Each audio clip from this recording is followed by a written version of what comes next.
In a game, in the Woldberry Forest, a warrior is badly wounded, and not only that, he's completely surrounded, with his fallen friends beside him. A guy tells his lady that even after everything, a certain person still hasn't shown up, so he wants to know what they're going to do.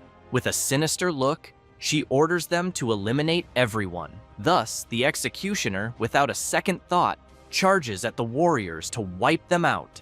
The warrior looks back, expecting the worst, but someone moves swiftly in the shadows and with incredible agility and power, intercepts the attacking executioner. The warriors get excited when they see it's Jaehyun. One of the Imperial soldiers realizes it's Hirkin and quickly shouts for everyone to capture him. But Hirkin hears the order and, filled with power, moves rapidly and cuts down the one who gave the command. Not only him, but also the others who were approaching. He looks back with a mocking smile, covered in blood, and asks if they really think that all ganging up on him will change anything, since he knows none of them are good enough. This is Hirkan. His real name is Jaehyun, from the Haughty Mask Guild, and his nickname is Hero Slayer. His friends start apologizing and saying it was all their fault, because they didn't realize those people were the ones hunting them. Hirkan puts away his sword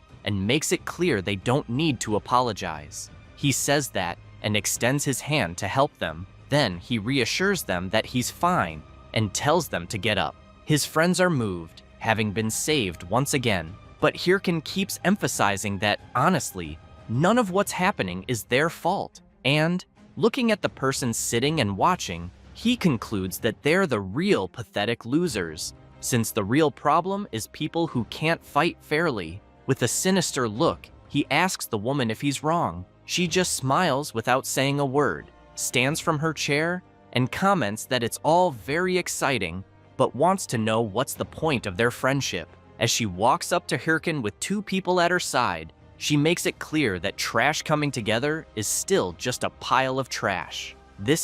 Her real name is Seol Yeon Chae from the Thunder Hunters Guild, and her nickname is Thunder Queen. Hirkan starts laughing and says she's being pretty sadistic, considering they're the ones getting beaten by the so-called trash. She gets serious and warns him to choose his words more carefully, or she might make him regret it and leave crying. Hirkan grabs his device and asks if she really plans to try making him regret it. He then activates his inventory, equips his mask, his weapon, and finally his full armor, completely transforming. He points his sword and makes it clear that things like regret are for weaklings like her. She goes crazy with rage and calls him a cocky little bastard, shouting for her minions to eliminate him. While Hirkan laughs and wonders if they never learn, he doesn't realize he's been severely impaled by a sword. When he notices, he's confused, but quickly realizes it was by his own friends, the ones he just saved. It doesn't take long for the system to warn that his HP is dropping fast and that his movements are being restricted because of it.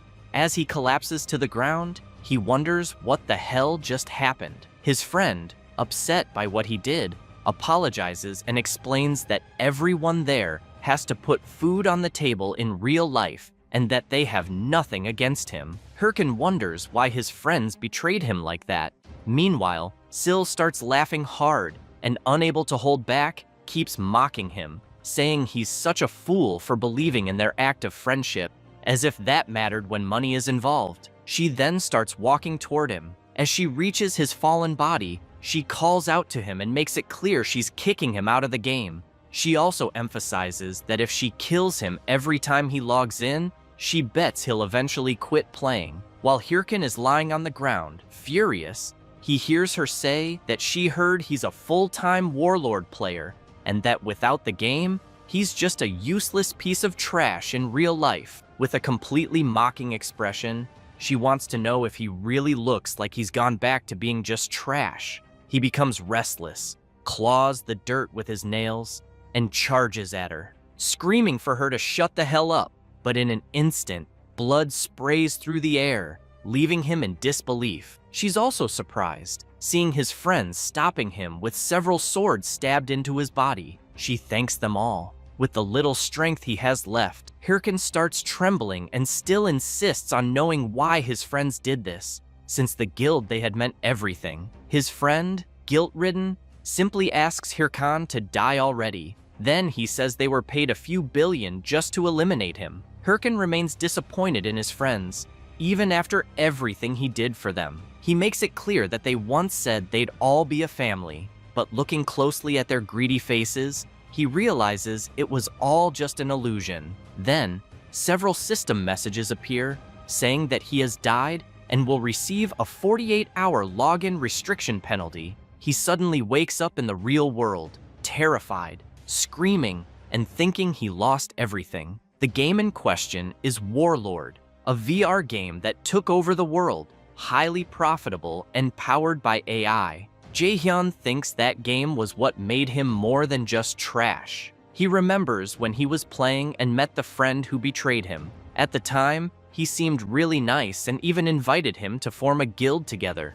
But every time he thinks about it, he gets even more furious, because what happened was unforgivable. He grabs his shirt, puts on some slippers, and runs through the city, thinking he must find and kill everyone involved. He grabs his phone and calls Dong-soo, wondering if he knew everything he went through and if they really think they can just move on alone. But as he runs like crazy, he doesn't notice the red light for him. At that moment, a truck comes speeding and gets dangerously close to hitting him. While he's thinking that if he had known things would end like this, he never would have wasted time caring about anyone. And now, unfortunately, he's about to be hit. Unable to dodge, he gets hit and thrown hard to the ground. While falling, he hears his phone say the number he called is unavailable and starts questioning how. Of all things, he ended up getting hit by a truck. He keeps thinking over and over that he can't die there. He also remembers the face of his friend who betrayed him and Sil, who totally screwed him over in the game. With the last bit of consciousness, he thinks he must get his revenge at all costs. Then something strange happens, and a system message says he's connecting. It says it's identifying the user. Finally, he receives a welcome message from the system. He opens his eyes, confused, and even more confused when he sees a huge monster in front of him, with several dead bodies around, and a large system screen asking him to complete the tutorial, where he must survive against the Minotaur, the Labyrinth Master. He tries to understand what's going on and what the hell kind of tutorial this is. Then he hears someone calling him a noob. Looking ahead, he sees two guys shouting at him, telling him to stop spacing out and wake up, and asking if he didn't see the alert because they need to defeat the Minotaur now. The creature doesn't waste time and lets out a huge roar. One of the guys says it's impossible to solo the front pocket since it looks like they'll need 13 of them to take the monster down. Hirkan asks them to wait a second and says he wants to know if the Minotaur is that tutorial boss type because he remembers it was removed from the game 5 years ago for being too hard. The guy is stunned and wants to know what the hell he's talking about, since the game Warlord was released only 10 months ago. That makes Hirkan even more confused about the situation. He starts thinking about the release date, but soon says he understands. Hirkan crouches down and picks up the sword. Then he starts walking toward the Minotaur, while the others want to know where he thinks he's going. Ignoring them, Hirkan gets ready, and as he charges straight at the boss, the guys wonder if he's crazy. The Minotaur notices his opponent's approach and prepares his powerful attack. However, Hirkan manages to dodge it at the last second. Increasing his speed, he lands a fierce blow, completely slicing up the tutorial boss. As the Minotaur's pieces fall to the ground, the guys who were there are left speechless, unable to believe what they just witnessed. But they soon exchange sly smiles and call out to Hirkan. One of them reaches out and says Hirkan is really good, then asks if he wants to join their guild. But Hirkan sees this request as a replay of when his old friend first invited him, so he gets super frustrated again. Then he says he just made a decision. While the guys laugh and ask what he decided, they are brutally wiped out by Hirkan's frustrated rage. Completely drenched in their blood, he says that if he ever trusts anyone again in his new life, he can be considered a damn dog. After returning to the real world, he's startled and wonders where he is. realizing he's in a huge V-Gear store full of people. Then he remembers that 5 years ago he couldn't afford a VR device and had to use a demo unit. That scares him even more because it means he really went back in time. But he tosses the VR helmet aside and thinks that in that case, there's no time to waste. He runs out full speed, thinking he has 5 years of future knowledge and all the skills he developed. And if he puts them to good use, he's sure he can get his revenge. Without hesitation, he pulls out his credit card and asks the clerk for a V-Gear device. She looks a bit startled by his request, but quickly says, "All right," and that she'll process the payment. Jaehyun thinks that's great and starts wondering where he should begin. Then he hears someone calling him. It's the clerk, who awkwardly tells him his card doesn't have enough funds to buy the device. He's completely stunned. Then he looks down and remembers it makes sense. No way he'd be playing there if he had money. He starts to panic, wondering what he'll do and if he has to start making money first. But he thinks that would be bad, since he can't waste time on that. Then he's startled by a familiar voice asking why he's hesitating. Looking at the big screen, he sees Syl saying the strong never fear a challenge, because hesitation is a luxury on the battlefield. Then she urges everyone to become a warlord. That's Syl, the Thunder Queen, and the game's top-ranked model. Jaehyun watches the game ad on the massive screen, shocked that he just saw the person who took everything from him. He immediately remembers her saying he had gone back to being the same trash as always. Furious, he turns around and thinks he's in no position to be picky. The afternoon passes, and at his house, a V-Gear device is being installed. The technician tells Jaehyun the setup is done and the V-Gear is ready to use. Jaehyun replies okay and thanks him. Looking at something in his hand, he thinks that was the only way he could afford the device. He had to borrow the money. He remembers when he went there, and the guy wanted to know how much he needed. Jaehyun said 10 million won, and the guy had no problem lending it. While Jaehyun had his hand on the table, the guy reached into his shirt and suddenly stabbed a knife between Jaehyun's fingers. And with a sinister look, he made it very clear that if the protagonist couldn't pay, things would get really difficult. Jaehyun was a bit hesitant about that, but said it was fine and that he'd managed to pay. Remembering this, he thinks it doesn't matter. As he starts getting ready to log in, he thinks that even if he has to crawl through hell, as long as he can take down the people who betrayed him, he won't have a problem with it. Then he shouts, "Link start!" The system appears, notifying that user identification is in progress. Once identification is confirmed, the system welcomes Hirkin back to Warlord. He immediately thinks it's been a while since he was there and knows it's time for her to show up. But he wonders what was her name again. Then an entity appears and congratulates him on completing the tutorial. She introduces herself as Ariadne and says she's there to guide him through class selection. Ariadne begins using her power and explains that he must choose a basic class and that there are 3 options currently available. The skills he develops in his basic class will determine his advanced class later. A warrior is a fighter who uses close-range weapons in battle, and if he enjoys action-packed combat, this class is perfect. Hirkin becomes a little intrigued, thinking about the warrior class since he used it last time, and knows it allows for fast leveling, but he also knows that playing solo with it gets pretty tough later, so he replies that he doesn't want that class. Ariadne describes the priest class, which is a support role that heals and empowers allies with magic. But the protagonist also refuses and makes it clear he's not going to waste time helping others. With that, Ariadne says only one option remains and hopes the minister's play will be exciting. She then releases her power, which starts enveloping Hirkin, surprising him with the energy surrounding him.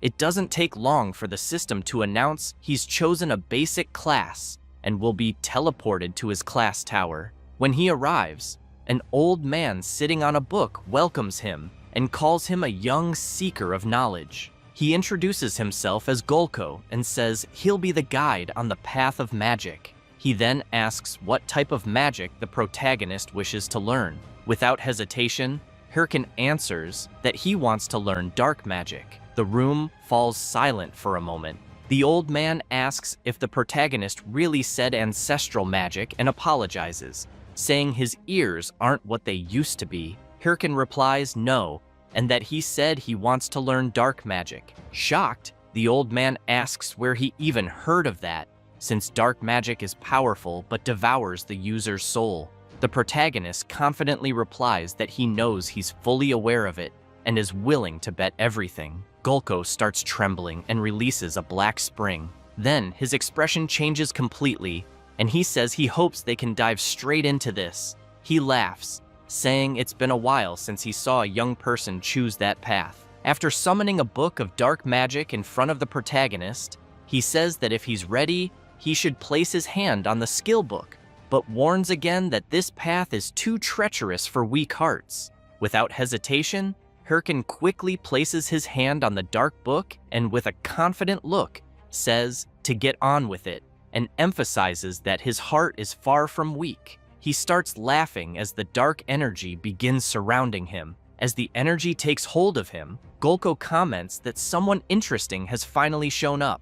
Hirkin remembers a legendary video from his past life, the Necromancer player soloing a boss raid. He concludes that this is exactly the kind of power he needs right now. With that, the system announces that he has become a Reclaimer, his current title, Airhead, and that he's gained the skill, Bone Shard. Hirkin gets excited about the skill and immediately decides to test it, throwing a skull onto the ground. The system notifies that a skeleton warrior, infused with the protagonist's magic, is starting to take form. Hirkin just watches his magic take effect, and as soon as the skeleton he summoned stands before him, he thinks that this time he's going all in on necromancy. He turns and says it's time to level up and that he thinks the training dungeon should be just ahead. But then he looks at the skeleton soldiers he summoned and sees its head has fallen off. The two of them just stare at each other in silence.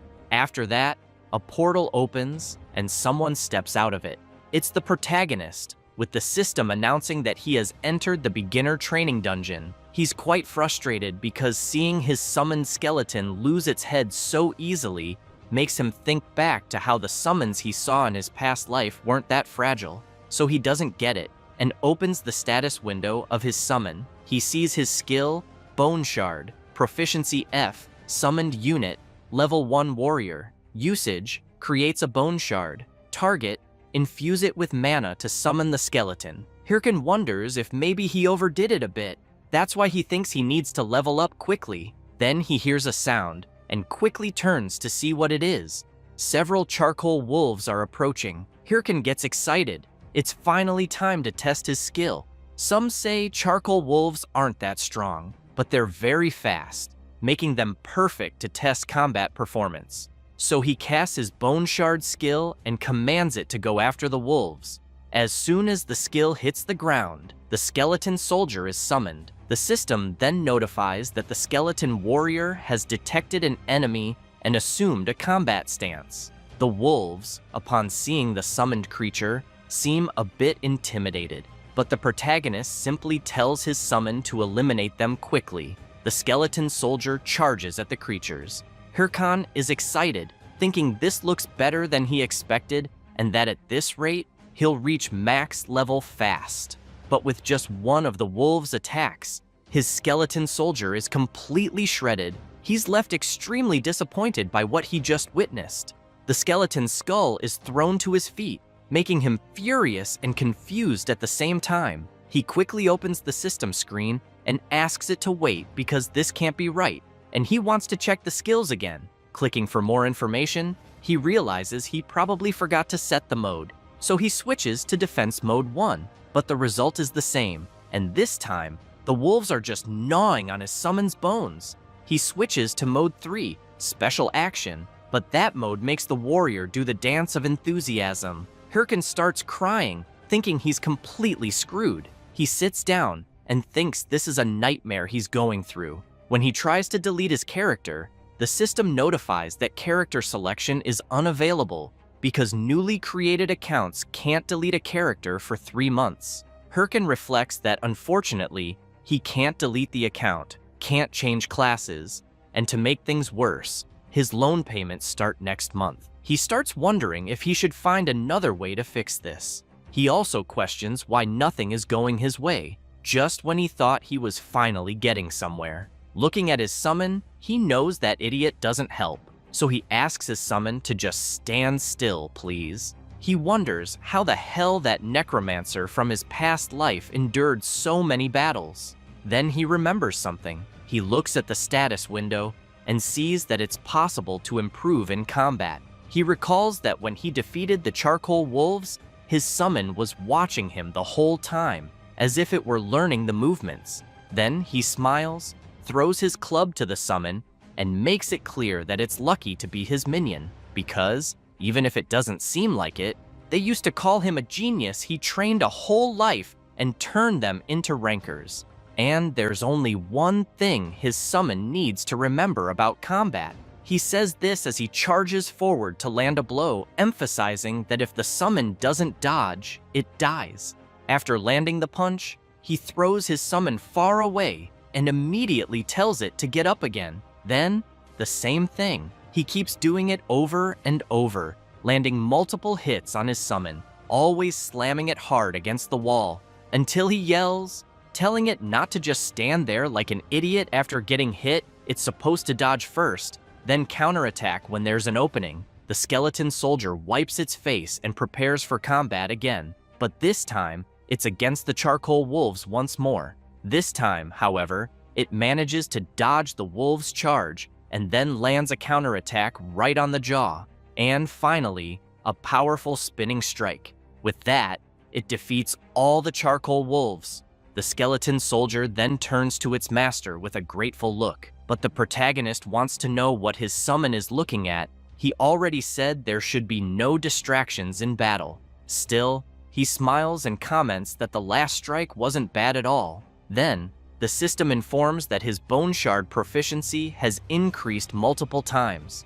Hirkin smiles and tells his summon did a great job as they leveled up. Sometime later, in the starter village of Castle Fegus, the protagonist is walking through the city, hearing people say the legal guild is recruiting new members, and others talking about a forest raid. He thinks his little bone learns fast, but knows that with a few more days of training, it'll be able to solo dungeons. That's why he sees this as the crucial point first. He needs to reach level 10. Suddenly, someone calls out to him. It's a chubby guy with a dumb face, wanting to know if the protagonist doesn't know he's supposed to apologize after bumping into someone. Hirkin starts wondering who the hell these third-rate bullies are. While the guy keeps talking trash, Hirkin doesn't care at all and thinks he doesn't have time for this, and that it might be best to just kill them and move on. The chubby guy gets ready to punch him while shouting that the protagonist is ignoring him. But then, out of nowhere, a guy appears and blocks the punch. He immediately says the chubby one can't go around punching people. The guy gets nervous and wants to know who the hell just blocked his attack. Hirkin starts sweating cold as he remembers who that person is.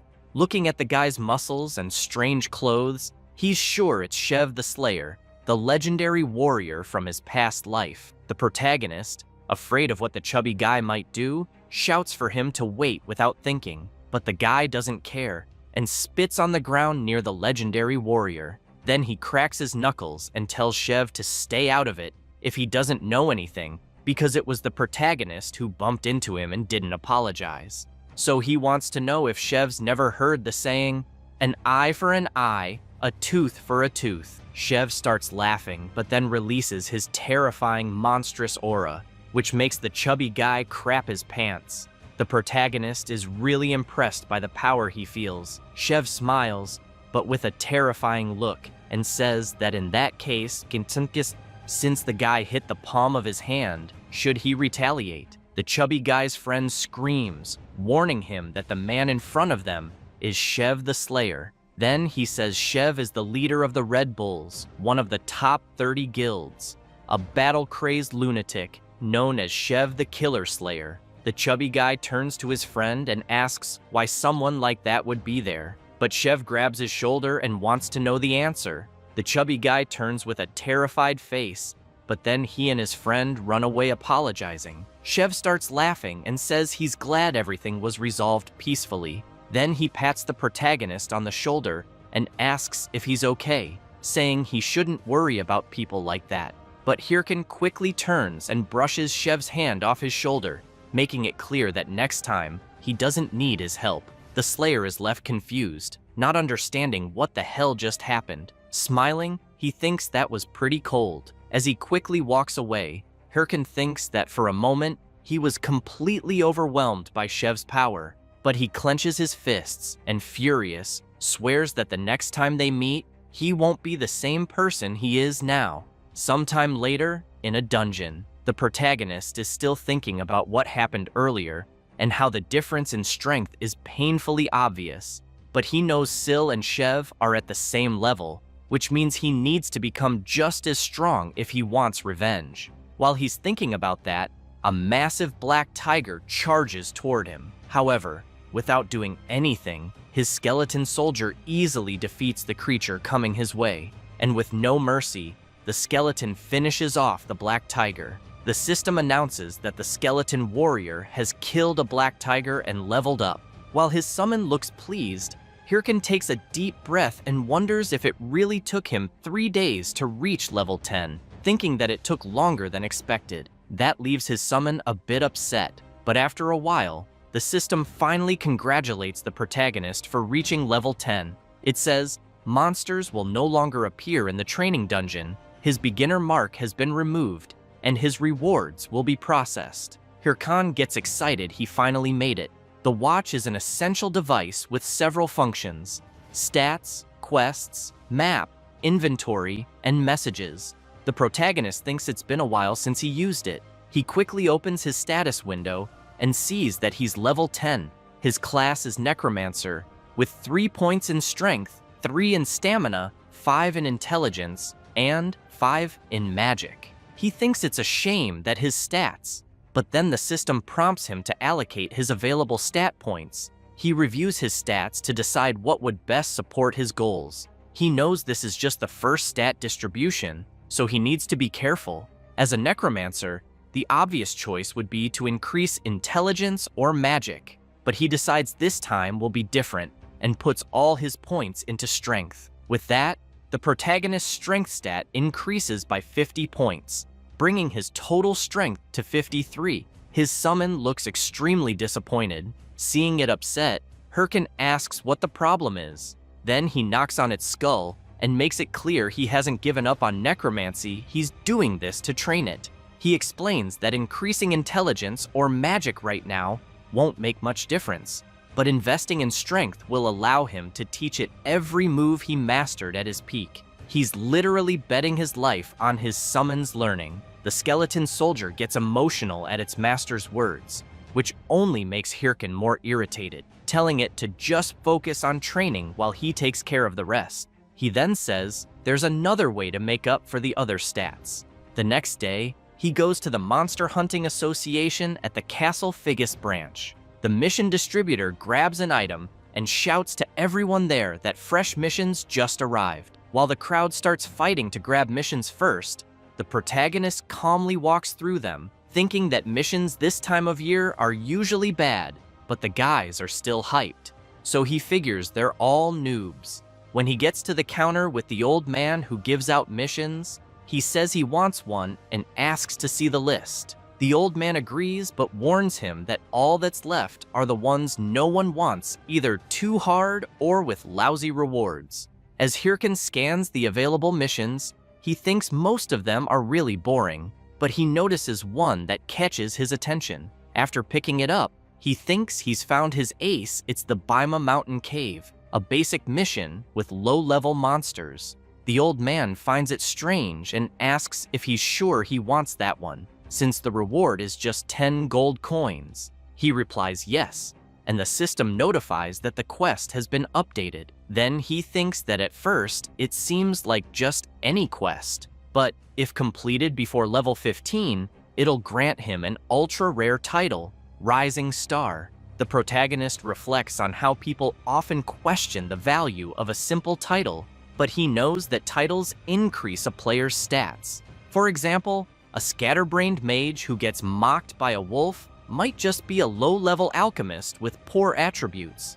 But once he obtains the Rising Star title, it increases attributes by percentage. In other words, this is his first step toward becoming a broken character. So he turns around, and after leaving the Quest Association, he thinks it's time to gear up. Sometime later, on Mount Bhima, Hirkan isn't looking too pleased. He realizes he equipped himself with something ridiculous. He immediately starts complaining, wondering what the hell he just did, since after spending all his money on equipment for his summon, he only had enough left to afford cheap stuff, and now he looks like a fool. But he knows he just needs to finish the quest quickly and buy real clothes. So he runs off to complete the quest right away. Meanwhile, elsewhere in the forest, a bloodied hand rises.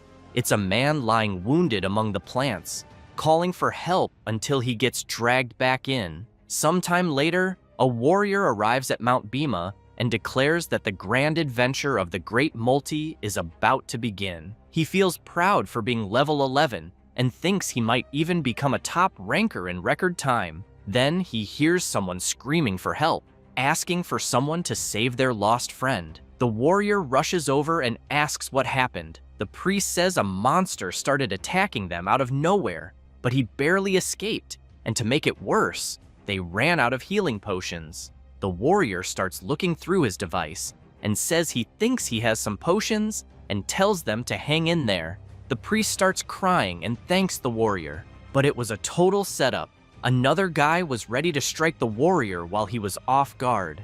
After taking the hit, the bleeding warrior collapses and wonders what just happened. The priest thanks him again and, along with his friends, makes it clear to the fallen warrior that they'll make good use of his items. The warrior is crushed when he realizes he was tricked by such pathetic people. The priest drives his sword into the warrior, finishing him off, and says it was his own fault for falling into such a lame trap. The system announces that player multi has been eliminated and removed from the game. It also says the player's watch has dropped and is now up for grabs by the bandits. The bearded warrior laughs and says nothing beats messing with noobs. With several watches on his arm, the priest turns around with a sinister look and tells his friends to go find the next sucker. They are members of the Ralph family, part of the infamous player killer gang. Meanwhile, elsewhere in the forest, the protagonist's summon is ready to battle some fierce creatures that charge at it. Hirkan snaps his fingers and switches his summon to attack mode, making it rush at the creatures without hesitation. And with little effort, it completely obliterates them. The system reports that the skeleton warrior killed an ancient wolf and gained 375 experience. After another kill, 366 more, and finally, another 379. As Hirkan watches his summon handle the creatures, he thinks that now that he bought it a sword, it can defeat an entire pack of ancient wolves on its own. He also knows he made the right choice by prioritizing gear for the skeleton. Pleased, watching his creation grow stronger, he thinks that real gamers focus on performance, not appearance.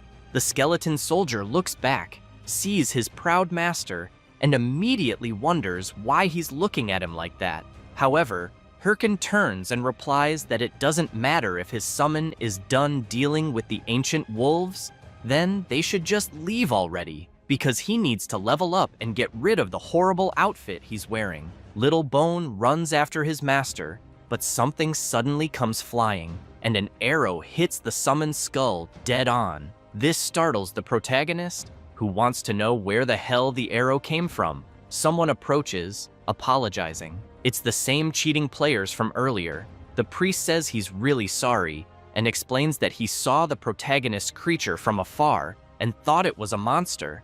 They keep insisting they're sorry. Hirkan was about to say it was fine, but then he notices the blood-stained watches on the priest's arm, as well as the warrior's sword. He quickly concludes they're scum, so he starts acting, smiling and saying it's fine, but asks if they happen to have a mana potion. The priest apologizes again and says unfortunately they don't, but offers to help him level up, since his mana will naturally recover with each level up. The protagonist keeps pretending he doesn't suspect anything and says that sounds good. The priest insists it was their fault, so they'd be happy to help. Looking at the monsters ahead, he calls his group to battle. He explains that they'll weaken the monsters and the protagonist can deliver the finishing blow.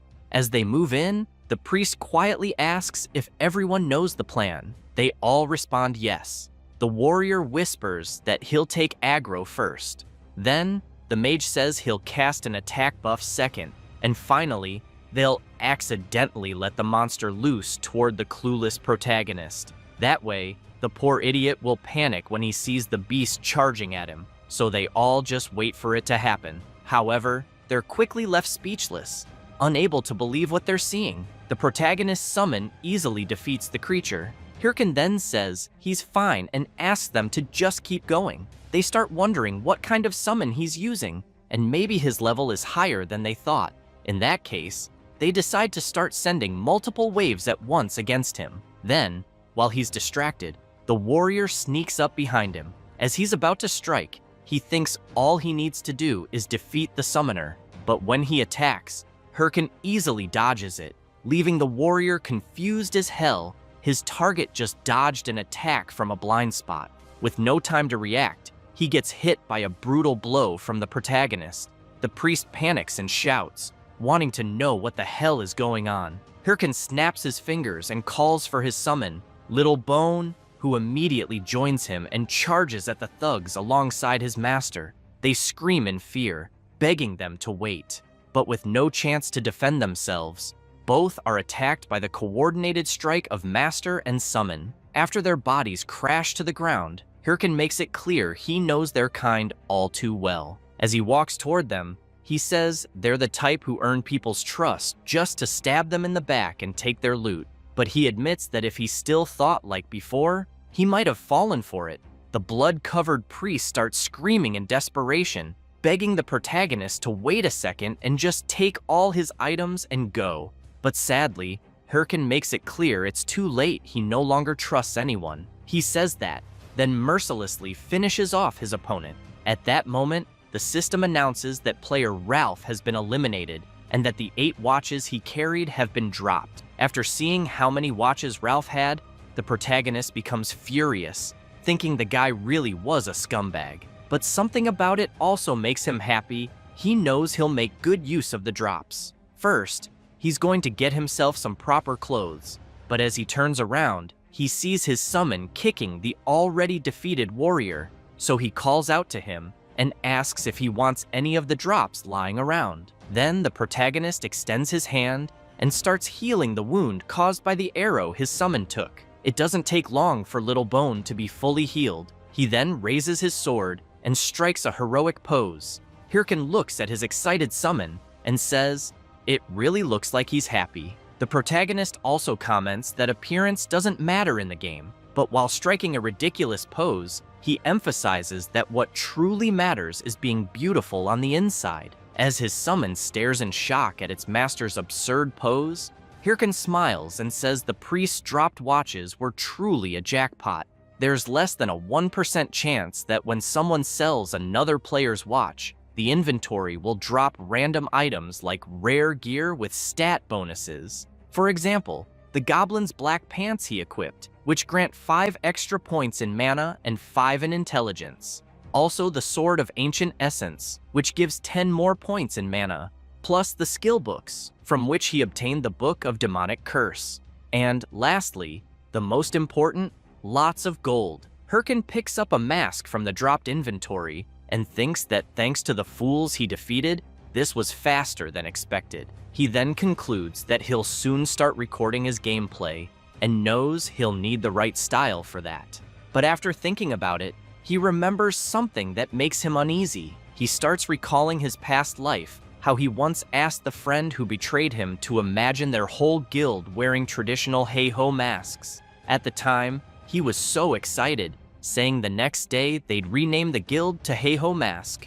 Remembering this leaves him a bit down, and he even considers completely changing his style. However, he begins doing something to the mask, altering its form entirely, and thinks he refuses to let anyone take what's his ever again. Furious, he tells himself he'll prove he was right, and this will be the beginning. So as soon as he equips his sinister mask, he runs off and calls for his summon to follow. Sometime later, in a different dungeon, the protagonist and Little Bones step through a portal, and the system announces that he has entered the Bima Mountain Cave dungeon. Hirkin examines some markings on the rocks and thinks he clearly remembers that in this dungeon, there are blue werewolves. He also knows they're tough monsters, but with his new gear, he believes he'll be fine and might even clear the dungeon in 10 minutes. So he calls his summon to go all in.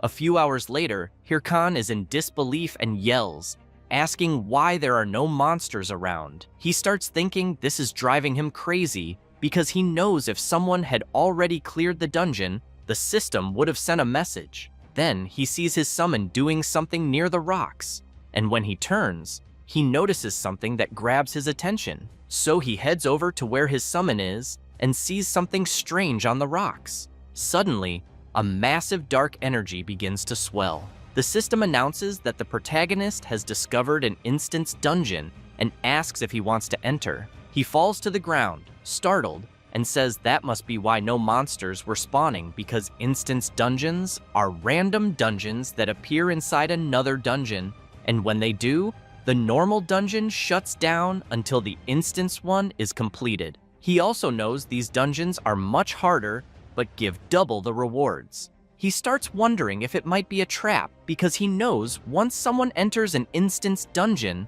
they can't leave until it's completed or they die. So he gets up and tells his summon that, logically, he should just walk away because if he dies, he won't be able to play for 2 days.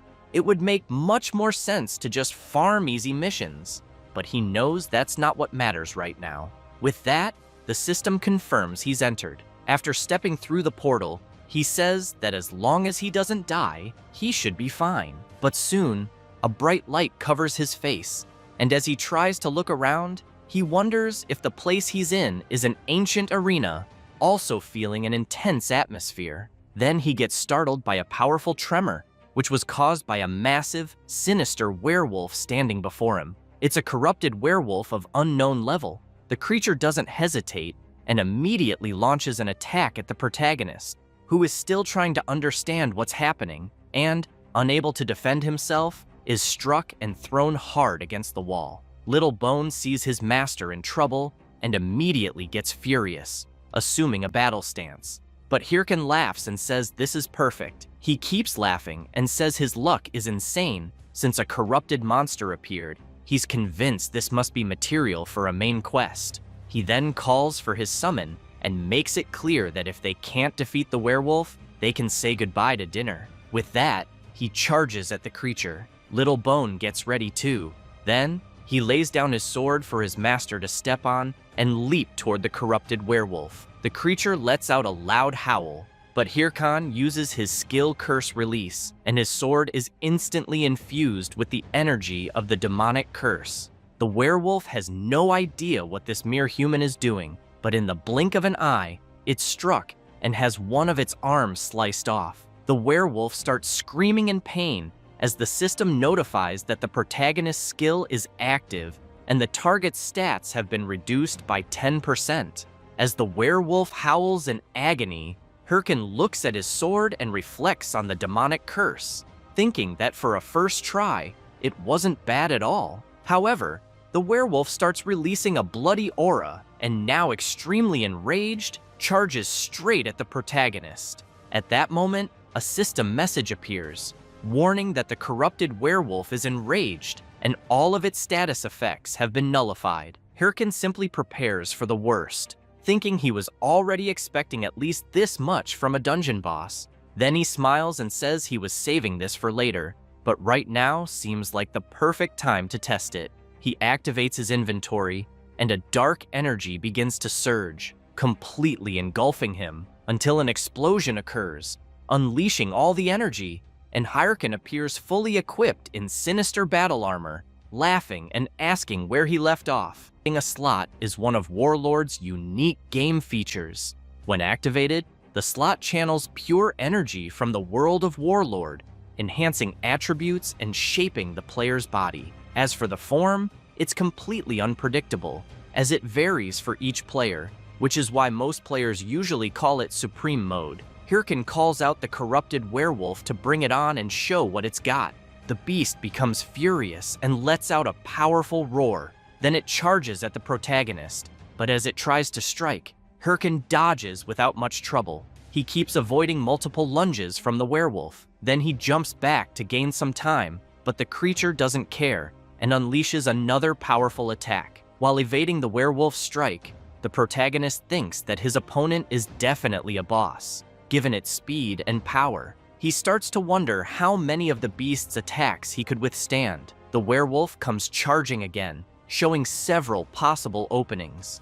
Noticing one of them, Hirkin, with his sword radiating energy, lands a powerful slash on the werewolf, making it scream in pain. He then smiles and says that this is why he finds the game so fun, but he's startled by a tremor, as the werewolf is still not defeated and is attacking again. Hirkin takes a deep breath and realizes his opponent is still enraged and that he can't afford to relax in battle. While airborne and the werewolf about to grab him with its claws, the protagonist looks to the side, wondering if his summon is just hiding something. Then, Little Bone jumps onto the werewolf and manages to cut off its other arm. Hirkin immediately shouts to his summon, saying it's time for the attack they practiced. The werewolf is left confused and helpless as it's hit by their combo attack. The attack was so fast that they managed to land several simultaneous strikes, slicing the enemy completely, and the system announces that they have defeated the corrupted werewolf. Hirkan then deactivates his slot and comments that it wasn't bad at all.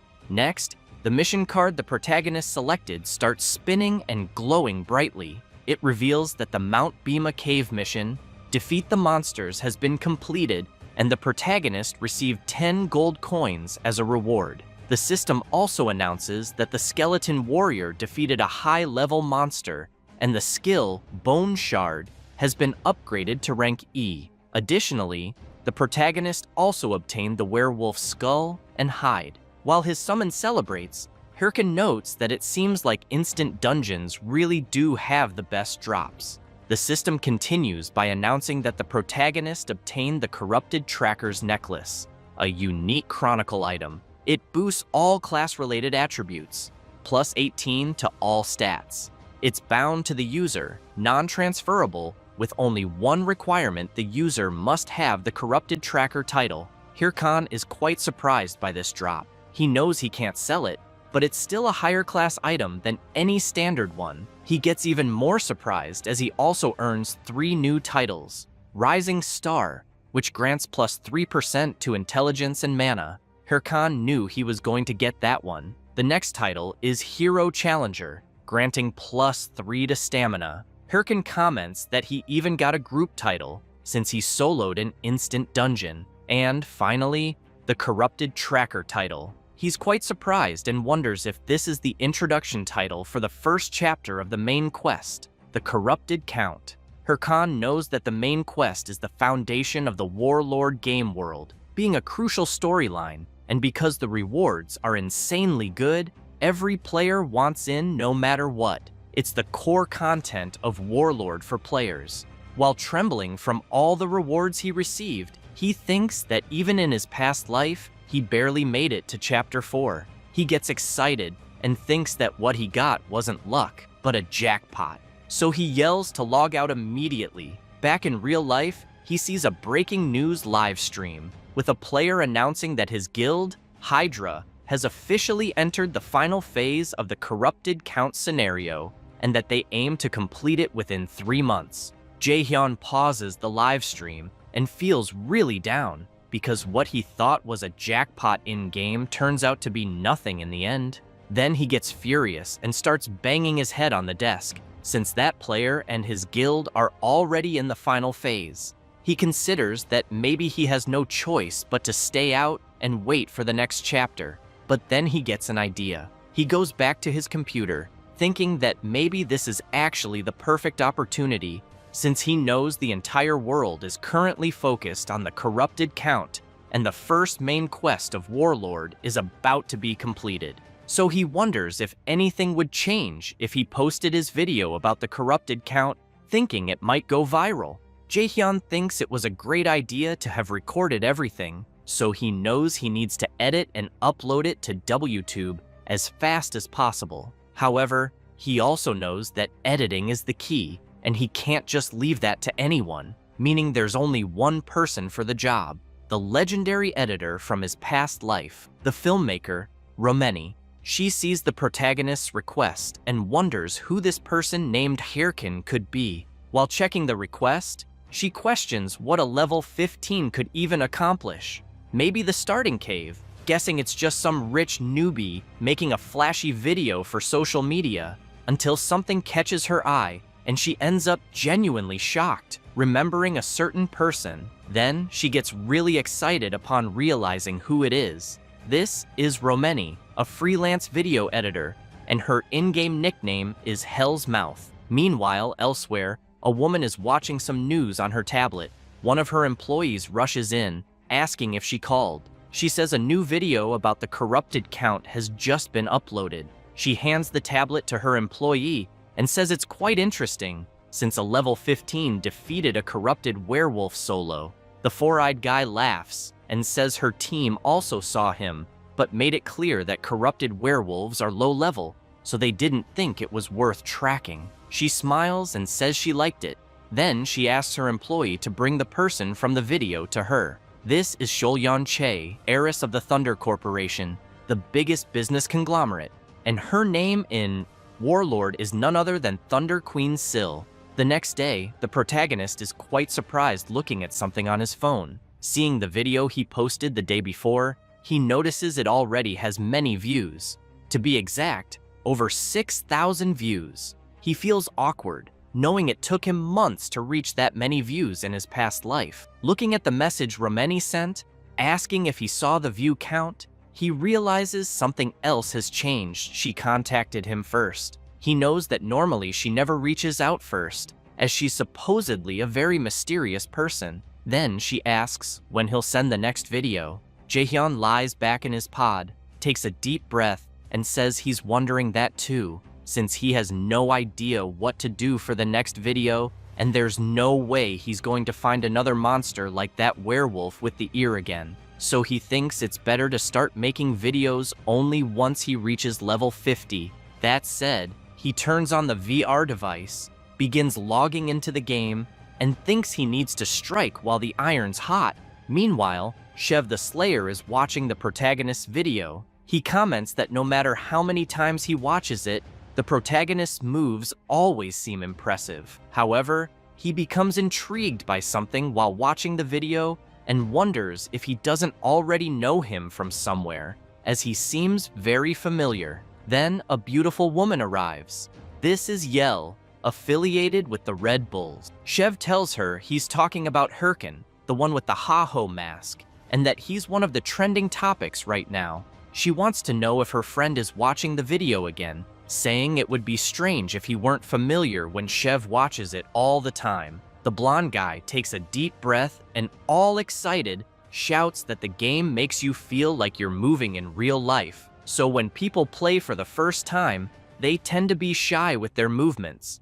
But that's not the case for the protagonist. Then he asks if she saw how the protagonist trained his summon, since it's on another level compared to other necromancers. Yell starts getting annoyed with her friend's chatter and yells at him to shut up. Then she starts pushing him and tells him that if he's going to keep talking nonsense, he should go back inside because they're going live in 5 minutes. Shev smiles, winks, and says he really likes her. Crossing her arms and taking a deep breath, she says that if he really does, then he'd better do well in the upcoming live stream. She then says that over 200,000 people bought tickets just to see him, the leader of the Red Bulls and the man ranked 9th in Warlord, the Slayer Shev. With that, as the live stream begins, a dungeon portal appears, and both he and the members of his guild get ready to enter. Shev smiles and, pointing his blade, tells everyone to prepare for battle. Meanwhile, at the affiliated Raiders Association of Castle Figus, Hirkin is very disappointed and starts slamming the table because there are no missions available. He wonders how there could be absolutely no good mission, so he considers taking a break from making videos for now. The old mission man approaches and says he knew the protagonist was the adventurer who cleared the Mount Bima cave dungeon. Hirkin remembers the old man. He introduces himself as Hotan and wants to know if the protagonist has a moment.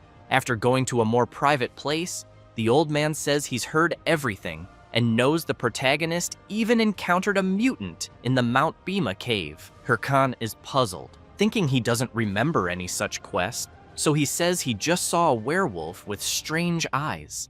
Hotan turns and says that's what he thought, as he believes there's a strong chance the monster the protagonist faced had been exposed to the power of the corrupted. Hirkin finds this odd and wonders if the old man has lost his mind, but Hotan emphasizes that he doesn't know exactly who it is, but it's certain that the protagonist's power is causing monsters to go mad, and several are becoming victims. That's precisely why the Raiders Association has placed a bounty. But before he can finish speaking, his arm is suddenly grabbed. Hirkan, eyes gleaming, says he'd like to help capture this wicked bastard. He says this thinking it might be a hidden quest, and that he needs it as soon as possible. The old man tries to explain that he thinks it's too early for the protagonist to take this on, but Hirkan doesn't care, and makes it clear everything will be fine. Hotan gets a little embarrassed and says that, in that case, he'll give the protagonist a chance, depending on how well he does. Then, he says there's someone named Ahimbri in Castle Bangsu, east of Castle Figus, which surprises Hirkin when he hears the name. The old man goes on to say that this person will be able to guide him, and that he'll also write a letter of recommendation. Thus, the quest Ahimbri's Teachings is created, with the objective of finding Ahimbri and showing Hotan's letter of recommendation, with a skill book as the reward. Hirkan leaves the Raiders Association and shouts in joy. Then he wonders if this is really happening, and if, by any chance, he actually got a quest to become Ahimbri's student, knowing that this person is one of the 7 disciples of the Grand Mage Bokan, since all mages want to meet him because he provides rarer skill books. In other words, he's a very important NPC in the game, so he runs off happily, thinking he probably got this opportunity because the Rising Star title combined with the main quest of the Corrupted Count, and that if things go well, he figures he won't need to worry about video material anymore, until he stops and realizes he almost forgot something he needed to do first. Then he heads into a forest, uses his bone fragment skill, and summons it. After Little Bone appears, he realizes he hasn't checked the rewards from the last battle, so he decides to start by using the werewolf skull he didn't sell. The system asks if the protagonist wants to use the werewolf skull to enhance the skeleton warrior. He says yes. The system then informs that the skeleton warrior gained werewolf traits and received 2 extra points in toughness. Hirkin knows it's now time for the Corrupted Tracker's necklace, so he wastes no time and equips it. The system announces that the effects of the Corrupted Tracker's necklace have been applied to him, giving him 18 extra points in all stats and boosting all class-related attributes. Hirkin knows everything is going well, since his preparations are complete. Next, he grabs 2 more bone fragments and throws them on the ground, summoning 2 more skeleton warriors, which leaves his primary summon confused. Hirkin tells Little Bone that from now on, there will be 3 of them, and they'll fight as a unit, so they'd better get along with each other. As the protagonist sets out with his 2 new summons, wondering what kind of monster might be in the area, Little Bone goes crazy, thinking he was supposed to be the master's only pupil. Doesn't take long before they encounter a level 25 forest bear. It starts attacking repeatedly, forcing the protagonist to dodge them all, until the wild bear finds an opening and charges. Hirkin panics, thinking he won't be able to dodge in time, but then he smiles, snaps his fingers, and says he grabbed the bear's aggro. With that, one of his summons leaps at the enraged bear, but unfortunately, the summon takes a heavy hit and is thrown back violently, several bones shattered. Hirkin gets angry and questions if the summon really thought such a predictable attack would work, since it needs to strike from the bear's blind spot. So he tells the summon to try again. It leaps at the beast once more, but again gets hit and slammed into the ground. Hirkin loses it and starts yelling, cursing his summon. Then he points out he already said to attack from the blind spot, and wants to know why the other summon did the exact same thing. However, the third summon walks forward and strikes a ridiculous pose, which actually makes its master smile, thinking maybe this one will do better. The final summon jumps at the bear, sword ready to strike, but the bear, without much effort, just swats it with its massive paw and knocks its head off. This leaves the protagonist even more furious and frustrated with his summons. So after some time, and after defeating the bear himself, he wonders if his summons even have brains because frankly, he doubts it.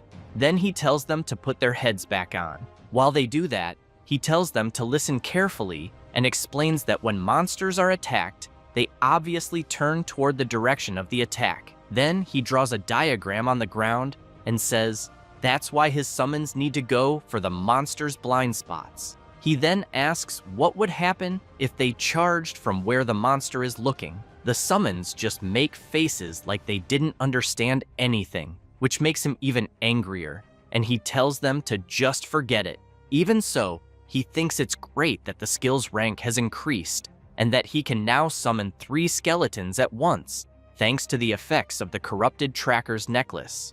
But he knows the problem is that his summons can't work together.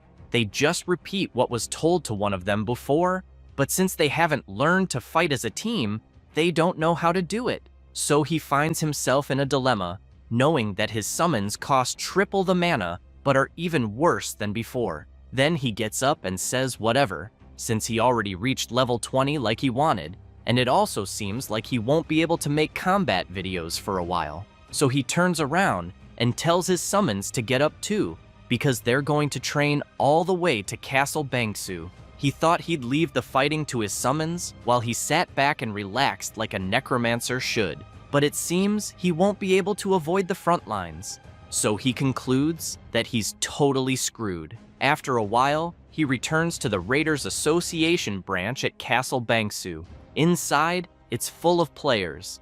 Then, a guy walks out of a room, and everyone immediately gets excited to see that a certain player has come out.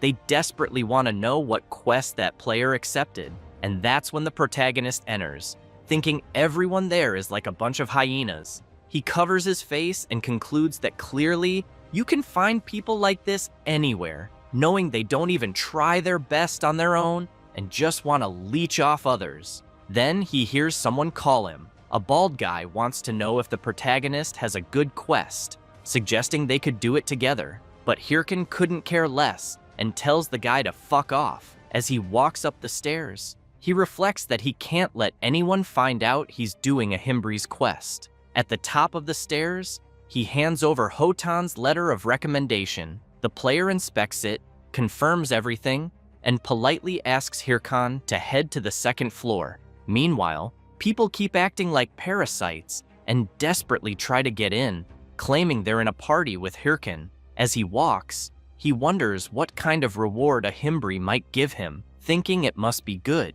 since it's a hidden quest, and that he'll try to build a long-term relationship with him. As soon as he walks through the door, he politely asks to come in, but is shocked to see tons of books and a huge mess. A person among the clutter wants to know who the protagonist is, since he doesn't remember scheduling anything. This is the NPC Ahimbri. Hirkin hands over the letter of recommendation, introduces himself, and says he's there on Hotan, the old man's recommendation. The NPC looks at the letter and comments that the protagonist seems to be a novice dark mage, and therefore assumes he must be pretty skilled for his level. Hirkin laughs and says it was just luck, but he thinks it doesn't matter as long as he gets the reward. Ahimbri says he understands and proceeds to give the protagonist his rewards. Hirkin gets excited after receiving the Bone Armor skill book and the Helm of Madness book. Then he thanks Ahimbri for giving him 2 super rare books. Ahimbri says that's it for business and asks the protagonist to leave. The system then announces that the Ahimbri's Teachings quest has been completed. He tells Hirkin to be careful on the way back. Hirkin finds it odd and asks the NPC to wait, wondering why the quest ended so quickly, and if he doesn't have another one to give, he knows he didn't come all this way just to get a couple of skills. So he starts yelling for Ahimbri, saying he'll do anything. The NPC then grabs the protagonist's hand and asks if he really will do anything. Hirkan replies yes. With a very suspicious expression, Ahimbri thanks him. With that, Hirkan receives the quest, the nest's egg, which requires him to retrieve the egg from the nest. And to make things worse, there's no reward. This leaves Hirkan in shock, thinking the NPC tricked him. Meanwhile, a knight walks through the city, causing people nearby to grow visibly nervous. Then they begin to wonder if the knight's gear isn't some kind of very expensive type. He continues walking and heads to the Affiliated Raiders Association. Then he wonders if that's where the player Ha-Ho Mask might be.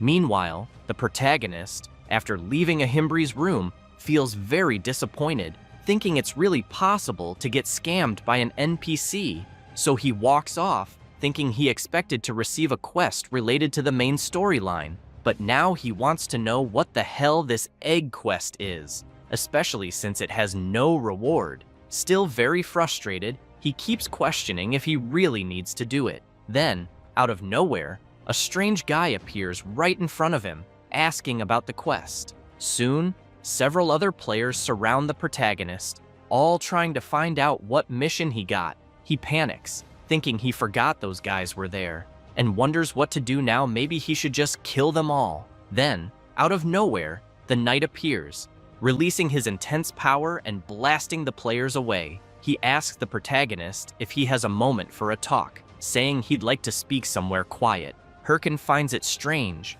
and wonders who the hell this guy is who just showed up. So he tells the knight to fuck off, but the knight gets really close to the protagonist's face and whispers, calling him Ha-Ho Mask and asking him to cooperate. That really scares Hirkin after hearing himself called by that name. So they go to an alley in the city. The knight says he's sorry for causing trouble. Then he taps his watch and says he felt like they couldn't talk properly out there. After unequipping his helmet, Hirkan is confused, thinking that based on the player's gear, he must be at least a ranker, but he doesn't recognize him. So he wonders who the player could be and how he knows the name Ha-Ho Mask. The knight asks if the protagonist really is Ha-Ho Mask. Hirkin starts getting nervous and thinks that in situations like this, the best thing to do is pretend he knows nothing. So he asks who this Ha-Ho Mask is that the knight keeps talking about, saying he just followed him there for a chat, but really wants to know who the hell Ha-Ho Mask is. The knight, a bit frustrated, wants to know if the protagonist didn't just receive a quest from an NPC named Ahimbri. Hirkin steps up to the player and demands to know who he is and why he should share any information, especially since he dragged him there. Still pretending he knows nothing, he flips the player off and asks if he's looking for a fight, but he thinks to himself that he has absolutely no clue who this guy is. All he knows is that he needs to keep pretending. The player stays silent for a moment, but suddenly reaches out his hand and says he clearly made a mistake and apologizes. Hirkin breathes a sigh of relief, shakes the player's hand, and says it's fine. Then he turns around to leave, making it clear he'll let it go just this once. The player just watches the protagonist walk away. However, another player had been hiding there using a skill and tells his friend that he doesn't think the protagonist is the one they're looking for. The knight points out one thing for sure: the guy isn't skilled, because if he had been playing Warlord for a while, he wouldn't have carelessly exposed his wrist with the watch like that. The other player then asks if they really need to keep monitoring the NPC Ahimbri, since the Corrupted Count quest is almost finished. And even if someone found out about it now, he wonders what they could really do. The knight says that the nest's egg quest the protagonist received is the main quest, which is why he thinks they shouldn't take unnecessary risks. So the mage says he'll return to his position. The knight agrees and says goodbye. However, someone had been watching that conversation, Hirkin, who quickly realizes there were actually 2 players there. He thinks they're definitely part of an organization since they're working together, but he also believes that if they were from a normal guild, they would have made an offer after revealing who they were. With that, he concludes that those guys definitely aren't ordinary players, since they were testing him like that, but he remains curious, wondering who the hell those players were. The next day, Hirkin is still puzzled about what happened, thinking there must be something more to the Nest's egg quest he received. He figures they probably saw his video and already knew the Heiho mask would receive a Himbri's quest, especially since they let him go so easily. That's why he thinks they don't care who Heiho mask actually is. So he's stuck in a dilemma, unsure what's going on with the quest he got, but knowing that if he continues it as is, he'll likely run into them again, and if he wants to avoid that, he won't even be able to post videos for a while. He wonders why those damned lunatics keep ruining his life, especially since just dealing with Solyan alone is already too much. Meanwhile, Solyan has just logged out of the game, and her secretary, Park Suji, appears, commenting that she did a great job. She then hands her lady a water bottle and asks how things went with the guild entrance exam. Solyan takes the bottle and says they were all trash. She also wants to know how they can all be so useless, and if there are any updates about the Ha-Ho mask she mentioned. Suji hesitates a bit, but says he seems to have joined another guild since he hasn't responded yet, which makes Solyan furious, demanding to know if that's true. Terrified, Suji says she doesn't think so and will investigate again. Solyan tells her not to come back until she's sure. While changing clothes, she asks what the chairman said. Suji replies that he hasn't said anything yet. Solyan smiles and explains that if he's staying quiet, it means Warlord is doing very well. Then, after getting dressed, she emphasizes that he tried to arrange a marriage by force when she told him about playing the game. While Suji is stunned by her boss's figure, Solyan tells her to gather a new batch of candidates and report to her the next morning. Suji is startled and asks if she really wants to hear about that the very next day, as it's quite sudden, but Solyan doesn't care and leaves the room, ignoring her secretary. Suji thinks her boss has a really nasty personality. Later, in a dungeon, Hirkin comments that it's been a while since he was there and that he barely remembers the lizard swamp. He figures that since a Himbri is currently at Castle Bangsu, the quest must be somewhere around this region, especially because it involves finding an egg, so it's likely from some kind of bird, reptile, or insect. Filtering through places he can access at his current level,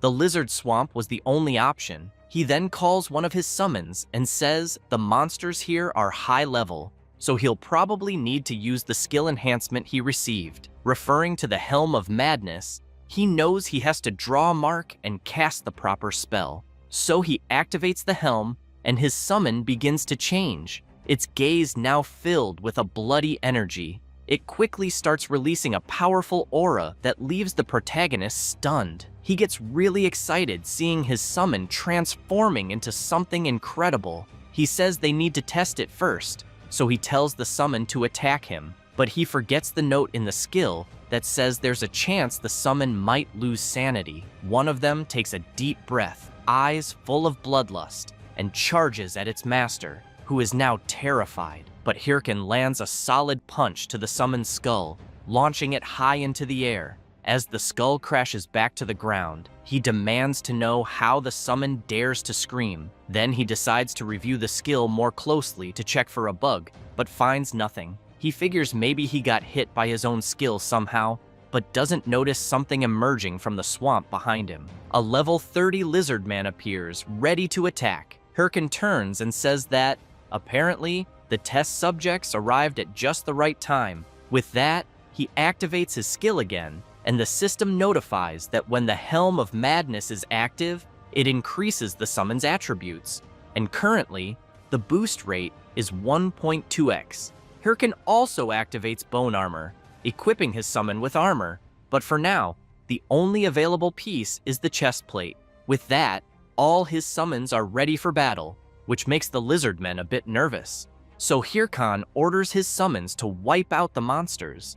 They unleash a series of attacks, forcing the lizardmen into full defense. One of them takes advantage of a distracted enemy, appears behind it, and strikes with a powerful, merciless slash. It doesn't take long for the system to announce that the skeleton warriors killed 3 lizardmen and earned 864 experience points, and that the protagonist leveled up twice. Hirkin watches his summons and bursts into laughter, full of excitement. Then he tells his summons that for the next week, they'll be hunting monsters while searching for the egg, and if that's not the right region for the quest, they'll move elsewhere. While calling his summons to head out, someone watches him from afar. It's a bold woman. She plays coy, thinking about how she'll introduce herself. She keeps thinking how beautiful she is, then admits to herself that's not what she meant to think, but knows it's true, and there's nothing she can do, since everyone likes her no matter what.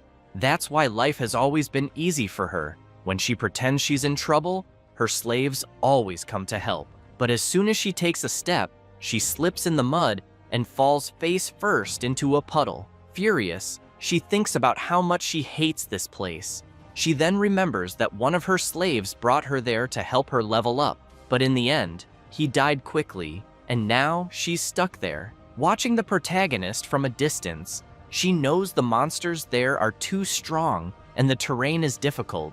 Then, as she stares more closely at the protagonist, she gets an idea. Maybe she just found herself a new slave. He hears a strange sound, and when he looks back, he sees Ilya stumbling before collapsing on the ground, asking for help. She puts on a pitiful face and says she hurt her legs because of the monsters, but inside, she's thinking the fool in front of her will fall for her act and won't resist helping a damsel in distress. But the protagonist doesn't care at all and simply turns away, continuing on his path. That leaves her completely stunned, wondering why the hell he acted like that. As she shouts for help, Hirkin just thinks another lunatic has shown up. Ilya bites her lip, absolutely furious, wondering how he dares ignore her. Hirkin continues his journey, fighting several monsters along the way, and while he gets bored watching his summons handle everything by themselves, he notices that the same woman is still following him. He realizes he's been ignoring her to avoid wasting time, but she just keeps following. So he starts remembering the faces of the players who tried to trick him a few days earlier, getting angry, thinking that if they're in the game, they should at least play properly. He concludes it's better to deal with this now, so he finally turns around and asks the woman what she wants. She approaches and says she dropped her sword in one of the swamps while hunting and asks if he could help find it. Hirkin makes it clear that when he finds the sword, she'd better disappear from his sight. She gets excited and starts thanking him non-stop, saying she won't forget his help, but internally, she thinks she just fooled another idiot. After walking around the area, they eventually find the sword she mentioned. Ilya thanks the protagonist again. He says it's fine and reminds her not to forget the promise she made to disappear once she got the sword. He takes a deep breath and orders his summons to go retrieve the sword. They quickly head over. While laughing, she thanks him once more, but he knows that necromancers are nothing without their summons. So she takes advantage of the fact that the protagonist is distracted and attacks him. Just as she's about to succeed, Hirkin quickly turns around and tells her she's really slow. Then, while she's still surprised and trying to figure out what just happened, he grabs her clothes and throws her high into the air, making her fall straight into the swamp. She emerges from the water and starts cursing him. Furious, she demands to know if he really thinks he'll get away with something like that, because her bodyguards will find him and destroy him. Hirkin starts laughing and tells her to look behind her. She turns around, wondering what's back there, and sees several lizard men. While Ilya tries to defend herself as best she can, Hirkin makes it clear that she still has a long way to go before she can trick him. He also points out that he could see her intentions from the very beginning. He then thinks to himself that he's been fooled too many times and can't afford to let it happen again. So he turns and says she's already wasted enough of his time, then calls his summons to leave. However, he gets frustrated when he sees them mimicking the same flirty behavior they saw from the woman. Hirkin gets angry and orders them to stop learning weird things or he'll eliminate them completely. Then a system message pops up, informing that the player Ilya has been eliminated. The protagonist gets excited and says he wasn't expecting to earn points for that, since he didn't eliminate her himself. Then he remembers her yelling that her bodyguards would come after him and figures they probably don't even exist. He'd even bet someone like her doesn't have anything like that. However, a group is watching the protagonist through a recording device and they are furious. Sometime later, still in the swamp dungeon, someone is injured and has a sword pointed at them. Hirkin, while leaving his sword stuck in the player, tells the protagonist to screw off and calls him an enemy of Lady Ilya. Hirkan says he's going to ask a question, wanting to know why the player is going so far for her, since it's not like he gained anything from it, and that's why he really wants to know if he thinks she'll date him if he avenges her. The player suddenly starts smiling, which confuses the protagonist. Then the player laughs maniacally and yells that it's because he loves her. So Hirkin eliminates him mercilessly and thinks the whole thing is a joke. Then he starts thinking about the girl from earlier who tried to deceive him, which makes him remember her. He never thought what she said about having bodyguards would turn out to be true, but knows that because of it, he's been running into crazy bums like them every day. He gets excited, thinking he's pretty eager due to not finding any missions, especially now that there's a bunch of shameless people trying to get him. He then wonders if he should find that woman and kill her again, but concludes it's better not to, as it might cause even more problems. With that, the system informs him that he obtained another unowned watch, as well as 5,000 gold coins, goblin leather boots, and the rare quality promise necklace. Hirkin wonders if the promise necklace he just picked up isn't one of those super rare items that could be sold for 800,000 won. He gets excited and shouts that love is great, thanking the idiots while thinking he'll finally have a fancy dinner. Suddenly, a guy appears shouting that the protagonist is right in front of him. Hirkin turns around excitedly, saying that the guy who killed Ilya is here. However, he finds himself face to face with several warriors, so he starts running away from them, as he didn't expect there to be so many. While running, he wonders how many there are, and if it's really possible for so many people to be obsessed with that woman. Then he decides to stop running and summons his minions. One of the players comments that those are the summoned skeletons they had heard about, and says he'll let his friend handle it like they agreed. He takes a deep breath and uses his love power skill, easily cutting through all the summons, while the protagonist screams that such a skill doesn't even exist. Then, he sees a system notification that his skeleton was destroyed, so he thinks they seem to be a higher level than him, and since there are so many, he doesn't think he can fight them head-on. So he boosts his speed even more, leaving them behind, and swears that once he levels up, he'll find and eliminate them. After running for a while, Hirkin stops to catch his breath. He soon thinks that it's hard to shake players off because his level is lower, and for now, he just needs to keep moving. Then he's surprised when he feels something strange in the air. He turns around and wonders where he is, knowing that the place is very different from the rest. He realizes he doesn't remember a place like this in the lizard swamp, and that he's been in the area for days but has never seen this kind of black swamp. After thinking a bit more, he concludes it must be what he suspects. Meanwhile, the players are searching for the protagonist, wondering where he went. Then, the chubby one yells that he might be ahead, since he sees a skeleton, but what they're actually seeing are the protagonist's summons dancing like they're in a club on top of something strange. They're stunned by the sight. The chubby one gets furious, curses the protagonist, and says that it wasn't enough to hurt Lady Ilya, now he dares to insult them like this. Without thinking twice, he charges straight at the summons. But at that moment, a huge creature emerges from the swamp and grabs the chubby guy, pulling him into its massive mouth. His friends are paralyzed with fear because of the enormous creature. This is the level 40 lizard dragon, the boss of the lizard swamp, which easily devours the chubby guy. Hirkin just hides, watching the players deal with the boss. He then thinks he never imagined the nest would be the lizard dragon's nest, since he knows it's a boss with huge defense, HP, and attack, requiring a group of 20 level 40 players just to barely defeat it. He also reflects that, from what he heard, the lizard dragon raid was completed some time ago, and normally, this boss shouldn't even be here. However, he considers that if someone with a related quest enters the area like his quest to take the egg from the nest, the monster will respawn. In other words, if the lizard dragon is here, this must be the location of Ahimbri's quest.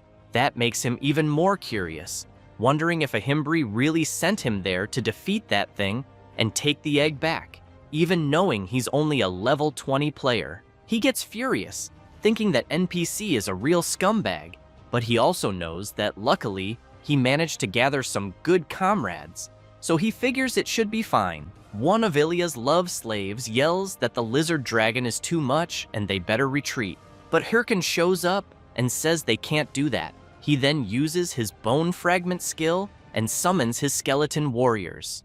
The players, seeing the protagonist's summons, comment that they're surrounded. One of them, shouting that it's fine and they just need to push through, ends up getting struck by the lizard dragon without realizing it and is launched into the air. With that, the protagonist takes advantage of their distraction and runs off. As he sprints at full speed, Hirkin thanks them and says he'll never forget the sacrifice they made. He then thinks that now that the boss is occupied, it can only mean one thing. So he heads straight to the lizard's nest to steal the egg, knowing it should be empty. After jumping into the nest, he gets excited thinking all he has to do is grab the egg and get out. But he ends up shocked, as he doesn't see the egg anywhere. So he starts searching like a madman until he finally finds the egg and stares at it, puzzled. He thinks he found something really suspicious, and judging by its appearance, wonders if it doesn't look more like a rock than an egg.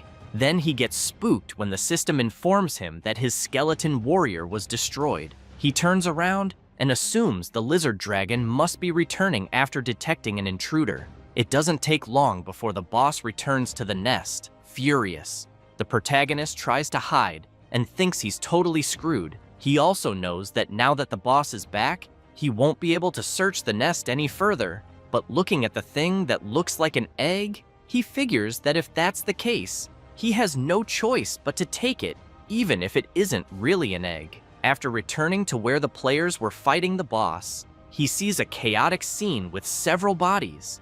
Hirkin approaches one of them laughing, and while grabbing the player's watch, he says that Warlord is a really interesting game, and that there are so many crazies because everyone has too much freedom. The player gets furious and curses at him, but Hirkin stabs his sword near the player's face, and as the guy gets scared, the protagonist tells him to listen carefully to what he's about to say. He explains that he was just playing around until now, but that he has a lot to lose in this game. So he makes it clear that next time they meet, they won't get off so easy, and that this is a warning to them, and that woman too. After saying that, he turns and runs off at full speed. After walking a bit, he thinks that he swears. If those players keep bothering him, even after his warning, it'll be all-out war. Then he thinks it's time to make some extra cash with everything he got in the swamp dungeon. So he posts on the game forum that he just found a lizard dragon in the lizard swamp and wants to sell the exact location for 100,000 won. After returning to where Ahimbri is, he places what he thinks is an egg on the table and awkwardly tells Ahimbri that he brought what he asked for. He then hopes it really is the right item, since he doesn't want to search the whole map again. The NPC observes it closely, which makes the protagonist anxious, until Ahimbri says that this is the item he was looking for and thanks the protagonist. He gets excited, thinking that in the end, he managed to bring the correct item. Ahimbri comments that he was faster than expected and thought someone like him would take much longer. Hirkin gets nervous, wondering if he knew that and still gave him this mission. What kind of NPC is this?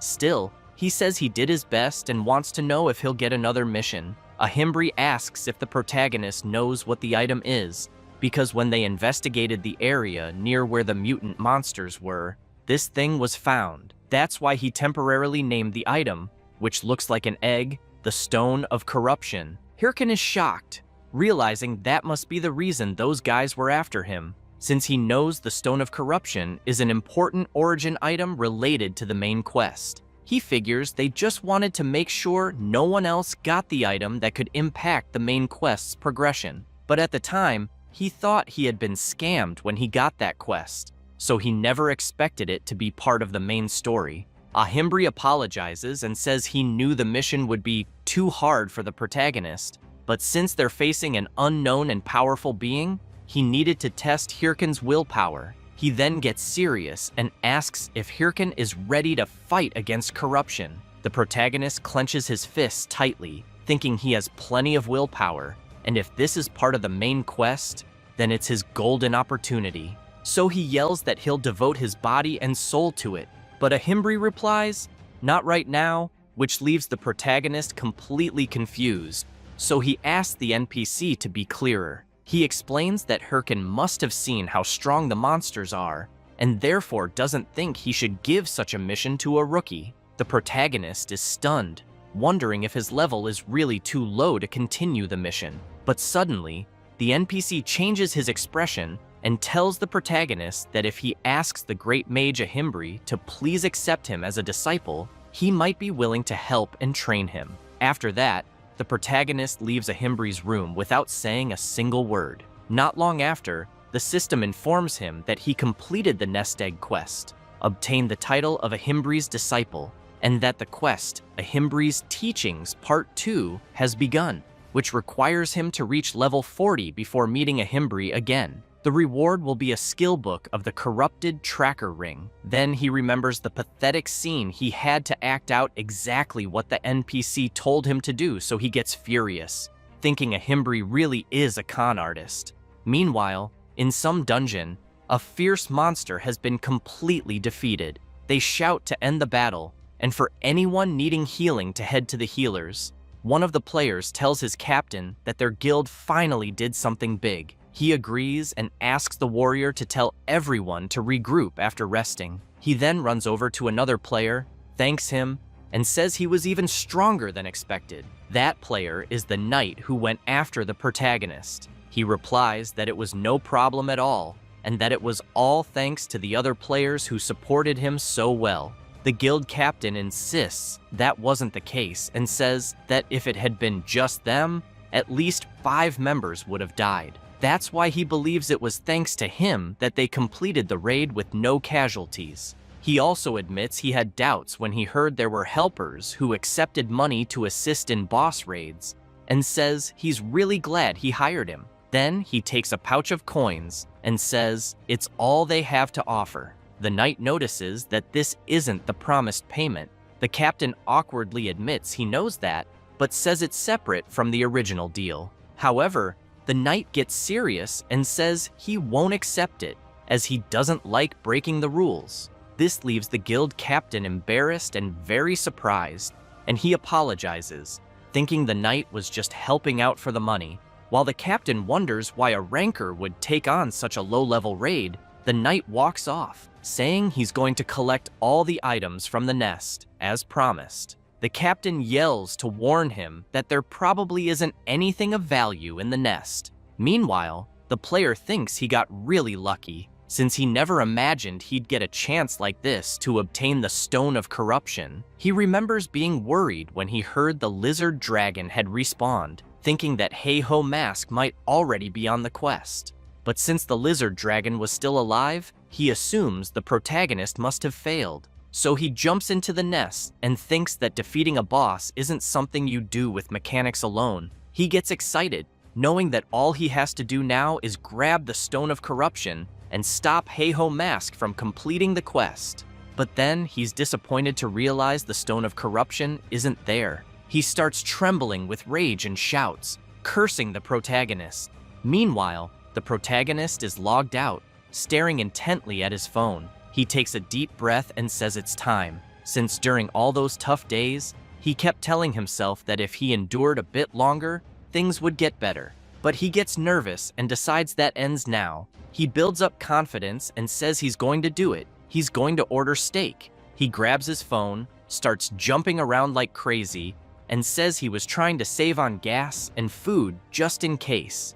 But now that he's completed the main quest, he figures it's okay to treat himself to a juicy steak, especially since he earned some extra money. So he thinks it's a fitting reward and time to convert it into real money. As soon as he does, he sees his massive balance in the account and gets excited, saying, "It's finally time for steak." But then he watches several deductions hit his account: debt payments, utility bills, and rent. His balance drops to 856.1, leaving him stunned, since that's not even enough to buy instant noodles. He starts pounding the floor and wonders why he works so hard and is still broke. Then he gets a message from Romeni, asking if he's still alive and if he quit WTube for good. He picks up his phone and thinks he forgot to update Romeni about his situation and that he can't make videos anymore because some lunatics are after him. But then he gets nervous and wonders if he really needs to be so cautious when he's practically starving.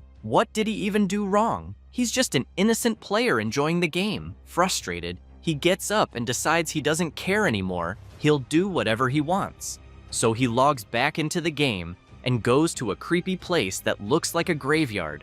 The system notifies that he's entered the field of the forest of the dead. As he walks, he tells his summons that no matter how many times he comes here, it's always scary. He figures this is probably the best place for him to grind some experience, and the creepy atmosphere is also great for attracting views on his videos. With that, he turns around and calls his summons to hunt. But first, he says they've got a new teammate now, and he's in charge of strategy from now on. He tells them to get along. His new summon is a skeleton mage, a skill that the con artist Ahimbri gave him. He knows that the more his mastery improves, the more advanced the effects they'll be able to use. So he concludes it's a great skill, but also one that consumes a lot of mana. Then, looking ahead, he sees a hand emerging from the ground and says, that's their next target.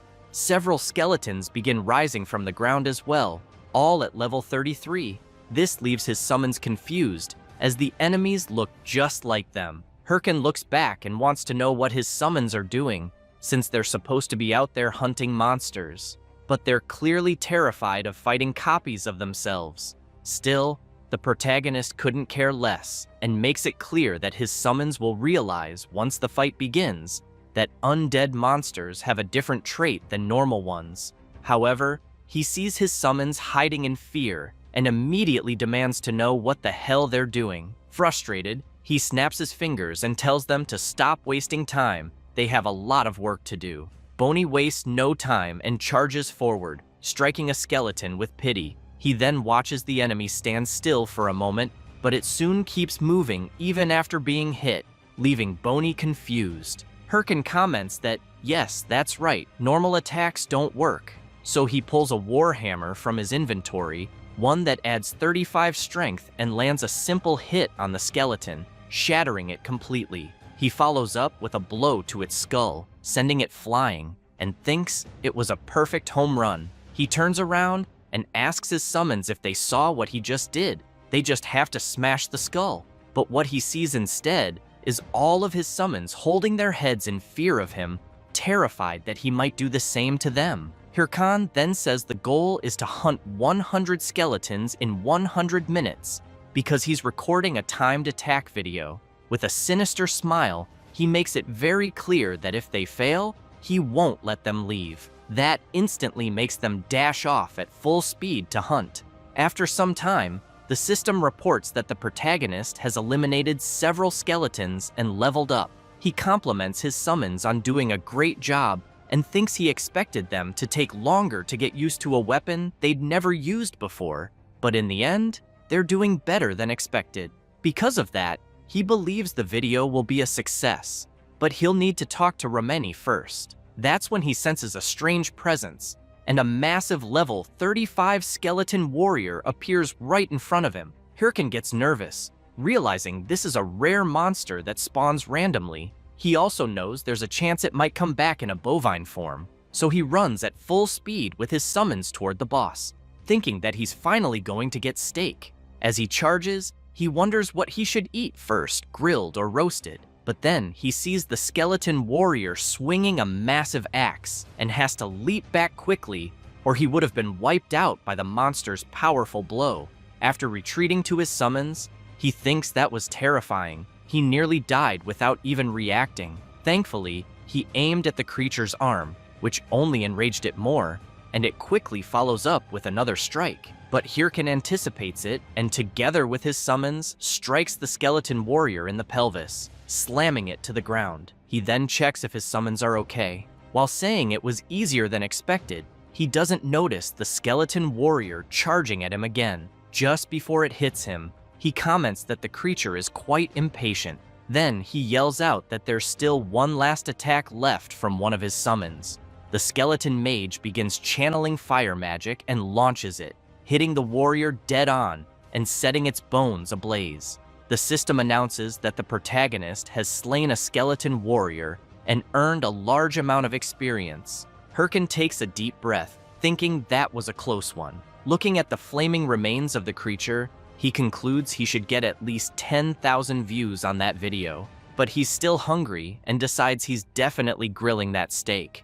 At that moment, the system alerts that the field boss has detected the death of one of the protagonist's subordinates, which leaves Hirkan confused. The system then continues warning that the field boss has found intruders, and finally, that the field boss is awakening. A massive magic circle appears right next to them. Then its head begins to emerge, followed by its body, until a colossal creature fully materializes before Hirkin and his summons. He's left speechless, unable to believe what he's seeing. The level 40 golden skeleton boss has appeared. He knows that the golden skeleton is the Forest of the Dead's boss, and the first mage class boss, a powerful one known as the Rookie Killer. He also recalls that the condition to make it appear was defeating several skeletons. Though he hadn't considered that at the time, he thinks there's no way he can beat it, but if he does, it'll be a huge jackpot. Then he gets an idea of how to pull it off if he buffs his skeletons.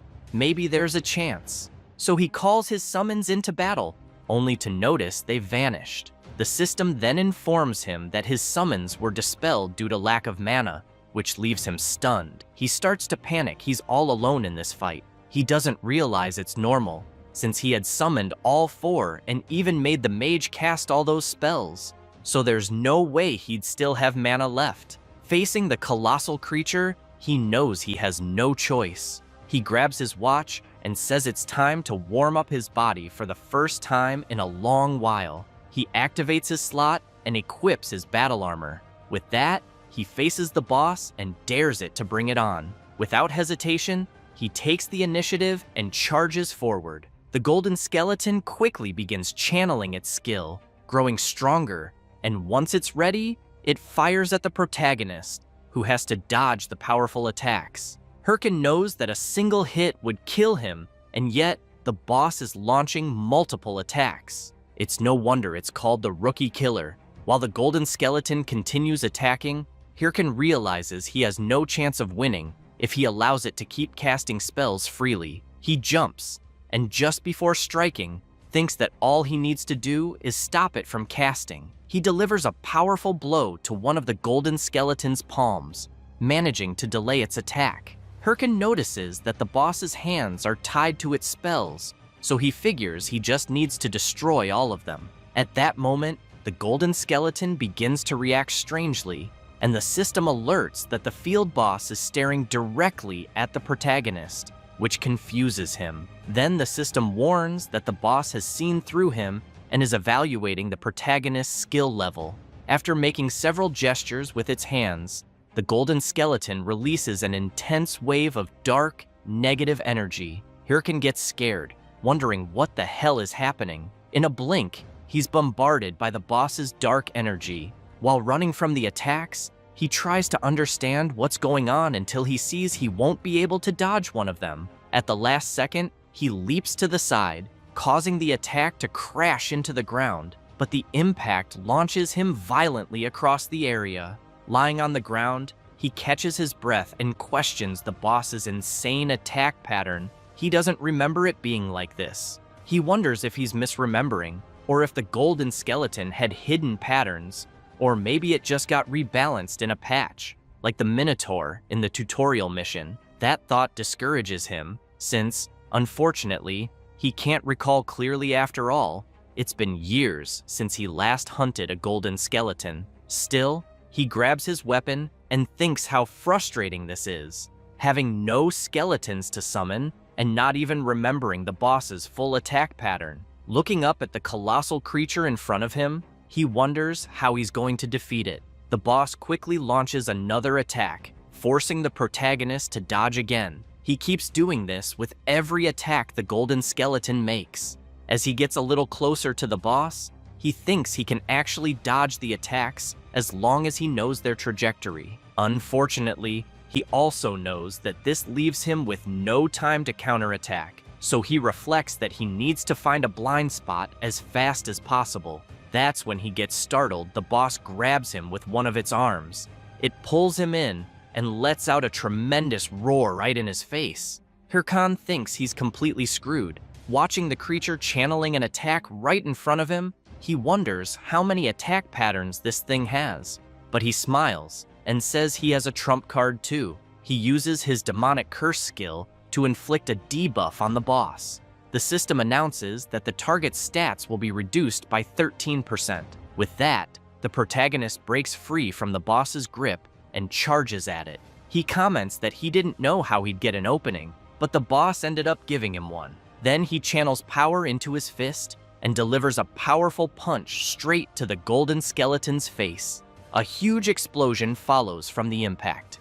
The skeleton's bones begin cracking and breaking at once, which gets Hirkan completely hyped. The golden skeleton starts to fade away. Not long after, the system informs the protagonist that he has defeated the golden skeleton, earned lots of experience points, received a hefty sum of gold coins, obtained the title Skeleton Slayer, and leveled up. He breathes in relief. As he deactivates his slot, he thinks that was a close one, certain he would have failed if it had lasted 10 more minutes. Then he pulls up his status screen and sees that he's currently at level 36 with 9 titles. His stats show 109 strength, 35 stamina, 101 intelligence, and 141 mana. He gets excited knowing he's reached level 36. However, he also realizes that things will get dangerous from here. Even though 141 mana is a decent number considering he invested the bare minimum in that stat, he knows it's still not enough. So far, he's been pushing forward thanks to his titles and level ups, but now that he has more skills to use, it's just not sufficient. After all, he increased his strength for his skeleton warriors, but what's the point if the skeleton warriors vanish? He hangs his head, thinking he's already earned all the mana-related titles he can at this point and wants new gear, but unfortunately, he has no money for that. Then, out of nowhere, he smiles and says he doesn't care and doesn't even know anymore. He skips off saying that, for now, he'll send the video to Rameni and focus on reaching level 40, and that later, for sure, he's going to eat beef ramen. Sometime later, after he sends the video he recorded in the Forest of Monsters dungeon to his editor, she watches it. She pauses it, takes a deep breath, and punches her teddy bear hard. Furious, she keeps beating the stuffed animal and asks if the protagonist is actually insane. But suddenly, her personality shifts, and she gets all giddy, jumping around the room and saying that Hirkan managed to defeat a boss stronger than him without taking a single hit, and he did it with no practice at all, proving he's truly talented. She sits down in her chair, relieved, and says the video is so good it barely needs any editing, and she'll soon send him the final version. Then she starts wondering what title to use for the video. Thinking of something cool, she suddenly has an idea and excitedly declares that she'll title it The Solo Emperor. Later, in the game, at the Bangsu Castle branch of the Adventurers Association, Hirkan arrives saying to Ahimbri that he's back, stronger just like he asked. He notices the protagonist all dirty and asks what happened and why he looks like a beggar. Hirkin laughs and just tells the NPC to hand over the reward already. The NPC agrees and says he'll give the promised reward. The system then announces that the protagonist has completed the quest, Ahimbri's Teachings Part 2, and has received the skill book, Osteology. He's very impressed by the skill book, knowing it's a very rare necromancer ability not found on the market. The skill increases the stats of all summoned skeletons by 5%, reduces the mana cost to summon and maintain them by 10%, and also allows summoning one additional skeleton. But what he needed most was precisely that mana cost reduction, so he starts thanking the NPC frantically. Ahimbri also shows Hirkan that he obtained the corrupted tracker ring, and that he should use the corrupted stone he brought to harness its power. The corrupted tracker ring is unique in the game's history and grants 2 bonus points to class-specific stats and 9 points to all attributes. When used together with the corrupted tracker necklace, all attributes are boosted by 21 more points. Hirkan is drooling with happiness because he knows the corrupted tracker ring is that rare ring given only to the first players to complete the main storyline. He jumps to grab the ring and thanks the NPC, but Ahimbri closes his hand and says, on second thought, he's not sure he can just hand it over. He turns away, leaving the protagonist confused. Then, Ahimbri turns back, laughing, and tells him that if he wants the ring, he should come and take it if he can. Hirkan laughs and says, all right. Without hesitation, he activates his slot, puts on his battle armor, and charges at the NPC full force. Sometime later, outside the Scavengers Association, Hirkan has managed to get the ring. However, he's exhausted, wondering what got into that crazy old man. He would have killed him if he weren't an NPC. But in the end, he got the ring and the next quest. Ahimbri had told him that he'd lost contact with an agent named Miggy and that he thought the protagonist should visit Suryu Castle. Remembering that, he decides to let it slide for now. However, he knows that the Suryu Castle area is high level, so he figures he should level up more on the way. Then he sees several messages on his watch. It's Rameni with urgent news, saying she just posted the Golden Skeleton video on WTube and thinks he should take a look. The protagonist opens the video and immediately sees that it has over 2 million views, along with many comments praising him and asking for more, many of them including donations to the channel. He's blown away, wondering what the hell is happening. He drops to the ground in disbelief and starts counting how many zeros are in his account. Soon, he starts thinking about what to eat. Tomahawk, ribeye, filet mignon, sirloin, so many delicious things. He starts drooling, thinking he can now eat anything tasty he wants.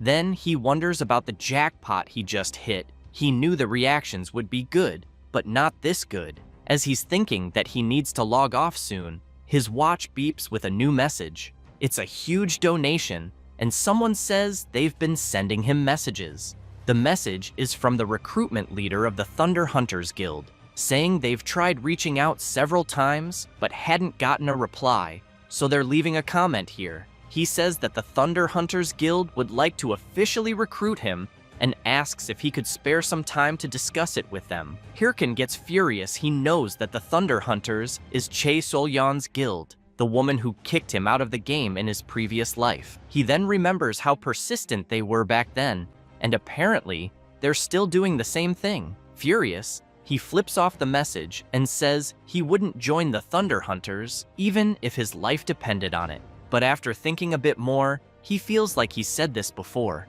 so he recalls his past life when he was furious and saying it was annoying as hell, and he wants to know why Chae Sol-yeon is being so persistent after being rejected so many times, especially since she was already in a guild. One of his friends at the time commented that he was pretty lucky, since the Thunder Hunters were one of the best guilds even among the top 30, and that the guild leader was the daughter of a rich family, so if he joined, he'd definitely get a 6-figure salary. His other friend added that it made sense they were after someone like Hirkan. Then he smiled and explained that it was because the protagonist was really good at the game, and in all the raid videos from his guild, every single comment was just about him. He finished by saying that, honestly, Hirkan was way too good for them. Hirkan took a deep breath and quickly asked them to stop, making it clear he didn't care about the six-figure salary because he didn't want to join the Thunder Hunters,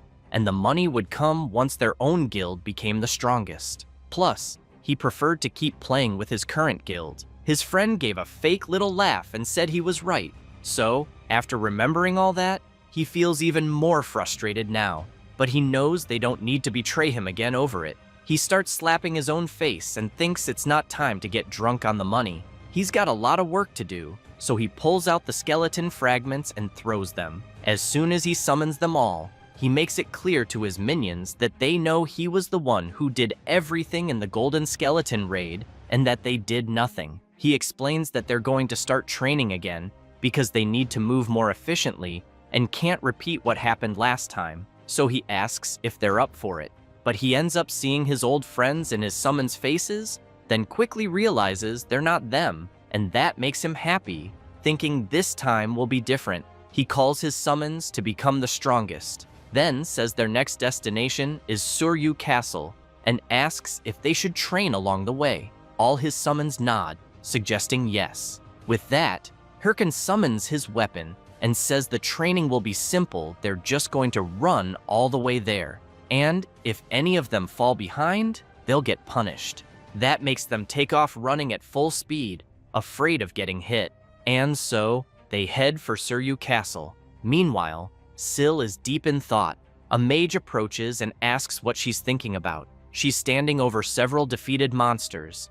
The mage informs her lady that it's almost time for the meeting. This is Hatch from the Thunder Hunters Guild. Syl jumps down from where she was and quickly asks how the progress is going on the Corrupted Count mission. Hatch says they haven't made any progress yet and still haven't found any clue for the next quest. Syl gets furious and says she can't believe they let the Hydra Guild grab the main quest before them. Hatch tries to argue, saying she thinks they'll find it soon, since they're going to a meeting with the leaders of all 30 top guilds. Syl emphasizes that there's no way a meeting with those losers will be useful. Even so, Hatch asks the guildmaster to be careful as she walks away. Guys, here's a quick recap of the latest chapters to keep you updated. The protagonist's WTube video was a hit, and he made a lot of money overnight. He was also close to losing control, but thanks to the person responsible for everything he went through, the flames of his revenge were reignited, so he decided to walk the path of a hungry beast. The first thing he did was go to the loan shark he had borrowed money from, and as soon as he got there, he threw down his money bag and made it clear he would pay the full debt, principal, and interest in cash, which surprised the loan shark. Jaehyun, as he's called in real life, after handing over the money, asked if everything was okay. Next, the protagonist bought rare skill books, which made him quite happy. However, once back in the game, he knew he was broke again, with his account balance at 0. Surrounded by his summons, Hirkan lamented that he thought he was ready for this, but admitted that seeing his bank account still hurt. He quickly decided to forget about it and learn the new skills he bought. He wasted no time and learned them. The system then informed him he had acquired the skin grafting skill, a level F mastery passive that increases defense by attaching monster remains to his skin. If he takes too much damage, the material must be replaced. He decided to test it right away, and the system asked if he wanted to use the skeleton warrior's horns to enhance it. He said yes, and the system notified that he had gained the essence of a skeleton warrior and 5 defense points.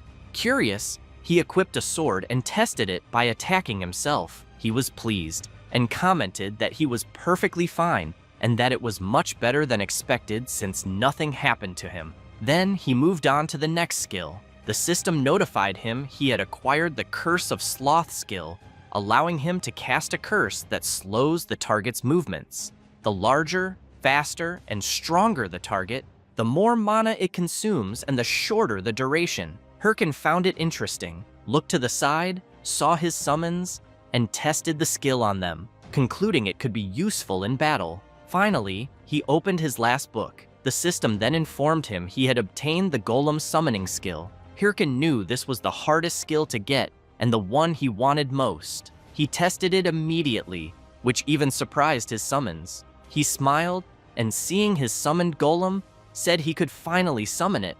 Then he shouted that a necromancer is nothing without golems, and judging by the size of his new summon, he knew it was more reliable than any of the tanks there. He smiled and snapped his fingers, activating his copy mode, passive, on the golem. He then created a bond with the summon, knowing it had a copy mode that could sync its movements with his. By combining the golem's strength with his own movements, he believed it could be ridiculously effective. However, the golem just stood still, shocking the summons and driving the protagonist crazy, wondering why it didn't work. He questioned whether it was a bug, but then the golem mimicked his earlier movement, leaving everyone speechless. Hirkin wondered if this was faster than his other summons could react, then laughed and asked himself what he should do next. Meanwhile, elsewhere, someone mentioned they thought everyone had arrived and asked if they could start the meeting. This was Nergal, leader of the Ares Guild, who thanked everyone for coming despite being busy. Shev the Slayer, leader of the Red Bulls Guild, laughed and said he recognized a few familiar faces there. Berg, the leader of the Big Smile Guild, just takes a deep breath, while Syl, the leader of the Thunder Hunters Guild, remains silent. Berg wants to know if 29 were invited, and only 4 showed up. Shev laughs and says more people came than he expected, since they're talking about the top 30 guilds. Nergal points out that this was really sudden, then explains that normally the top 30 warlord guilds are fiercely competing, and it's very rare to have a meeting like this one. However, he becomes serious and reveals that the Hydra Guild discovered the identity of the corrupted Count and is planning a final raid in a month. Shev starts laughing and says that's insane, knowing none of the other guilds even came close. And if that's true, then Hydra pulled something off. But he's quickly interrupted by someone slamming the table. It's Berg, furious, yelling that it's all over if they let Hydra get the corrupted Count, since they'll end up monopolizing all future main quests, sponsors, ads, and content. Syl tells Berg to shut up, and releasing her power, says that if he's scared, he should just sit quietly and not bother anyone. Berg doesn't like that at all, quickly equips his claws and asks if she wants to fight. Shev asks them to calm down, saying they're not here to fight. Nergal agrees with the blonde and makes it clear that a fight between them would only benefit Hydra. Then, Nergal emphasizes that this is exactly why he's proposing an anti-Hydra alliance. The 4 guilds present will agree not to fight until the corrupted Count missions are finished, and will share all info about him. He then asks if anyone opposes his idea. Shev says he's not a big fan of alliance schemes, but thinks there's no other way. Berg makes it clear that if they don't stop Hydra, they're screwed. Nergal concludes the meeting, but Syl, without saying a word, clearly didn't like any of it.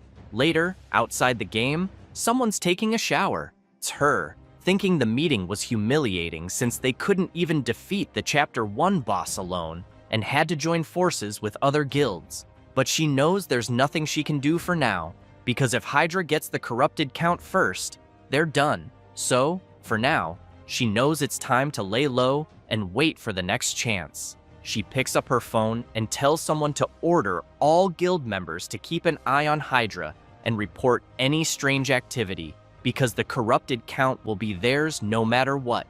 Meanwhile, inside the game at the Tsuryu Castle branch of the Adventurers Association, Hirkan is surprised, wanting to know what's going on. A guy says he already asked him to go to the Bobaru Forest. He explains that's where Agent Miggy disappeared and that the protagonist should search the area for traces. Hirkan says he knows the Bobaru Forest is full of level 70 monsters, a dangerous area, and that he could die instantly if he goes there now.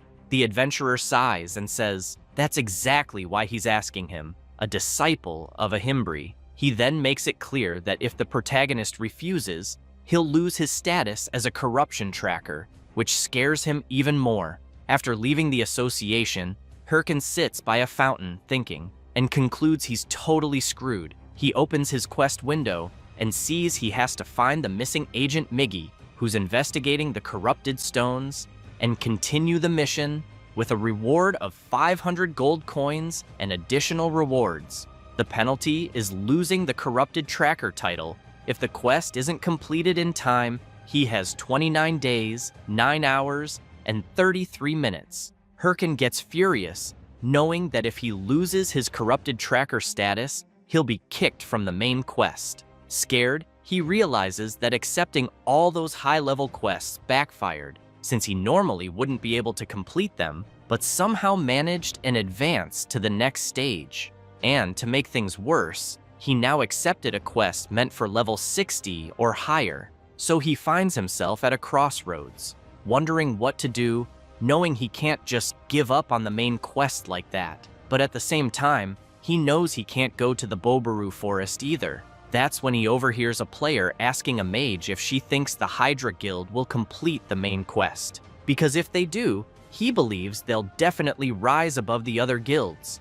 The mage emphasizes that the rest of the top 30 guilds haven't even managed to start the main quest. The player then asks what'll happen to the other main quests if the corrupted count is defeated, which scares Hirkan quite a bit, but he quickly smiles, looks at his watch, and realizes that maybe he doesn't need to go to the Bobaru forest after all. Meanwhile, someone is observing a huge castle from afar, reporting that nothing special has happened and that his and his friend's mission is finally ending, since having to sit and watch the castle for hours every day was starting to drive him crazy. He asks if his friend agrees.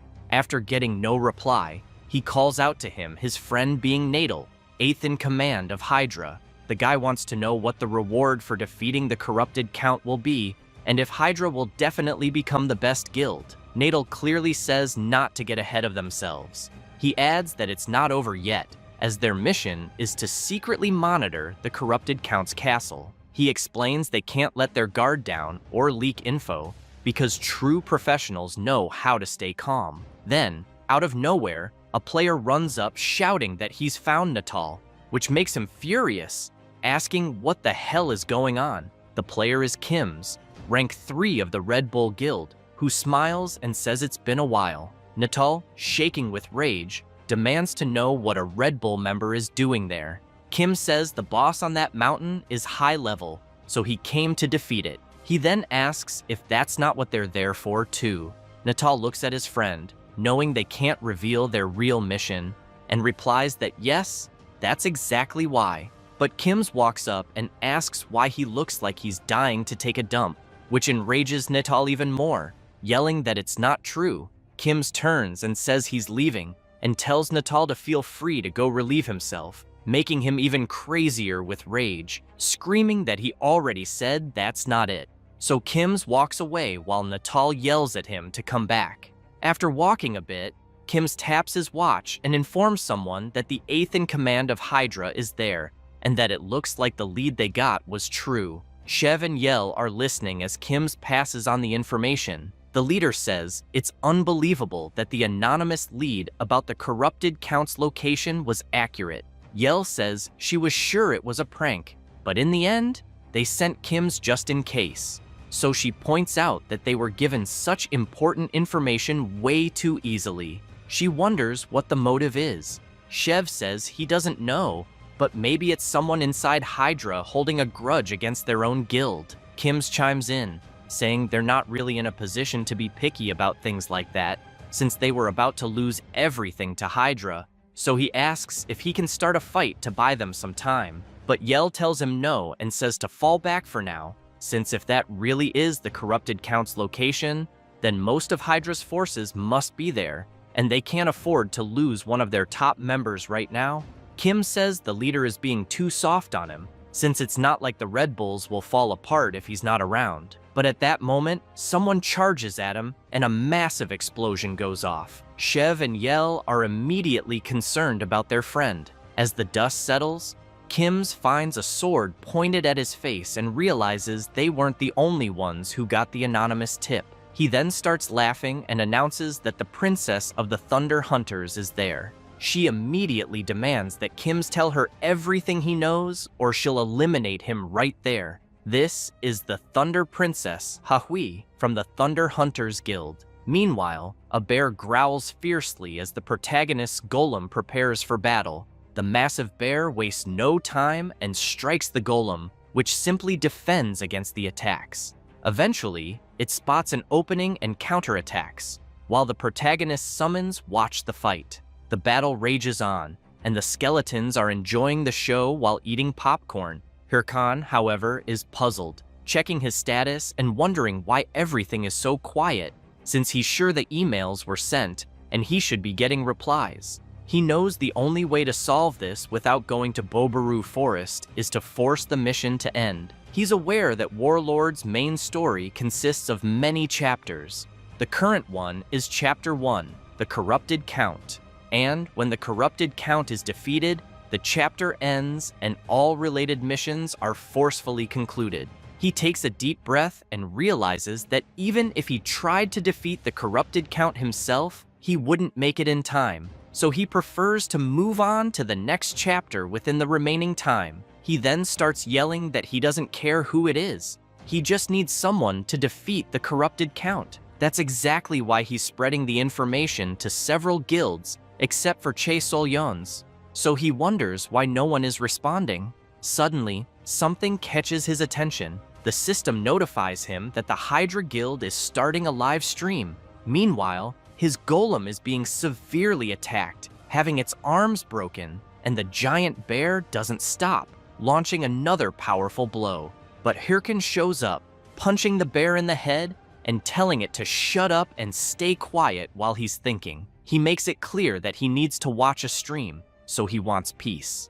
After sitting down to watch the live stream, a host greets all viewers and announces that the Hydra Guild was the first to discover the identity of the Corrupted Count and is planning to attempt a raid. The planned date for the raid is, Hirkan hopes it's sometime this month. Then the host says it'll be in 3 days, which really surprises the protagonist. The stream ends, and he comments that it's sooner than expected, but not shocking, just as he predicted. He starts laughing like a maniac and thinks this is perfect. He then orders his golem to resume fighting the bear. While they fight, he remarks that Hydra probably got nervous because he spread the info to other guilds.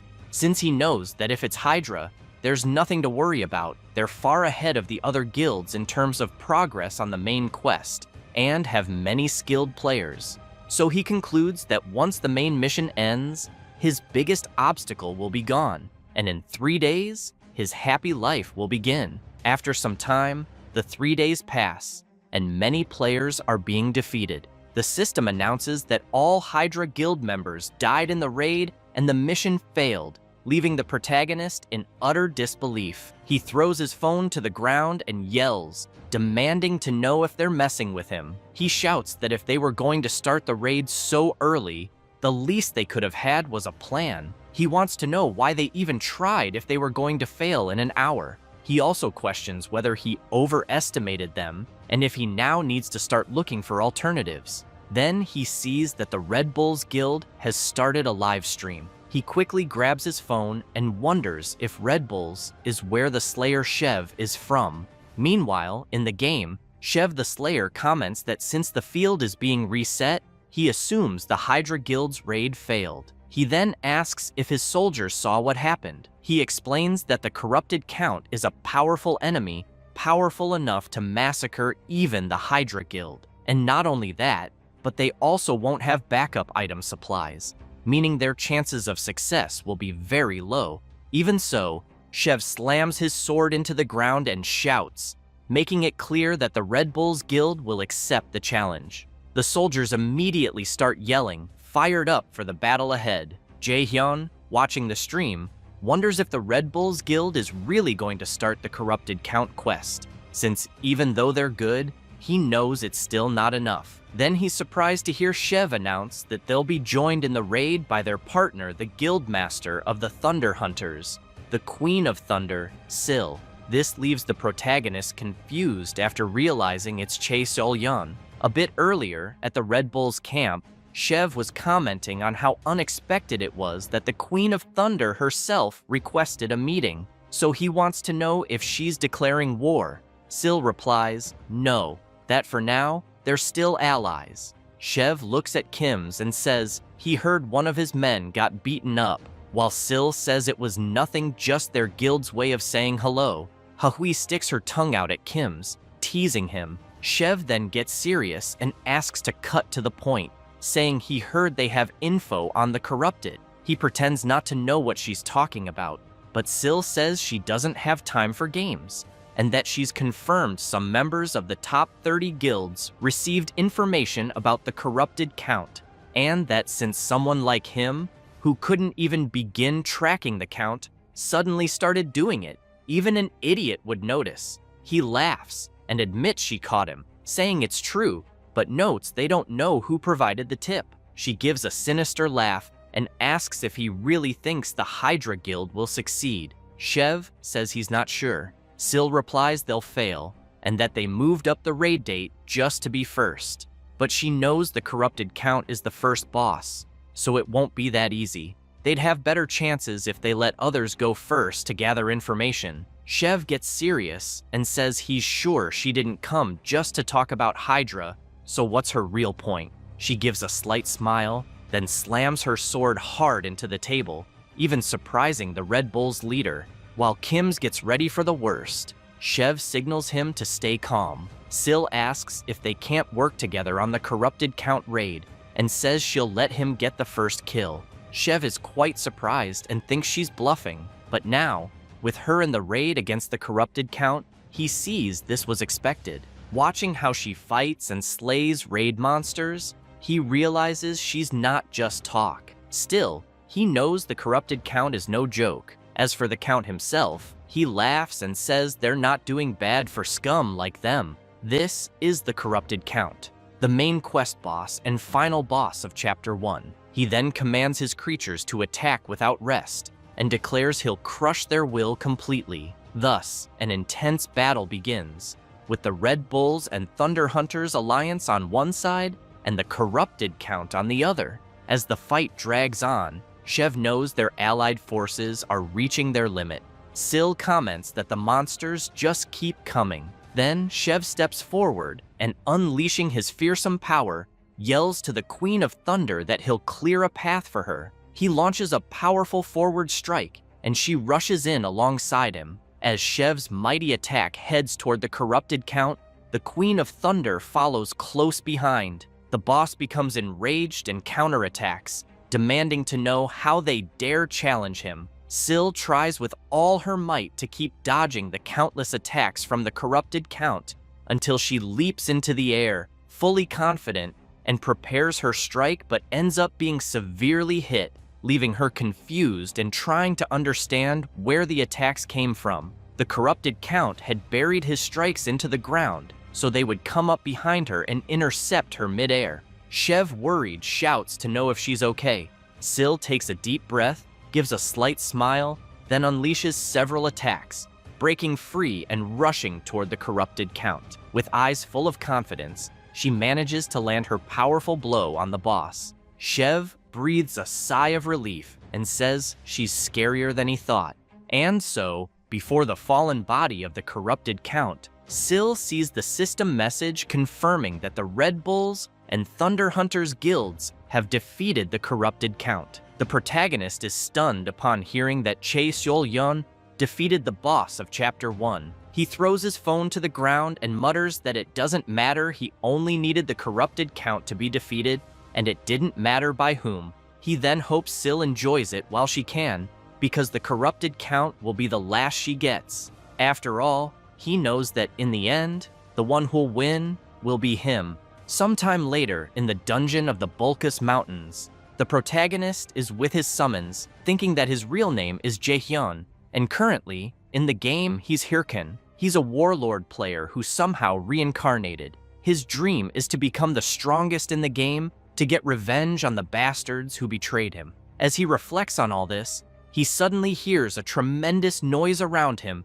and before he realizes it, a herd of wild boars is charging straight at him, and he has to run to avoid being trampled. A few hours earlier, the protagonist arrived at the entrance to the Bulkus Mountains and saw that the field was blocked. While Littlebone is confused by the barrier, Hirkin explains that it's a locked field until someone meets a certain condition. Since he hasn't met it yet, entry is restricted. But he knows that the Bulka's Mountains are the main stage of Chapter 2's storyline, and that when the main quest of Chapter 1 is completed, entry is automatically granted. So after crossing the barrier, the system notifies him that he has entered the Bulka's Mountains and received the title of First to Set Foot in the Bulka's Mountains, increasing all his stats by 2 points and class-related attributes by 1 point. He gets excited and thinks, just as expected, no one else had discovered it yet. He calls his summons and declares that it's his time to shine,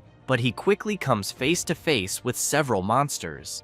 The monsters in question are all wild boars, level 60, fierce beasts that roam in packs. Hirkin, being only level 41, is shocked to encounter them right away. Back in the present, the boars are enraged and charging after the protagonist, who keeps running and wondering how he got so unlucky and how the hell he ran into those boars as soon as he entered. He also thinks some people have probably already noticed the blocked field is now open, so he can't afford to waste any more time there. He knows his chances are low, but still, it looks like he has to try. So he shouts for his summons to activate their helms and charge at the boars. However, the creatures are so strong that they easily defeat the protagonist's summons. As Hirkin retreats, thinking his summons were wiped out in a single hit, the system notifies that the skeleton warrior has been destroyed after taking too much damage. The protagonist then smiles and says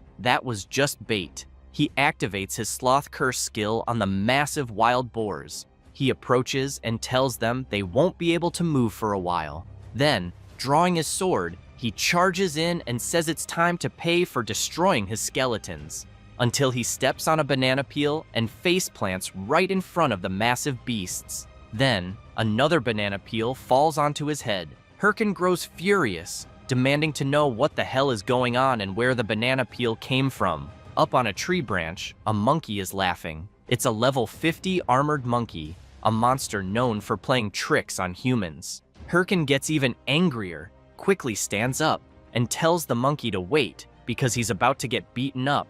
But then the system notifies him that the effect of the sloth curse has worn off. He turns around in a panic, thinking this is really bad. Just then, a bright flash comes from his direction and completely shatters the wild boar's head. Hirkin is startled, trying to understand what just happened. Up in a tree, someone is firing a crossbow, releasing countless arrows that, in a blink, brutally wipe out several wild boars. Hirkin, amazed by how easily the monsters were taken down, wonders how it's possible with just one shot. Then the mysterious person approaches and asks if the protagonist is hurt. Hirkin turns and sees an old man, wondering if it could really be who he's thinking. Meanwhile, at Suryu Castle, 2 adventurers are surprised by what they see ahead. One of them notices a knight leaning against the wall and asks if that's the White Mamba's armor set. The other responds that it looks like it, and then asks if the person they're seeing is a ranker. The knight, visibly impatient, adjusts his glasses and asks if his companion has found the identity of the informant. A mage steps out from the shadows and says no, that none of the guilds know who sent the information. He adds that it makes sense after all.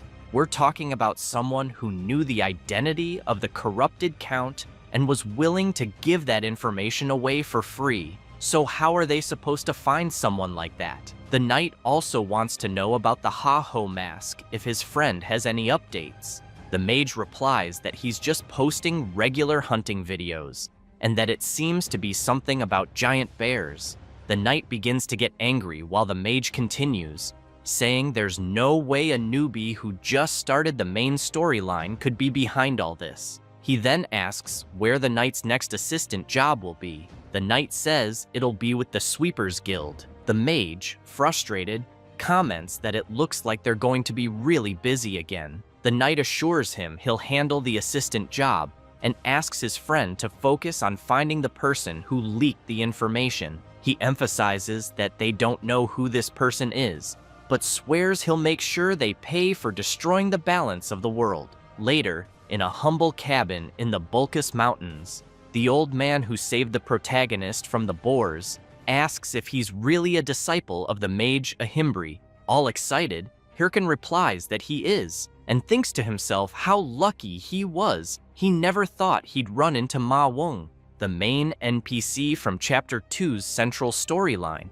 The old man says that luckily he found the protagonist in time while out on patrol. Hirkin knows that Ma Wong is skilled enough to have once been the prince's sword instructor, but was expelled due to an unfortunate event. After that, he became the captain of the guards who protect the Bolkas Mountains. That's why Hirkan knows for sure he had to find this NPC in Chapter 2 and feels incredibly lucky. Ma Wong tells the protagonist that he should go back, which confuses him, so he asks the old man to clarify. Ma Wong explains that he doesn't know what brought Hirkan here, but there's nothing in that place except monsters. So again, he urges him to go back before something worse happens. Hirkan smiles and says the corrupted count is dead. He thinks to himself that there's no point in the old man playing hard to get, since he already knows how to enter Chapter 2. He then adds that even with the count's defeat, there are still corrupted monsters out there, and that he was tracking the source and ended up here. He then wants to know if the old man knows anything about it. The old man says he has something in mind, but no evidence yet, which is why he asks if the protagonist could help him gather some. With that, the system notifies that Hirkan has obtained the title of first to contact a Bolkas watchman, and also the title of initiator, granting him an additional 14 attribute points. Hirkan gets excited after learning he received 2 rare titles and tells the old man that he can indeed help. Ma Wong asks the protagonist to first calm down and then investigate the monsters near the area. Thus, the quest, the Bolkas Watchman's Request, is created, and Hirkan must defeat 50 monsters in the Bolkas Mountains, with a reward of 500 gold coins and increased trust from Ma Wong. Without wasting time, Hirkan heads out of the cabin, thinking this is great since he knew he needed to level up anyway. He then reflects that he'll leave the high-level monsters, like wild boars and warrior bears, for later and start with the easier ones. Until he remembers something. Recalling how the armored monkey mocked him, he decides he'll start with it and wonders how he's going to make it pay. Later, still in the Bolkas Mountains dungeon, a player slips on a banana peel, followed by another. This keeps happening for a while, and the armored monkey just laughs at the players. Then another player starts walking by, and the monkey immediately sets its sights on its next victim. It gets ready, but Hirkan suddenly appears behind it and says he finally found it. The monkey turns around awkwardly, and the protagonist, with a bizarre expression, says he's going to eliminate it. Without hesitation, he grabs his sword and charges at the creature. However, the armored monkey easily dodges all of the protagonist's attacks. Hirkan tries everything to land a hit, but the monkey always evades. Then the monkey increases its speed and quickly flees. The protagonist chases after it, furious. While chasing the creature, he thinks about how annoying the monkey is so fast, and the trees keep getting in the way, making it hard to attack. So he stops on a tree branch, prepares an attack, and throws his sword at the monkey. The creature notices the attack coming and gets really scared. The protagonist's sword hits, but it lands right beside the monkey, scaring it even more. The creature starts laughing at the protagonist, but Hirkan makes it clear that the sword attack was just a distraction. Right then, his golem appears and delivers a powerful punch, causing massive destruction. Hirkan watches from afar, and it doesn't take long for the system to inform him that he has earned the title of being the first to hunt down and eliminate an armored monkey. Hirkan is pleased, and thinks it's time to start hunting more of them. Meanwhile, several cameras are snapping photos, as Shev the Slayer and Syl the Queen of Thunder are there. They shout out congratulations to the Red Bull Guild's Red Bull, and to Syl from the Thunder Hunters for completing the first chapter's boss raid. Then, a reporter player approaches the Queen of Thunder and asks if she'd like to say something. She gives a slight smile and says she thinks they were really lucky this time, but they'll keep working hard to bring good results in the future. However, off camera, she looks displeased. Hahui, walking with the Queen of Thunder, says she's the best. Then he admits he thought they were done for when the last wave of monsters came, but then she appeared, jumped in alone, and defeated the corrupted Count. Syl says she was lucky and emphasizes that they couldn't have done it without the Red Bulls. Still, she knows that to achieve a full victory, they need the skills of the player known as Heiho Mask. Disappointed, she asks Hahui to call Hatch. Shocked, he yells, wanting to know why the Queen of Thunder would need that loser. Syl becomes serious and makes it clear that there's something they need to hunt. Meanwhile, something is breaking, and the system soon informs that the protagonist's equipment durability has dropped to 0 and was destroyed. Hirkin looks at his sword in frustration and thinks it's time to look for new gear. But he knows the problem is that he has no money, so he concludes that his only option is to try for gems, since he knows they have a very low drop rate from monsters and are used to craft items. For example, the Green Goblin gem grants 1 extra point of dexterity. The Werewolf gem grants 2 extra points in the attack attribute. They also have additional effects depending on the monster they drop from. He then thinks that gems dropped by armored monkeys are great for making equipment. With that, he summons his creatures and shouts that they're going to hunt every last armored monkey. 9 hours later, Hirkin is devastated, as he had no success in getting any gem drops. And, looking at the pile of countless armored monkeys, he wonders if a drop should have happened by now.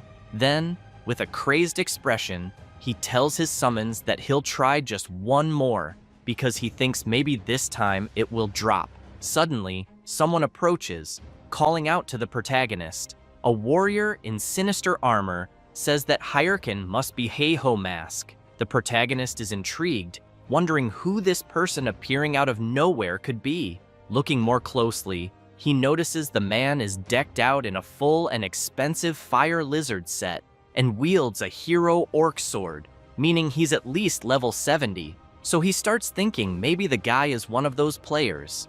The man introduces himself as Quixote. Then, he starts making some strange movements, and as soon as he stops in a completely ridiculous pose, he officially challenges the protagonist to a duel. Hirkin is confused, wondering what the hell the guy in front of him is doing, while Quixote comments that he heard the protagonist is getting popular on WTube, so he points out that beating him would make him popular too.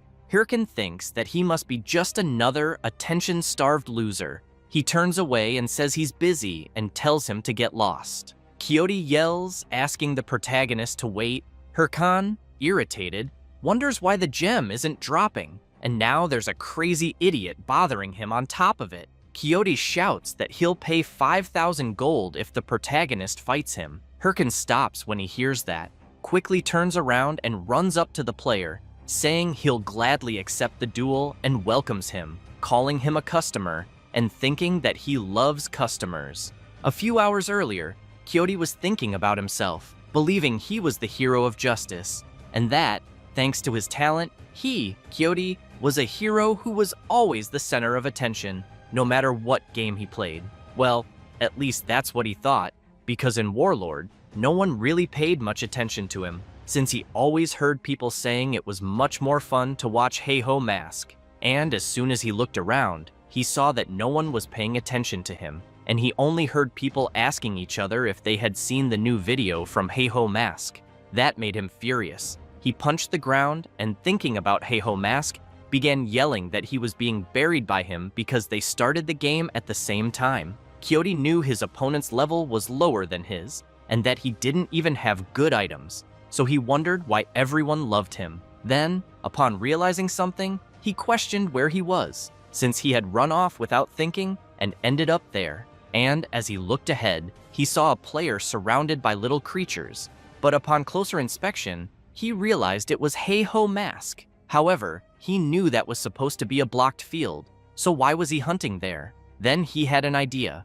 What if he posted a video of himself defeating Heiho Mask? If it worked, could he steal all his fame? So back to the present, Quixote removes all his gear except his helmet and tells the protagonist that he'll give him 5,000 gold if he can beat him in a duel. Hirkin can't believe what he's seeing and yells, wanting to know why the hell he's stripping if he said he wanted to fight. Kyoto replies that it's to make it a fair fight and emphasizes that, from what he heard, it seems the protagonist's armor just broke. Hirkan doesn't like hearing that. He didn't expect his opponent to know about it.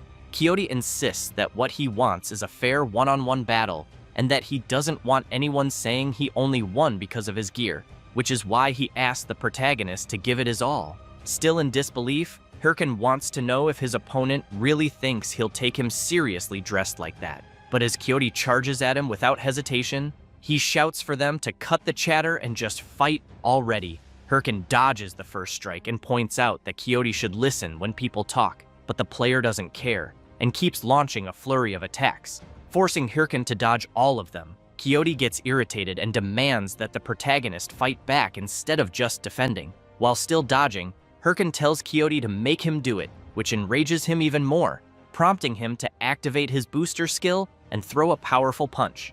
Hirkan worries if he'll have time to dodge, but ends up getting hit and is sent flying. Lying on the ground, Hirkan realizes his opponent just used the booster skill, a warrior class ability that speeds up movement for a moment.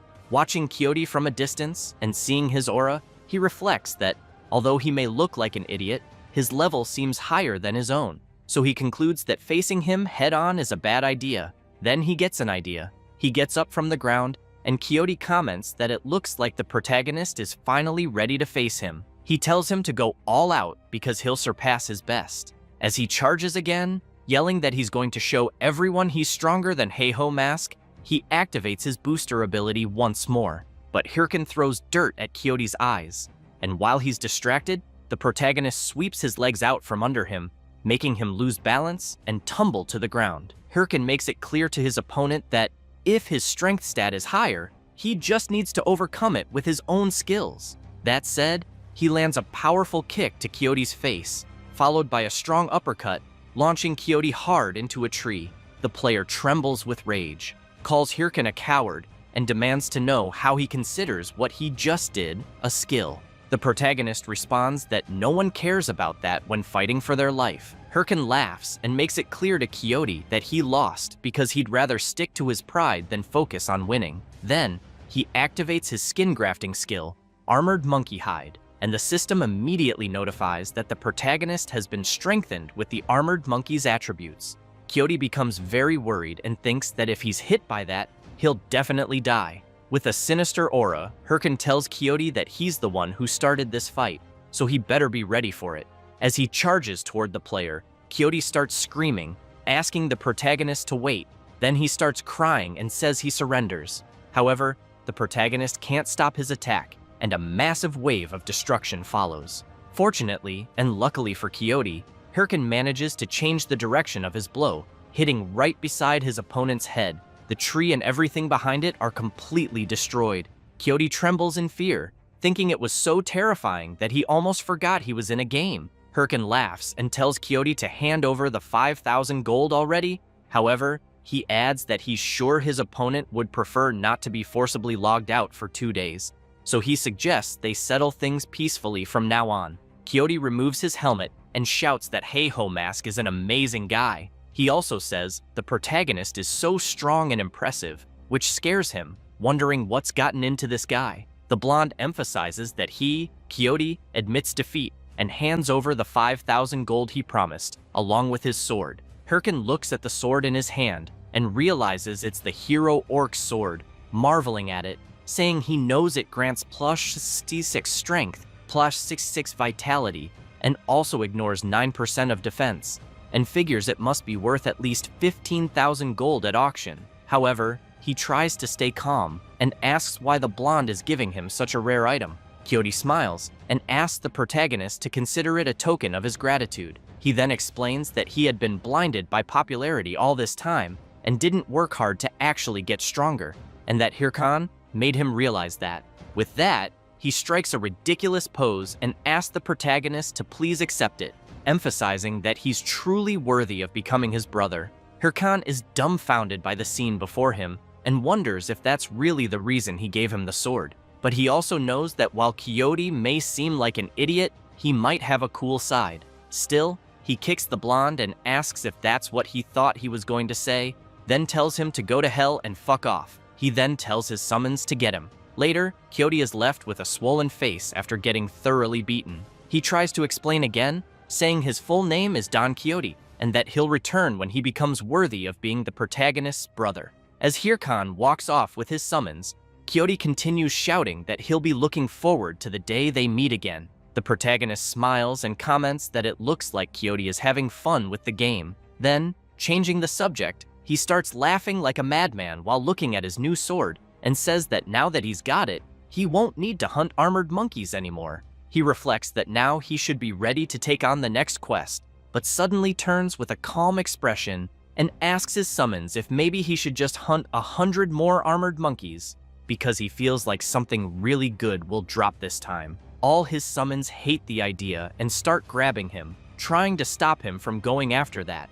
After returning and handing in the requested items, NPC Ma Wung says it was 950 armored monkeys, 104 fang wolves, and 76 venomous lizards. He praises the protagonist, saying he did a great job, adds that the investigation is progressing well thanks to him, but wants to know what's with that expression on the protagonist's face. Hirkan gets embarrassed, apologizes, and says he was just thinking about how to spend the money he earned. Wung stands up and says that since the next quest will be especially dangerous, he points to the map and explains that near the mountain peak, a warrior bear has appeared. He adds that warrior bears are about 4 meters tall and are equipped with armor like human warriors. So he emphasizes that if the protagonist can find out where they're getting their weapons from, it would greatly help in discovering the identity of the corrupted one. Hirkan stands up from the chair and comments that, in other words, Wung wants him to defeat them and bring back one of their weapons. The NPC asks if the protagonist thinks he'll be okay going alone, since even guards have trouble dealing with them solo, and suggests he should look for someone else. But Hirkan makes it clear he'll be fine, and already knows how to handle warrior bears. Not long after, Hirkan arrives at a place near the mountain and thinks this must be the spot. He then calls his summons, and all excited, says it's time to spend a little. When he opens the auction window, the system informs him that he can now participate in auctions with other players. Hirkan has in mind that the best item he can buy at his current level is the skeletal snake set. He then buys the skeletal snake shoulder guard, followed by the boots, gloves, and helmet from the same set. The system informs him that his defense has increased by 70 points, mana by 34, and strength by 34 as well, and that his mana consumption will now be reduced by 10% when the full set is equipped. It also shows that he spent 37,996 gold. Hirkan tries to contain himself but can't, and starts spinning on the ground upside down, saying that, so this is what it feels like to have money, and that he'll buy all the skill books for his level with the gold he has left. Soon after, the system announces that he has bought the skill books for Corrosive Spirit, Blindness, Muscle Modification, False Heart, Bone Bomb, and Hardening, and that the total for all those books was 17,593 gold. Even more excited, Hirkan says he knows he's still a bit below the warrior bear's level, but with all that, he thinks he'll be fine. Then one of his summons taps him on the shoulder, and when he turns to see what it is, he finds all his summons staring at him with a strange expression, as if asking whether he's not going to give them anything. Hirkan turns back and admits he forgot about them, and will look for something nice for them. However, the system informs him that he currently has insufficient funds, which makes him worried, wondering if he's already broke again. So, feeling awkward, he turns to them and says, "Looks like his money ran out."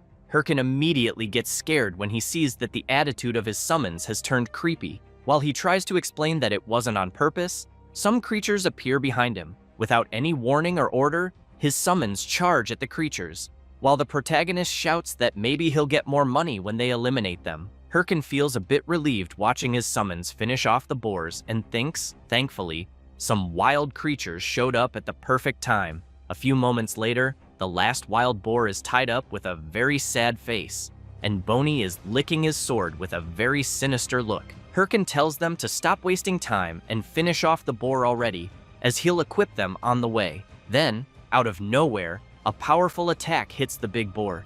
The protagonist immediately turns to see who did that, and soon some players appear, demanding to know who he thinks he is, hunting there without permission, since that area belongs to the Apollo Guild. Hirkin pauses and, looking at the players in front of him, concludes that they're just another bunch of losers. The guys introduce themselves. One says his name is Ajang, the other Wang Zhang, and finally, the last one Iljang, and they declare they are the great trio of the Apollo Guild. Hirkin laughs and says he gets it, but without any mercy or pity, he quickly launches several consecutive attacks on all three. He then makes it clear they're just a bunch of losers trying to annoy him. Turning away, he wonders why he's been attracting so many people lately and considers that maybe he needs to see a shaman or something. As he leaves with his summons, saying he just wasted his time there, the players are left trembling on the ground. But Wang Zhang, using what little strength he has left, thinks that the protagonist actually dared to lay a hand on his guild and that they'll make him regret it, so he taps his watch and reports everything that happened to his superiors. Not long after, a man next to a giant tiger, upon hearing about the earlier incident, wants to know if the protagonist really attacked his subordinates even after hearing his name. The guild member confirms it and emphasizes that's what Wang Zhang reported. The guild leader then tosses a gold bar to the member and orders him to bring the protagonist in, no matter the cost. He then makes it clear that he'll make him pay for disrespecting his name. Meanwhile, Hirkin is impressed, seeing a beautiful view and realizing he's reached the area where warrior bears spawn. He turns and calls for his summons, only to see them striking ridiculous poses, and quickly demands to know what the hell they're doing. After smacking each one on the head, he yells for them to stop fooling around. He then declares that they're going to hunt a warrior bear, which is level 70 and has 3 phases, so they need to prepare for this battle. He emphasizes that defeating the bear will put them ahead of the top 30 guilds in terms of main quest progress. He stresses that he expects no mistakes from his summons. They immediately salute, signaling that they understand. Hirkin then hears a loud roar, takes a deep breath, turns, and says, "Speak of the devil!" The enormous warrior bear appears right in front of them. Hirkin activates his watch and quickly equips his battle gear. Confident, he declares that he's going to claim this main quest for himself. Meanwhile, a guy thinks that this must be the Bulka's Mountains and hopes that Heiho Mask is still around, since he came to the location right after watching the video about the armored monkey. He takes a deep breath, starts banging his head against a tree, and wonders why the hell he has to go to the ends of the earth, since he was supposed to be someone important and ended up being ordered to fetch a rookie. As he starts shouting, wondering how he'll even manage that because it feels like a crime, a wild boar king is about to attack him. He turns when he hears the noise, but without doing anything dramatic, simply conjures a magic circle and unleashes a powerful hellfire attack on the creature, burning it completely. This is Ballista Hatch of the Thunder Hunters Guild, also ranked 5th among all mages in Warlord, and he's just hoping Heiho Mask shows up soon. Back to the protagonist's battle, the massive bear lets out a loud roar, and Hirkin remembers that before his regression, when he challenged the bear along with his guild members, they failed 6 times before barely defeating it. But he knows that if he fails again this time, he'll lose his lead in the main quest to someone else. So he reflects that to land an effective hit on the warrior bear, he'll need to aim for gaps in its armor and remove it. As he keeps thinking that he can do this, now that he's prepared with his new skills, the massive bear charges at him in a fury. Hirkin smiles and tells his summons to act on his signal. He then charges at the beast, thinking that his new passive skill, leg strength modification, will be highly effective. However, his speed is so high that he ends up overshooting and flying right past the bear. Hirkin tries to make sense of what the hell just happened, while the bear and the summons just watch him soar through the air. But without wasting any time, the massive bear attacks the protagonist's summons, and the system reports that the warrior bear completely wiped out the skeletons, which makes Hirkin furious. The protagonist looks into his leg strength modification skill, which boosts leg power, allowing faster and stronger movement. He gets even more enraged and yells that there's a limit to fast and strong. He then spots a nearby rock, heads toward it, and once again uses his acceleration, charging full force at the warrior bear. But he's so fast that he crashes straight into the bear, which is left wondering what the hell this crazy human is trying to do. Meanwhile, Hirkin marvels at the creature's fur. It's really soft. but he's quickly struck and thrown hard into a rock. While lying on the ground, he thinks that his leg strength is too much and he can't control it. Still, he managed to rip off part of the warrior bear's armor, but he questions how useful that really is, because if his skills are acting like this, he wonders how he'll land an effective attack. Without wasting time, the giant bear charges at him again, and when it delivers a powerful blow, Hirkin is forced to dodge at the last second. He then starts channeling his power and activates Bone Bomb, which creates a bomb using mana, and he throws it right into the creature's face, causing a massive explosion. However, it only enrages the bear even more. Hirkin starts to panic, thinking this is way too hard and that ever since it came to this, he might have to give up on direct attacks. So he uses his mana to restore and summon his skeletal warriors again. He then states that he has no choice but to fight like a proper necromancer, but he quickly notices the strong distrust in his little summons faces. So he shouts that this time he'll do it properly. Next, he summons his golem, which immediately appears and attacks the massive warrior bear. The bear doesn't stand still. It strikes the golem with its powerful attack. Hirkin smiles, thinking he still has one last card up his sleeve. He then uses the harden skill on the golem, making it more durable. With that, he snaps his fingers and orders his summons to attack. They quickly charge at the bear, whose sword is being held back by the golem. The skeletal warriors manage to land their hits, but this only serves to make the creature even angrier. However, Hirkin makes it clear the bear shouldn't be mad yet. There's still one big attack left. He then yells for his skeletal mage to finish it off, but both he and the warrior bear get caught in the flames of the skeleton mage's attack. Hirkin can't believe he got hit too, so he turns furiously and shouts, calling his summon an idiot and saying it was supposed to wait until he got out of the way. At that moment, the warrior bear lets out a massive roar, and the system reports that the creature used its battle cry skill, allowing it to recover 50% of the damage taken, and it quickly charges at the protagonist, who's still distracted by his summon. Hirkin takes a deep breath, turns around laughing, and declares that he doesn't care about strategy. Brute force and numbers are always the best option. Then he throws multiple bone bombs at the bear, causing an overwhelming explosion visible from far away. The summons can't believe what their master is doing, but he doesn't care, and continues bombing the warrior bear non-stop. Time passes. On top of the fallen creature, the system reports that he defeated the warrior bear and that the protagonist's experience increased. He also received 104 gold. Thus, the NPC Wung's judgment quest was completed.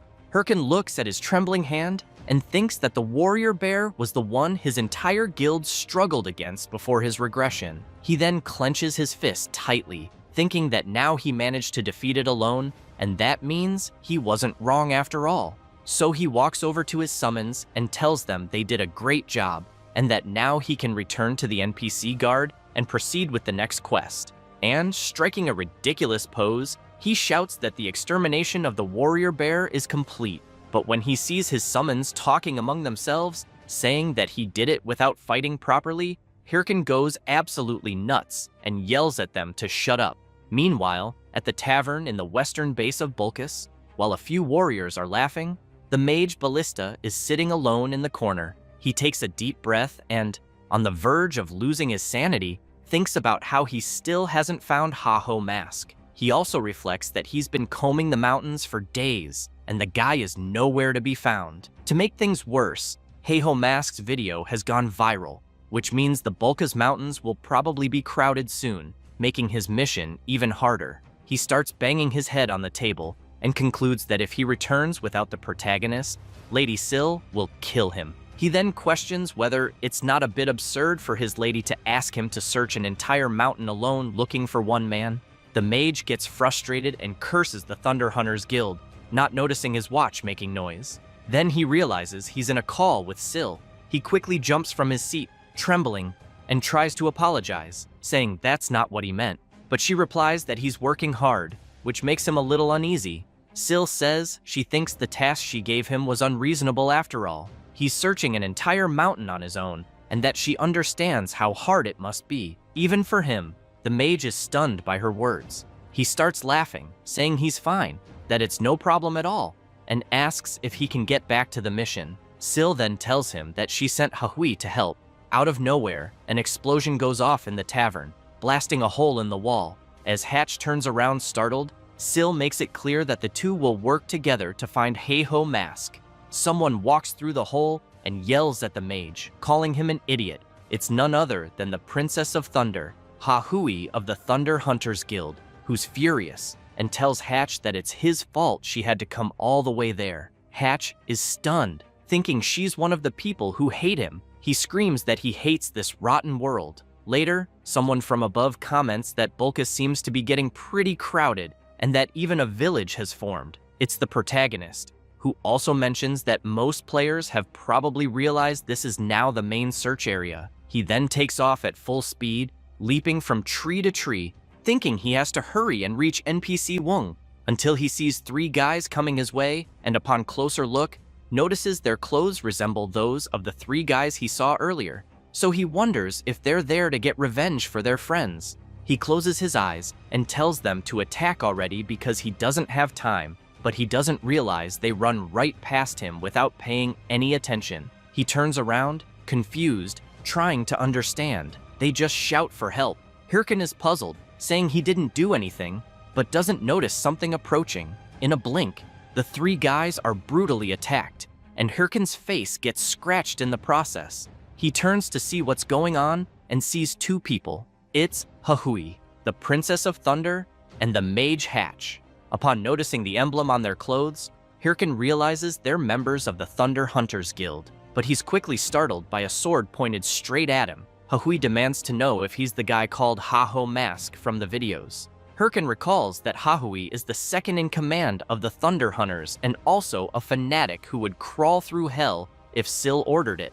And the other one is the level 3 mage of the Thunder Hunters, nicknamed Ballista, a genius mage who never lets a target escape. He also remembers that before his regression, they were the biggest threats, and he never imagined he'd run into them here. However, he reflects that, seeing as they're looking for Heiho Mask, they're probably there for guild recruitment, but he'd love to kill them all, even though he knows that's impossible right now. So he climbs down from the tree and asks if they're really looking for Heiho Mask. He plays dumb and acts like a fool, asking who that person even is.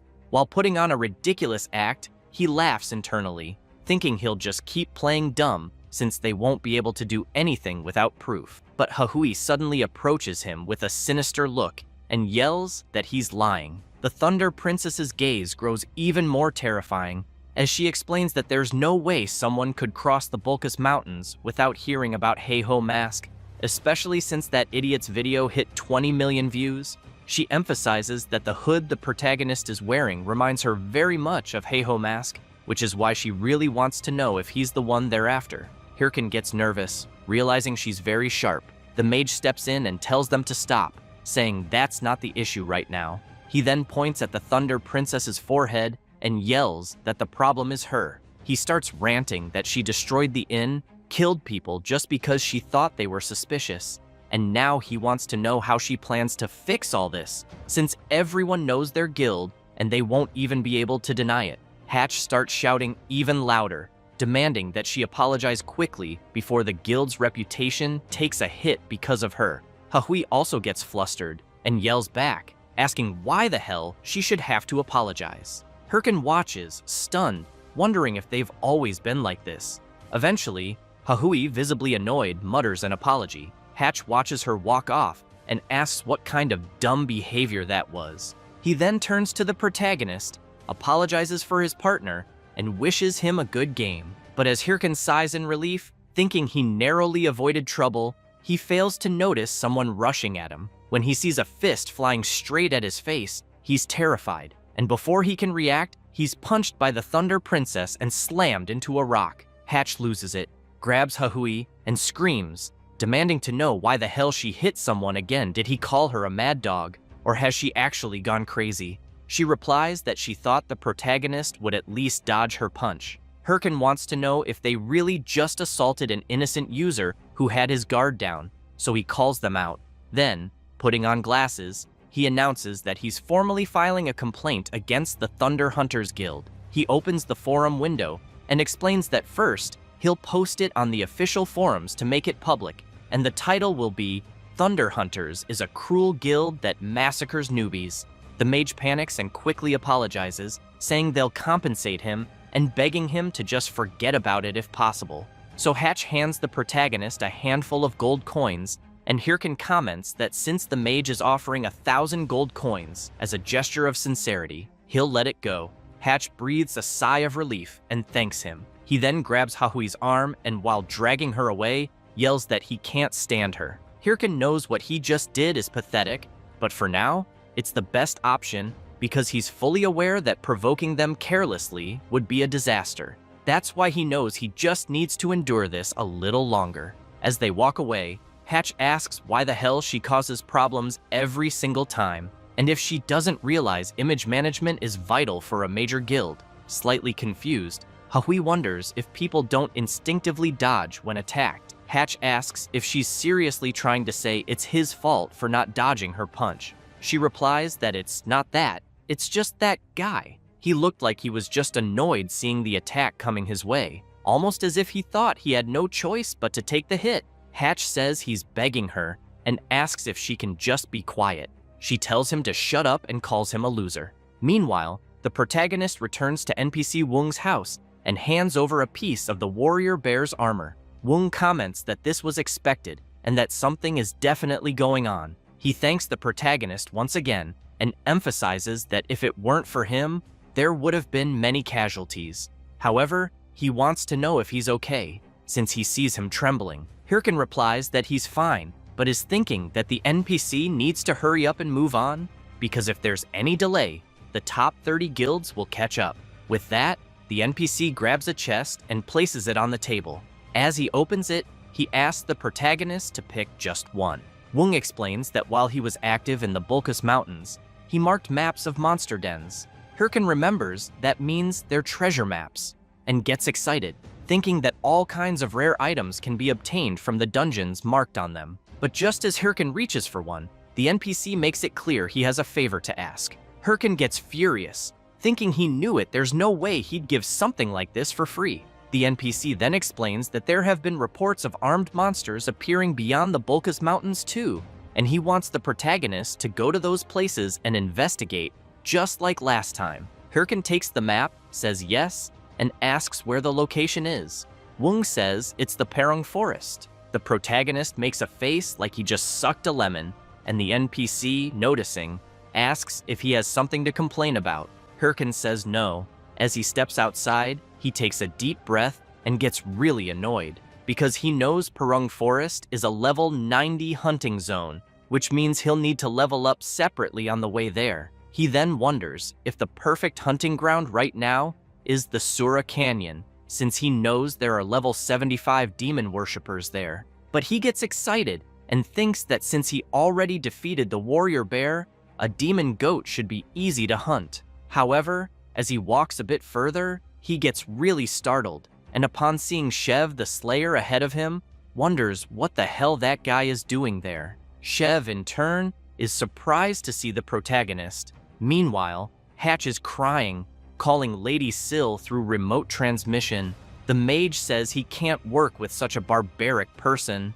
Syl laughs and says it seems the two of them are struggling with the mission. Hatch tries to explain that it's not that he doesn't want to do it, but he heard that the Red Bulls Guild already took over the Sura Canyon, so he wants to know if they shouldn't start focusing on the main quest too. He then asks why they even have to beg a guy who doesn't want to join the Thunder Hunters Guild in the first place. Syl thinks for a moment. Then she orders them to stop tracking Heiho Mask and declares that the Thunder Hunters will now enter the main mission. Hatch starts crying even more from happiness and says that's just what he expected from Lady Syl. After the remote call ends, she leans back, smiles, and thinks that the strong are drawn to the strong. And for that reason, she wants to see how long Heiho Mask can keep running. Before the MC met Shev, the Slayer, he was already in the Perung field and encountered his first level 75 creature. However, he eliminated it without much difficulty. His summons were not idle either, and kept attacking. As a result, the MC managed to advance 2 levels. He became excited and remarked that he had finally reached level 62 and that everything was going well. While talking to his summons about leveling up a bit more before heading straight to the Parung Forest, some players were watching him from afar. Soon, they were all amazed to discover that the MC was the Ha-Ho Mask. It didn't take long before several of them surrounded Hirkan, hugging and kissing him. As he heard players say they loved seeing him there, he began to get furious. He quickly ran off and called his summons to get out of there. While running, he wondered why this was happening. What made it possible was the success of his video against the furious warrior bear, which became a real jackpot. However, he knew this wasn't entirely good, since people began following him all the time. Because of that, he could barely hunt, as many people were always surrounding him. So, he called his summons and said they would change plans. They would head to the center of Sura Canyon now, since the level range there was high and people wouldn't be able to follow him easily. Then, while running, he came across Shev, just like before. He immediately stopped running. Shev smiled and said it had been a while since he'd seen the MC. Once again, Hirkan made a face like he had just sucked on a sour lemon. Shev gave Hirkan a big slap on the back and asked if he was the guy from the starting town, saying he was embarrassed when he left without saying anything. But he also commented that the MC's leveling speed was impressive, since he wouldn't have imagined that someone who had been in the starting town just a few months ago would now be hunting in Sura Canyon. A bit tired from all the running, Hirkan asked about Shev, as he knew Sura Canyon wasn't the kind of hunting ground a ranker like him would normally visit. Shev laughed and asked if the MC hadn't heard. The day before, his guild, Red Bulls, had decided to claim Sura Canyon, and they needed a nearby base to proceed with the main quest. Hirkan thought that in the end, even Red Bulls was also working on the main quest. Shev got excited and pointed out that he came there wondering if he might get the chance to meet the Ha-Ho Mask. While the MC and his summons stood in shock, Shev asked if he had seen the video of the Ha-Ho Mask against the warrior bear, since he had heard a rumor that the Ha-Ho Mask was around there and was eager to meet him. Then, getting even more excited, he asked if the MC wasn't curious about this super rookie as well. Shev shouted, calling the MC to go find the Ha-Ho Mask together. Without thinking twice, Hirkan took off running again with his summons, shouting apologies to Shev and saying he didn't even know who this so-called Ha-Ho Mask was. After running for a while, Hirkan stopped and, furious, wondered why on earth everyone was chasing him. He thought about how Syl from the Thunderous Hunters Guild and now Shev from the Red Bulls Guild, two entire guilds were after him, and so he really wanted to understand what kind of bad situation this was. Hirkan began to feel like he was going crazy and stressed that, at this rate, he would have to forget about the main quest, since he wouldn't even be able to level up, and that maybe he should find a new hunting ground, but he knew this was the only decent hunting ground around. Then, he remembered some maps he got from Mr. Wung. As soon as he grabbed one, he said he was sure there was a rare dungeon somewhere around there. It didn't take long before he saw that dungeon marked on the map. Upon reaching a waterfall, he thought that rare dungeons were usually hidden in hard-to-reach places, and that although it wouldn't be easy to get something great, you had to take big risks. So, taking a deep breath, he jumped into the lake with his summons. The system quickly informs him that breathing is restricted underwater, and that the available time will only be 20 seconds. Hirkan thinks that if the map he got from Mr. Wung is correct, there must definitely be a secret dungeon around there. As he keeps swimming and his breathing time decreases, he also knows that the question is whether he will make it in time, until he finds the place. With only a few seconds left before his time runs out, he thinks it's quite far, and fears he won't make it. With just 1 second remaining, Hirkan believes it's just a little further. He manages to reach it and bursts out of the water. The system informs him that he has entered the dungeon and that the MC has obtained the title of the one who discovered the secret, as well as the title of Dungeon Explorer. Hirkan is impressed by the place around him. As soon as he emerges from the water, he comments that it was just as he thought. If people are the problem, just hunt where they aren't. As they walk through the dungeon, Hirkan wonders what kind of monsters will appear there, and since it's a secret dungeon, whether there must be some strong monsters. Then he hears a strange noise.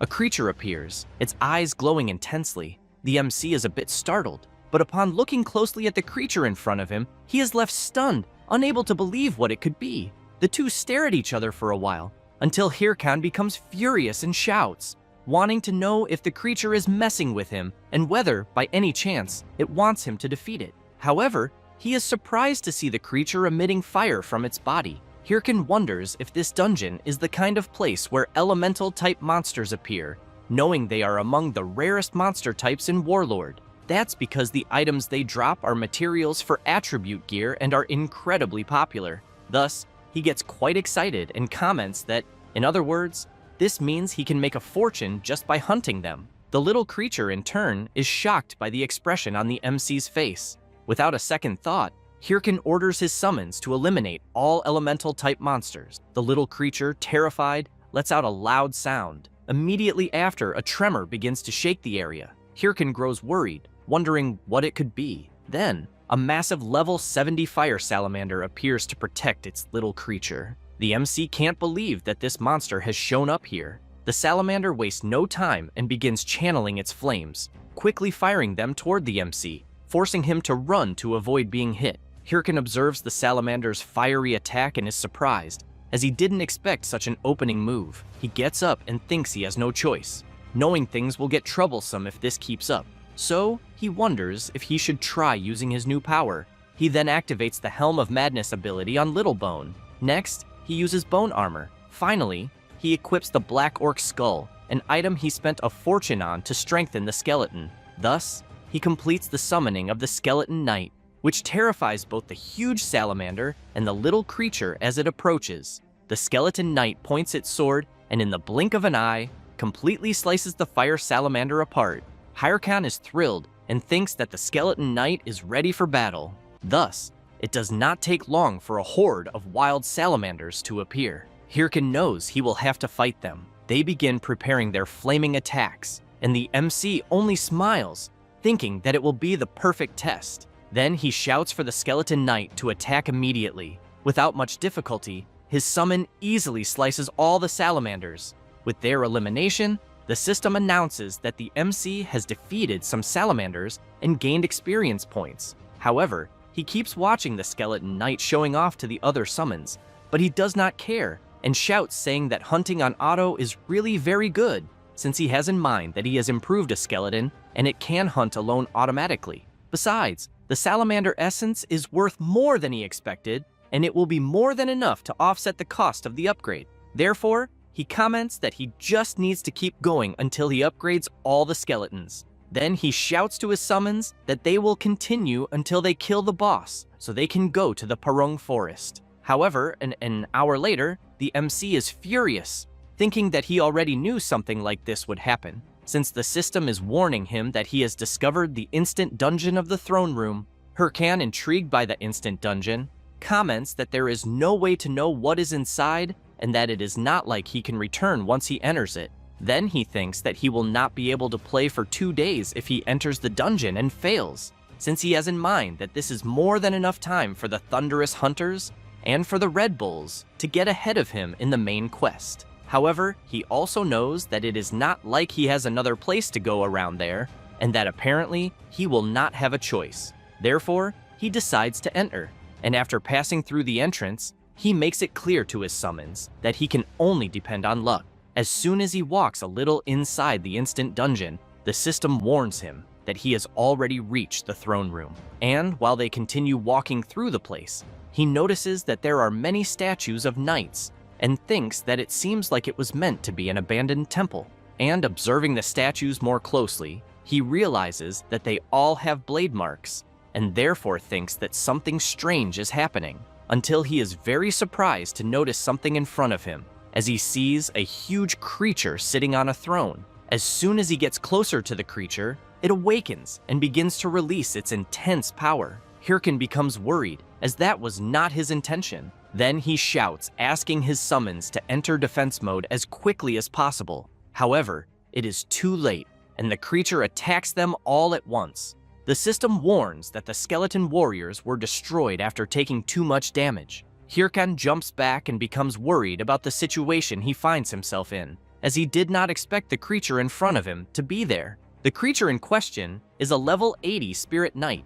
Hirkan has in mind that it is a monster equipped with the highest quality battle AI, He also thinks that he encountered one in his past life, and that he was more or less at the same level he is at now, and the entire Haho Mask Guild was there as well. But even so, they were all completely annihilated, and at the time, he knew he had no choice but to give up. However, he knows he cannot let this happen again. Therefore, he summons his skeleton warriors again, and they immediately go together against the Spirit Knight, who in turn prepares his enormous sword and delivers a powerful attack on some summons, but others, as well as the MC, jump over the attack.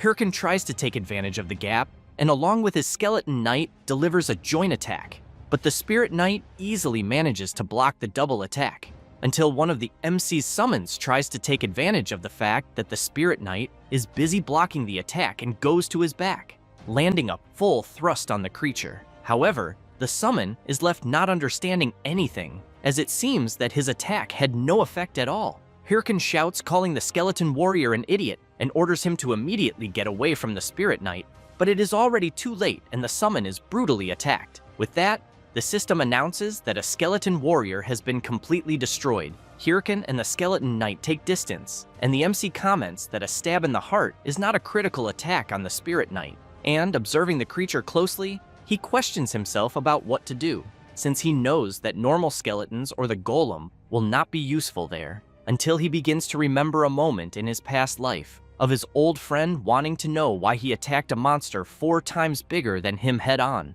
Hirkan does not know what to answer, but replies that he only thought that he would not have dinner if he did not catch the monster, and his friend could not believe the reason the MC used to attack the huge monster. After remembering this, Hirkan charges at the Spirit Knight, questioning since when he was the type to think while playing the game. And as soon as he strikes his attack, he thinks that if he cannot deal critical attacks, he just needs to accumulate damage. After dodging an attack, he realizes that it is working and that he will only need to continue. However, he notices that the Spirit Knight is getting faster and ends up being hit, spitting blood.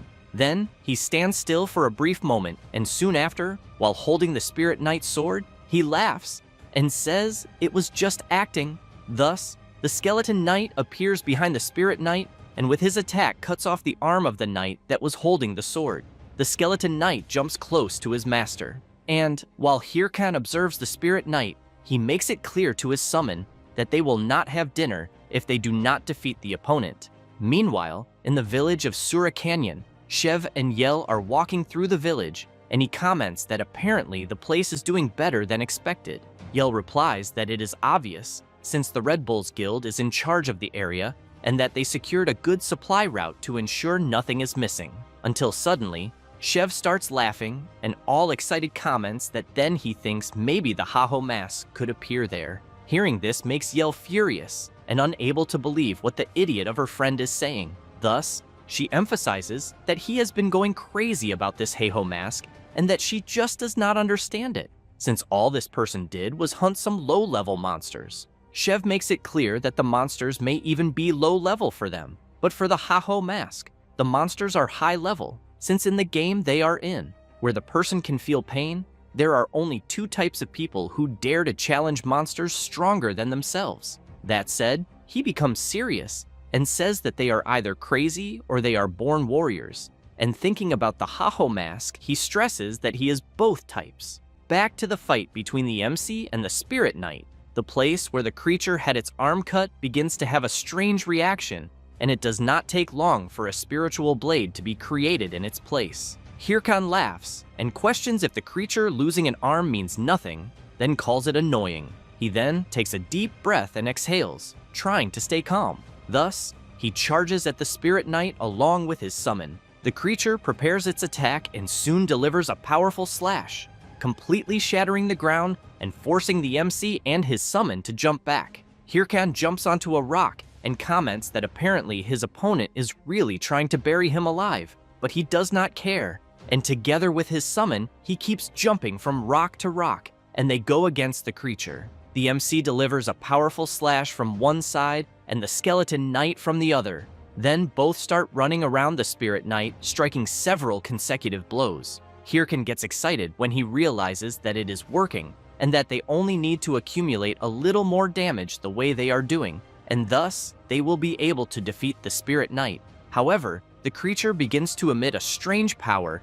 and then releases a wave of fire around itself, forcing the MC and his summon to retreat immediately. Hirkan is surprised, questioning if the Spirit Knight has become even stronger, who in turn leaps and strikes at the MC, who is frightened by the tremendous strength of the creature. Hirkan, while trying to withstand the attack, thinks that his opponent's attacks are completely different from before. Then he begins to get irritated with all of this and strikes the Spirit Knight. Next, he shouts, calling his summon to deliver the next blow together. However, he barely finishes saying this and is severely struck by a counterattack from the Spirit Knight, being thrown far away. While lying down, Hirkan thinks that he focused too much on controlling his summons and was careless with his defense. At that moment, the Spirit Knight advances to deliver his powerful attack, but something moves quickly. It is the MC's Skeleton Knight who steps in front of the attack to protect him. While Hirkan is surprised to see that his summon saved him, the system announces that the Skeleton Knight has been completely destroyed. Before vanishing, the summon looks back and gives an all-good sign to his master. And as soon as the Skeleton Knight disappears, Hirkan begins to tremble with rage and leaps toward the Spirit Knight using his Bone Bomb skill. The creature begins to be bombarded all over its body, but still manages to block the MC's assault. Hirkan tries to resist and thinks that just a little more is missing. Thus, more bone bombs surround the Spirit Knight and a huge explosion happens. Hirkan thinks that he knows it is still not enough, as he needs to do this a few more times. However, the Spirit Knight bursts out of the smoke of the explosion and stands right in front of the MC, who is very frightened because he did not expect this. But he gives a smile and wants to know if the creature knew that Spirit-type monsters do not take much magic damage. But what he really wants to know is if his opponent thought he did not know that when he was using the Bone Bomb. Then, he says that he mixed some of the skeleton fragments into the previous bombs. Thus, he snaps his fingers and activates his ultimate summon, Skeleton Fragment skill, causing several summons to emerge, grabbing the Spirit Knight. With that, Hirkan takes the opportunity and charges forward, saying that it is the end of the creature and, at incredible speed, delivers multiple attacks. And so, the system informs that he has defeated a Spirit Knight and obtained 455,663 gold, as well as receiving the title of Chivalrous Spirit, the Spirit Knight's armor fragment, and finally, several experience points.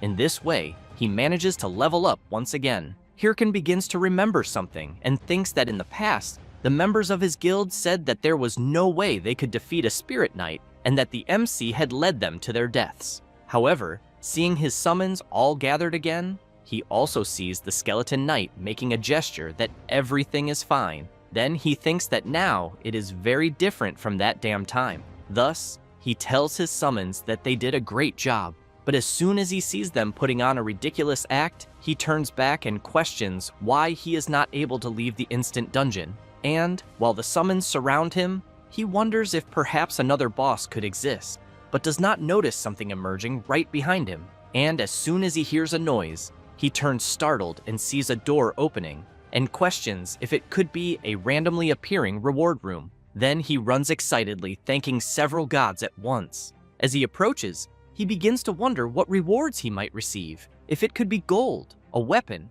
or even a hidden skill book, but ends up devastated upon picking up an old book and noticing that it is a research record book of an ancient power. But he knows that this is related to the main quest, and that he has read it so many times in his past life that he has even memorized it. And while he starts shouting, wanting to know why he is receiving such a trash item in a reward room, something begins to shine intensely behind him, and as soon as he notices, he turns and is very surprised by what it is. After leaving the instant dungeon, he goes straight to the Parung Forest and thinks that he must have leveled up enough and that now it is time to return to the main quest. Then he calls his summons, which at the moment are all equipped with incredible new armor. Hirkan, seeing his summons acting like idiots, thinks that they are always so excited, but he knows he cannot blame them, since he would never have imagined that what was in the reward room was a stolen skill that allows him to equip his own equipment on the summons. And, because of that, he knows it means that now he can improve his summons regardless of their level. But it is obvious that it will cost a fortune to buy all the equipment, And while he shouts, making it clear to his summons that they better make it worth it, some people watch him from afar, and soon one of them starts clapping and saying that it is quite impressive and calls the MC Haho mask. And as soon as they come out of the forest, they comment that it is just as the rumors say. A hairy-chested guy starts saying that if the MC is wondering who they are, the other one with glasses adds that they live for romance, and the skinny one with a tuft finishes saying that they die for romance. Then, the three together say that they are the Outlaw Romantics, the R2 family. Hirkan cannot believe it, thinking that there are only weirdos in this game. Then he turns and walks away with his summons. But the R2 family group continues following the MC, and the hairy-chested guy comments that the Haho mask is walking too fast, but he thinks that is to be expected from someone as skilled as him. Hirkan begins to get furious, and the guys keep saying that they can barely reach the Haho mask's pace and ask him to go slower. The MC completely loses his temper and shouts, telling them to fuck off and get lost. The hairy-chested guy, a little embarrassed, comments that the MC still has not given them an answer. So they ask Hirkan to join them, and the MC shouts, wanting to know if they really thought he would join. The hairy-chested guy asks the Haho mask to allow them to officially introduce themselves. Thus, he says that they are from the R2 family and are training to reach level 100 in the Purung Forest, but that the monsters there are too strong for them, and that unfortunately, they are not strong enough to hunt the monsters in the area, and that is why they are going around looking for more members for the group. However, for some reason, no one wanted to join. Hirkan thinks that he knows very well the reason, until one of them grabs the MC's hand and insists again for him to join them. Hirkan is quite startled by the guy's sudden approach and tells him to go to hell. Sometime later, the R2 family group is all on the ground with several bruises and injuries on their bodies, and Hirkan makes it clear that he does not care about their romance crap since he does not intend to work with anyone, so he wants to know if they understand. One of them comments that he understands and that he will not insist anymore. Hirkan makes it very clear that if they follow him again, he will eliminate them once and for all. He says that and leaves with his summons. The hairy-chested guy takes a deep breath and comments that they were rejected again and that the Haho mask was the last hope.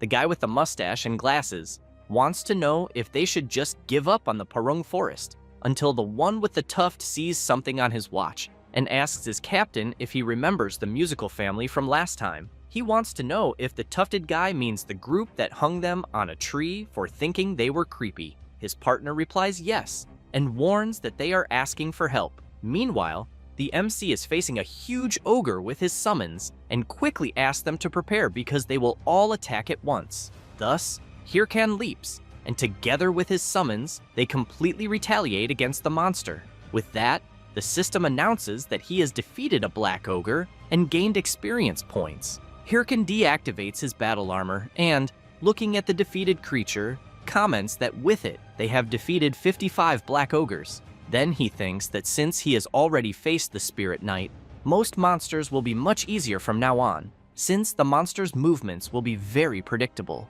Thus, he clicks on his watch and thinks that it is already good enough, as he is leveling up very quickly. He checks the mission given by the gamekeeper Ma Wung, in which he needs to find traces of armored monsters in the Purung Forest and report, and he will be rewarded by Mr. Wung himself. Then, Hirkan cannot believe it, and questions how it is that he cannot even find a trace of armored monsters there in the forest, since he has not even begun to progress in the main quest. Next, he thinks that he cannot waste so much time, as he is sure that the 30 top guilds have also started the progression of the main quest, and that he knows it is only a matter of time until they catch up with him. Then he starts considering that maybe he should have asked the guys from the R2 family for some information, but just thinking about how they were, he knows he made the right choice, since he would rather die than work together with those guys. Until, out of nowhere, an explosion happens right in the middle of the forest. Then he turns startled and questions who the hell is blowing up the place and what kind of monster is causing so much trouble, until something comes to his mind and he gets excited, calling his summons. Meanwhile, one of the guys from the R2 family group is defending himself from an attack and, very frightened, questions who these monsters could be. Then he begins observing them and realizes that they are armored, and that is why he cannot attack them properly.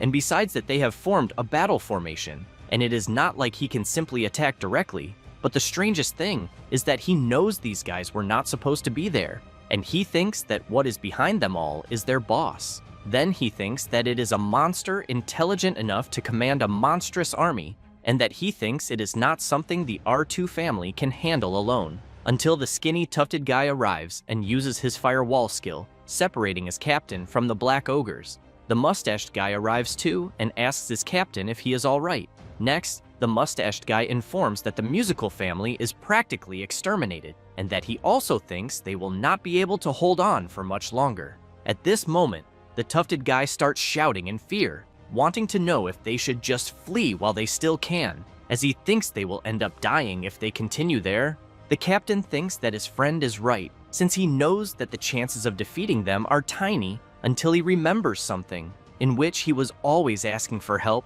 and people only told them to stay away. And it was always like that.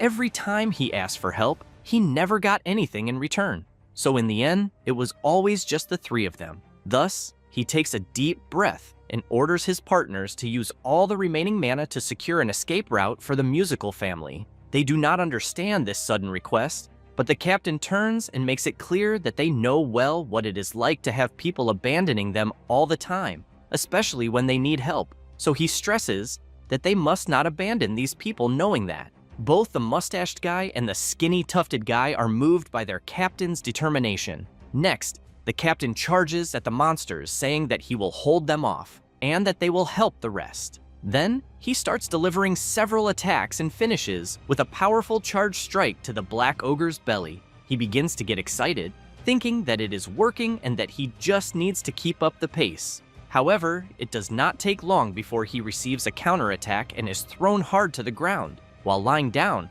he begins to feel great pain, and as soon as he looks up, he sees the huge black ogre preparing its kick and thinks that he will not be able to move. Thus, the creature delivers its kick, but something shining comes in their direction, telling the captain to stop trying to look like a nice guy. It is the MC who manages to arrive in time and block the black ogre's attack. The captain cannot believe the person who just saved him. Hirkan makes it clear that he only said what he just said so that he would not misunderstand. Then, he turns and emphasizes that he is not there to help him, as he is only there to make sure the captain's group does not steal his monsters. The captain does not understand anything, and Hirkan calls his summons.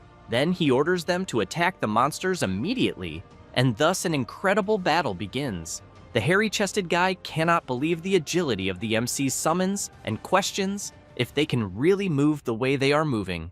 And observing Hirkan from behind, he knows that this is beyond what a normal necromancer should be capable of. Then he questions who the Haho mask really is. It does not take long for the summons to defeat several black ogres. Thus, the system announces that the MC has defeated several armored ogres and gained experience points.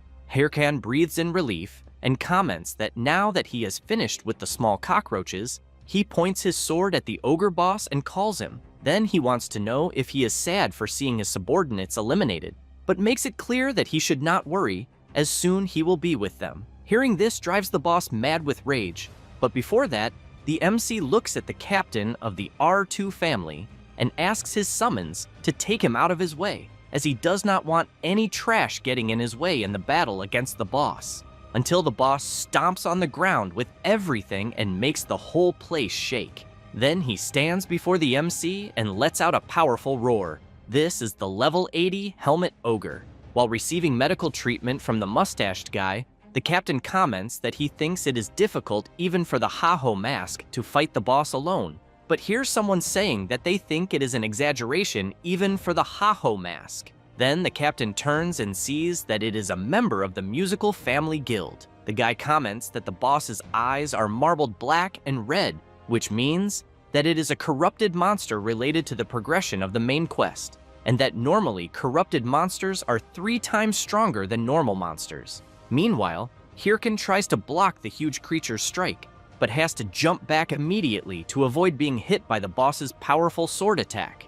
The MC thinks that he is very resilient, and also that he seems better than his summons, until the guy from the musical family group shouts warning the MC that he must not get too close to the boss, who in turn begins to release his terrible corrupted aura and charges full force at the MC.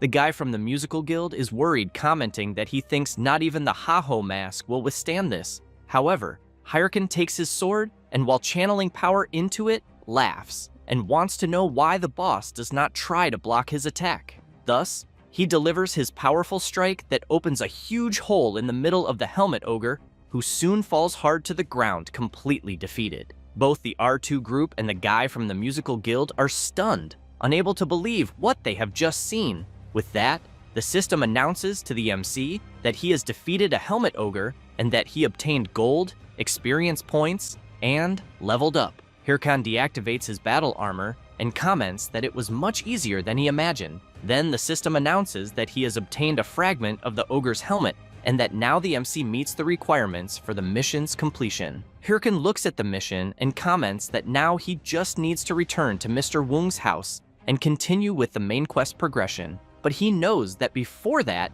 he needs to figure out how to divide the drops. Then he thinks that it was 20 black ogres and 1 helmet ogre, and that he is sure it will be worth a fortune, since it is a rare monster. Watching them approach, he knows that normally the player who attacks the monster first can choose how to divide the drops, but ends up furious and questioning if he did not end up doing everything alone after all. Thus, he begins to remember some moments ago when the R2 group was cornered and he was going to wait for them to be eliminated, but ended up hearing their leader saying that he would buy time for other people to escape. Then, he ended up being surprised by this, and his body ended up moving on its own afterwards.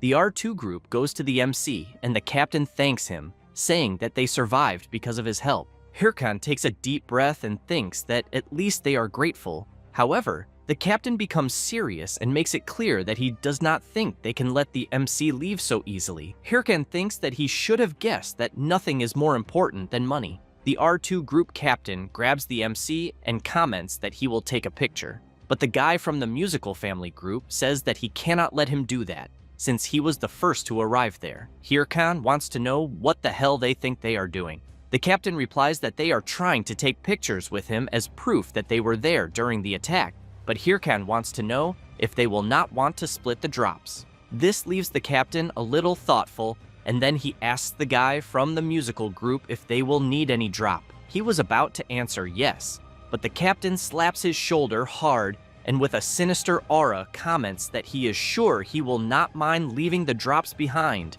when they were all saved by the Haho mask. Embarrassed, he replies no, and that the MC can take everything. Thus, the R2 group captain gives Hyrule a thumbs up and says that he can take it all. Hyrule does not understand anything and thinks that he would ask himself what the hell romance means to these guys.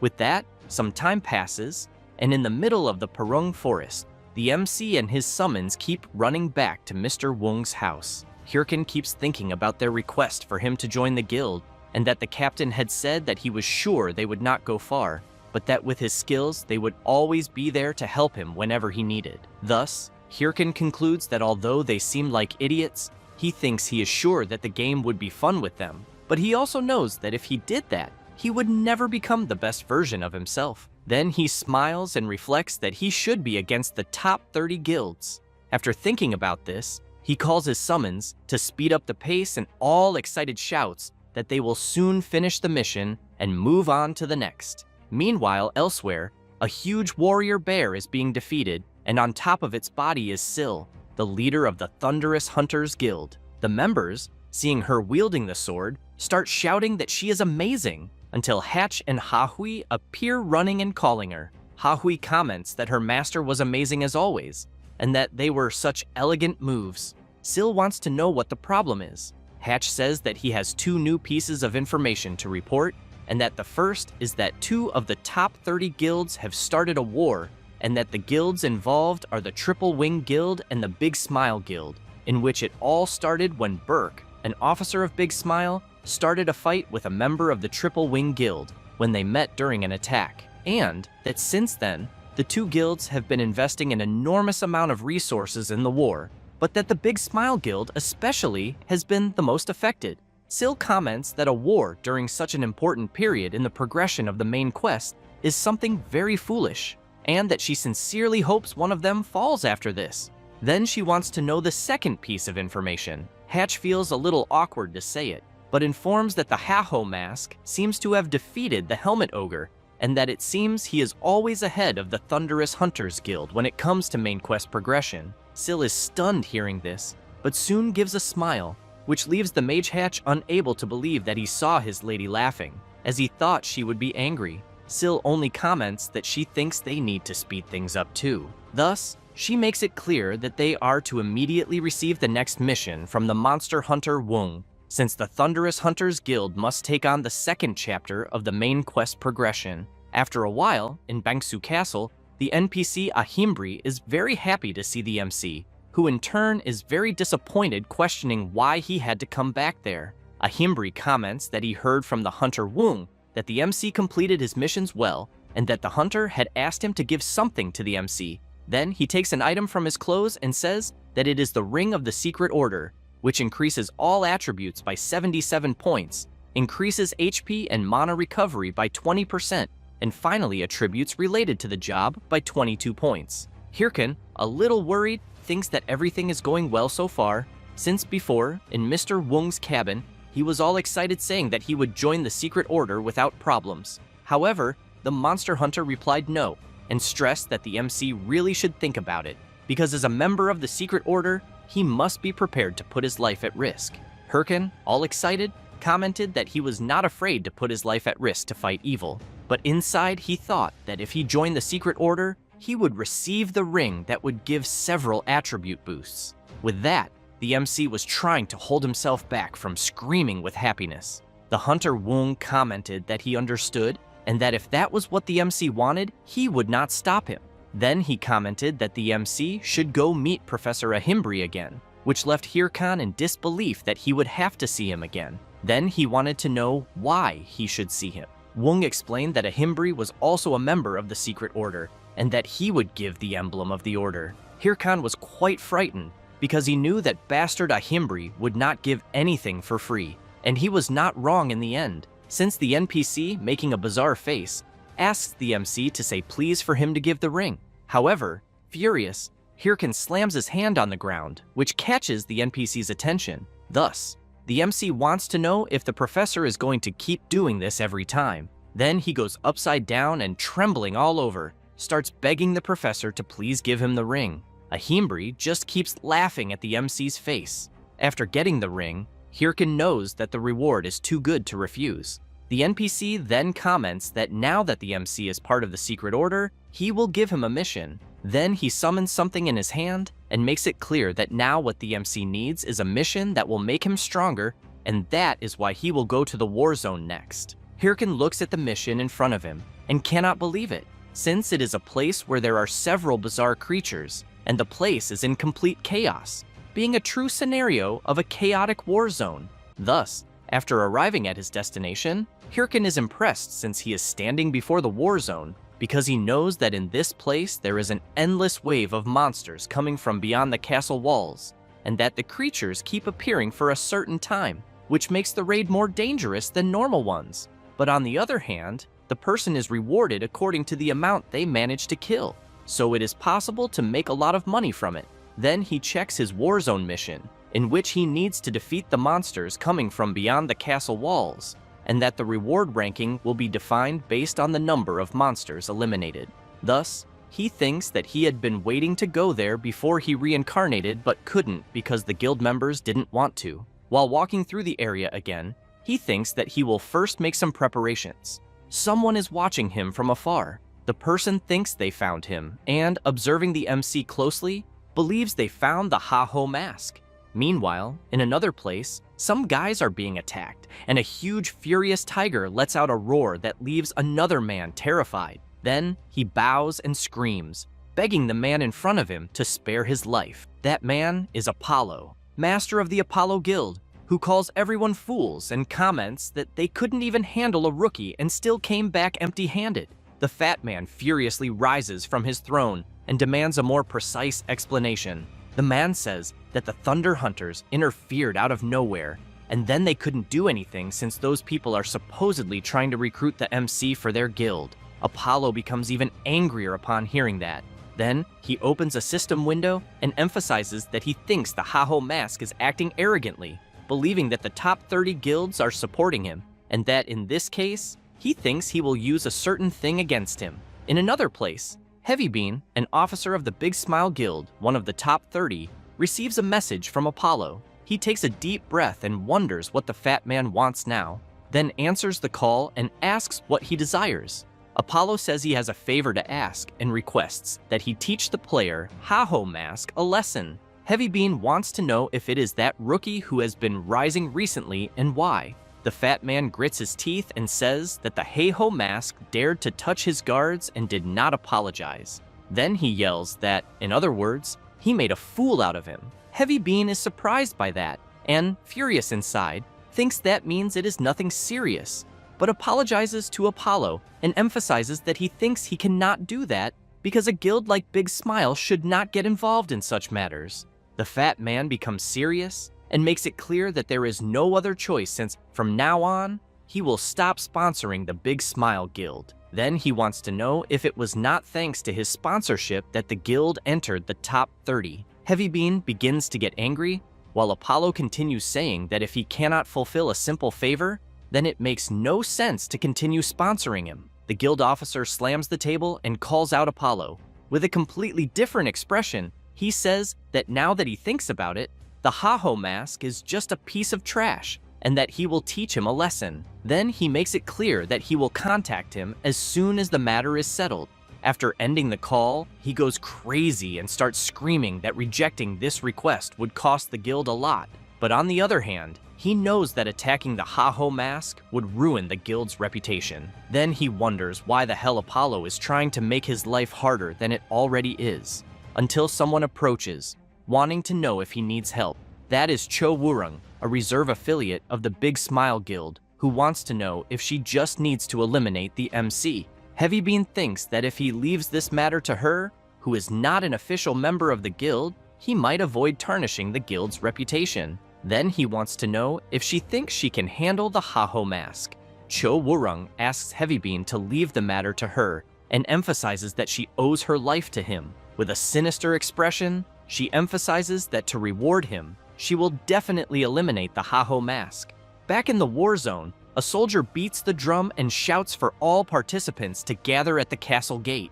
Quickly, several contestants approach. Begley, captain of the Turba Castle Wall Administration, shouts explaining that they are opening the gate and makes it clear that he thinks everyone should be prepared. Hirkan thinks that he knows Begley is a main NPC. The administration captain emphasizes that outside the walls, it is a lawless zone full of monsters, and that the castle gate will open again after 144 hours, and that the reward will be based on the number of monsters killed. However, he makes it very clear that the gate will not open until then, and that everyone should keep that in mind. In addition, they will be giving a special mission, the Blue Giant one, in which they need to defeat the Blue Giant, a mutant that appears in the war zone, and the reward will be a unique skill book. Hirkan is quite impressed to hear that, and wonders if the reward will really be a unique skill book, since he knows that such a thing grants a unique rank skill, and that he only saw that a few times during his past life. So he really wants to know how they are giving that as a reward.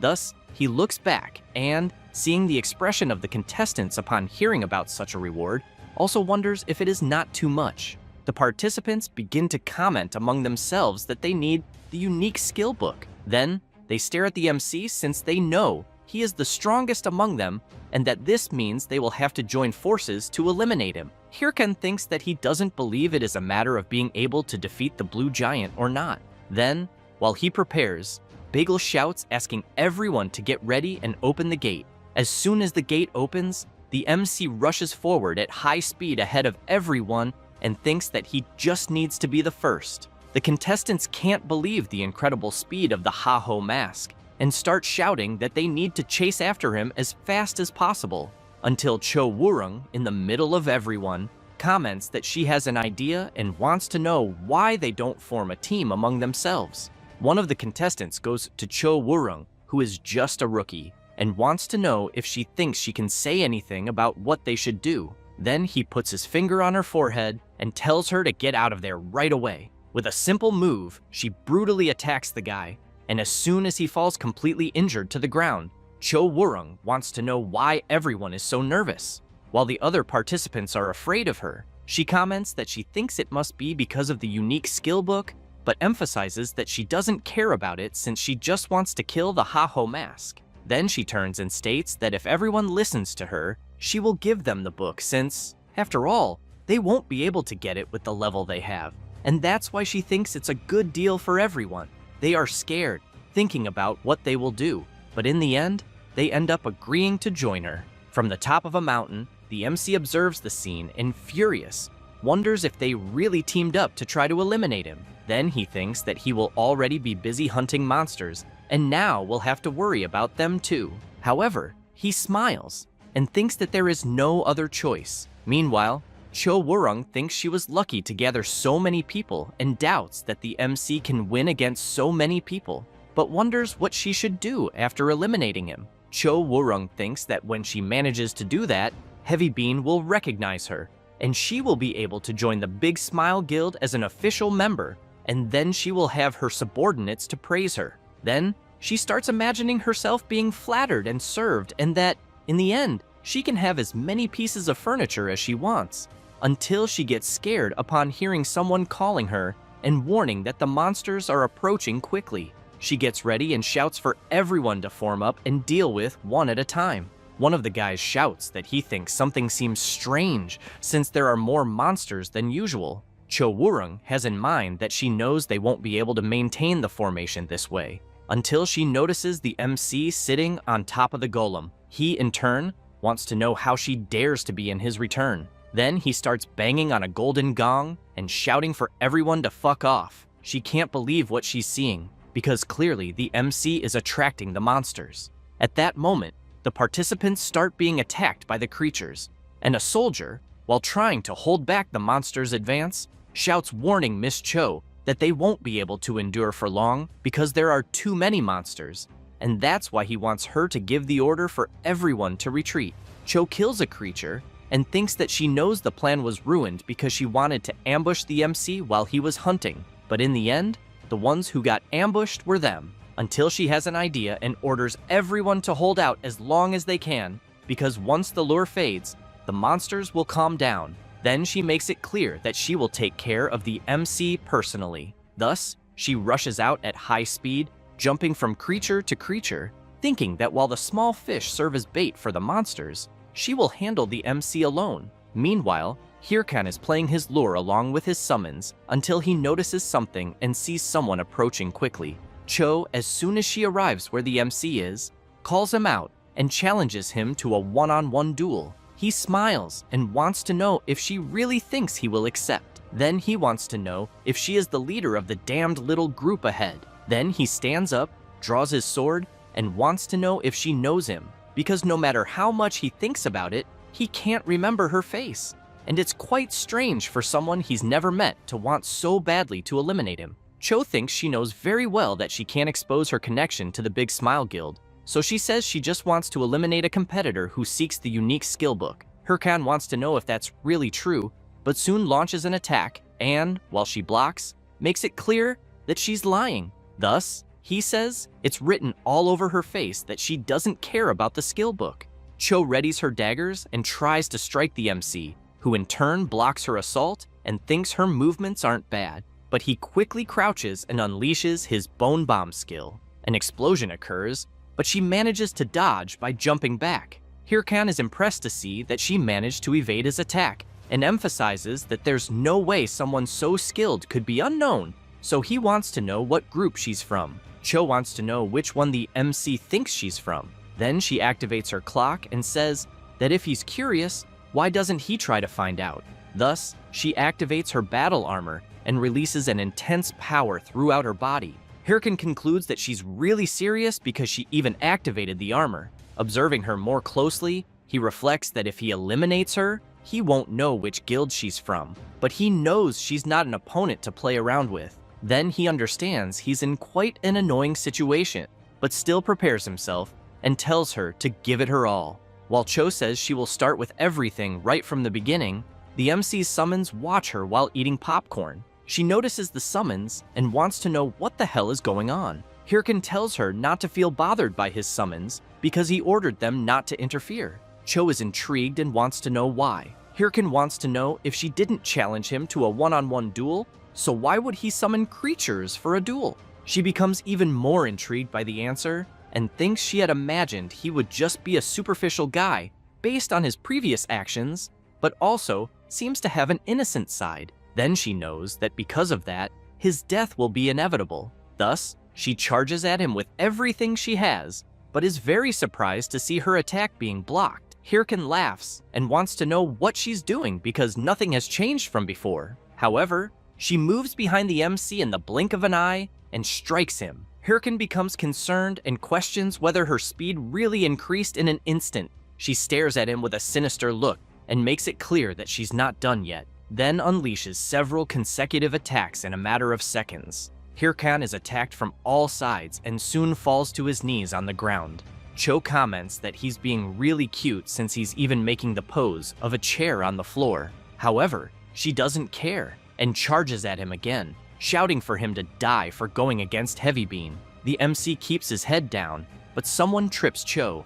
It's one of the MC's summons. She is startled, trying to understand what the hell just happened. Hirkin smiles and, while preparing his attack, comments that she's from the Big Smile Guild then. She's frightened seeing the attack coming her way and thinks she won't be able to defend in time. Thus, she's hit, and after a while, the MC ties her to a tree. Then he goes up to her and wants to know why the Big Smile Guild is hunting him. Cho laughs and wants to know if he really expects her to answer his question. The MC wants to know if she isn't Cho Wurung, Heavy Bean's subordinate from the Big Smile Guild. She gets embarrassed and replies that she's not from there. The MC tells her not to lie because he already knows everything. She's shocked and wants to know how he found out. Hirkin thinks he knows that before his regression, she was one of Heavy Bean's most famous subordinates, but that he had never fought her before, and that's why it took him a while to realize it. Thus, he replies that he basically has his sources.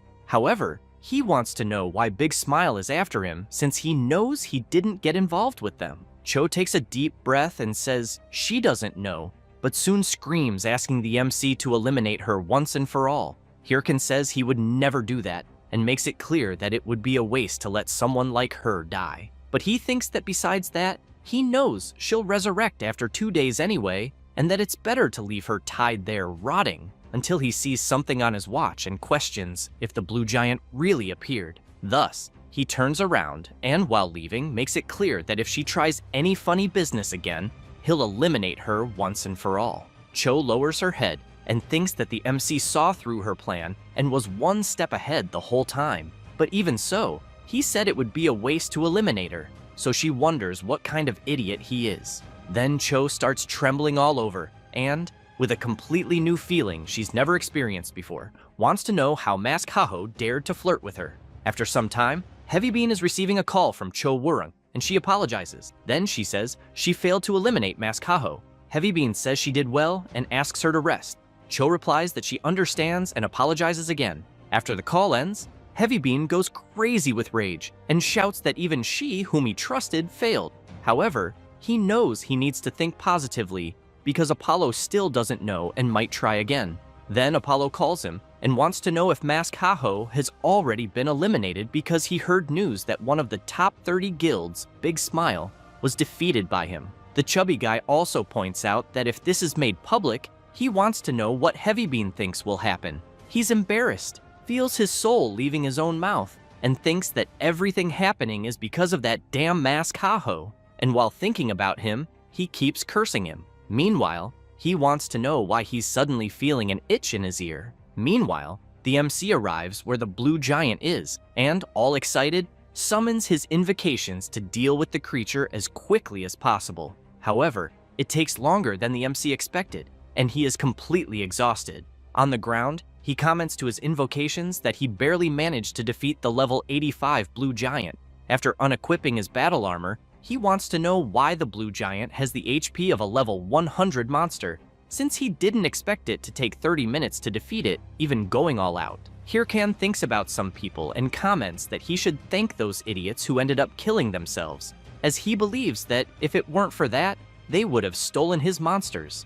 But he soon remembers Cho, gets furious, and concludes that there's no way he needs to thank them. Then he recalls the conversation he had with her and thinks about the Big Smile Guild hunting him, wondering why, since he's never encountered them in this life. He also remembers that before the regression, due to his guild's sudden rise, the top 30 guilds felt threatened and tried to eliminate them by working together, and he knew that among them were Sill's Thunder Hunters. So he questions whether this could also be her doing, as he suspects something is wrong. Thus, he tries to think of something but soon shouts that he's no good at that.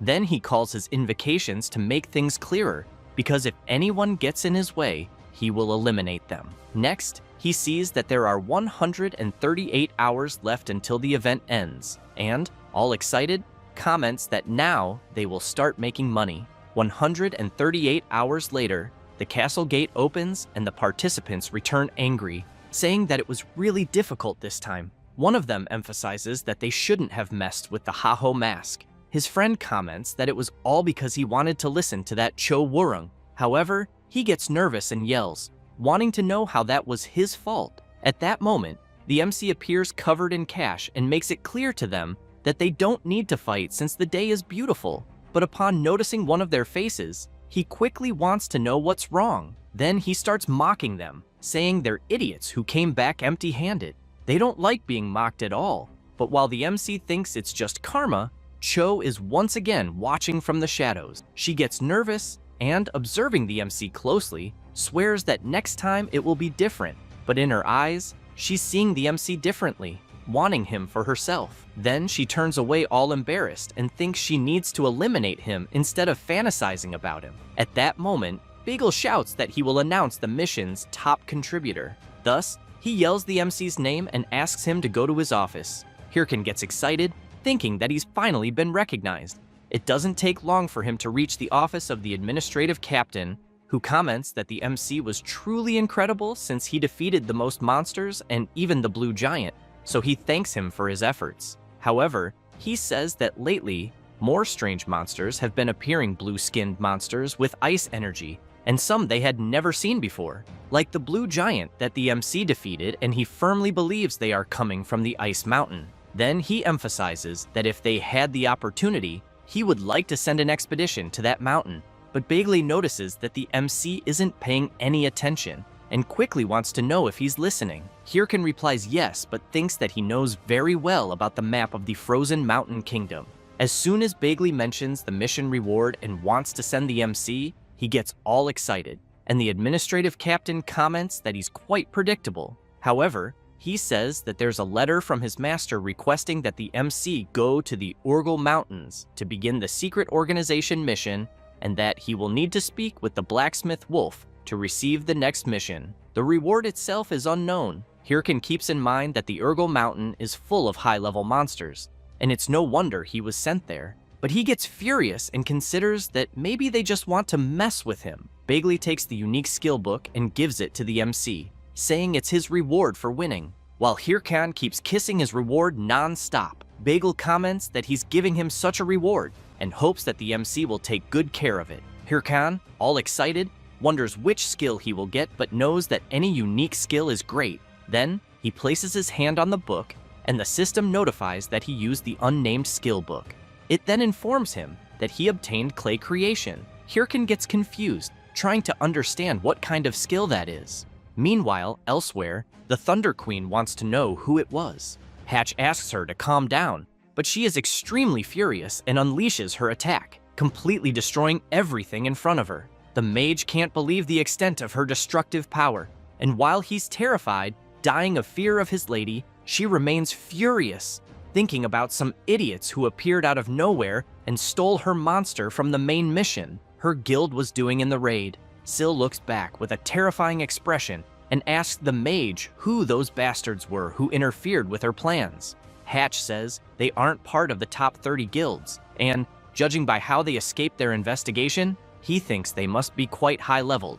Syl clenches her teeth angrily and orders the mage to find out what they looked like and place a bounty on them, as well as ensure that no one is around when the monster respawns again. Then she grips her sword tightly and with a murderous instinct makes it clear that she doesn't know who they are, but she's sure that if they dare to appear again, she swears she will eliminate them with all her strength. Meanwhile, elsewhere, someone is playing chess and wants to know if it wasn't too cruel to steal the monster from the Thunder Hunters, since the mission was quite dangerous and almost went wrong. The other person emphasizes that there was no other choice, as the Thunder Hunters' speed was faster than they thought. The warrior laughs and wants to know if the next target will be the Hydra Guild. The mage asks him to calm down, as she thinks that if that happens and their identities are exposed, it will be very bad, until someone appears saying that they agree with what she said. Then he emphasizes that the purpose of everyone gathered there is to balance the game through darkness, and therefore asks them not to forget the purpose of the guild. This is Singlet from the Hands Guild. The warrior Richard, affiliated with the Hands Guild, says that he understands well, as does Mikkel. Weaver also fully agrees. However, someone raises her hand, calls Singlet, and asks about the Haho mask. Then she makes it clear that it was because of his failure that the MC is completing the main mission so quickly. This is Momo, a member of the Hands Guild. Singlet doesn't like hearing that, but emphasizes that the guild's most urgent goal is to stop the top 30 guilds and that he will take responsibility for the Haho mask later. Mikkel tells them to stop with the useless talk and says they should head straight to the next mission. Thus, they prepare and state that it's all for the master. Meanwhile, the MC is analyzing his new skill, clay creation, with which he can transform clay into monsters using monster drops. And as proficiency increases, the creation stats will become more similar to the target monsters, with the materials being consumed when used. Hirkin knows that basically, he can transform a golem into another monster, so he imagines that means he can create creatures that can fly or be used in battle. All excited, he thinks this skill is wonderful. Thus, he decides it's time to test it and grabs a tooth from the blue giant he defeated in the war zone. Pointing at the golem, he uses his clay creation skill. His summon quickly starts reacting, and Hirkan begins to get excited, thinking that an incredible monster will emerge, until the golem transforms into a very small version of the blue giant. Hirkan gets quite confused, trying to understand what the hell just happened. With that, the system notifies that the MC's skill rank is low, so it will be 50% less effective. Hirkan can't believe it and yells, cursing the game.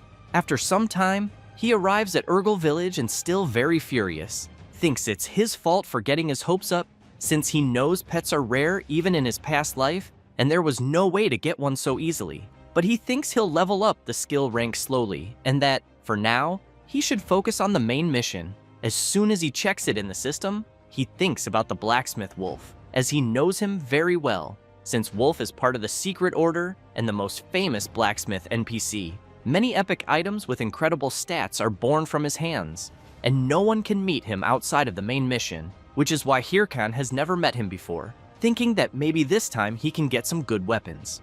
After walking a lot, he finally arrives at the place where Wolf is supposedly located and, without wasting time, opens the door and asks for permission to enter. However, he becomes confused when he sees everything is so quiet and no one is there. Then, someone moves quickly, and the MC notices it and immediately turns around but ends up taking a massive punch to the face, being thrown hard against the wall. The system repeatedly warns that the MC has lost HP. Hirkan tries to understand what's going on and questions who the hell is attacking in an NPC area. An old man shouts, wanting to know if that's all the MC has. Then he slams his huge hammer onto the ground and makes it clear that newcomers these days are all weak since they were stronger back in his time. This is the blacksmith NPC Wolf. Hirkan thinks about what to say and ends up asking if the old man is really the blacksmith Wolf. He replies yes, and the MC wants to know why he was attacked. Wolf answers that it was just a test for new members of the order,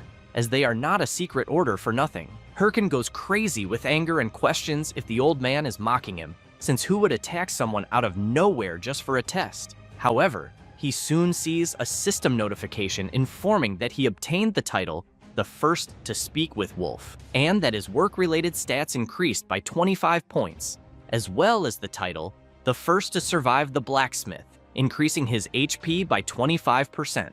Hirkan is impressed and wonders if he really got 2 titles from this, as they are very good. Wolf wants to know if the boy is angry about it, since he knows that newcomers these days have no patience. Then the blacksmith sees the MC making a heart shape with his hands and saying that he loves him. Next, Hirkan grabs the blacksmith's leg and begs the old man to use him as he pleases. Wolf wants to know what the hell is wrong with him and calls him crazy. The MC keeps trying to flatter the old man, and Wolf starts getting scared by the MC's behavior until he throws a bag in his face and tells him to get lost. Then he kicks Hirkan out and orders him to go to the Bahim forest to deliver the bag.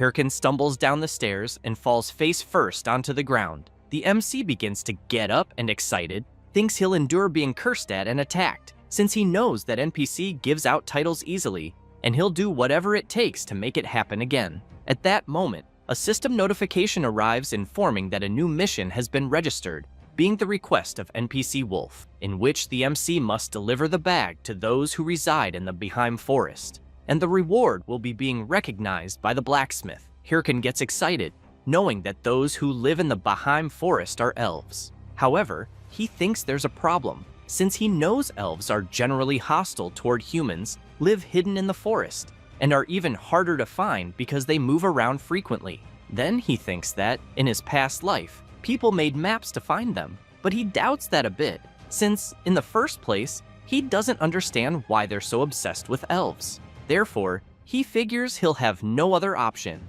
Thus, he goes to the city square, where there are several players, and starts banging his golden gong, shouting that he's buying information about the Bahim forest and offering up to 100,000 gold depending on the information. People start whispering to each other, wondering if that's the Haho mask and why he's there. Hirkan knows it's a bit embarrassing, but for now, it's the best he can do, since if he posted saying he was buying information, he'd risk the top 30 guilds recognizing him. So, he prefers to endure some embarrassment rather than spend the whole day in the mountains.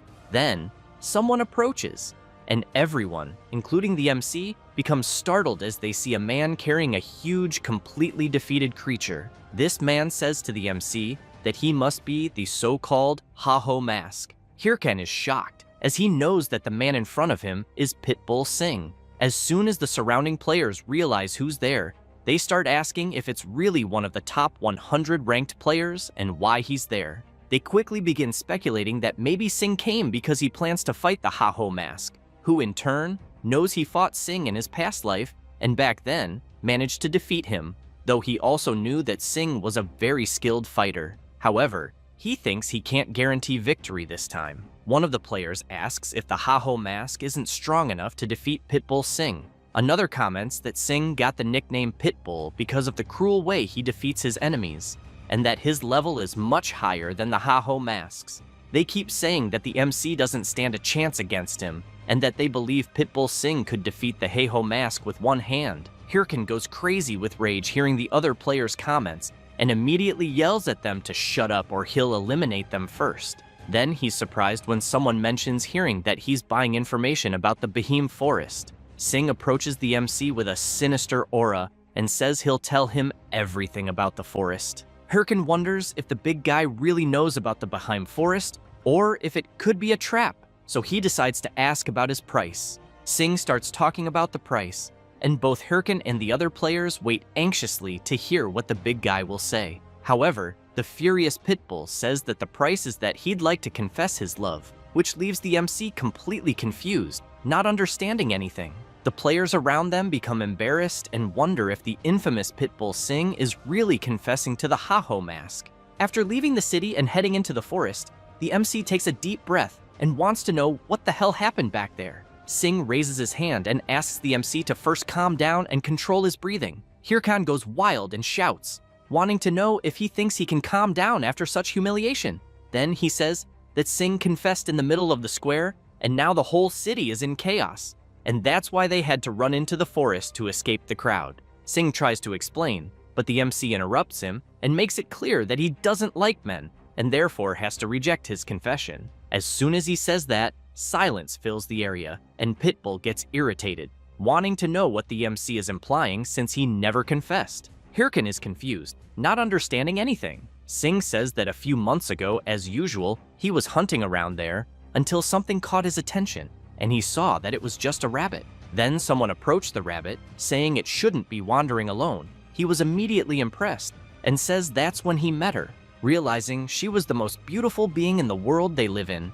But as soon as he tried to do something, she suddenly ran away as if terrified and never appeared again. So he waited for months in the same place, hoping she would return someday. Hirkan imagines the scene and can't believe it. Singh continues, saying that he gathered all kinds of information about elves from the local NPCs. The MC immediately wants to know if he wasn't being a stalker. However, Singh explains that even after visiting every place, the locals only said they had seen an elf once before, but he never found anything.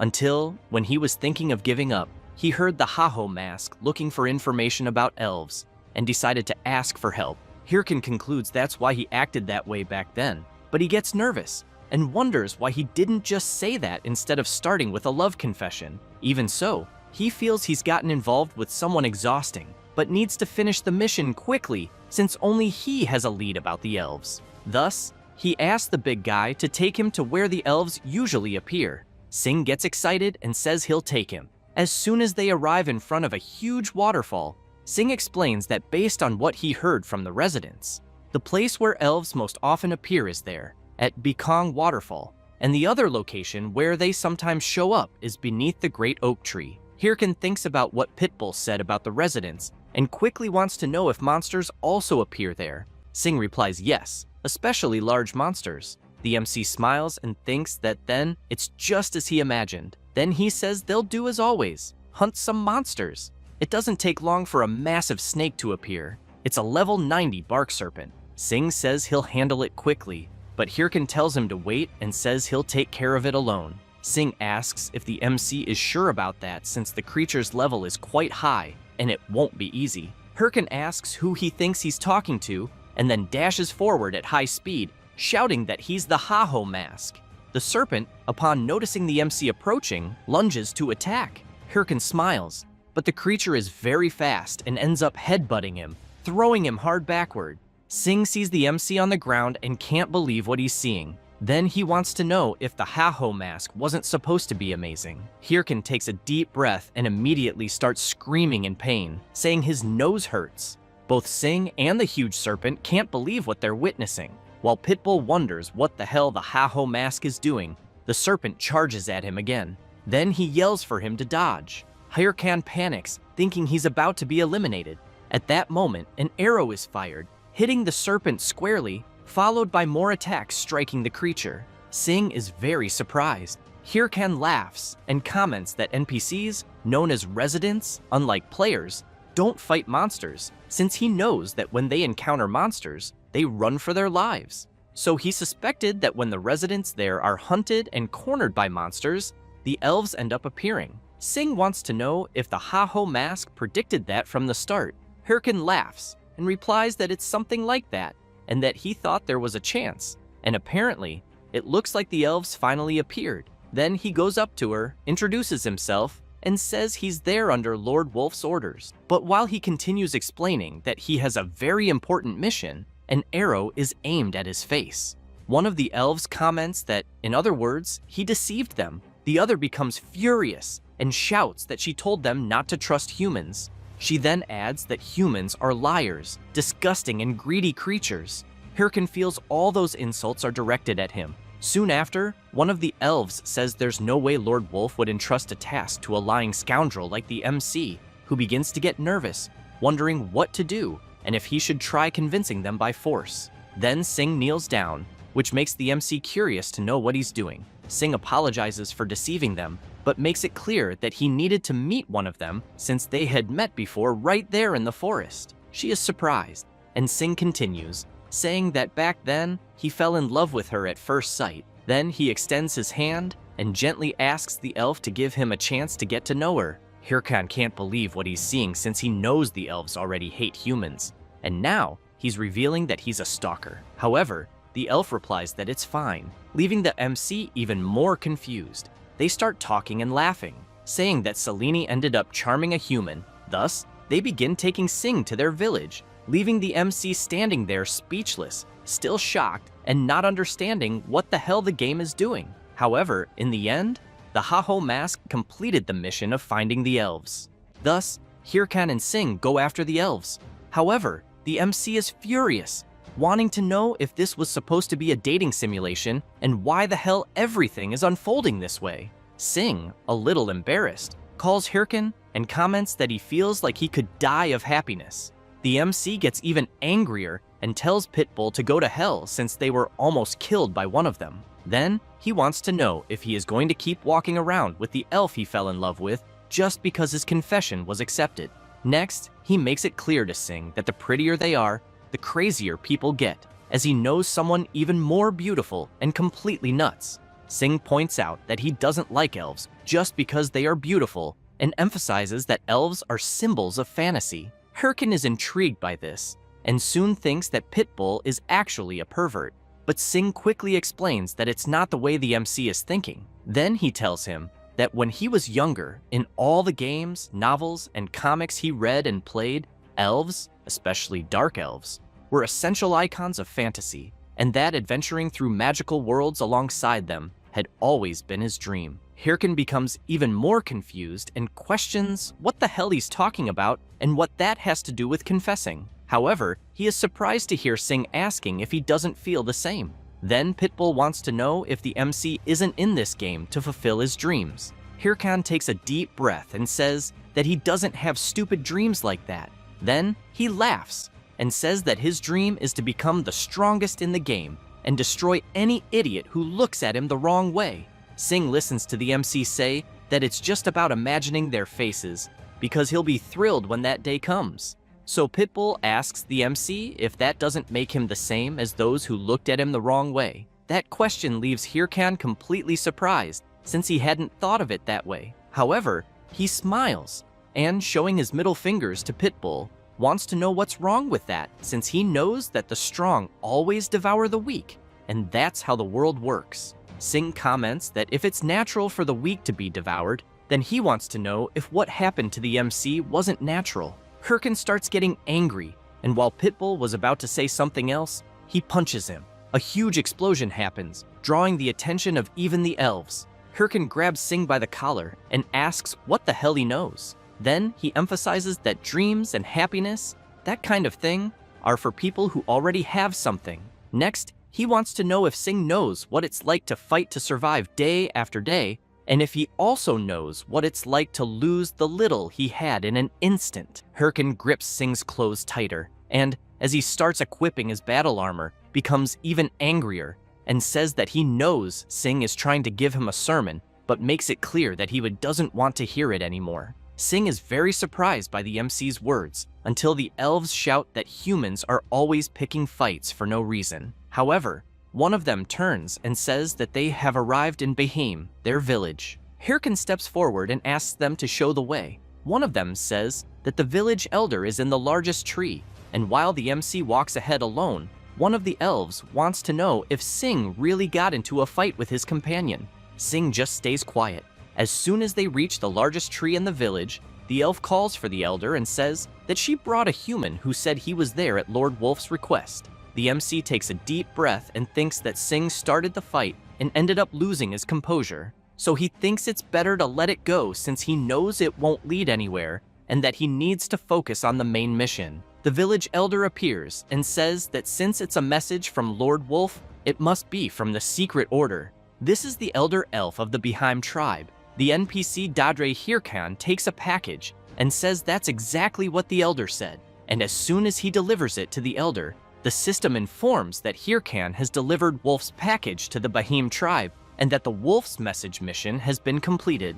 Dra begins to untie the package, and the MC is soon very surprised by what he sees, since he realizes it is an epic item that removes all negative effects and status penalties, being the Bracelet of Purification. Then he becomes nervous upon realizing what he was delivering and understands why Wolf didn't let him see what was inside the package, until he remembers something and reflects that the next mission is to purify the corrupted elf and find out who was behind the main quest. Thus, he becomes excited because he knows the reward for completing the mission will be the Bracelet of Purification. However, the Elven Elder turns and asks the MC to leave. Hirkin shouts for him to wait and asks if there isn't still something he's supposed to do, like using the item to save someone. Dra replies that there isn't and that there's nothing else for the MC to do because he knows that currently he is too weak. Hirkin goes crazy with anger, questioning whether there really is some level restriction.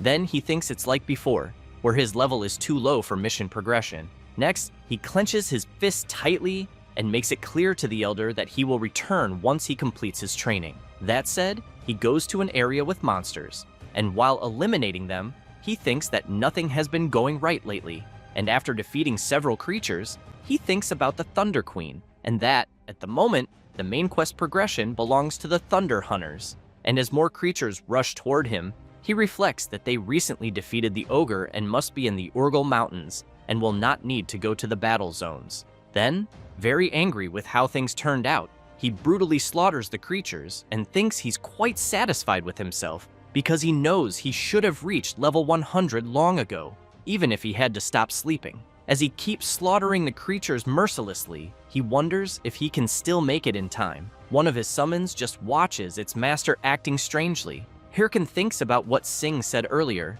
then gets even angrier and shouts, wanting to know why he has to listen to such crap. However, he accidentally drops his sword, and several monstrous creatures rush toward him. Hirkin just looks to the side and thinks he's really tired. The creatures keep advancing, and the MC just stands still, doing nothing. Meanwhile, in another place, the elf is showing a strange rabbit, and after Sing tells her what happened, she says that so that's what happened between him and the MC. Sing emphasizes that he knows he overreacted and meddled, but he takes a deep breath, and the elf smiles and asks why he doesn't just apologize honestly, as she thinks it might not be as hard as he believes. Sing is surprised by her attitude, and she asks if that's not what friends do. Back at the MC's battle, the creatures are very close to attacking him until Pitbull appears and lands a tremendous punch on the beast, leaving even Hirkin surprised. Sing turns and says he's there to apologize, and that, apparently, he arrived just in time. Hirkin remains very surprised and confused. After the creature falls hard to the ground, Pitbull turns and says he has something to ask. Hirkin wants to know what he wants showing up out of nowhere, full of himself. Then, while summoning his summons, he makes it clear that if he's there to pick a fight, he should get lost. The skeletons rush towards Sing, who just stands there silently. However, he apologizes, and the MC is quite surprised, immediately raising his arm to stop his summons from attacking him. With the swords pointed at his neck, Sing emphasizes that he said that out of concern. Hirkin listens to what he has to say, and Sing further explains that when the MC mentioned things he knew nothing about, it was nothing more than a lecture, which is why he's apologizing. Hirkin doesn't like that much, turns around, and says that if Sing feels so guilty, he should help him hunt or something like that. Sing wants to know if the MC accepted his apology. Hirkin turns around and, mocking Pitbull, says he's going to drain him to the bone and that he better not dare regret it later. Sing is surprised but smiles and asks if apologizing has a price. Hirkin goes mad with rage, curses him, and says he accepted his apology and now he's spouting more nonsense. However, at that moment, several creatures come at them, but both clench their fists tightly and simultaneously eliminate the creatures with ease. The system quickly notifies them that the monsters have been defeated and that they gained a lot of experience points and leveled up.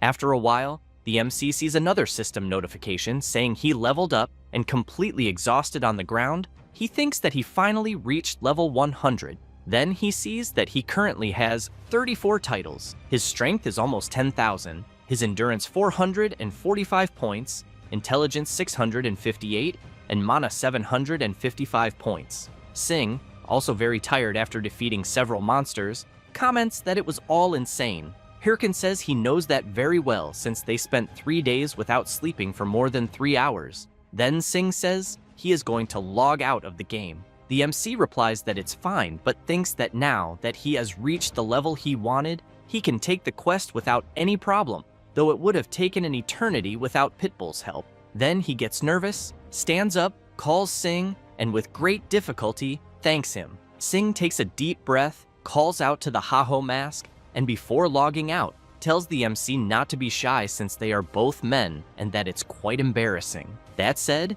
he leaves the game, and the MC can't believe what he just heard, and furious shouts calling Singh an asshole and saying he will teach him a lesson next time. After returning to Baheim Village and speaking with the Elder, he says that the MC now seems capable and that he believes he can trust him to find a certain child, but emphasizes that when he is full of corruption, he shouldn't expect reason from them, and that's why he will give him the bracelet. However, the Elder sees the MC with a sinister and distracted look and immediately wants to know if he's listening. Then the MC receives a system notification informing him that he obtained the Bracelet of Purification and that the quest, Corruption of the Elf, has begun.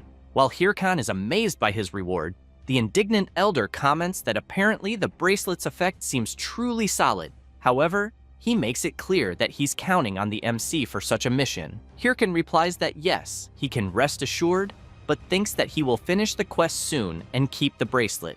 Then asks the Elder where he should go. Dra replies that he has no idea, which leaves the MC in disbelief. The Elder emphasizes that if he knew the place, he would have already taken Hirkan there. Then he turns and asks the MC to handle it himself. Hirkan starts shouting, asking the Elder to wait and at least give him a clue, but he just leaves without saying another word. Hirkan can't believe he will have to do a quest without any information. As soon as he goes outside, he heads to a cliff and shouts, wanting to know how he's supposed to find a corrupted elf that spawned randomly in such a huge area. Then he sits and thinks that he thought the level problem had been solved, but more problems keep appearing one after another, and apparently, he'll have no choice but to exchange information again. So he keeps thinking about what to do, but soon remembers the last time, and concludes that public trades are quite difficult, since he knows that if he reveals the main parts of the corrupted elf quest, everyone will go crazy over it. That's why he knows he can't make it easy, as he has his own methods. Besides, he knows it's not confirmed yet, but that in reality, the corrupted elf's role is to raise a monster army, meaning that many monsters will appear near a corrupted elf. With that in mind, he plans that if he goes after buying information about newly spawned monsters, some idiots will bring him reports. Then, he'll gather all of them and use that to deduce where the corrupted elf from his quest is. But while he shouts, boasting that he's the greatest genius of all time, someone slowly approaches, wanting to know if he's looking for information about monsters. Hirkan immediately turns around, thinking the first idiot has arrived, and says yes. However, he's left very surprised since the person he's seeing is Shev the Slayer. Moments earlier at the Red Bull's advance base, Yell was calling for Shev, and he wanted to know what she wanted. Yell asked if he remembered the anonymous tip about the location of the elf's corruption. Shev said he did, and she told him that a new message had just arrived from the same sender, which surprised him a lot. The message said that a certain person was buying information about where monsters were spawning. Thus, Yell emphasized that this person was offering money for information about recently spawned monsters and wanted to know why out of nowhere. Shev said it could only be a smokescreen where someone who knew an important piece of information about the corrupted elf was trying to throw people off, and that it wouldn't be something useless at this point. Yell said that made perfect sense.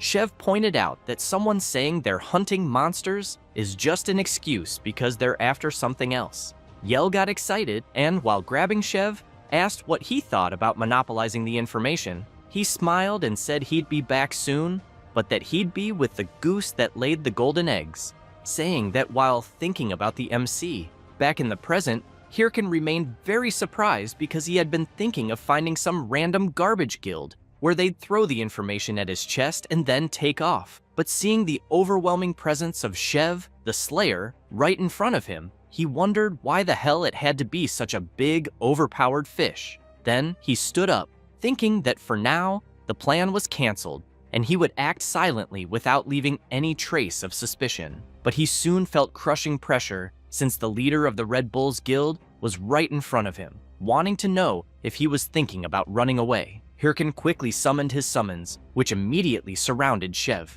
He laughed and remarked that the MC made a smart move, because if he had ordered the summons to attack, he believed the MC would already be dead. Hirkan became worried, thinking it was quite humiliating. Since he knew Shev was right, he wouldn't be able to defeat him. Chev got serious and asked the Heiho mask to respond, but emphasized that he had a physical ability well above a novice's and an information-gathering capacity that surpassed intermediate guilds, so he wanted to know who the Heiho mask really was. Hirkan was very surprised, but tried to take a deep breath and say something, but Chev didn't understand and asked him to be clearer. Hirkan began shouting that everyone. Then he started acting crazy, fell to the ground, and screamed that he was just a stupid novice, and that, on top of that, a bad guy from the Red Bulls Guild was threatening him. Hirkan paused briefly, making a crying face, but soon went back to flailing and shouting that he was only trying to find information about monsters. Chev just remained silent without saying a word,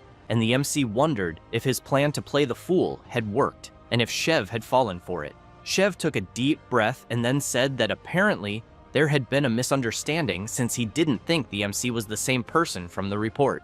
Hirkan stood up, thinking it worked, and said that it was just a misunderstanding and that next time he'd make sure it wouldn't happen again. However, he was completely shocked when he heard Chev mentioning a 5 billion bonus. Thus, while the MC started fantasizing about that amount, Chev made it clear that he heard correctly and that they would give those 5 billion, along with salary, benefits, and incentives. But the leader of the Red Bulls turned and said that if the MC wasn't the person he was looking for, there was nothing he could do. Hirkan ran after him and said that it had always been his dream to join his guild, but he stopped for a moment to think, drooling with the urge to accept the offer, and then shouted for Chev to stop thinking he could buy people with money. Chev commented that the MC's actions didn't match his words. Hirkan said that with that amount of money, he could buy a lot of meat to eat. However, Chev wants to know what the Heiho mask thinks about them offering him the same contract to join the Red Bulls Guild.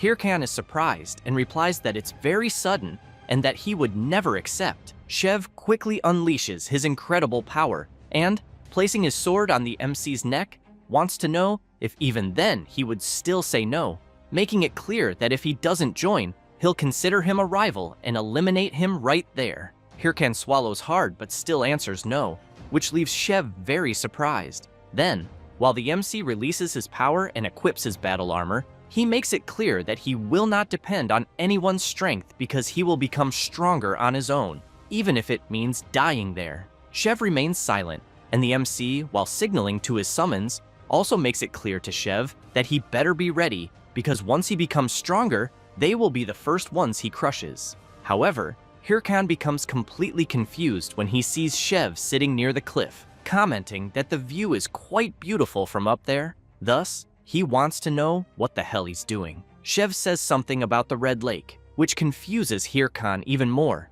Chev tells him that his guild confirmed it's true that there has been an explosive increase in monsters spawning nearby. Hirkan wants to know why he's telling him that since they're supposed to be rivals. Chev laughs and wants to know if the MC really thinks he considers him a rival. Hirkan is surprised, and the blonde guy turns around laughing and tells him not to get so full of himself because the Red Bulls are the strongest and bow to no one. That said, he stands up and emphasizes that they were only giving the MC this information because they admire his solo playing spirit, nothing more. Then he says he's leaving. Hirkan stays silent for a moment and then shouts, "Salt Mountain!" Chev turns around surprised, and the MC says that if they're staying away from the elves' territories, then yes, the Red Bulls must be progressing through the dwarves' tower of the main quest, which means they're at Salt Mountain. But he gets angry and shouts, wanting to know what's up with the blonde guy, if he's getting nervous now, and who he thinks he is to call others brats, since he's been playing this game longer than all those idiots. Chev is very surprised by the Heiho mask's revelation, but suddenly he bursts out laughing, and the MC wants to know what the hell he's laughing at. The blonde guy replies that the reason is the MC himself, who is a complete idiot all the time. Hearing that makes Hirkan even angrier, and he immediately shouts, wanting to know who the blonde guy thinks he's calling an idiot. Then he turns and leaves with his summons. Chev immediately contacts Yell through the system and informs her that his recruitment failed. He also says that the goose seemed like it was about to kill itself before joining the guild and might have died if he had pushed further. However, he smiles and, thinking about the MC, tells Yell that he's very curious to see how far the Ha-Ho Mask will go playing solo. She hears all that and immediately gets furious, then starts cursing the blonde guy with several names and scolding him. He drops to his knees on the ground, completely embarrassed, and tries to argue, but knew that once he got back, he'd be hearing it non-stop. After that, Hirkan is with his summons at the place called Red Lake that Shev had mentioned, and while the skeletons play with the water, Hirkan thinks that his summons don't even know what their master is going through and keep acting that way. Then he turns and shouts for them to behave because he thinks there's nothing interesting about a Red Lake, until he remembers before when he was with his guild friends, and they were also playing with the lake and calling him. Back then, the MC said that this was the intermediate monster area near level 120, and that everyone should eliminate as many as they could and level up. But his friends didn't care and splashed water on the MC's face, calling him a boring addict. So he got very angry and ran after them, and after remembering that, he knows this is quite a familiar place. Thus, he calls his summons and orders them to immediately get into formation, until he turns around after hearing a noise and sees some people rushing toward him. But as they get closer, the MC realizes that it's a warrior, 2 mages, and a priest, and immediately wonders if it could be an ambush. However, he doesn't care and calls his summons to be ready. Then he tells them that when he gives the signal, they are to attack immediately. He starts counting, and as the people approach, he shouts, ordering his summons to attack. But he becomes completely confused when he sees that the people have bowed before him. Then he wonders what the hell is going on. The priest, with tears in his eyes, begs the Ha-Ho Mask to help them because they're in serious trouble. After they explain the situation to the MC, Hirkan wants to know if they really need his help to hunt the corrupted Grey Rooster. The warrior replies yes, but the MC wants to know why they don't do it themselves. The warrior explains that they're only part of the 2nd division of the Golden Brothers Guild, and that their guild is a prominent group, but barely reaches the level of the top 30 guilds in the game. And since they're only from the 2nd division, they're just a bunch of nobodies. Hirkan tells them to summarize it in less than 3 sentences. So the warrior says that if they fail the hunt, they'll be expelled from the guild and want the MC to help them. Hirkan says he refuses, and that's the end of it. All of them immediately start crying and begging the Ha-Ho Mask to help them, or they'll really be screwed. Then they grab the MC and say they'll pay him. Hirkan gets curious and asks how much they're willing to pay.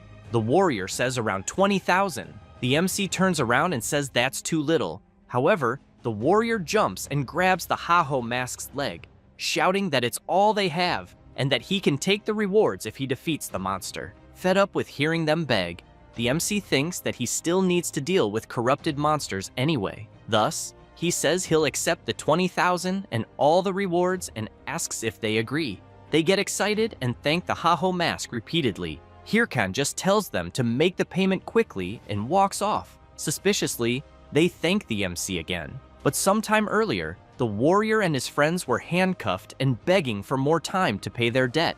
The place where they were being held was a slave farm owned by Lord Apollo, where anyone who couldn't pay their debts to him ended up as a slave. After thinking a bit, the fat man said he would give them one more chance. Everyone got excited, but that quickly faded because Apollo was asking them to eliminate the Ha-Ho Mask.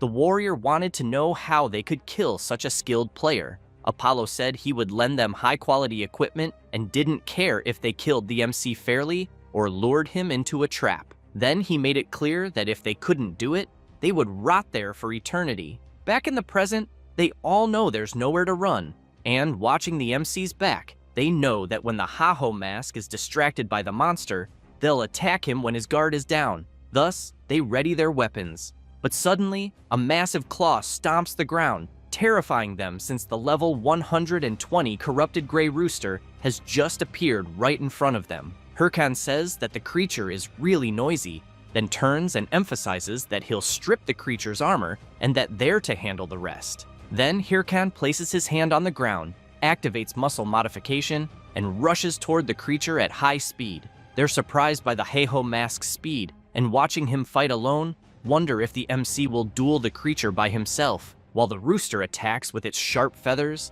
Hirkan dodges and thinks that the creature has long-range attacks. Then he jumps at the corrupted rooster and shouts that the creature is slower than he remembered. That said, he delivers a powerful slash to one of the wings, then to the abdomen, and finishes with the leg. The corrupted rooster charges at the MC, but he had already anticipated the movement and, with his incredible speed and the muscle modification ability active, delivers several consecutive slashes at once and shouts that the creature is really slow. Because of that, the MC completely broke the armor of the corrupted gray rooster. The warrior widens his eyes, very surprised to see that the Haho mask managed to do it so easily. Hirkin shouts, warning that the creature's body armor is gone and only the helmet remains. Then he prepares, but the warrior shouts the signal and the mages fire a large fireball. Hirkin turns around startled and a huge explosion happens. The warrior shouts for the mages to attack again, and at the same moment,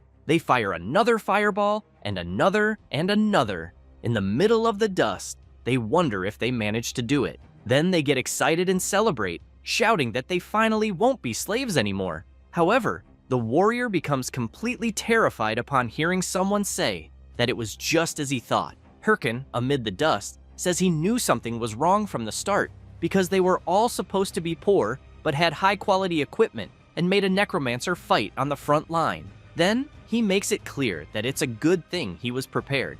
That said, the system notifies that the ability skin change has been activated, granting an additional 388 points to armor, followed by the ability False Heart being activated, increasing HP by 120 points, and finally the ability Boiling Blood, which increases recovery rate. Hirkin, while getting ready, emphasizes that he doesn't care if they are the Golden Brothers or the Beagle Boys. Then, as soon as he finishes equipping himself and summoning his summons, he says that he hopes they're all ready because they're already completely dead. The warrior, very scared, yells for the mages in his group to use magic immediately, but the cockatrice appears behind the MC and his summons, and he wants to know if the warrior's group is sure they want to continue, and they become very scared when they see that even the cockatrice is on the MC's side, who in turn wants to know if they realize they are screwed, until the system informs the MC that a corrupted elf is nearby, which leaves him very surprised, and the elf appears to be furious and soon runs off, and the system warns that he is fleeing, and that the MC will have 3 minutes to capture him, and Hirkan wonders if the elf was after the cockatrice, and why at that exact moment, then calls the warriors group a bunch of trash, and, while going after the corrupted elf, asks them to at least distract the cockatrice until he returns. Then, he looks back with blood in his eyes and emphasizes that if they run away, he will make sure they die slowly. And so, after going after the corrupted elf, the system informs that less than 2 minutes and 32 seconds remain before the time is up. And Hirkan thinks this is his chance, because if he catches the elf, he will save a lot of mission time. So he becomes excited and concludes it is only a matter of time before he reaches him, and that he will reach first place easily. And with less than 1 minute left, Hirkan pushes forward and charges at the corrupted elf with everything he has. And when trying to land a punch, the MC thinks something is wrong, because even activating everything he can and forcing his body, it seems he still cannot reach the corrupted elf. So he prepares his skill and throws the skeleton bomb at the corrupted elf, who becomes scared when he sees the attack coming his way, and an explosion happens.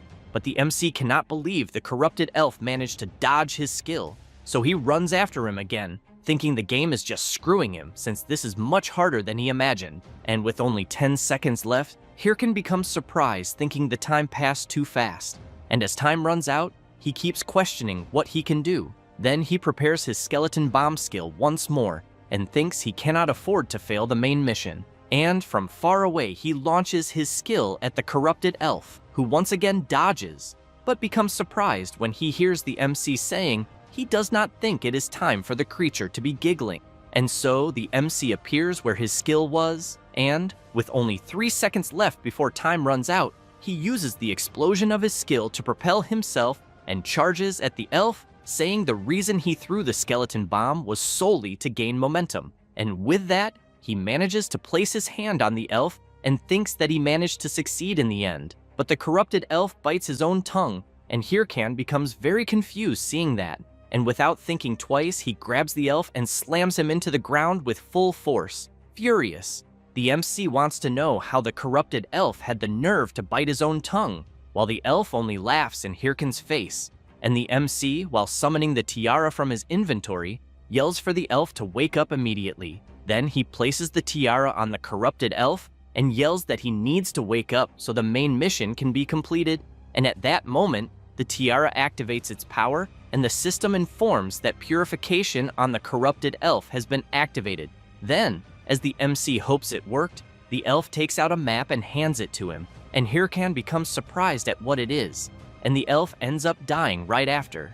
But he lasted long enough for the MC to complete the corrupted elf mission, and Hirkan takes a deep breath and thinks the elf was destined to take his own life, until he remembers what he picked up and concludes that if things were going to end the way they did, he wants to know what was the point of the timed chase. Then he crushes the paper he picked up and, furious, yells cursing the game. And meanwhile, where the warriors group is, they are still fighting the cockatrice, and the warrior asks for the MC's summons to help them. And right after, the warrior realizes his sword will not hold, until Hirkan appears summoning his golem, which falls on top of the cockatrice, crushing it, and the warriors group becomes happy when they see it is the Heiho mask. And with tears in his eyes, the warrior says they were waiting for him and that he knew he would forgive them. But after a while, they all get beaten up by the MC, who then wants to know if the Apollo Guild really ordered his death. And the warrior answers yes, and that they had no choice because of their debts. And Hirkan becomes angry upon hearing this, and wonders if the Apollo Guild really reached the point of hiring people to kill him. And since the items the warriors group is using are unique and rare items, he knows that even though the Apollo Guild is rich, it must not have been easy to get them. And remembering Cho Wurung, he thinks this is getting really annoying, since apparently all these guilds joined forces to go after him. Then he reflects that if that is really the case, he has no choice but to do something about it. So he tells the warriors group to stand up and, with a bizarre expression, orders them to give him everything they have, then makes it clear that from that moment on, he wants 1 million from each of them per week. And they are completely shocked hearing this, thinking the MC is 10 times worse than Apollo. And meanwhile, at the Big Smile Guild's headquarters, someone is listening to music. The person completely relaxed, listening to elegant classical music, thinking that being able to relax like this is the only joy in his life, until someone bursts through the door yelling for his lord and saying there is urgent news. And the man answers that it is his relaxation time and says it can wait. But upon hearing that the Red Bulls just declared war on them, Heavybean immediately becomes terrified and yells, wanting to know how that is possible. Then wants to know why, and the guild member says they claimed it is revenge for the attack on the Heiho mask, which makes Heavybean wonder if the Heiho mask has any connection with the Red Bulls Guild. But he tells his assistant to say there must be some misunderstanding and that they would like to talk if possible. But another guild member arrives yelling that something urgent needs to be said, and very scared that he says that the unique items his lord lent to the Apollo Guild days ago appeared for sale. And Heavybean cannot believe it and yells, wanting to know what the hell is going on. And the guild member says the items are listed above market price and fears it will be very hard to get them back. And Heavybean wants to know immediately why the hell the items are being sold and who is selling them. And Heavybean becomes completely nervous upon hearing that it is the Heiho mask himself. So he grits his teeth even harder and, thinking about the Heiho mask, starts cursing him in various ways.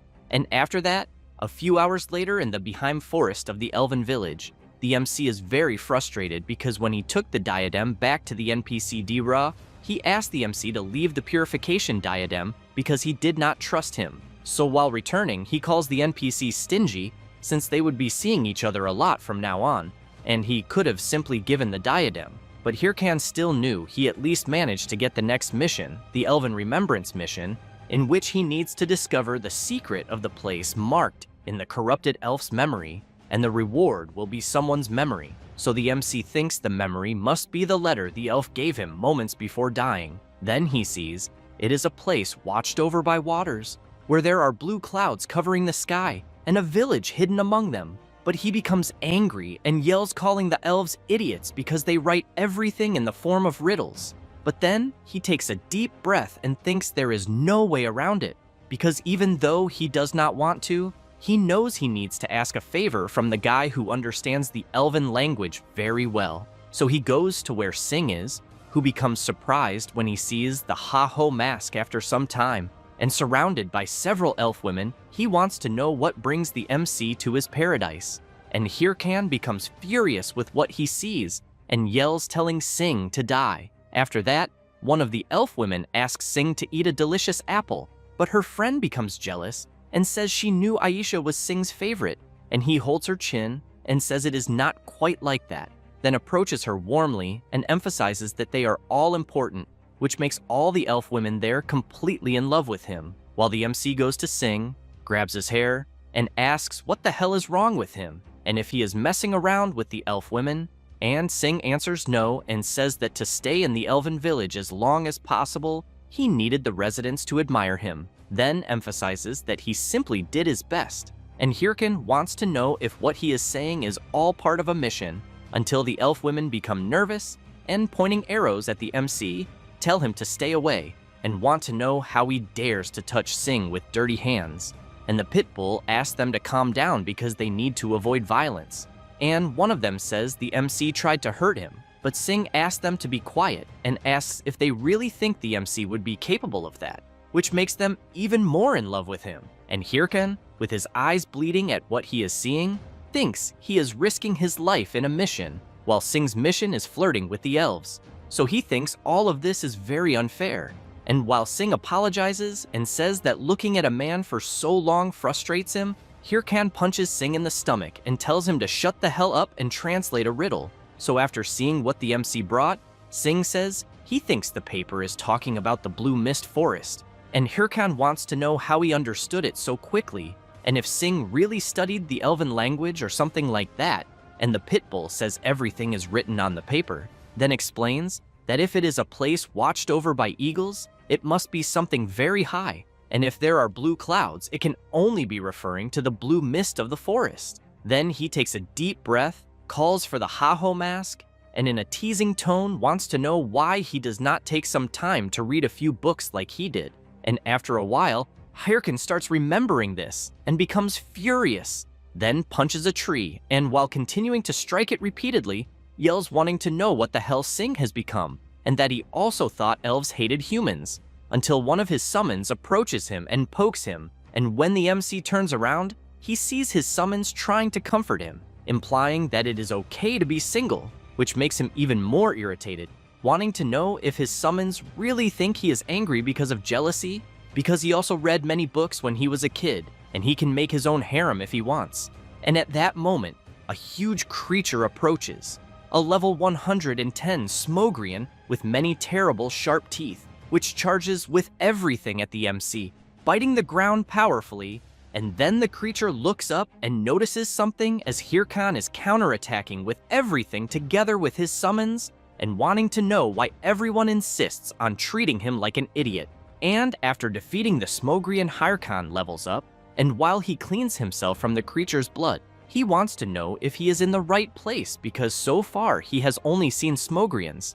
Then he remembers Sing telling him to be careful because one of the 30 largest guilds, the Sweepers, controls the area where the MC was heading, and after remembering this, Hirkan thinks he prepared well to be there, but in the end has not seen a single sign of a human. So he becomes angry and yells wanting to know if Sing lied just to act like a badass, until a creature begins emerging from the mist between the trees, wanting to know who the MC is and to whom he belongs. And Hirkan watches the creature coming out of the forest with a sinister aura and thinks it must be who Sing mentioned earlier, then answers that he is not associated with anyone, and the creature with an iron mask on its face says the MC must be an intruder, and after saying that, it releases its terrible power, and Hirkan immediately notices that the field around him has changed completely, and as the creature walks, it makes clear that intruders must be eliminated, and this is a corrupted comrade Avon of unknown level. Hirkan becomes excited upon learning that the creature is connected to the main mission, but does not notice he is being attacked, yet he quickly draws his sword and blocks Avon's charge, and the MC realizes his opponent is full of energy, then jumps back and launches an attack and tells his summons to take the opportunity, but they all receive a powerful blow and are completely destroyed, and Hirkan does not stand still and rushes forward wanting to know how his opponent dares destroy his summons. Then, with his incredible speed, he delivers several consecutive strikes to Avon, then looks back and calls him a weak piece of crap, but becomes very surprised when he sees Avon healing rapidly and the system warning that physical attacks do not work. And Hirkan becomes worried, wanting to know what kind of monster cannot be harmed by physical attacks. So he yells for the skeleton mage to attack, but Avon quickly turns and charges at the skeleton mage, and with a single strike destroys another of the MC's summons. And Hirkan smiles, knowing physical attacks do not work on his opponent, and that he also dodges all magic, and he wants to know how he will defeat him. And while observing Avon, he knows he has never faced anything like this before, not even in his past life. Then he grips his sword tightly and thinks this is no different from suicide. But since he is in such a situation, he knows he must go all out. So he summons his golem and activates the skeleton fragment from the Helm of Madness on his summons, which immediately charge at Avon. And while all the MC's summons are about to strike, he also activates the Curse of Sloth from the Spirit of Corrosion. And thus, Avon is attacked with everything, but he remains calm, and in the blink of an eye counterattacks all the skeletons at once. And Hirkan becomes worried upon seeing his skeleton soldiers destroyed again with one blow, and at that moment, Avon pushes forward and delivers a powerful charge against the MC, who tries to block with his sword, then becomes nervous and attempts a counterattack, but his opponent dodges, and Hirkan concludes his skeletons are still not strong enough. And knowing this, he rushes at Avon, shouting that he will handle it himself. And while fighting intensely, he analyzes his opponent and thinks he only needs to land one hit. But Avon lifts his leg and lands a powerful kick on the MC, throwing him far away. And Hirkan tries to brace himself on the ground, and furious, charges at his opponent again. But this time, he yells for his golem, which grabs Avon, and Hirkan takes the chance and prepares his attack. But before he can finish it, he is counterattacked with everything by his opponent, and Hirkan spits a lot of blood, but ends up smiling and, while holding Avon's sword that is stuck in his stomach, says he won because due to his curse skill, his opponent's movements were temporarily restricted. So Hirkan summons his skeleton mages and orders them to attack with everything. Then Hirkan points his finger at Avon and yells, "Boom!" And a huge explosion takes over the area. And after the dust settles, Hirkan is sitting on the ground saying he cannot take it anymore. And with that, the system informs that he completed the Corrupted Elf's Remembrance mission, and that he received the title of Corruption Destroyer. And Hirkan, still frustrated at knowing the creature he defeated could not receive any physical damage, really wants to know what the game's problem is in creating something like that. And then, while drinking a healing potion, he thinks that thankfully he managed to get away in the end, until someone begins walking slowly and leaves the MC completely shocked because he sees Avon walking toward him, and the MC quickly equips his sword and slightly scared wonders how the creature is still alive. And Avon raises his sword high and plunges it straight into his own head, then falls to his knees on the ground, and the MC, confused by what he just saw, wonders if the creature really stabbed itself. While the iron mask and a lot of blood fall to the ground, Avon asks Hirkan to eliminate him before the power of corruption returns and dominates him again, then says he used to be a member of the secret order like the MC, but during a mission was captured by the founder of corruption, and after being severely tortured, he was indoctrinated, and he also says he became a monster and killed countless humans, then begins screaming that he only wanted to protect everyone, and that is why he wants the MC to eliminate a man without honor, until he realizes Hirkan is already right in front of him, and the MC calls Avon and says he has never fought someone as strong as him, and thinks he was probably very strong when he was still human, but emphasizes that what he means is that the ones responsible for the corruption are the real culprits, then wants to know if he only needs to kill them, and also thinks that if he uses purification, he might cure him. And Avon becomes surprised hearing this, and soon says the MC is a good person, then grabs Hirkan's sword and drives it into himself while leaving the MC very shocked by what just happened. And before disappearing, Avon asks Hirkan to take care of the rest and soon vanishes. And Hirkan looks at the sword Avon left behind, and the system informs him that he completed the inheritance mission Then the MC wants to know if that really was a mission, then calls the game crap again. And meanwhile, somewhere else Syl, upon learning that the Haho mask is with the Red Bulls, wants to know why. And while walking with her blood-soaked sword, she wonders if she cannot simply give the Haho mask everything he wants. And Hahui becomes worried about her lady, and Hatch becomes intrigued because he thought Syl was only trying to recruit talented players. But while observing her from behind, he concludes that is not the case since he thinks her obsession is with the Haho mask. Then he calls her and suggests they return quickly, but is interrupted because Singlet has just arrived and wants to talk to Syl, and Hatch and Hahui quickly prepare for confrontation because they did not see Singlet arrive, and by observing him carefully, they notice his presence is undetectable, and the Thunder Queen wants to know why she should talk to a stranger, and he kneels and quietly asks the Thunder Queen if she does not want to eliminate the Haho mask. And Syl smiles and becomes very excited by Singlet's question, and after that, a few hours later, the MC takes Avon's sword to the hunter Ma Wung, who as soon as he touches the sword, starts trembling, then says he was a good friend and thinks that is why he stopped giving news. And Hirkan only watches the NPC lament, but he soon thanks the MC and says that thanks to him, he can stop worrying, then asks Hirkan to keep the sword.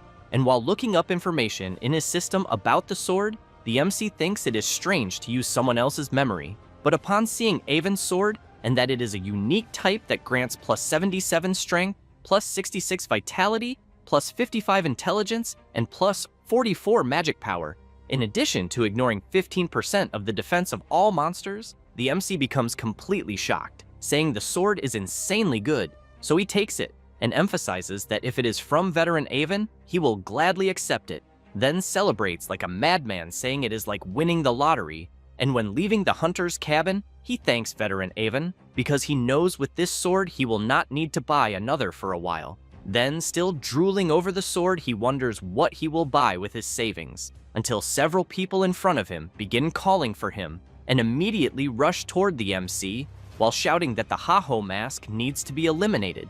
And while dodging attacks, Hirkan wants to know who the hell they all are and how they know he is the Haho mask, until the MC hears Romani wanting to know through the watch if he is alive. Then she says he is extremely screwed because there is a bounty on his head on the dark web totaling 100 million gold, and Hirkan cannot believe the amount and wonders what the hell is going on. Moments earlier, where the Thunder Queen was with Singlet, she wanted to know why he had offered help to eliminate the Haho mask, and Singlet answered that it was because the Heiho mask is a variable, then said he would compare what he meant to chess, in which the Heiho mask is an uncontrollable pawn, an illegal piece breaking the rules, then emphasized that a being like that must be eliminated quickly since many guilds have already agreed, but it will be easier with the help of the Thunder Hunters.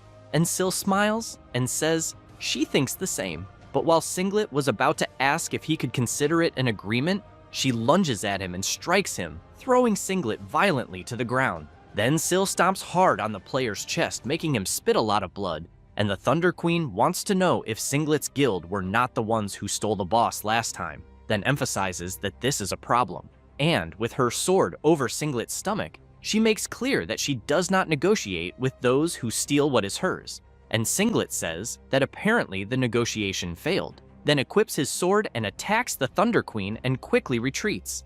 And Hahui becomes furious and yells that she will go after the insolent man, but Syl tells her to let it go and emphasizes that it is useless to chase a rat, then asks to contact all the guilds, and both Hatch and Hahui become surprised by the leader's request. But she, thinking about the Haho mask, smiles and says she has too many rivals. Then, while the two remain puzzled by her request, Syl tells them to inform all guilds that the Haho mask is hers, and that anyone who dares touch him will be completely eliminated. And meanwhile, Singlet is running at full speed without stopping. He contacts someone, apologizes, and says negotiations were a failure and that he will accept any punishment, but wants to know if he should eliminate the Haho mask personally, and the person he is talking to says no and tells Singlet not to get involved personally because they must remain his trump card, especially because he has already made his move and only needs to wait.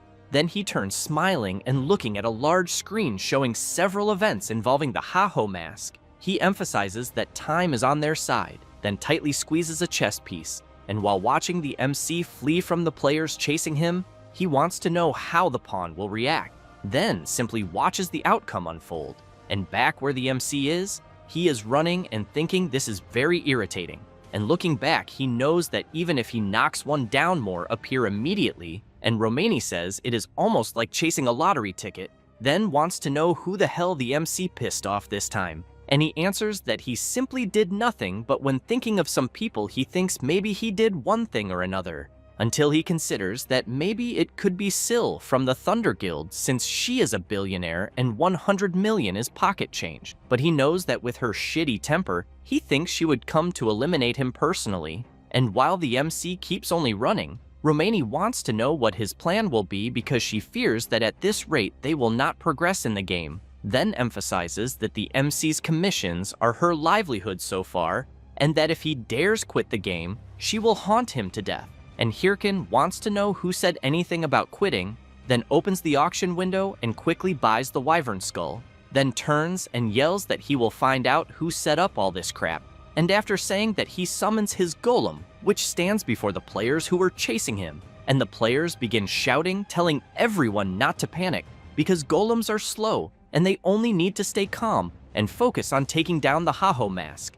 And Hirkan asks his system to invest all attribute points into clay manipulation, and with that, the system informs that clay manipulation has risen to rank A. Then Hirkan uses the wyvern skull, and the system informs that clay manipulation with the wyvern skull is being cast, and that the golem is changing shape. The MC takes a deep breath and thinks about premium Korean beef, lobster, high-end sushi, and all his future expenses, since he knows all of that is gone after buying the wyvern skull. But the golem's transformation finishes, and it becomes a massive wyvern standing right in front of the players. And Hirkan starts laughing and wanting to know which idiot will be the first to be eliminated, and everyone remember who Romani is, because if some do not remember, she is the MC's exclusive video editor and also handles the Haho Mask's VTube management, email management, sponsor management, and recently has been doing far more than just a manager, since she was going crazy wondering why she had to do everything alone since she is just an editor. But at the same time, whenever she saw a high-potential Haho Mask video, she immediately became passionate and excited to work on it. And after that, the MC is flying on his wyvern very irritated while the players below keep shouting at him, asking him to come down immediately to be eliminated. And Hirkan looks down and thinks they are nothing but small fry, yet they keep attacking him in a group, and because of that, he cannot progress in the game. Then, he takes a deep breath and reflects that he must eventually reach the root of the problem, but wonders if what he is thinking is the only way. So he asks to send a message addressed to the Thunder Queen Syl of the Thunder Hunters Guild, requesting a private audience, and after some hours and already at night, the MC lands on his wyvern, where someone is waiting for him, and the person, upon seeing the Haho mask, says he finally appeared. It is the queen and leader of the Thunder Hunters Guild, who immediately says she asked him to meet her earlier, but he did not even reply. And Hirkan becomes nervous, thinking he is facing Che Seolian, the person who tormented him the day before he regressed, and also the one who made the members of his group betray him. So he clenches his fist tightly and thinks he really wants to kill her. But he calms himself and asks if she was the one who put the bounty on him, and Syl becomes serious and answers no, but wants to know if he went there just to ask that. And Hirkan smiles and says he cannot imagine anyone else who would do what was done besides her, then wants to know if she really hates the fact that he left her guild and took everything for himself. And Syl becomes surprised by the question, but the MC begins yelling, wanting to know if she likes screwing people over. And while Hirkan trembles with anger, she remains calm until she smiles and asks the MC if his answer really matters. Then becomes serious and makes clear he is not going to believe her, no matter what she says. And at that moment, Hirkan remembers her saying the same words before he regressed. So he becomes surprised, thinking he is sure he heard her say that before. And Syl takes a deep breath and says that not long ago an unknown ranker went to see her and told her the MC was causing confusion and suggested the top 30 guilds should exclude the Heiho mask. And Hirkan becomes completely shocked hearing that and wonders if such a thing could really happen. Then remembers the last time, before he regressed when the Queen of the Thunder Hunters Guild was saying she would exclude him from the game. So the MC concludes that something really happened before regressing, and just as he is about to say something, he is interrupted, and Sil says she refused that unknown ranker's proposal and asks if the Heiho mask really thought she would do something like that, because seeing how they interfered in the main mission he was doing, she thinks the MC is not the only target, and Hirkan becomes intrigued by this and reflects that an unknown ranker with enough guts to meddle with the Thunder Hunters must surely be the guys he saw before, and Sil wants to know if the Heiho mask at least believes that part, since he was acting like he would not believe anything she said, and the MC answers that only half because that is enough, then turns to leave, but keeps thinking that at least it does not seem like Sil is the mastermind behind the incident. But he hears her calling him and asking him to join the Thunder Hunters Guild, and Hirkan quickly turns and yells that she is already getting on his nerves because when someone refuses something, she should learn not to insist. And Sil interrupts the Heiho mask, saying that apparently he does not like her, then emphasizes that she does not know why, but has always felt that many people hate her for no reason, and Hirkan becomes surprised by her words. And Sil also emphasizes that she is saying this for the Heiho mask's own good, then wants to know if he really thinks he will endure alone when he has a 100 million gold target on his head, then emphasizes that he must trust her so she can officially protect him, and also promises she will not force him to do anything. And Hirkan thinks about it, but soon turns and says he would rather die than join her guild. And Sil says it is not the time for him to be annoying, but Hirkan yells that he does not want to join any guild and makes clear he will become the strongest with his own ability because he promised that to himself. And she becomes very surprised by his promise, but says it is very childish, then wants to know if he is really saying he will become the strongest alone, and Hirkan becomes nervous and yells wanting to know what is so wrong about that, and Sil smiles and asks him to do his best because she will be one of his strongest competitors, and the MC climbs on the wyvern, takes a deep breath, and thinks the Thunder Queen is truly insane since she is declaring war with only a smile. Then he flies away, and Sil keeps smiling and waving goodbye to the Heiho mask, who in turn keeps looking back, thinking he needs to stop thinking about this because chasing her was normal even before regressing. But he still thinks something must have happened before his regression, but he intends to find out when he finishes off the person behind the bounty until Romani contacts the MC again, wanting to know what the hell he did this time, then says there is now a wanted poster of him, and whoever eliminates him will get a huge reward. And while the MC cannot believe it, Romani keeps yelling that this will make everyone busy hunting him, then wants to know if he found a sponsor or something like that. And Hirkan takes a deep breath and replies that it is not a sponsor but something else, then thinks he still has to deal with this crazy woman. And the next day in Missandra's castle, someone is taking a direct blow, and a guy, while kicking the boy, asks him to hand over the request already since he will not be able to complete it anyway. And the boy trembles with fear and says he will just steal from him again. But as soon as he finishes saying that, he takes a kick right to the chest, and the warrior, while preparing his punch, says he thinks the kid needs more beating to start thinking again, until someone grabs the man's arm and he wants to know what the hell is going on. And the MC looks at the boy and wants to know if he is the guy called Git from the missions. And very scared, the blonde boy introduces himself and says his name is indeed Git, but he knows nothing about that mission guy. And Hirkan says he understands and thinks that means it has not happened yet, then calls the boy to come with him, which makes the other guys nervous. And the warrior immediately charges at the MC, wanting to know who the hell he thinks he is to meddle in other people's business out of nowhere. And with no difficulty, Hirkan takes all of them down in a single hit, and after they all fall to the ground, Git becomes very surprised to see that the MC knocked down all three guys at once, and Hirkan wants to know if the boy is curious to know who he is, then says he is just a good person who passed by at the right moment.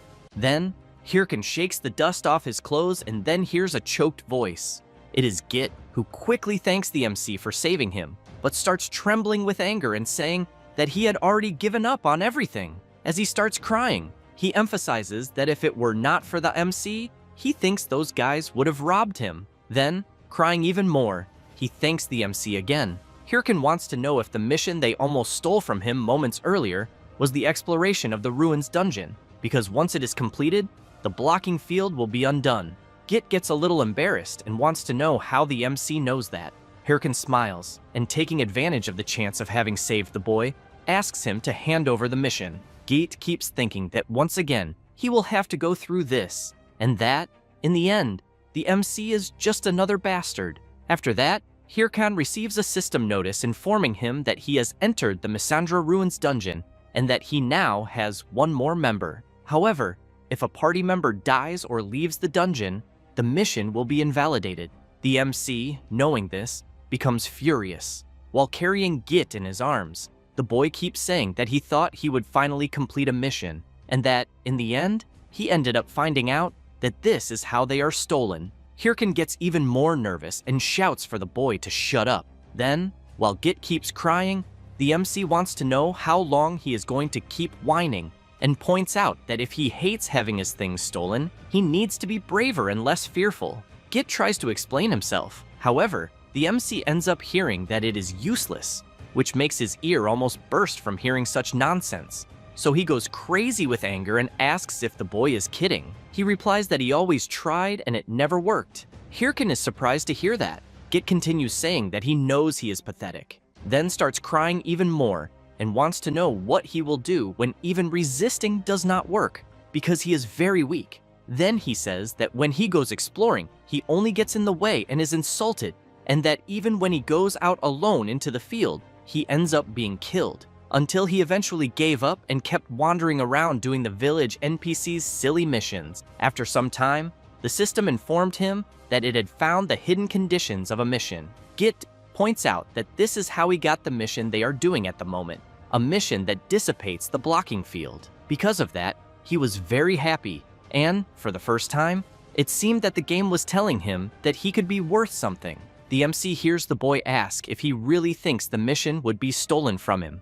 Git continues saying that he is the kind of guy who gets beaten by anyone and cannot defeat anyone. Hirkan starts getting irritated again, hearing the boy whining. Then, he drops him to the ground, and as he walks away, tells the boy to keep living the way he is, crying about everything, because he will clean up the dungeon's mess. However, he suddenly stops and makes it clear that just because the boy has lived like a weakling up to now, does not mean he has to continue like that forever. Having said that, he walks away, and Git is confused by the MC's words. Then he starts thinking that until moments earlier, the MC looked like he would kill him if he did not hand over the mission, and, out of nowhere, he changed, giving advice, until he realizes that he really left. Then he starts questioning whether he will need to log out of the game, but decides not to, because he does not know what shit the MC might do afterward. So he decides to get up, thinking that he will stay at the dungeon entrance doing nothing,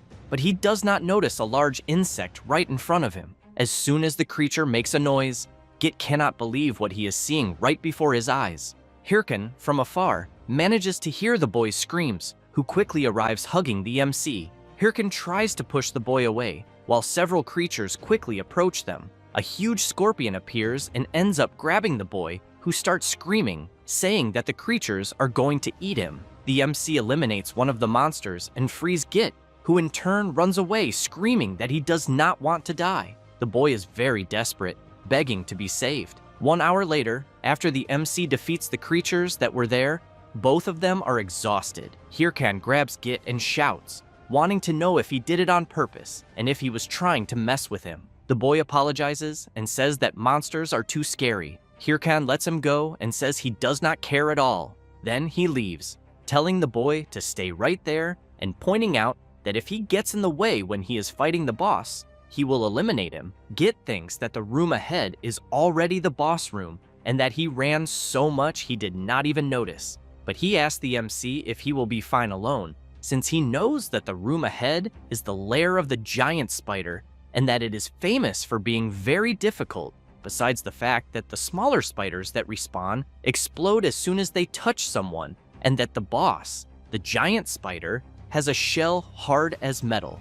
Hirkan comments that he does not care, and asks if he manages to defeat it, the boy will want to enter. He replies that he will not, apologizes, and wishes him good luck. The MC turns around and tells the boy to stop being dramatic, and while equipping his sword, makes it clear that as long as he does not waste time with the smaller spiders, he thinks he can solo the boss spider easily. Having said that, he runs off at full speed. He quickly arrives in front of the boss spider. The boy is very surprised to see that the MC managed to reach the boss without even touching a single web. At that moment, the boss spider prepares to attack, and Hirkan remains focused. Then, while sliding under the creature, he delivers a slash, cutting off some of its legs. The spider starts screaming very loudly, and the MC gives a slight smile and, pointing his sword, comments that one is already gone. Then he charges again. Git gets excited and thinks that the giant spider is being dominated, and that if the MC continues the way he is doing, it might really be possible to defeat it. However, when he looks down, he realizes that he ended up stepping on one of the webs, and while he worries about having done that, he does not notice one of the smaller spiders climbing up his body, which soon after explodes. While the boy lies on the ground crying out that it hurts, several other smaller spiders approach. The boy's system keeps reporting multiple times that he has taken damage, and he feels a lot of pain. But just as he decides to run away, he realizes that it is already too late, and that he is completely surrounded by several smaller spiders. Then he becomes desperate, since he knows that it will be his end, and several chain explosions begin to happen. After the dust settles, Hirkan is badly injured in front of the boy, saying that he is really completely useless. Git gets up surprised and wants to know why the MC protected him. While more spiders start crawling all over the MC's body, he tells the boy to shut the fuck up and run to the entrance, because after all this is over, if the mission fails because of him, he will really kill him. Having said that, the smaller spiders start to self-destruct, which leaves Git unable to believe what he is seeing right before his eyes. However, he decides to do what the MC asked and runs to the dungeon entrance. While running, he keeps questioning why he is so pathetic, because all he does is cause trouble for others, and, even so, he only manages to run away, until he trips over a stone and falls face first to the ground.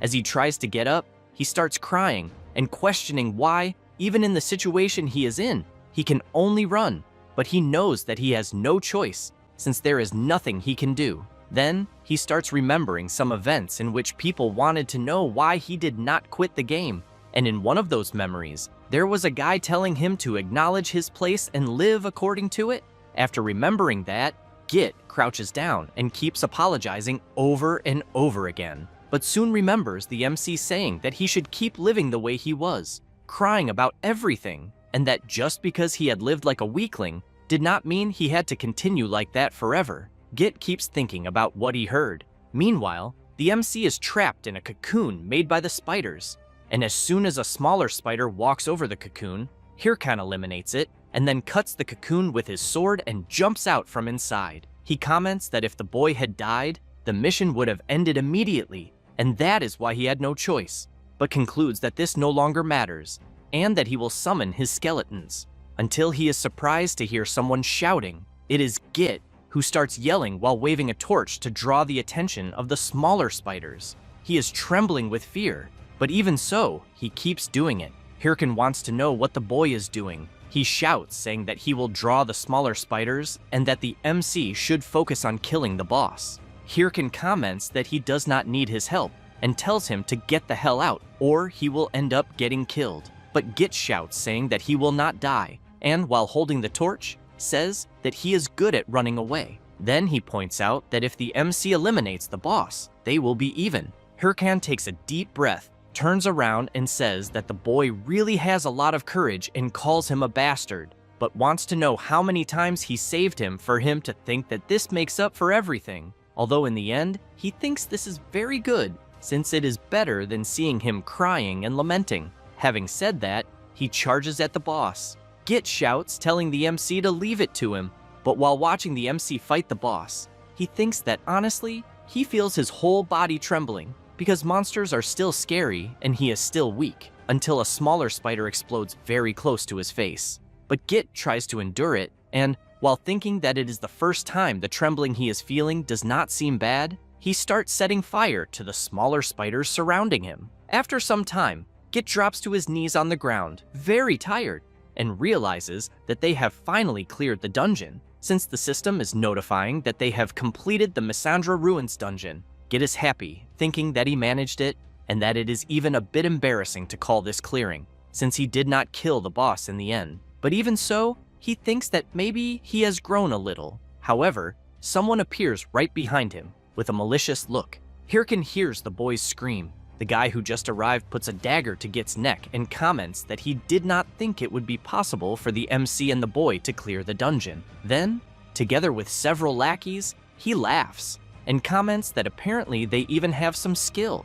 Hirkin wants to know what the hell the guy thinks he is doing. He replies that if they have good stuff, he wants to know if they should not share. Having said that, he shouts demanding that the MC hand over the title that dissipates the blocking field. Hirkin wants to know if he is refusing to do that. The guy licks his own lips and shouts, saying that if they do not do what he is asking, both of them will be killed. Git shouts asking Hirkin not to hand it over, because both of them worked so hard to complete the mission. But as soon as he finishes saying that, he ends up taking a punch right in the middle of the face, and, while falling to the ground, is called pathetic trash. The guy goes up to the boy, grabs him, and wants to know if he still does not understand the situation, because he thinks they should lower their heads and obey. At that moment, Git spits right in the guy's face, and then, laughing, comments that compared to those spiders from before, all of them have fairy hands. The guy goes crazy with rage after being insulted and raises the dagger to kill the boy. But Hirkin shouts saying that he will hand over the title, which makes the guy immediately stop trying to attack the boy. Git cannot believe what he heard and asks the MC to wait, but Hirkin points out that he will hand over the title when they defeat them. The guy laughs and wants to know if the MC has gone crazy, but while he was commenting that they would not be able to do anything alone, a bloodbath was happening right behind him, and when he turns around, he is completely shocked, since he is seeing all of his companions completely eliminated by several armed skeletons. Git wants to know where the creatures came from, until he hears the guy shouting for Hey-Ho Mask, and while Hirkin walks toward him, the guy continues saying that there are no more doubts, since the MC is the Hey-Ho Mask, the only solo player who uses skeleton summons, the one they say has guild-level combat power by himself. However, the guy wonders why he would be there. Hirkin goes up to him and replies that it is none of his business and tells the guy to hand over everything he has.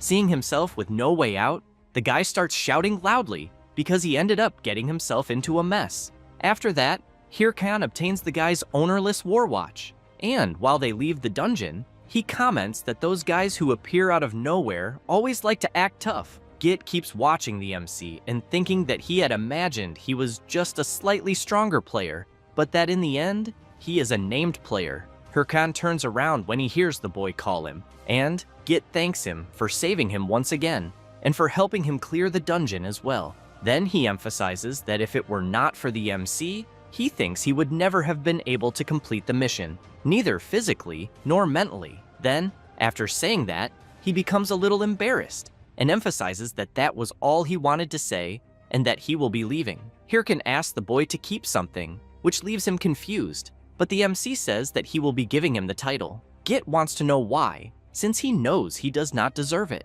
but the MC says that he needs it, at least so he does not get beaten so much out there, and that he wants to know if the boy will continue playing. Git is surprised by the question, wipes his tears, and runs after the MC, saying that he will do his best. After some time, as soon as he returns to the city, Hirkin stretches and thinks that the clothes he is wearing now are much better, since he even thought about being more discreet, but in the end, it made no difference. Even so, he keeps in mind that at least he got something out of this, a player famous for collecting rare quests, Questman Git, who will certainly be useful later on. However, when he remembers that he is very whiny, he doubts whether he will really become the Questman. Still, he knows that at least the blocking field was dispelled.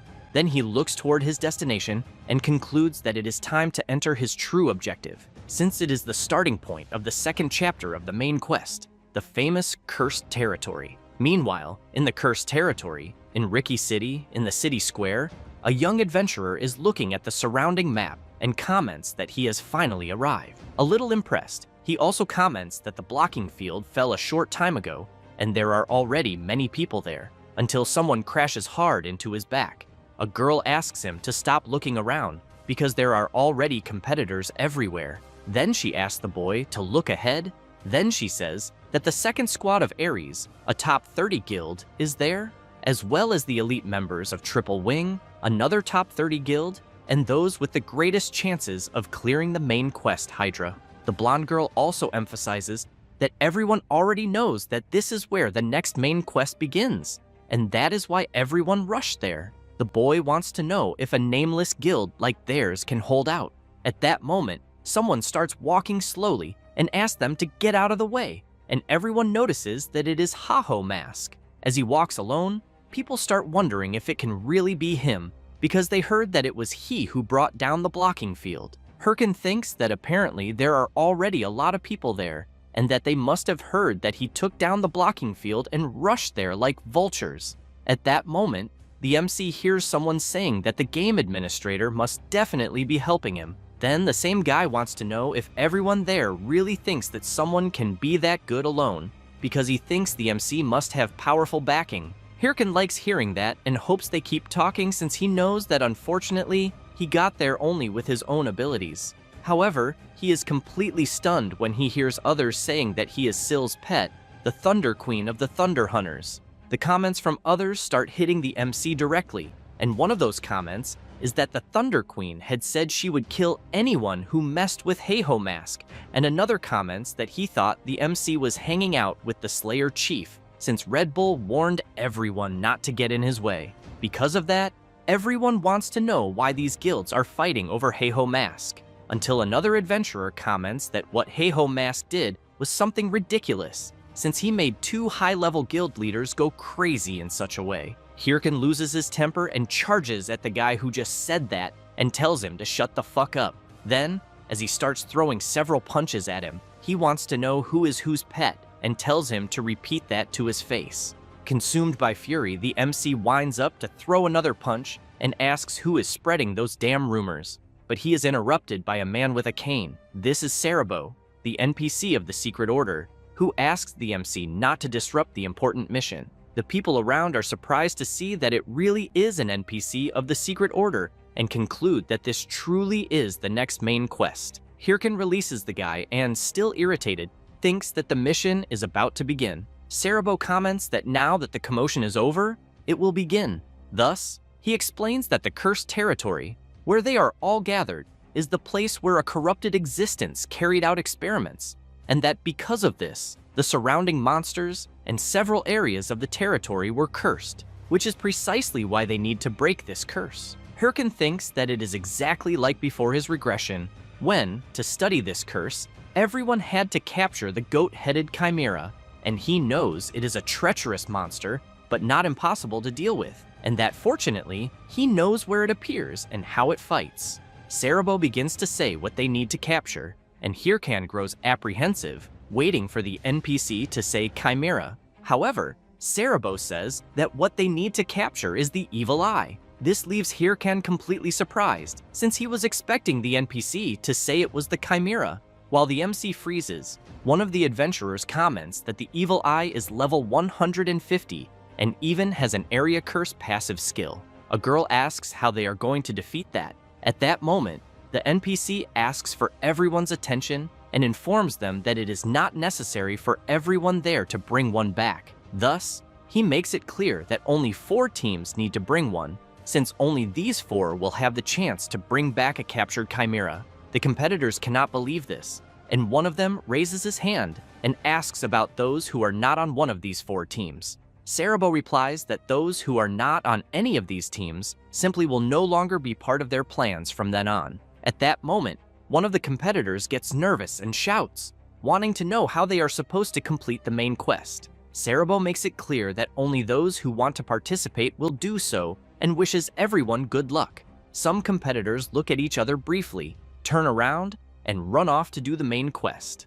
The place turns into chaos. some telling others to get out of the way because they will go first, until a guy bumps into the MC and is immediately startled since he is seeing his terrible, unfriendly expression. Hirkin, in turn, is still intrigued by what happened and questions why the future changed and where it went wrong. Then, he clenches his fist very tightly and thinks that everything he knows will be useless, until, to snap out of it, he slaps his own face.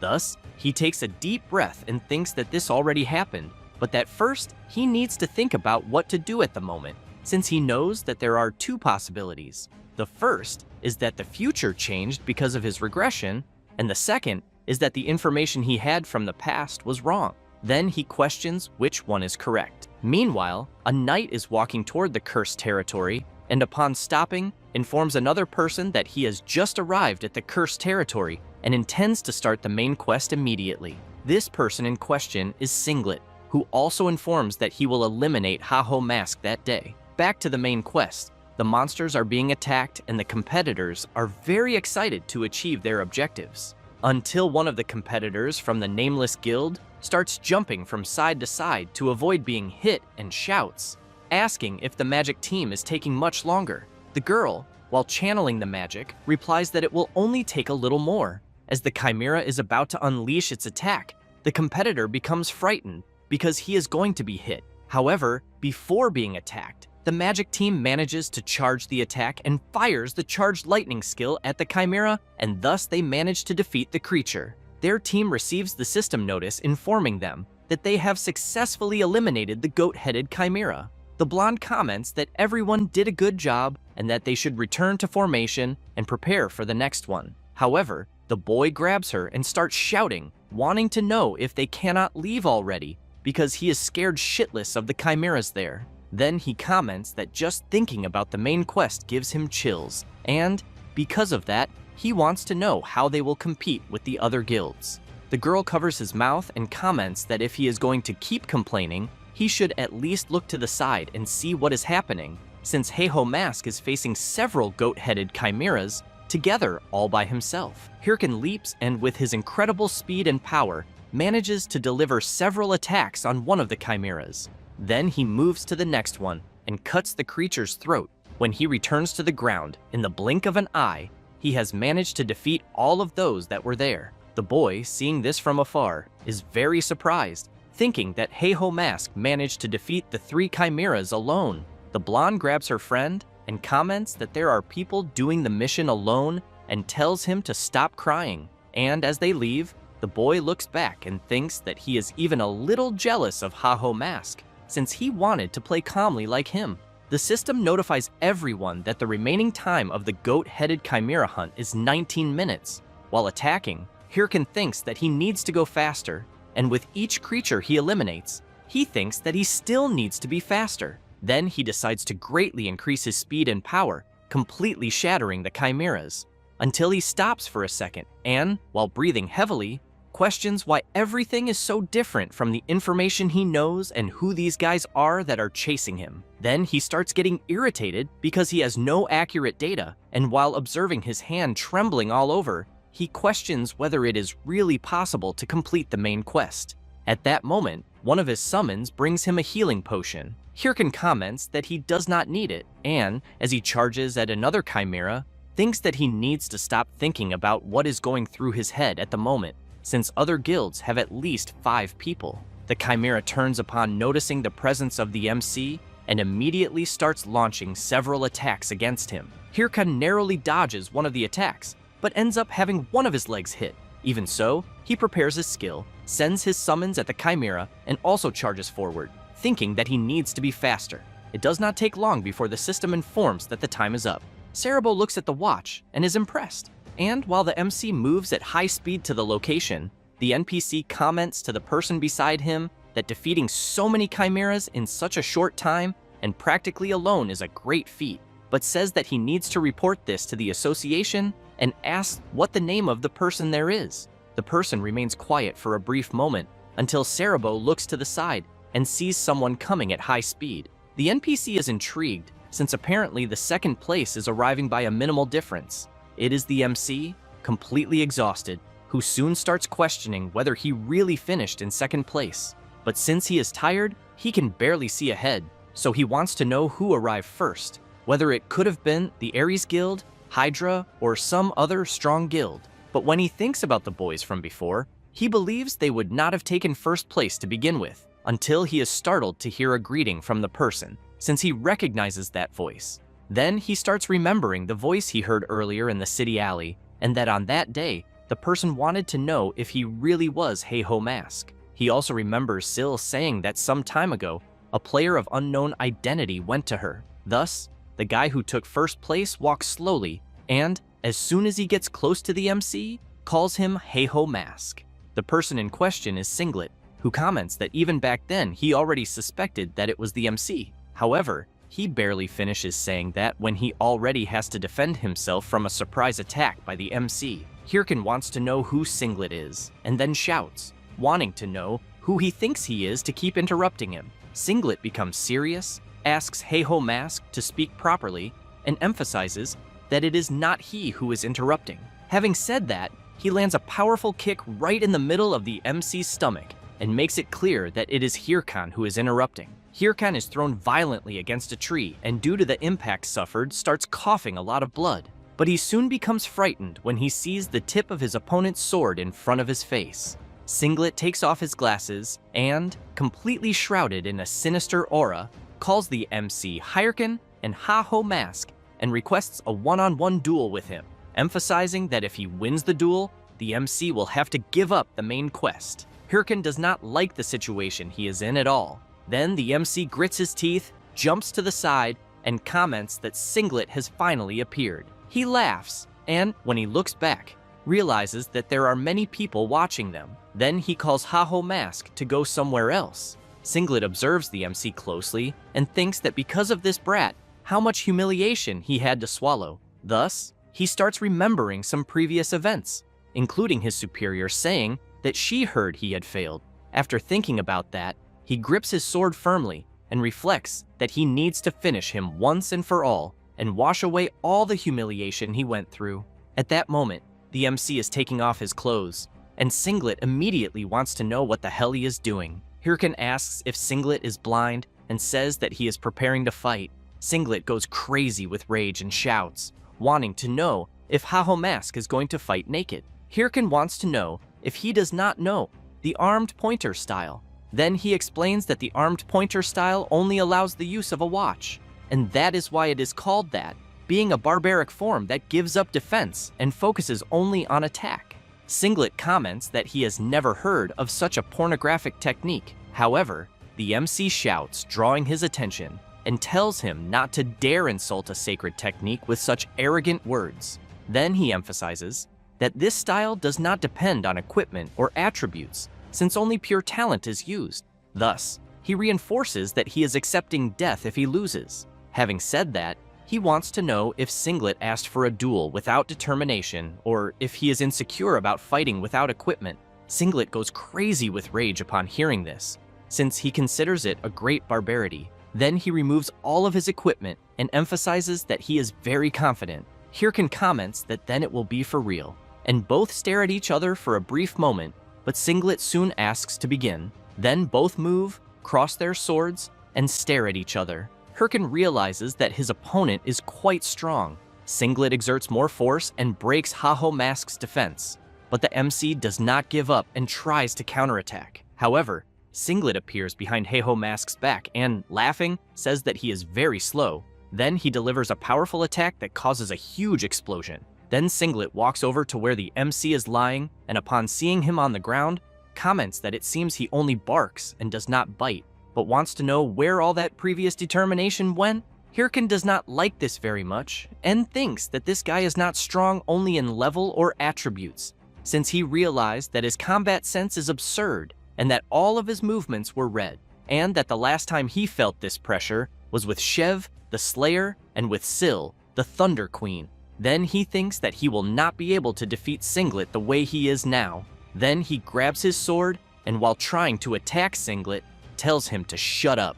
Singlet ends up with several cuts all over his body, and Hirkan thinks that it is working and advances again. But with a simple hand movement, Singlet slams the MC's head hard into the ground. After that, He comments that the fight is being quite boring and asks if Heiho Mask thought he could face him with that. Hirkin coughs a lot of blood because of the impact, and Singlet points his huge sword at the MC and makes it clear that it is over for him. But Hirkin grabs his opponent's foot and, while holding a bone bomb in his hand, laughs and says that it is not over yet. A huge explosion happens. Singlet waits for the dust to settle and thinks it was a desperate trick. Then he knows it is quite obvious that Heiho Mask will take advantage of this chance to try to attack him from another place. However, he keeps looking around and wonders from where the MC will attack him, until he suspects something and charges forward, but ends up seeing an armed skeleton of the MC, which puts on a little act and soon disappears. Singlet is confused by what he just saw and wonders what the hell just happened, until a call through his watch starts and the person wants to know what he is doing. Singlet says that he is fighting Heiho Mask. The person says that the MC tricked him and asks him to look at Heiho Mask's channel. Thus, Singlet opens Heiho Mask's channel and sees a completely mocked video of himself, where the MC is asking where his determination is and saying that he is acting all tough while wearing only a pair of underwear. Moreover, he did not even notice the MC's summons taking his equipment and running away. And to make it worse, Singlet realizes that Heiho Mask is doing a live broadcast titled "Educating the Man in His Underwear," and many people are watching and commenting. Singlet cannot believe what he is seeing and wonders since when Heiho Mask started doing this. In the live, the MC laughs and says that he has been doing this from the beginning, then wants to know if Singlet thinks he is crazy enough to face him head on. Singlet becomes even more nervous and comments that both of them had agreed on the armed pointer fighting style. Hirkin laughs, makes a face, and says that he invented that style on the spot. Then he ends the live and waves goodbye. Singlet stays quiet for a brief moment, but soon starts shouting, extremely furious, saying that he will kill Heiho Mask no matter what. A few hours later, while watching the live stream of the Underwear Man scream, Romani is laughing a lot and, on a call with the MC, comments that the guy from the stream is an idiot because who would fall for such a cheap trick? She adds that when he suddenly told her to enter the live stream, she became curious about the reason, but that she almost had a heart attack from laughing so much. Hirkin laughs and says he did not think it would work, but he had in mind that a duel offered by someone with a much higher level and skill could be dangerous. He thinks he was lucky that Singlet fell for that random lie when he said he had nothing to lose, because otherwise, he believes he would certainly be lying on the ground. Romani asks what he will do and whether he will go to the next main mission. The MC replies that yes, but before that, he still needs to sell the equipment he obtained. The editor asks if it is the equipment that his skeleton stole and whether it will be possible to sell it, because she does not think anyone will buy it since they are afraid of the wrath of the underwear guy. Hirkin comments that he only needs to sell it to someone who is not afraid, such as Shev, the killer of the Red Bulls. Meanwhile, in another place, a beast is being defeated, and the system announces that the Salt Mountain raid mission has been completed. The members of the Red Bulls Guild celebrate the victory with their leader. He removes his helmet and comments that everyone did a great job. Yell says that they will finally be able to leave the exhausting Salt Mountain. Then she comments that the trades with Heiho Mask have been completed. Shev thanks her and emphasizes that he needs equipment and that because of that, it could not have been better. However, Yell asks if he really needed that equipment because she thinks that maybe it would put him into an unnecessary problem. Shev laughs and says that everything is fine, since it is fun when there is a bit of excitement, until someone appears behind him about to deliver an attack, and as soon as the attack is delivered, an explosion happens in the area. Yell shouts worriedly, but Shev managed to block the attack in time and, laughing, comments that he thinks this is putting into practice the idea of being careful what you wish for. And as he pushes the person who attacked him back, he asks what the Thunder Queen is doing there and whether she is declaring war and how he should deal with it. Syl simply asks Shev to hand something over and, while walking forward, asks if the equipment that Heiho Mask took from the failed Four Eyes was sold to him, since she knows that equipment so expensive, with such a clear source,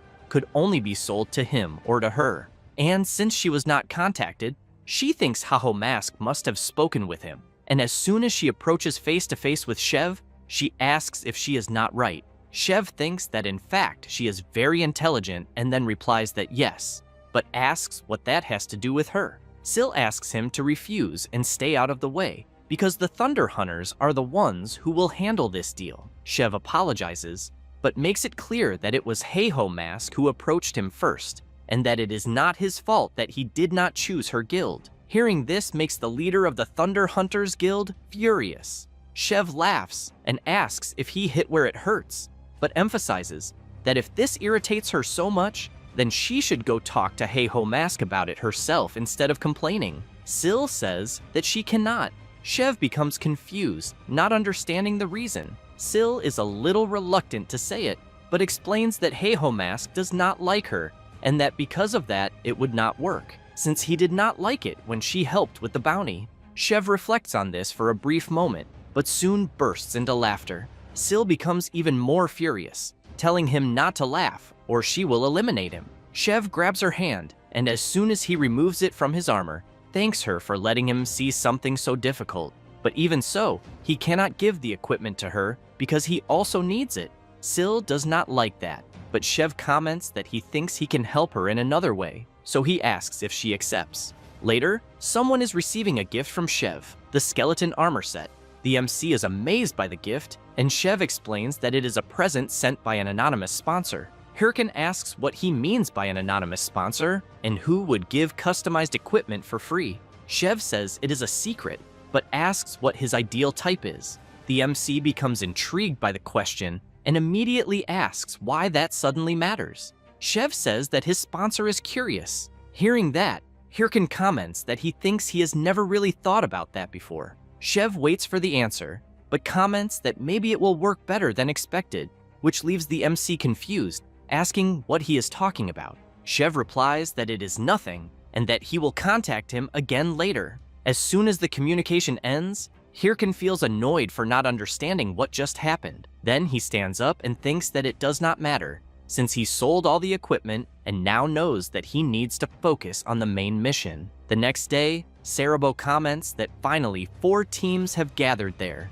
They are the Nuppy family, Heiho Mask, the Hydra Main Mission Task Force, and the First Corps of the Triple Wing. With that, the NPC says he will explain the next mission. Cerebro asks them to eliminate the Evil Eye, a mutant of the Voodoo Chimera, and that whoever manages to eliminate it will receive an item capable of destroying curses, a charm that protects against curses. And with that item, they will be able to go anywhere within the territory, which leaves everyone very surprised when they hear this. Hirkin wonders if he will be able to investigate the places where the clues to the main mission might be, since he knows that this is almost like a free pass item, and that because of that, he needs to obtain it at any cost, even before the others. Then he reflects that he knows someone could capture the Evil Eye, but getting it first is a different story, since he remembers that such a creature even defeated those guys trained to be raid specialists, and that, in other words, it is almost impossible. Cerebro comments that he has already said everything. After saying that, he shouts for everyone to begin. No one wastes time and they run to complete the mission. Hirkin thinks that since things are like this, he wonders if he will only have that method. Meanwhile, the blonde girl from the Nuppy family is worried, commenting that they only managed to capture the Voodoo Chimera thanks to that certain person, so she wonders if only the 2 of them will be able to capture the Evil Eye. The boy becomes discouraged and tells her that he thinks it would be better for them to give up. Then someone taps him on the shoulder, calling him. It is the MC saying that it is too early for them to give up, since they only need to lend him a little of their time. Later, the squad leader of the Hydra Guild is asking everyone in the battalion to remember well what he is about to say, because they cannot be stupid like they were in the main mission of Chapter 1 and let those guys steal it from them. So he makes it clear that no matter what happens, they will complete this mission first. And while he asks everyone to leave the habitat of the Evil Eye, and that if they spot competitors, they should show no mercy, the MC is lurking, observing them. But the boy, a member of the Nuppy family, becomes frightened and starts shouting. Then he runs away, asking for help, and saying that he cannot do this. The squad leader of the Hydra Guild hears the boy crying, and comments that the boy seems to be the lucky rookie of the Nuppy Guild, but he wonders if he is being chased by monsters. But he quickly changes his mind, and as he moves his hand to draw his sword, he knows that it does not matter, since he has in mind that competitors must be eliminated. However, the MC appears right beside him, saying that kids these days have no guts. The Hydra member does not understand anything, and while he is being beaten by the MC, the blonde girl helps the boy get up. He calls out to her and, crying a lot, asks how they ended up with a human like that. Thinking about the eliminations of the guild members, she answers that it was because of a fraudulent contract. A few hours earlier, she is asking if the MC was proposing an alliance. Hirkan replies that yes, and that he knows they also want to complete the main mission. After saying that, he makes it clear that they do not have the strength to defeat the evil eye on their own, and that, because of that, he can defeat the creature, but emphasizes that the other competitors will be a pain. Therefore, he explains that if they help him get rid of the other competitors, he will defeat the evil eye for them. Nuppy asks how they can trust him. Hirkan asks what they are going to do, or if they happen to have a better option. They think about it for a brief moment until the blonde girl agrees and comments that, as the MC had said, they will have no other choice. But she becomes serious and makes it clear that he had better not betray them. Hirkan points out that she should say that to herself. Nuppy asks how he wants them to help eliminate the competitors, since they will not be a great force. Hirkan picks up a piece of branch and says that they do not need to worry about that. Then he charges forward, saying that they will only be bait. Everyone becomes frightened without understanding anything. Back to the present, the system informs the MC that he has entered the field of the cursed altar, and it does not take long for the evil eye to appear. Hirkan thinks that he finally found the creature's habitat, but even so, he thinks he found it faster than he expected. And while looking at the members of the Nuppy Guild lying on the ground exhausted, he asks if they do not agree. Then he asks why the atmosphere is so gloomy.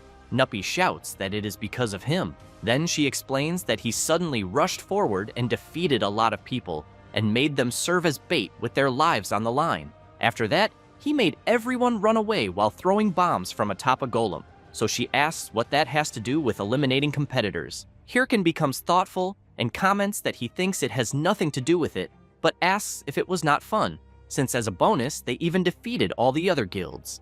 Nuppy is held back by her friends so that she does not rush at the MC. The boy asks her to calm down because he thinks everything is already over, since there are no more competitors. As they climb onto the hand of the MC's golem, the boy continues saying that if they wait for Heiho Mask to defeat the evil eye, they will be fine. However, the golem throws them all toward the center of the cursed altar field. They hit the ground hard and cry out in pain. Nuppy loses her patience and shouts, asking what the hell Heiho Mask thinks he is doing, since they already did what they promised, and now it is his turn to keep his promise. Hirkan pretends not to understand, which makes the blonde girl even more furious, shouting that she swears she will eliminate him. At that moment, the evil eye appears behind them, about to deliver an attack. Nuppy becomes very frightened, but the MC simply laughs and tells them to go to the left, so everyone moves in the direction the MC asked and manages to dodge the creature's attack. But they become confused. The boy, not understanding what the hell just happened, asks what that was because his body moved on its own. One of the members comments that his body also moved on its own, and that for a moment it felt just like their previous training. Nuppy becomes worried, reflecting that it cannot be what she is thinking. However, she calls everyone and says that they will defeat the monster ahead. After saying that, while charging forward, she asks everyone to simply follow her. But she is very intrigued by something since she knows this is very strange. Then she remembers when Heiho Mask attacked her with a piece of branch, and later commented that at her level she should at least be able to dodge something like that, and also asked why she kept getting beaten. At that moment, she had become furious, saying that he had not even explained anything. Heiho Mask had said that she was getting beaten because she panicked and kept running around like a coward. So once again, he attacked and asked her to carefully watch the attack until the end, and then dodge. Back to the fight against the evil eye, they dodge another attack from the creature. And as soon as they jump upward, Nuppy fills with fury and shouts for everyone to attack at once.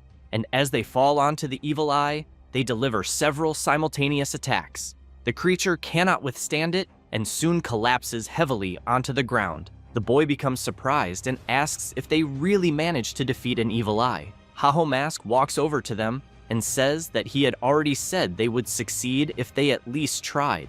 Nuppy becomes intrigued and asks if he had planned this from the beginning. Hirkin emphasizes that just by reaching that place, it already means they are skilled, but that he did not even think it would actually work. The blonde girl begins to want to cry, but thanks him and points out that they did not know and complained the whole time. However, she walks up to the MC, grabs his clothes, and furious, asks if he thought she would say that, and who the hell would say that to him, since it was he who had said he would defeat the evil eye. Hirkin laughs and comments that he never broke his promise. Nuppy does not understand, and, even more nervous, makes it clear that they already defeated the evil eye. However, at that moment, the system announces that the smell of sacrificial blood has begun to spread. Soon, the cursed altar field becomes surrounded by a dark aura. After that, several roots begin to emerge from the ground. Nuppy and the others become frightened, asking what is happening. The roots wrap around a pillar that reaches the top of a statue of a bizarre creature.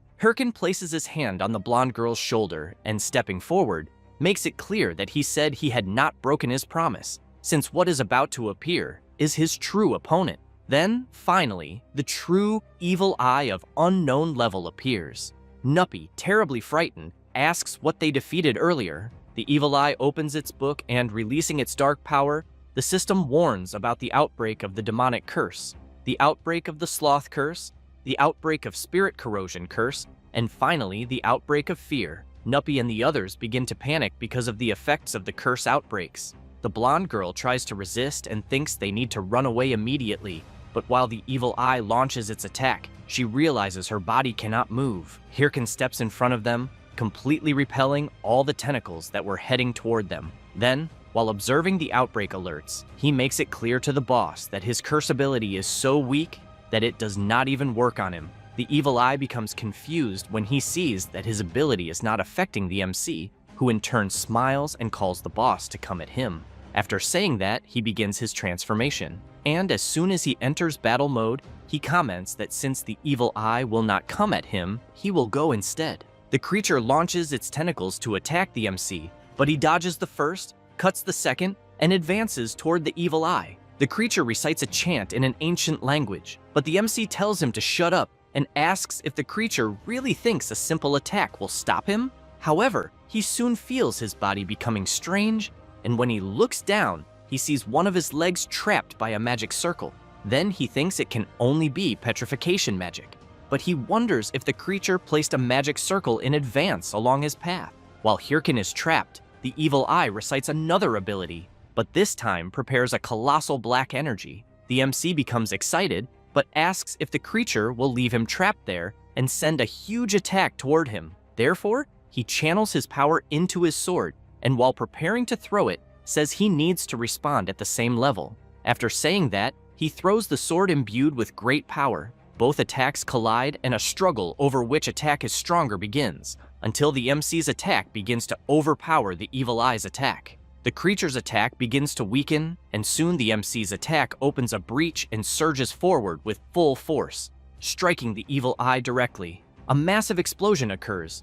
Nuppy and the others are surprised, wondering if Haho Mask is really going to fight the evil eye alone. Then the blonde girl asks who Haho Mask really is in the end. After the dust settles, the system announces that the MC defeated the evil eye, and that he obtained a lot of experience and leveled up, and that the evil eye's subjugation mission has been completed. Hirkin opens and closes his fist several times and comments that the skeleton armor he is wearing is better than he thought, since it even seems to recreate at least 70% of his movements from before his regression. Then he begins to consider that maybe it is because the additional options are good, since when equipping all the pieces, the related stats increase by more than 132 points in all attributes, plus 150 in skill cooldown and minus 10% in mana consumption. And he also feels as if he is driving a sports car that goes from 0 to 100 in 1 second.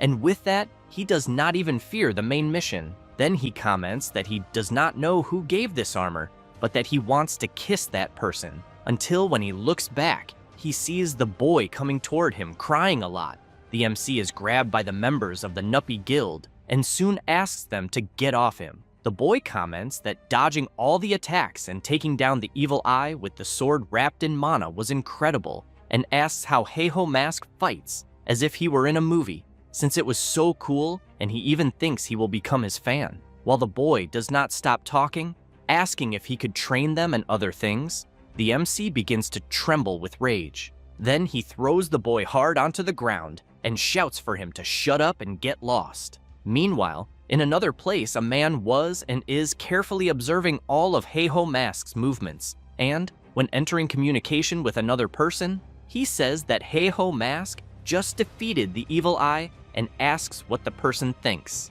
Singlet is kneeling on the ground asking for forgiveness, and when he tries to say something else, he is interrupted by the man who says he is sure he told Singlet to prioritize interfering in the main mission more than Heiho Mask. And while moving some chess pieces, he asks what reason he has to keep a tool that does not obey him. So he asks Singlet to reflect for a moment. He becomes worried and shouts, asking for one more chance, and emphasizes that it can be anything. The man becomes serious and points out that Singlet is going against him again, since as far as he knows, he is the one who commands Singlet. Singlet lowers his head, apologizes, and comments that he will follow his orders. He says this and leaves the room. Mikhail is also there and soon asks what they will do about Heiho Mask. The man in command asks them to increase surveillance, since Heiho Mask is progressing too quickly in the main mission, and that even considering his talent, he thinks his movements are frighteningly effective, almost as if he already knew the scenarios of the main missions. Mikhail asks if that would not be possible. The man answers that it would be. Then he explains that the main scenario of Warlord is a story created by the AI Mia, using all the activities of the game's users while they occur in real time, and because of that, he emphasizes that they will investigate since they must discover what kinds of tricks Heiho Mask is using. He says this while looking at the computer where the AI Mia seems to be. Later in another place, something is being broken. A hole in the ceiling of something is opened and the MC and his summons enter an underground area. Hirkan covers his nose because of the dust and wonders who would make a map in a place like the one he is in. Then, he receives the system notification informing him that he obtained the title Catacombs Tourist and the title The One Who Awakens. Hirkan becomes excited and thinks that apparently he is in the right place. Then he looks around the catacombs and calls his summons to finish the final chapter of the main mission.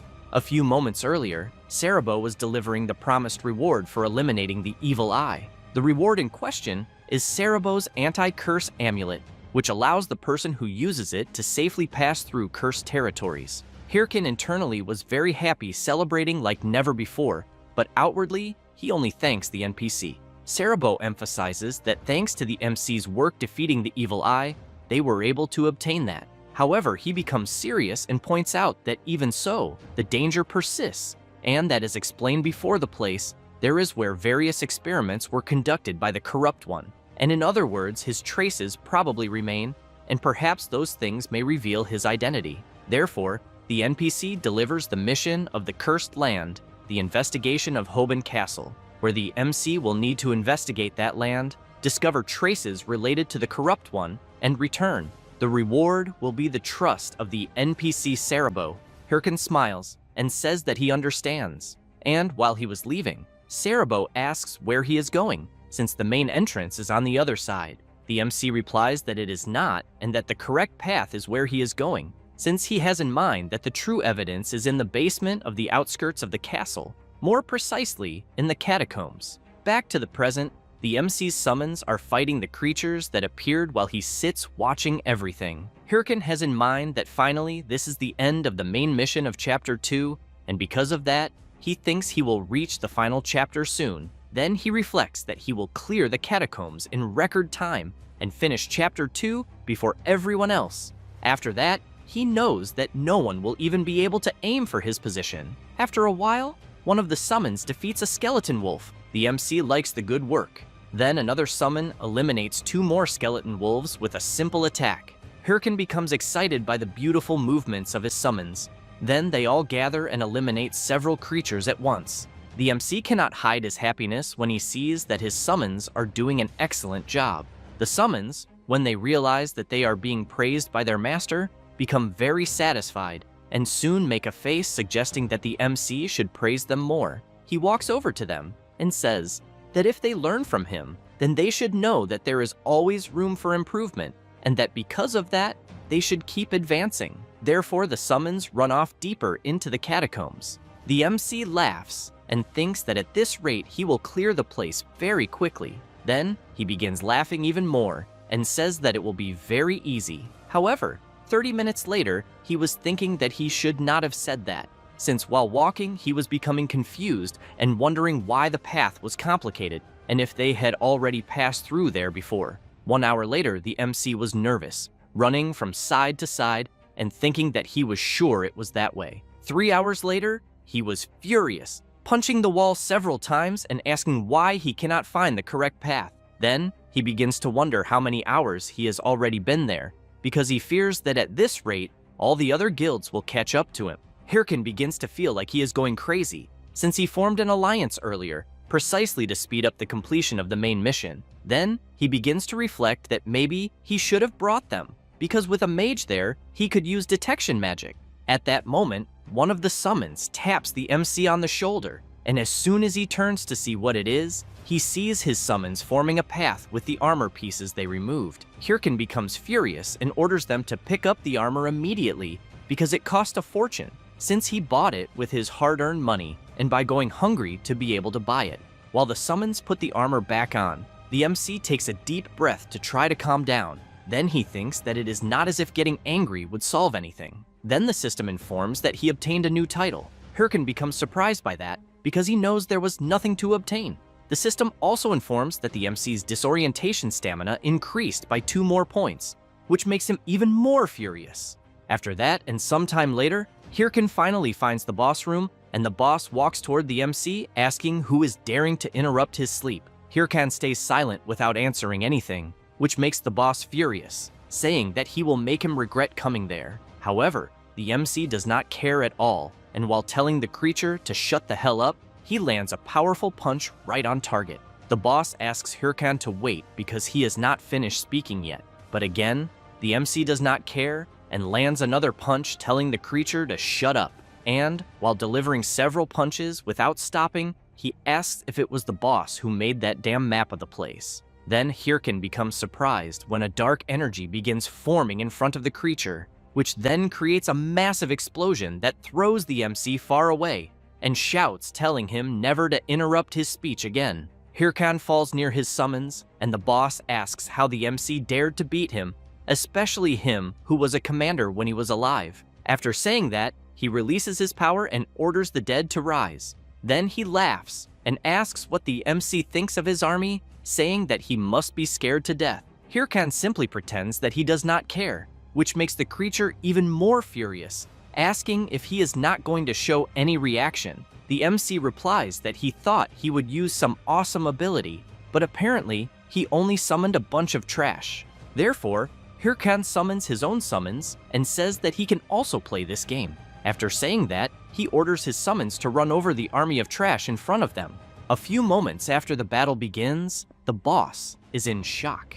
And while he watches his army being easily destroyed by the MC's summons, he comments that this is impossible. Hirkin replies that it isn't, and explains that all of his little skeletons are simply replicating his own movements, and that, in other words, they learned the attacks of a former ranker level warrior, and that because of that, his summons are on a completely different level from the boss's army, which are just numbers. The boss becomes nervous and starts calling the MC arrogant, who in turn asks if the creature is alright. The MC's summons begin to advance and climb up the boss's leg, until he also notices that his own soldiers are doing the same, and soon shouts for them to retreat. But they do not listen. Hirkin explains that this is because the boss's army is irrational.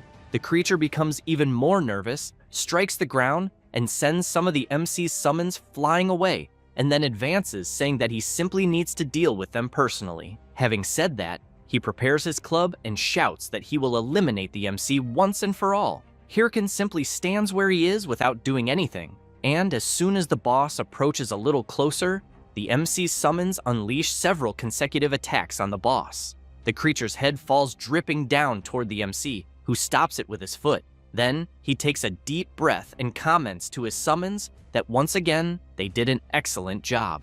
Later, someone is watching the video of the MC's battle with his summons, which already has more than 12,000 comments. Yell comments to Shev that she now knows why Haho Mask likes to play alone, because with so many summons, she thinks that, in fact, he does not need anyone else. Shev laughs and emphasizes that Haho Mask's summons are much better even than many guild members, and also says that it does not matter how incredible a guild is, since if a person fights on a scale like Haho Mask, there will always be casualties. But that, on the other hand, Haho Mask does not run that risk. Then Shev asks Yell if she noticed something in the video, since the skeletons on both sides were climbing the boss's legs. So Haho Mask realized that his aggro system is very simple and used that to his advantage, all within a short period of time. Having said that, he makes it clear to Yell that he was right about him after all, because Haho Mask will grow a lot in the game.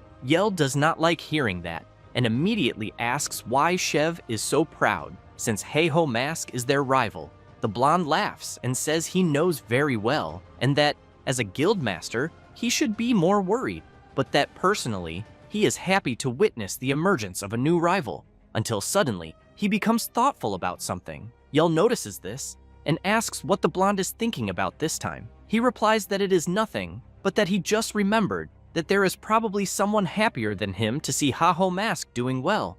Meanwhile, watching the same video, Syl is furious, and observing more carefully, she wants to know why Haho Mask is not using the skeleton armor and whether he did not like it, because there is no better armor at that level than the skeleton armor. Then she sees Hatch calling, but immediately hangs up and wonders if Haho Mask realized that it was she who sent the armor, because she did not think Shev was that incompetent. Syl remains intrigued, wondering if Haho Mask should not use the armor even if he hates it, because it is not like she asked for anything in return. Then, once again, Hatch tries to contact her. As soon as she answers, the mage comments that he finally managed to talk to her and says that something incredible just happened. However, she is very furious for being interrupted and makes it clear that what Hatch has to say had better be very urgent. He becomes afraid and wonders why Syl is already so irritated. But Hatch says that a messenger from the Hydra Guild has just arrived and is saying that they would like a collaboration on the main mission. Syl tells Hatch to refuse them immediately and explains that they must be angry because they lost to them in Chapter 1. Hatch takes a deep breath and comments that he was also suspicious, but that they said they would explain how to get through the final part of Chapter 2. This leaves the leader of the Thunder Hunters Guild very surprised, asking what exactly she just heard. But she emphasizes to Hatch that this part has not even been officially released yet, so she wants to know how they would know such a thing, and whether they are saying that they have already reached the final part. Hatch looks at the messenger and replies that he does not know, since they will not say anything else, but that, in fact, they mentioned that the 30 best guilds will have to unite for the final part, and that they have already talked with the other 28 guilds as well. Syl does not like hearing this very much, but comments that it is fine, and asks Hatch to tell them that they will want a meeting immediately. Thus, after the messenger who went to the Mage Hatch reports the response of the leader of the Thunder Hunters Guild to his superior in one of the hideouts of the Hydra Guild, and with several members gathered there, one of the members informs that he was told that the Thunder Queen agreed to meet with them. Another member comments that apparently this was easy, since he knows that the Thunder Queen is always so skeptical.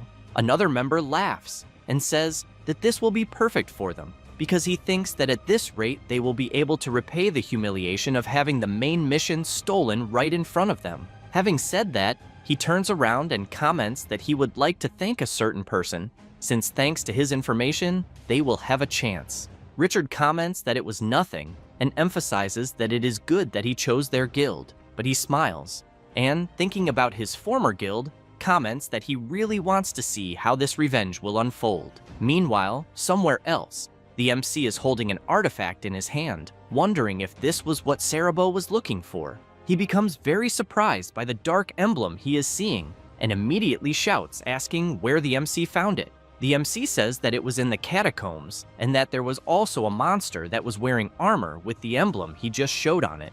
The NPC grabs the MC's hand and shouts, asking him not to tell anyone about this emblem, and asks if he understood clearly. Hirkin becomes a little frightened, but replies that it is fine, and asks what the emblem means. Cerebro explains that the emblem belongs to the third prince of the Hyven kingdom, the young Bayan Dean on Northland. Then he says that he may not be the heir to the throne, but he is an admirable man who has a gentle nature, and he has always supported the secret association of monster hunters, always keeping the welfare of the kingdom in mind. Hirkin becomes confused and asks why the emblem was in the catacombs. Cerebro replies that he does not know, but that of one thing he is certain, since because the MC found the emblem there, he believes it is very likely the source of the corruption. Hirkin is surprised to hear this, but soon takes a deep breath and thinks that it is a relief, since he has in mind that Prince Dean is indeed the final boss of Chapter 2, exactly as he remembers.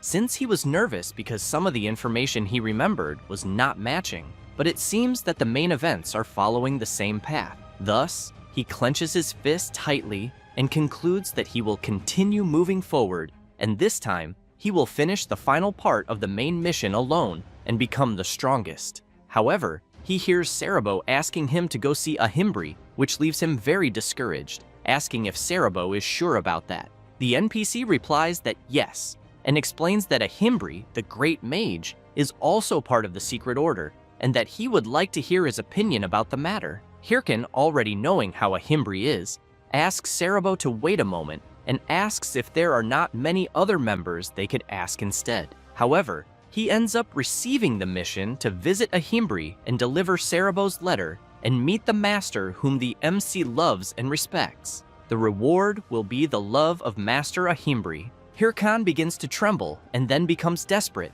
thinking that Ahimbri may indeed be a great mage, but that he never wanted to see him again. After some time, and as soon as the MC takes the emblem he obtained in the catacombs to the NPC, he begins observing the artifact. Hirkin becomes intrigued by the calm reaction of the NPC and soon comments that the great mage was not surprised, whereas Cerebro had been shocked. Ahimbri places the emblem on the table, takes a deep breath, and replies that it is because he already expected it, even though he hoped it was not true. Hirkin pretends to be worried about his master, but inside he laughs and thinks that the prince is guilty and that he can hardly wait to receive another mission.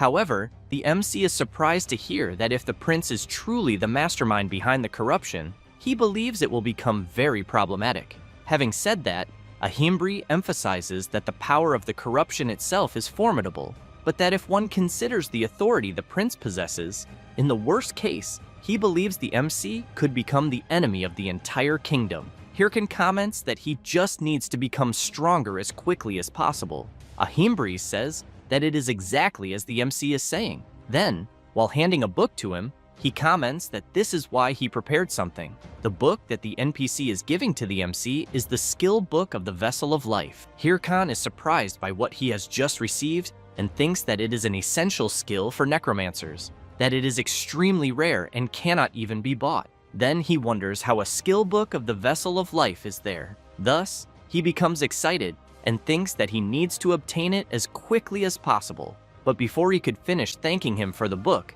the NPC pulls the book away from the MC. Then he asks if he thinks he can simply take something so valuable like that. The MC thinks that he cannot, and that no one would think the NPC would simply be offering it. A few minutes later, after calming down, Hirkin reflects that there is no way the NPC would just give the book. Then he asks what he will have to do this time, whether he will have to bow, bark, or do some other bizarre thing. But he soon becomes very surprised when he hears Ahimbri saying that it will cost 10 million gold. Hirkin asks if he heard correctly, since that amount is almost everything he has. The NPC replies that it is exactly what the MC heard. This drives him mad with anger, asking if this skill book really costs that much and whether it is some kind of scam. Ahimbri also becomes furious when he hears the MC calling it a scam and shouts that if Hirkin tried to obtain it somewhere else, he would pay much more. He says this and calls him an ungrateful brat. Hirkin begins leaving the room shouting that he will not buy the book for the price the NPC is asking and that he does not care if he will not learn the skill. Ahimbri comments that it is fine and emphasizes that he also did not want to give it. However, he takes a deep breath and says that it is indeed a pity, since the MC does not understand how good the skill he is offering is. Hirkin becomes thoughtful about this. Ahimbri raises the book into the air and shouts that he will present the skill, Vessel of Life, the breath of a god, a millennial elixir, a true miracle. Thus, he says that even if the MC has only a single drop of blood left, he just needs to use it and he will revive instantly. Besides that, he says that the army of Prince Bayandine would not be a problem, since the MC could tank all of them alone, and that it is also a true opportunity for him to become the hero who saves the kingdom, being a skill that will make money and fame come on their own. After explaining this, Ahimbri shouts that this is what the Vessel of Life is, but makes it clear that the MC had said he would not need it. Then, he takes a deep breath and emphasizes that for 10 million gold, the skill is practically free. But since the MC does not want it, there is simply nothing to be done, as he will be the one losing out. Hirkin begins sweating cold, since he is trying to resist the NPC's plan. However, he drops to his knees on the ground and shouts that all he has are the 10 million gold. After buying it, Ahimbri, giving his evil laugh, thanks the MC for the purchase. The MC, completely devastated, tries to convince himself that he definitely did not fall for a scam, and that it was an absolutely necessary purchase, since he knows he would have had to buy it eventually in the final chapter. Then he thinks that now he just needs to gather the money he had again, since 10 million is nothing, and that by grinding for just 1 month without sleeping, he will recover it quickly. Until, while he is whining on the ground, someone makes a call and calls him Ha-Ho Mask. Hirkin thinks that he recognizes that voice,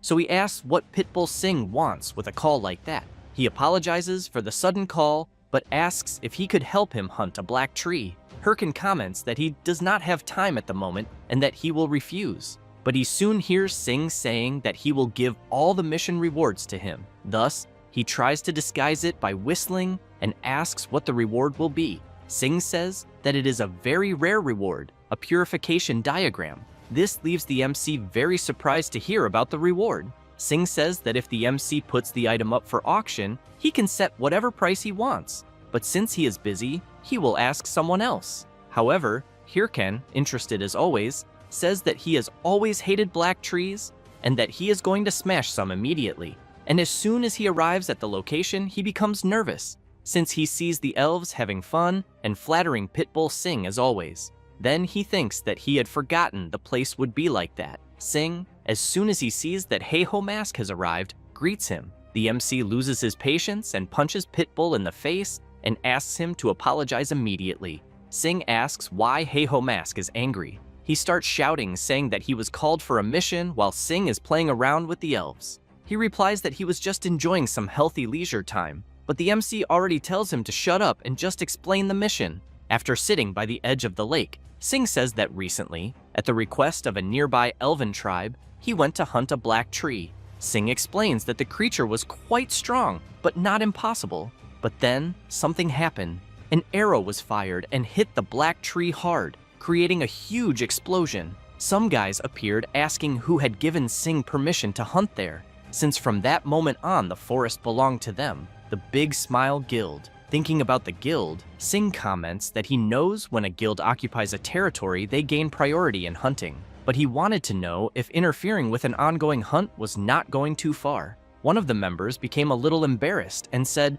that then they would have no other choice. Having said that, he started laughing like a madman and made it clear that they would just have to destroy all the elven villages in the region, since he heard that Pitbull likes elves. Singh continues saying that he kept listening to the guild members talk a lot of nonsense and even became angry, but in the end, he retreated because a top 30 guild really can do what it says. Thus, he says that afterward he formally asked for permission to hunt, but they refused, and he thinks they were probably laughing at him. Having said that, he emphasizes that this is exactly why he called the MC there, because he thinks that if he borrows his reputation, they might reconsider. Hirkin lowers his head, starts laughing, and asks if Big Smile is occupying the forest where the black tree is. Singh replies that yes, but asks what is so funny for him to be laughing. Hirkin says that he'd already found the Big Smile Guild quite annoying before, but now he will have a justification. Thus, he makes it clear to Pitbull that he will help him.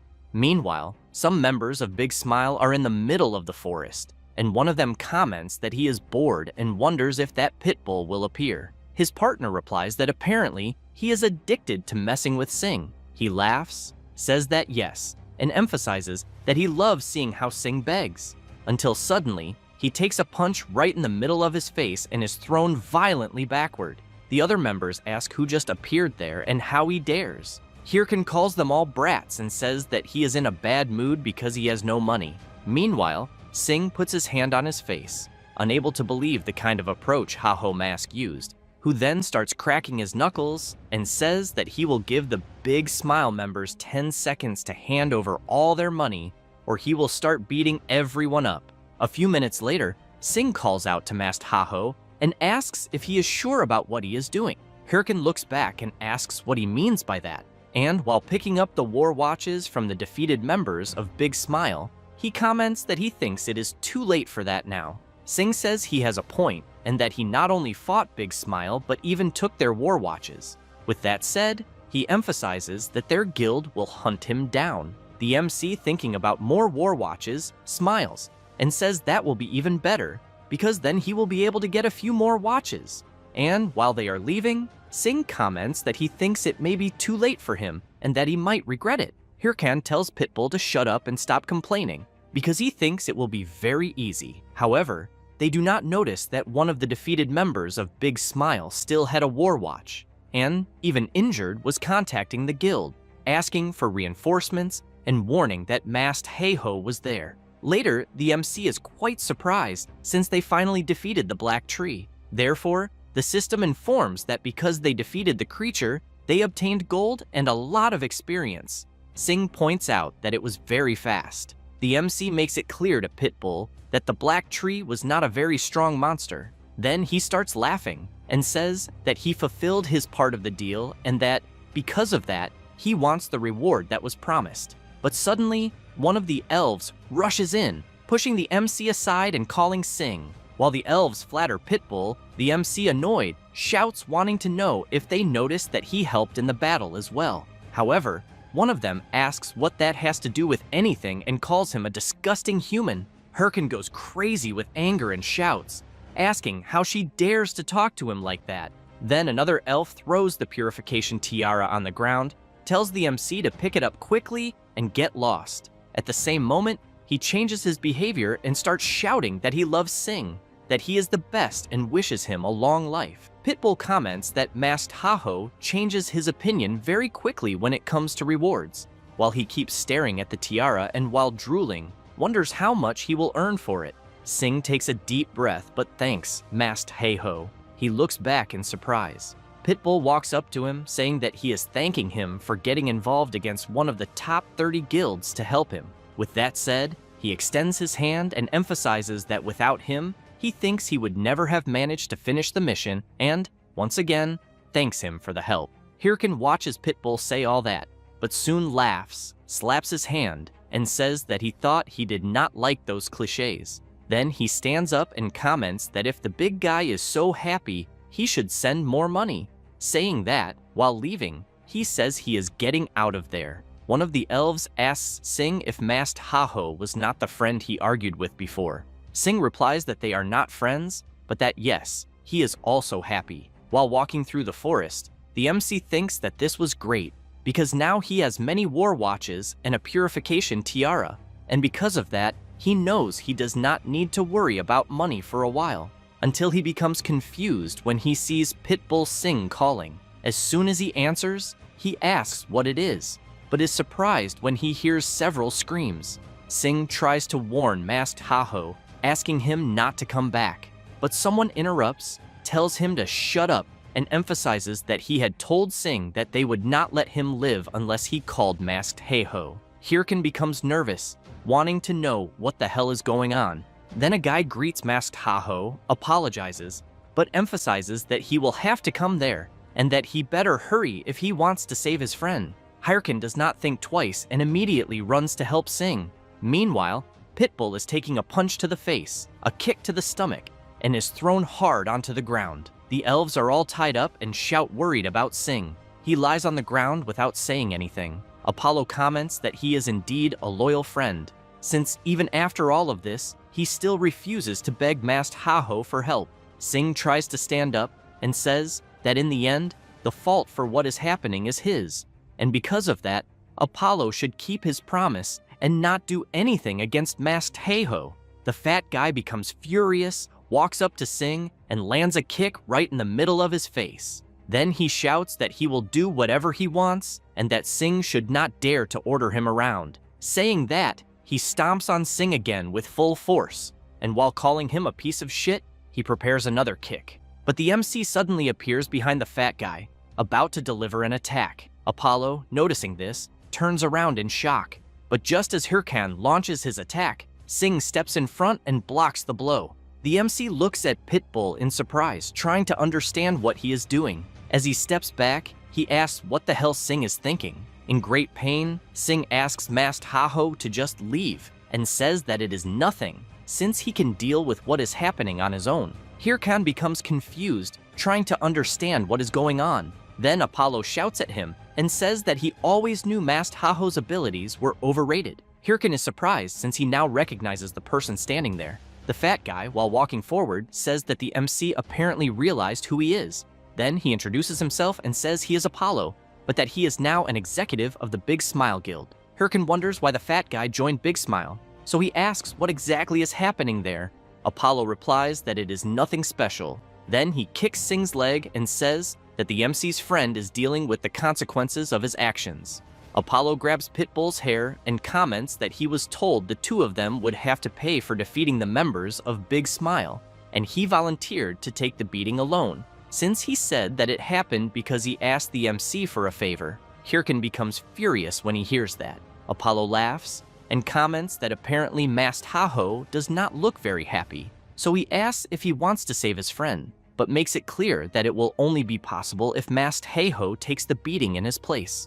Only then will he accept the exchange. Apollo tells the MC that he was a guy born with his luck shining, money, power, and fame. He had all of that. In other words, everyone feared him. After all, he could change their futures with a simple snap of his fingers. Well, until a certain day, because Master Haho posted a video showing that he was beating up his guild. And to make things worse, people in the comments were supporting the idea, which made him furious when he found out. And because of a single video that Master Haho posted, everyone started mocking him. Therefore, after saying that, Apollo points his finger at the MC and shouts that it was then that he made a promise to himself, that he would make him pay for the humiliation he made him suffer. Hirkan becomes serious and asks if the fat guy even managed to get a hostage. Apollo places his foot on Sing and replies that since the MC would not give in, he had no choice but to exploit his weakness, and that it indeed seems he is very close to Sing,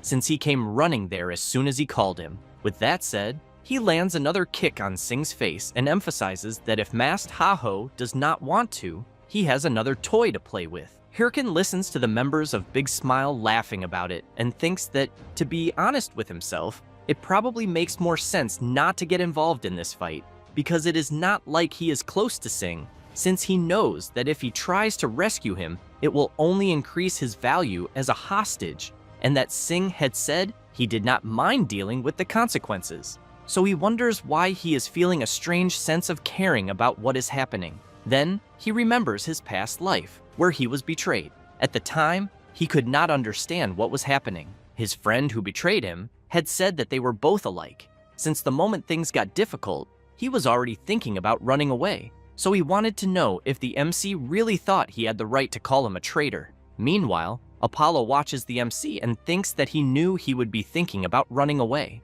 One of the members of Big Smile is filming and thinks that Master Haho is truly an animal, because he does not know that no matter what he chooses, since when the video gets uploaded, it will not matter whether he chooses to take the beating or run away, he will be cancelled either way. Apollo cannot contain himself, hoping Master Haho will quickly choose what he will do, since he knows his reputation will be ruined either way. Then one of the Big Smile members is hit directly by an attack.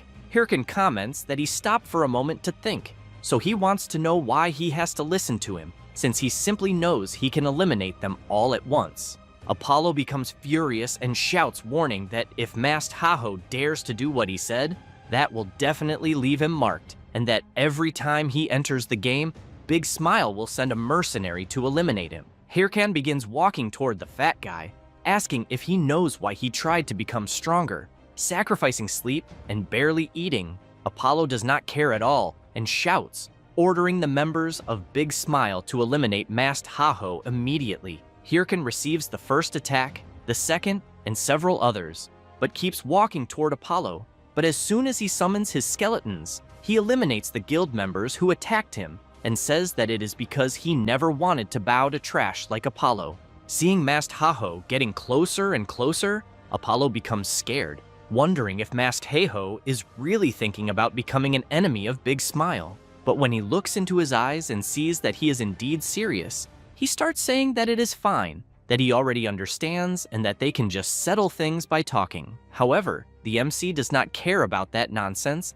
and lands a punch right in the middle of the fat guy's face. Sing and the elves are surprised by what just happened. Then Hirkan grabs Apollo by the neck and asks if the fat guy is going to target him, because if he is, then he should go ahead. But he makes it clear that his guild had better be very careful, because he will risk everything to destroy them. Apollo thinks that Masked Haho has gone crazy since he is saying something completely insane. Hirkan, consumed by rage, charges straight at the fat guy. After some time, the elves are freed and they immediately go to Sing, asking if he is okay. Since he is badly injured, he replies that he is. But what he really wants to know is how Masked Haho is doing.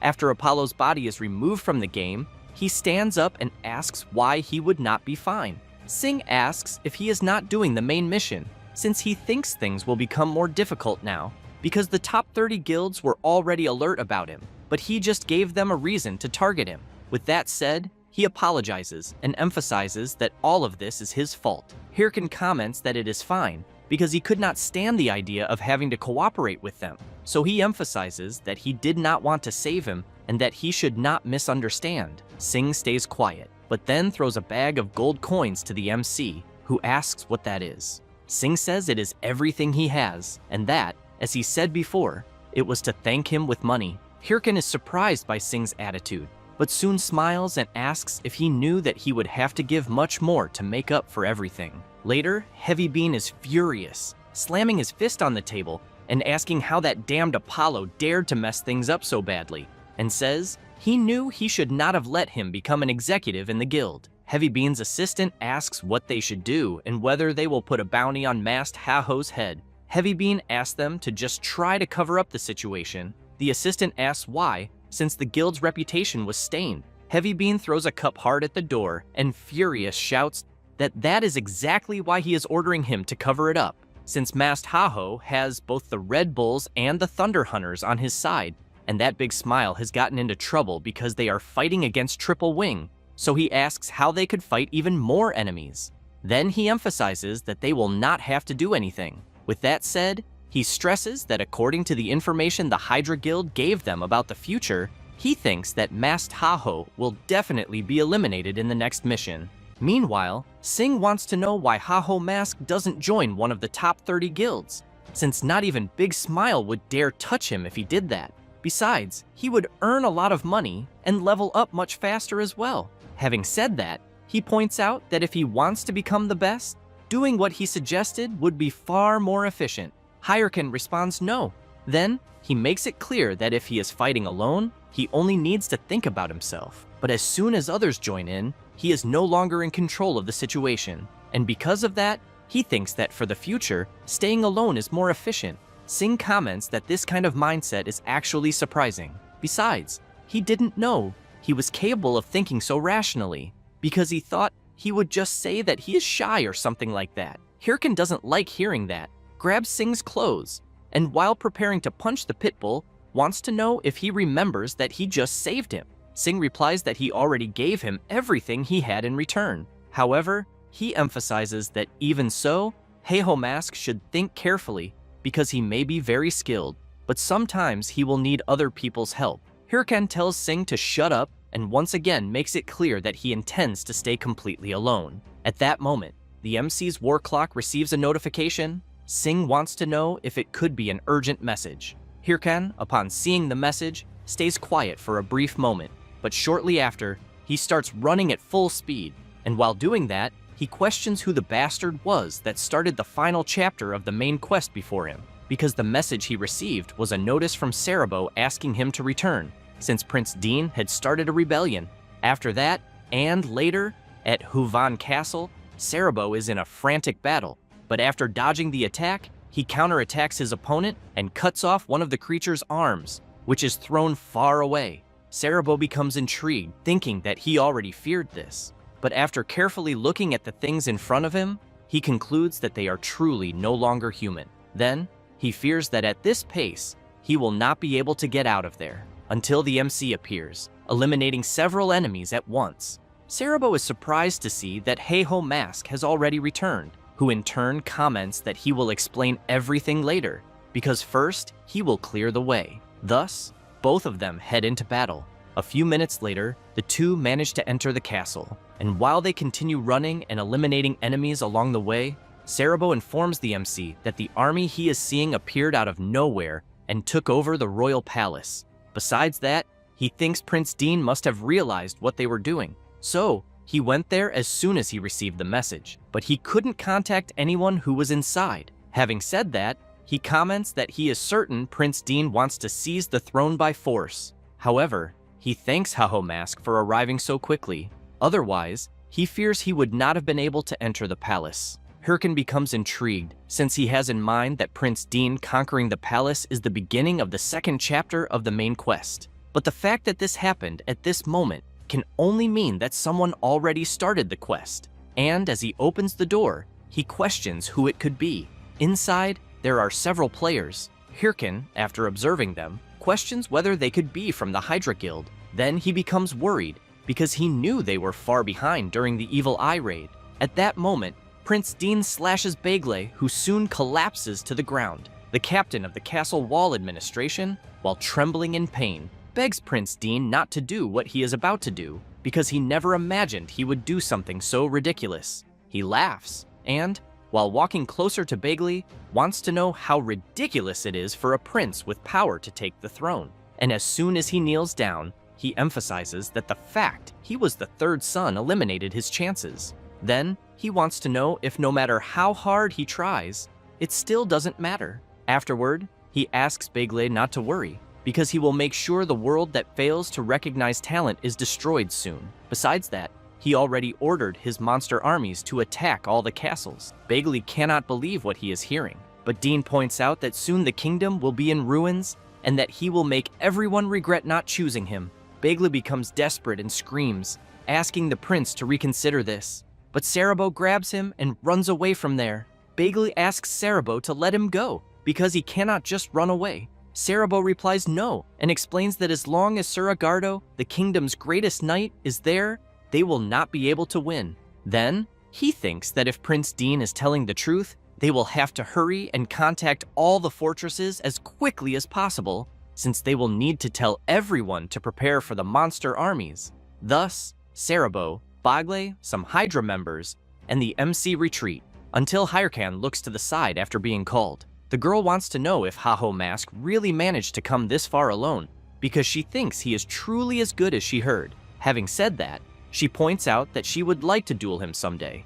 This is Sohank, the vice leader of the Hydra Guild. Hirkan keeps thinking that she is one of the commanders of the Great Hydra Guild and that he had never met her in person before. However, Natal calls out to Sohank and says that she cannot, asking if she perhaps forgot their priority. She replies that obviously not, but even so, it is still a shame that she cannot duel against Heiho Mask. Then, Sohank takes a deep breath and comments that if they were in a battle against Prince Dean, she would like to fight alongside Heiho Mask. Hirkan in turn looks at her with intrigue and says that this way she would not be helping in the main battle. Sohank replies that that is exactly it, because she does not care. Natal shouts, telling her to shut up and stop talking, but she reveals that Hydra will not participate in the battle against Prince Dean, and that, to tell the truth, none of the top 30 guilds will participate either. Then, while she was commenting that they had been told the reason, something crashes hard against the wall.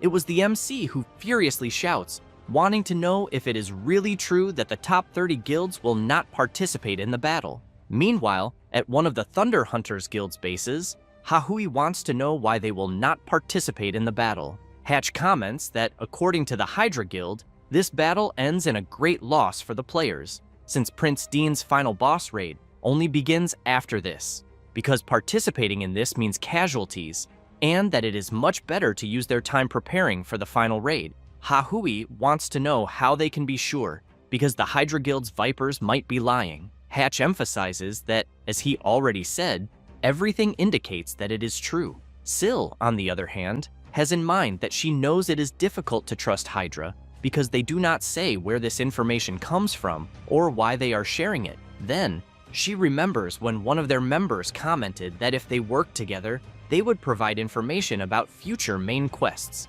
Syl tries to understand why the Hydra members need the help of the top 30 guilds so badly, because she thinks this is far too big to be a mere planned betrayal. So, she would really like to know where they are obtaining this future information from.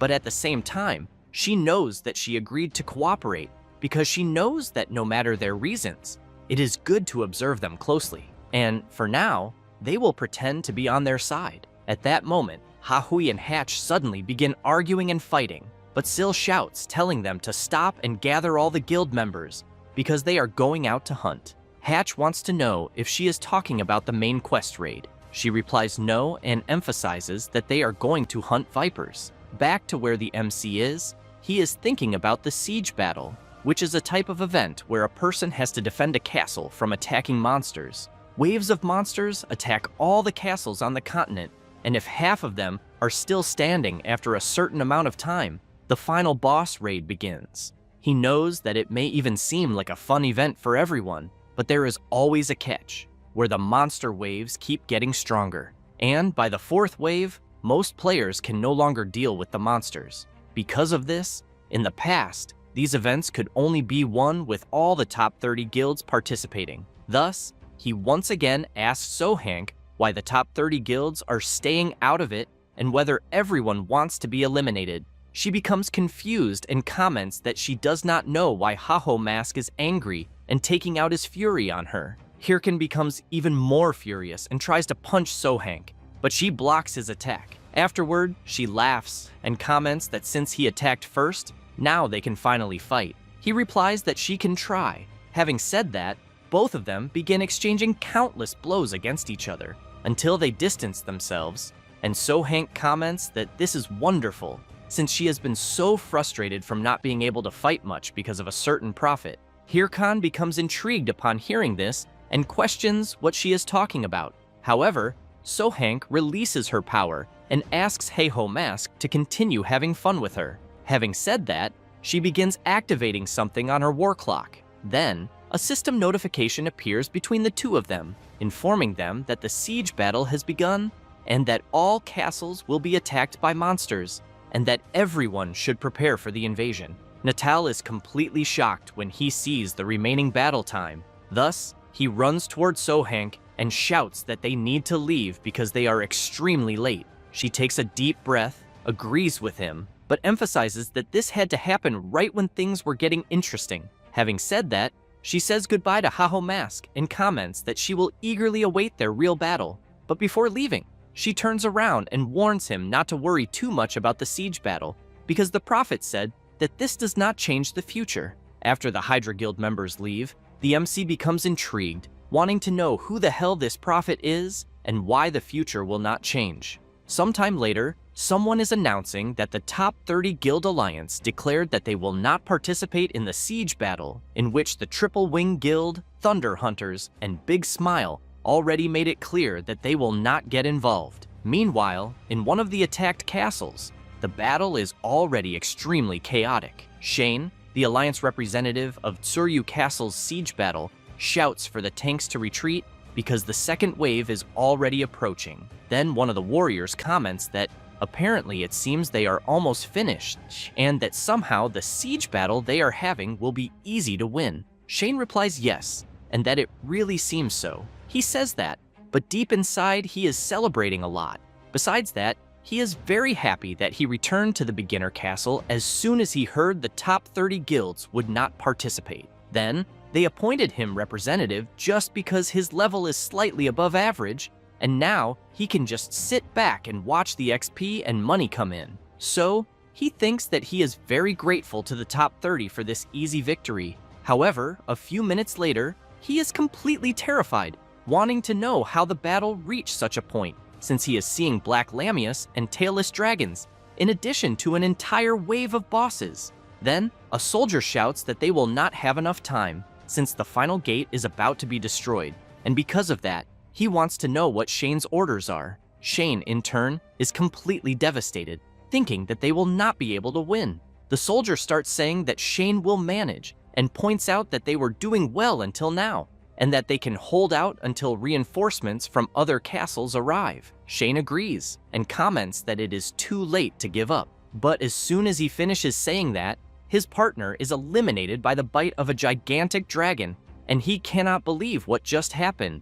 And to make things worse, the creature is staring directly at him. Thus, Shane starts running desperately to avoid being eliminated by a bite. Then, he clicks on the war clock to immediately log out of the game, but soon starts crying when he sees that it is not working, until something crashes right into the middle of the battlefield. Shane tries to understand what just happened. It is Heiho Mask, who wants to know if Shane is the Alliance representative of that castle, because if he is, then he should hand over that title. Shane wants to know why he would do that. However, the monsters do not stop advancing and soon get even closer. Shane becomes even more terrified and shouts that Heiho Mask can have his title. Hirkin comments that he made a good choice, and within seconds, his summons attack the surrounding monsters with several simultaneous strikes. Shane observes the summons and quickly concludes that the guy who just arrived can only be Heiho Mask, who in turn receives a system notification informing him that command of Tsuryu Castle's siege battle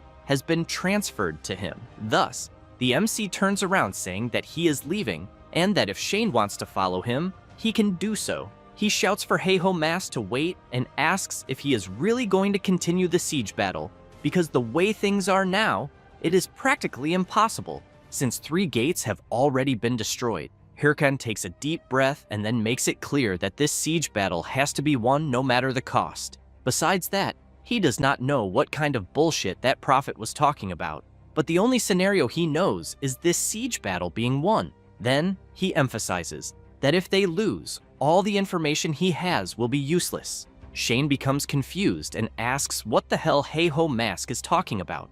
While Hirkin comments that he will use every means necessary, someone arrives at the battle. It is Git, who immediately comments that there are a lot of monsters, and asks the person beside him if he will be okay. Quixote laughs and makes it clear that the bigger the audience, the bigger the show. Then, he strikes a pose and asks Git to trust him. Git, in turn, while staring in shock at the pose he is seeing Quixote make, points out that he does not inspire much confidence. At that moment, the players from the Altu family also arrive at the east gate of the castle, just like the Nupi family as well, who immediately upon seeing how chaotic the situation is, comments that he wants to leave. Meanwhile, at the west gate, Sing and the elves appear. The Pitbull asks them to remember to only support him from afar. One of them comments that there are too many monsters and that he risks getting hurt. Sing gently grabs her chin and comments that they should know that if any of them gets hurt, it would hurt him even more.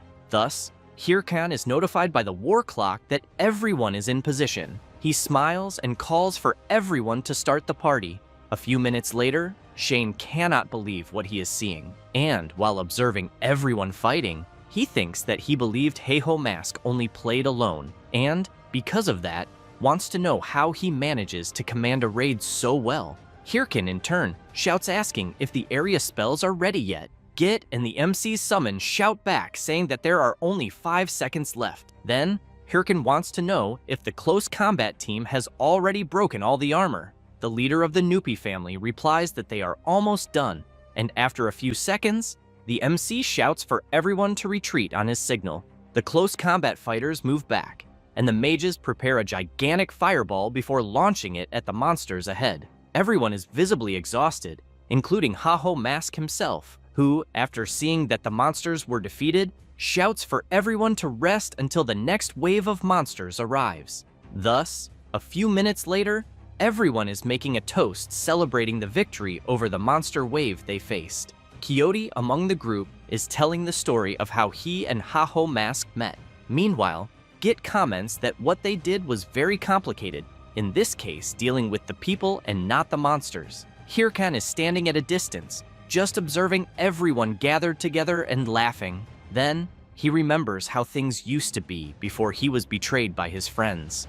Afterward, he thinks that it has been a long time since he did something like this, until Shane appears, thanking him and saying that he did not do that much. But even so, the MC split the gold and experience equally among everyone. Hirkan comments that it is fine, and points out that, as he said before, they need to win the siege battle, and that all help is welcome at the moment. Shane comments that now that Haho Mask mentioned it, he wants to know if he does not have to protect most of the castles during the siege, because he knows he is strong, but he thinks he will not be able to protect all of them alone. Then, he wants to know what he plans to do. Hirkan laughs and replies that he will have to make other people take care of it, such as some guilds he has in mind. Meanwhile, somewhere else, a meeting between the Red Bulls and the Thunder Hunters is taking place. Shev comments that he never imagined Sil would talk to him first. Then, he wants to know if he can consider this a sign that their friendship is blossoming.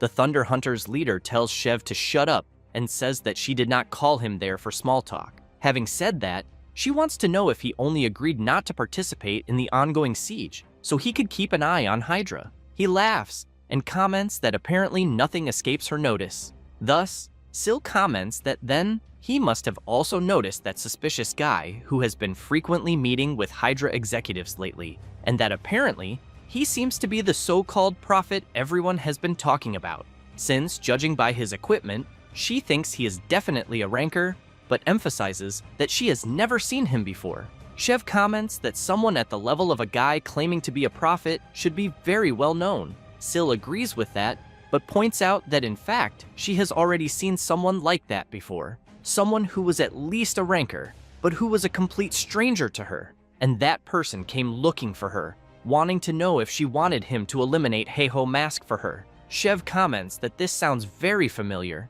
The Thunder Hunters leader thinks the same, but wants to know if they are after Haho Mask again, because she thinks that if the top 30 guilds do not participate in the siege, individual players will have a much harder time. However, Sil asks Shev to forget about that, and asks who he thinks is the person behind all of this. He becomes thoughtful, then smiles, and says that when it comes to Warlord's main quests, it is impossible to predict what will happen, because the main quest scenario is created in real time by an AI based on the user's actions. Having said that, he emphasizes that if someone knew what was going to happen, it would have to be someone in a position to control the AI, such as the game operator, Toby Gwynn. But Shev points out that this would be an absurd theory, although it does not hurt to be careful. Sil comments that in a way, Shev is right. Hatch, upon hearing that, takes a deep breath and thinks that he was so afraid that his leader would want to get involved in this mess just because Haho Mask is involved. However, Sil ends up seeing that the MC just posted a video. Shev laughs and asks if she perhaps has an alert for when that happens. Sil, slightly embarrassed, tells Shev to shut the hell up. As for the video itself, Haho Mask introduces himself and says that the reason he is posting the video is to recruit volunteers, which leaves both the Red Bulls leader and the Thunder Hunters leader very surprised upon hearing this, since they know that Haho Mask only plays alone. He, in turn, explains that with the siege underway, the security where he is has become very loose, and there are some miserable people targeting other users instead of the monsters, or hoarding potions to sell at absurd prices. Having said that, he points out that it is already difficult enough to deal with these monster hordes, but that those game users he mentioned are even worse. Because of this, even if people do not want to participate in the siege battle, they should know that he is looking for people to maintain order. The guy recording the video wants to know if he will receive any reward for being a volunteer. Haho Mask replies no and points out that this is why it is called volunteering. Then, he wants to know if the people watching the video are going to do what he is asking. because even if it is only out of fear of him finishing all the main quests first, it will be their bad luck if they do not participate. Hatch becomes intrigued by this strange video and questions whether anyone would be crazy enough to volunteer to help the MC. However, Chev stands up from the chair and comments that it is a beautiful day to volunteer, but Syl tells him to stay seated there because she is the one who will go. Hatch shouts for both of them to wait and asks if they are really thinking about volunteering for Heiho Mask. Chev replies that he is giving them a pretext, since if they participate under the excuse of maintaining order, they will be able to take part in the siege without breaking the promise of staying out of it. Hatch becomes worried and shouts, wanting to know what if it really is the operator behind all of this. Syl becomes serious and asks him since when the Thunder Hunters Guild cares about what other people think. Having said that, she makes it clear that she does not care whether the operator is involved or not, because all they want is to become the best through their own merit. Thus, she calls everyone to participate in the siege battle, which drives Hatch crazy, thinking that he feared this would happen somehow. Later, in a certain place, someone is informing that the Red Bulls Guild and the Thunder Hunters have headed to the siege, and that because of this, the other guilds are thinking about doing the same, since apparently the idea of giving up the main quest did not please them. Richard emphasizes that at this rate, he thinks they will not be able to eliminate Heiho Mask, so he would like to know how they should proceed. The person he is talking to remains calm and then thinks that he never imagined Heiho Mask would have his own faction, making this a completely unexpected twist, since the plan was based on the fact that Heiho Mask would act alone. Richard wants to know if he should tell the Hydra Guild what the next step is, because that way, they could at least prevent Heiho Mask from completing all the main quests first. Richard's boss replies no. Then, he explains that this would be putting the cart before the horse, because their objective is to slow down the completion pace of the main quest. Thus, he tells Richard to leave them alone, since he thinks nobody will be able to complete that raid anyway. Richard comments that he understands and then ends the communication. Afterward, his boss walks toward a huge screen where everything Heiho Mask has done so far is recorded. And while thinking about him, Richard's boss wants to see whether the MC's streak of good luck will continue. A few hours later, at Hoban Castle, a guild member is terrified, commenting that what he is seeing is impossible, since Hydra's elite troops were defeated. And to make matters worse, he thinks he is the only one left facing the kingdom's greatest knight. Then, he looks at Siragardo and questions how the creature possesses so much power to defeat Hydra's elite so easily, until he looks to the side after seeing Richard and shouts, saying this is different from what he had said, since he explained that if everyone worked with him, he would help them advance the main quest on their own. Besides that, if Richard had such an overpowered skill, he thinks he should have told them. But as soon as he finishes saying that, Richard drives his spear into the player, apologizes, and asks if he had not also said that prophecies were absolute. Right after that, the Hydra member is violently thrown onto the ground. He tries to stand up, but his body is too weak because of the injuries all over him. At that moment, Siragardo appears behind the Hydra member, and while he screams in fear, Richard comments that since strategy was the main point, he guesses he will not get scolded for having a little fun, since he fulfilled his part and warned them. Meanwhile, in one of the siege castles, a player is expressing a lot of gratitude. Right after that, he emphasizes that it was all thanks to the Thunder Hunters, since they gave out free potions and equipment. And because of that, they managed to complete the battle safely, until, looking a little embarrassed, he asks if he could apply to join their guild. Hatch answers yes, since they are accepting applications. And, as soon as the player runs off to apply, Hatch comments to Syl that the situation is better than expected. After saying that, he explains that they even managed to enter the battle without losses on their side, and still cleaned up the guild's image. Syl tells the mage to shut up, because she wants to know about Hydra's movements. Since they said they would not associate with them, she thought they would have acted by now. Hatch laughs, and suggests to his lady that they should just enjoy what is working for now, until a system notification arrives for both of them, informing them that they successfully blocked the Wave of the Fallen. And because of that, the final page of the battle will begin, where they will need to attack Hoban Castle and subjugate the White-Eyed Knight, Sir Agardo, to finish the battle. The The reward will be the end of the battle. Syl cannot believe it, and thinks that those Hydra bastards had said the battle was a forced and overwhelming defeat for the players. But the fact that they reached the final page means they lied to everyone. At that moment, Hahui arrives by kicking Hatch in the face and calling for her lady. The mage becomes furious and shouts, wanting to know why she did that. But Hahui could not care less about him and informs them that the Hydra Guild was annihilated, which leaves everyone very surprised by the news.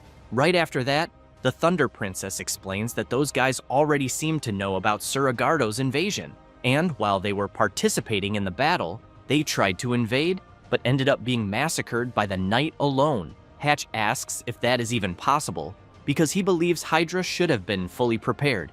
Hahui does not know what to answer until the MC suddenly appears, commenting that Knight Agardo can only be defeated with a special method. After saying that, he calls for the Thunder Queen, who becomes very surprised upon seeing that it is the Ha-Ho mask. He comments that he has a suggestion for her and Shev regarding the invasion of Suragardo. After that, a few hours pass, and at the entrance of Hoban Castle, several players are already prepared to invade, until the system informs them that the Triple Wing Guild failed to subjugate Suragardo, and because of that, the battlefield will be restored. One player comments that he did not expect even Triple Wing to fail. Meanwhile, another says he watched their broadcast and that they bombarded the knight with every type of attack, but the knight did not even receive a single scratch. And while another player is logged out of the game, the Ha-Ho mask, Syl, and Shev arrive at the location, which leaves several other players surprised, since the Thunder Hunters Guild, the Red Bulls, and even the Ha-Ho mask himself have just arrived. And as soon as they stand before the gate entrance, most of the players want to know why they are together, and upon seeing all of them entering together, they comment that this is the ultimate alliance. Hirkan tells them to prepare themselves, and Syl comments that, as agreed, they will hold the rear line. Shev laughs and emphasizes that the Ha-Ho mask does not need to worry. The MC thinks that, in the end, out of the top 30 guilds, only the Thunder Hunters and the Red Bulls showed up. Right after that, he remembers when he told Syl that no guild influenced by the so-called prophet could be trusted. Besides that, he wanted them to help with the invasion against Suragardo, but made it clear that he would face the knight alone. Hahui did not like that very much, and immediately wanted to know why they should trust him, and how the MC intended to do what all of Hydra failed to accomplish. Hirkan made it clear that he would succeed because he knew the strategy, not because he was the only one capable of doing it. Since, if he succeeds, he will share the rewards with everyone. But if he fails, he emphasizes that they can still end up using his strategy, and because of that, he thinks they have nothing to lose from this. Thus, after remembering that, they soon stand before the kingdom's mighty knight, who in turn walks forward to begin the battle. Hirkan stares attentively at Suragardo, and he realizes that, as expected from the kingdom's strongest knight, he will not be easy to defeat, and that, compared to the other stats, his own are insignificant before him. But even so, since he is the Prince of Depravity, Prince Dean's guardian knight, he needs to defeat him, because he knows that this is the only way to reach the true Prince of Depravity. At that moment, Suragardo releases his terrifying power, and Shev comments that the battle seems about to begin. Right after that, he asks if, were she the Thunder Queen, how she would face a creature covered in armor, since he heard that physical, magical, and holy attacks do nothing against the knight. Syl warns the MC that he will be caught off guard if he charges in without thinking, and suggests that the right move would first be to observe from afar. But the Ha-Ho mask could not care less, and charges straight at the knight with full force. Both Syl and Shev cannot believe it, wanting to know if the Ha-Ho mask has gone crazy for attacking the creature head-on. Suragardo prepares to unleash his powerful slash, but the MC is faster and lands his attack on the knight. Right after that, Hirkan jumps back and watches Suragardo to see what he will do. Hahui calls for Hatch and asks if the Ha-Ho mask actually managed to land the attack. The mage says that somehow the MC managed to slash the knight's shoulder while he was preparing his attack, but he thinks physical attacks should not have any effect on the knight's armor. However, on the shoulder where the MC landed the attack, a wound opens up. The knight's arm falls limp because of it, which leaves everyone surprised, wanting to know if it really worked. Hirkan comments to the knight that, apparently, he enjoyed himself quite a lot with the body he is using. but emphasizes that everything will end there. After saying that, the MC points his sword forward and makes it clear to the knight that the next attack is going to hurt a little. Meanwhile, outside the castle, some players are surprised since they are watching a live broadcast of what is happening inside. Other players, also watching the broadcast, want to know how the Ha-Ho mask managed to deal damage, since none of the other guilds together managed to remove even a single point of the knight's health. Right after that, upon seeing the Ha-Ho mask fighting Sir Agardo on equal footing, they want to know if he perhaps discovered a strategy. One female player comments to the others that she thinks the Ha-Ho mask really found some kind of mechanic. After that, it does not take long for the broadcast to reach millions of simultaneous viewers, and soon, countless players from across the entire region begin following the Ha-Ho mask's battle, along with many comments cheering for him. Meanwhile, the fight between the two continues at a frantic pace, with both sides unleashing countless attacks without stopping. Shev comments that, apparently, the Ha-Ho mask's confidence was not just empty talk. He even thinks that the liquid he applied to the sword blade earlier is the key to the raid, but that it is still impossible to know exactly what it is just by looking at it. While fighting, Hirkan hears Shev's comment and thinks that, of course, there is no way for them to know, since he understands that Sir Agardo's special trait is that no attack works against him, and this is a manifestation of his conviction, received through a corrupted power, that he must never fall in order to protect the prince. And normally, a person would need to search for the Oath Sword, which he received when he was knighted, and attack him with it. Thus, the Oath Sword's special effect is that all attacks deal fixed damage, and not even Sir Agardo can ignore that type of damage. However, searching for that sword is not easy, and no one ever knows what kind of problems might arise in the meantime. But because of that, he is using an item found much later that has the same properties as the Oath Sword, namely the item dropped by the Black Tree, the Black Sap, since the Oath Sword is a blade tempered with that sap. And while leaping toward the knight, he knows that for now, he is the only one aware of this. And as he unleashes another attack, he concludes that Sir Agardo is all his. After fighting for some time, the knight is visibly covered in injuries all over his body. But even so, Hirkan backs away and becomes slightly intrigued, since he sees the knight releasing even more power and still willing to continue fighting. Hahui asks if it could perhaps be a defensive stance on the knight's part. Hatch comments that he must have become used to fighting without needing any guard at all, but that, at the moment, he is weak enough that he can no longer simply tank the Ha-Ho mask's attacks. So this is proof that the damage is gradually piling up, slowly but surely. He even thinks that the Ha-Ho mask might actually win, until Sir Agardo assumes another stance. And the MC, while preparing himself, thinks that what he is seeing is not exactly a good sign, because he believes that the fact the knight has taken a defensive stance means there are fewer openings to attack.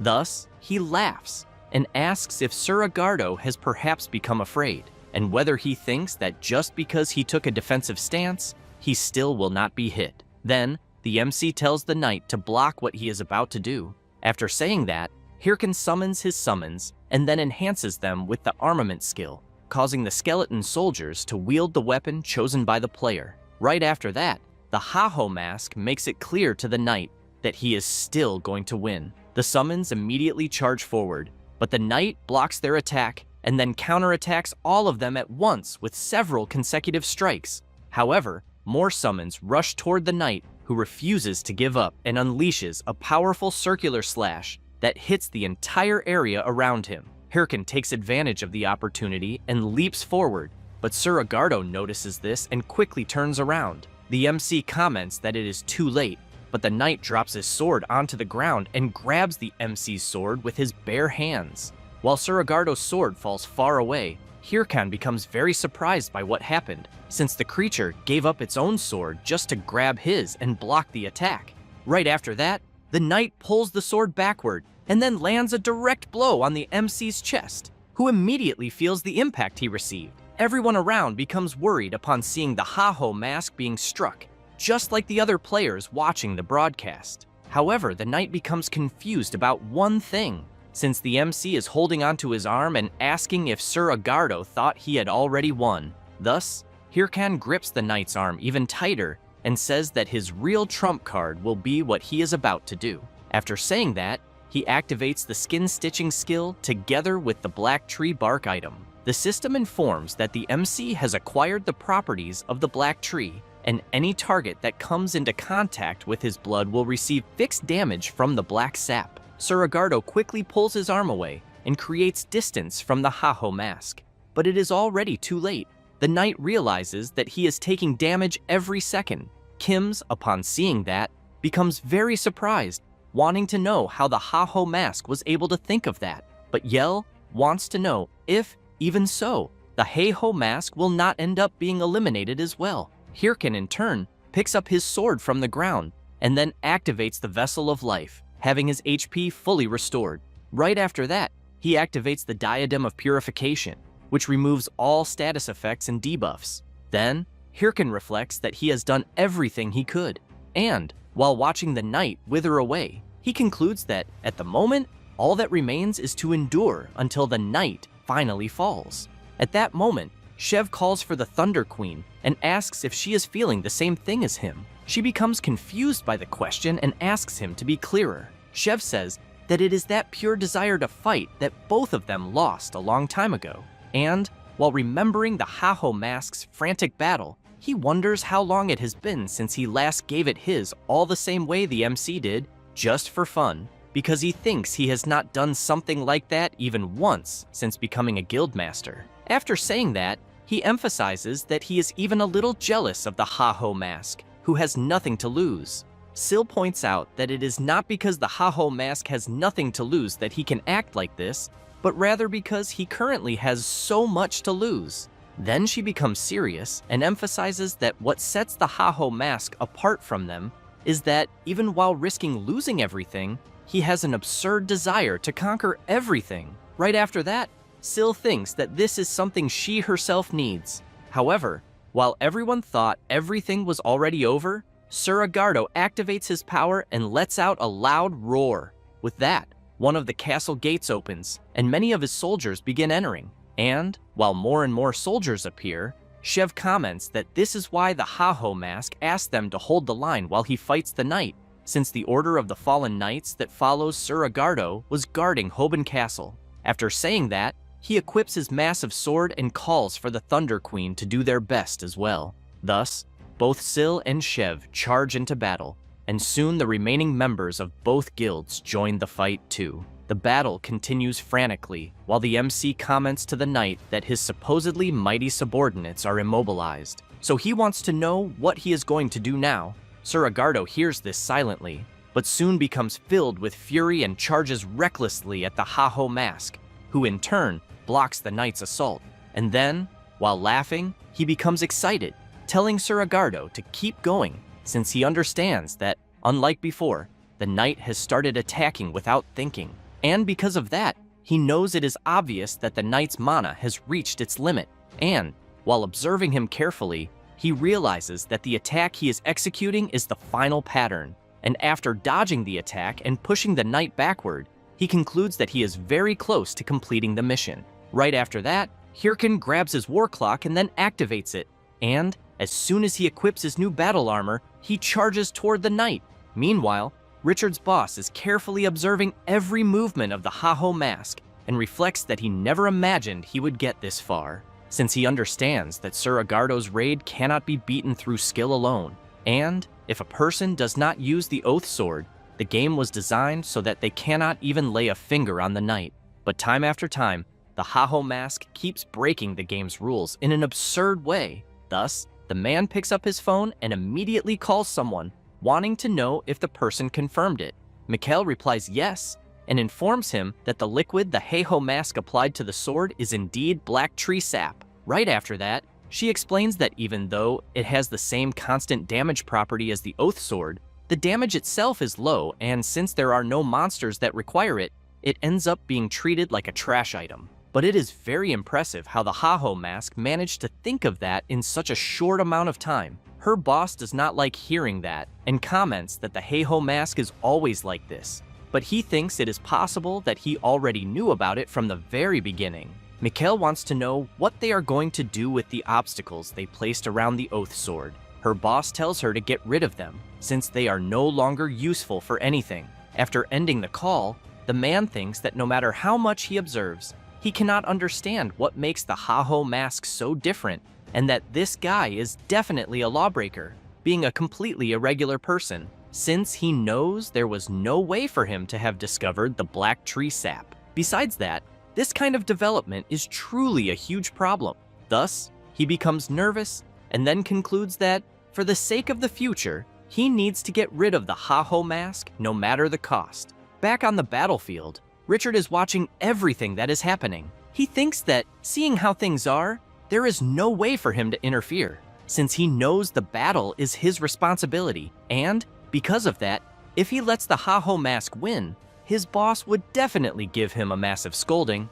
Right after that, he thinks that it is a good thing the place is in complete chaos, and that no matter what happens, nobody will notice anything. After saying that, he watches the Haho mask busy fighting the knight and immediately prepares his spear, thinking that, by some chance, someone might end up getting hit by a spear that came out of nowhere. And, after making sure the Haho mask is still occupied, he concludes that Suragardo still cannot be eliminated. But on the other hand, the Haho mask needs to be eliminated right there. Thus, Richard throws his spear with full force toward the MC, who continues fighting normally, until he notices something approaching rapidly and, upon seeing the spear coming toward him, starts wondering where the hell it came from. Hirkin becomes worried, thinking that he will not be able to dodge in time, and that he is going to be hit directly by the spear, until the Thunder Queen appears, blocking the weapon's trajectory. Both the MC and Richard become surprised by the Thunder Hunter's leader's interference, who in turn laughs and makes it clear to the Haho mask that she already said she would provide cover for him. Then she asks why he is taking so long to finish the fight. Hirkan is surprised for a brief moment, but then laughs, and, getting fired up once again, he comments that she did not even need to say it. After saying that, he puts more strength into his attack and breaks through Suragardo's defense. Right after that, the MC makes it clear to the knight that this is his end, and immediately strikes him with a powerful attack. Everyone around them, as well as the players watching the broadcast, cannot believe that the Haho mask managed to land such a powerful blow. The knight raises his arm, and the MC finds that strange. But Suragardo comments that he could not stop him, but that he who surpassed him might be able to. After saying that, the knight begs the Haho mask to stop Prince Dean and save their kingdom. The MC tells Suragardo not to worry and promises that he will do what he asked. Thus, the knight soldiers disappear, and the players want to know if everything has finally ended. Shev removes his helmet and breathes in relief. Right after that, he looks at the Haho mask and comments that he truly lives up to his nickname. After that, the very next day, there are already several comments on the game forum, with some saying that Suragardo's raid marked a new era in Warlord and that Haho mask's leadership became clear after the battle. Not to mention that the video of the fight's broadcast has an absurd number of views. Meanwhile, the MC, while at his house, is very excited about the comments he is seeing. Then, he starts shouting, saying that he knew being the first to finish the main quest would bring an absurd viewership, and that this has nothing to do with copying someone else's raid. On top of that, the rewards he obtained were also absurd. After all, he gained an insane title that increases all attributes by a fixed percentage, as well as Suragardo's armor, which is probably worth a fortune. Not to mention that he managed to sell 3 million tickets, even though it was his first time doing a paid live stream. And above all, he managed to secure the original future, where the players win the battle. The MC stands up and reflects that all the effort he had to put in was really worth it, until, out of nowhere, he gets hit by a ball right in the middle of his face. And as he falls to the ground, 2 children appear, apologizing and asking the MC to return the ball. However, he reflects that, now that he stopped to think about it, he was attacked in exactly the same way during the raid. On top of that, he knows he ended up receiving way too much help from others in the raid he did, since he had decided to become the strongest using only his own abilities. But even so, he still had to receive help. But while he keeps shouting, wanting to know why he had to receive help from Syl of the Thunderous Hunters, the children continue asking him to return the ball. Hirkin picks up the ball and gives off a very terrifying aura in front of the children. Then, He reflects that he is starting to think there are people trying to get in his way just because he is doing too well. So, he kicks the ball with all his strength into the sky and shouts, saying that this does not mean he will lower his head and give up, and that anyone who wants to get in his way can try to stop him if they can, but he will keep getting faster and faster so they will not be able to keep up with him. The children run off after the ball. At that moment, the MC hears his phone ringing, and when he sees what it is about, he is very surprised, wanting to know what is going on. Meanwhile, Sil is reflecting on the battle she had, and that Heiho mask shed blood, sweat, and tears in a desperate, breathtaking battle. And, in the heat of battle, without realizing it, her eyes were drawn to a certain thing, because at that exact moment, she noticed something. She had seen an attack that was clearly heading toward Heiho mask. So, she tried to look for the culprit after blocking it, but both the culprit and the spear he had thrown had disappeared, and the only thing that remained was that the culprit uses a spear. Then, Sil also remembers that she heard that the prophet the Hydra Guild is hunting was also from a class that uses a spear, and because of that, she thinks there is a high chance that this so-called prophet and the person who attacked Heiho mask are the same person. After all, on the surface, it looked like they were only aiming for Heiho mask, but they betrayed Hydra, and there was also a certain suspicious group that stole her guild's prey as well. On top of that, that same group spread misinformation to throw all the guilds into chaos and hindered the progress of the main mission. So, she questions who the hell these people are and why they are doing this. At that moment, Hatch and Hahui call for the leader of the Thunderous Hunters. Then, the Thunder Princess informs her that the preparations are complete and that they will gather everyone. Hatch also says that the broadcast is ready. Sil replies that it is fine and thinks that she is certain their paths will cross, and eventually, they will find out, because she will not stand still while Heiho Mask surpasses her, since she will go beyond and surpass him. As soon as she steps outside the tent, Sil announces that, from that moment on, following the corrupt count, the Thunder Hunters Guild will aim for the first victory against the boss of the second chapter of the main mission, the Prince of Depravity. While some members get excited after hearing this, Hatch thinks this is madness, since it has not even been that long since Sir Agardo was defeated.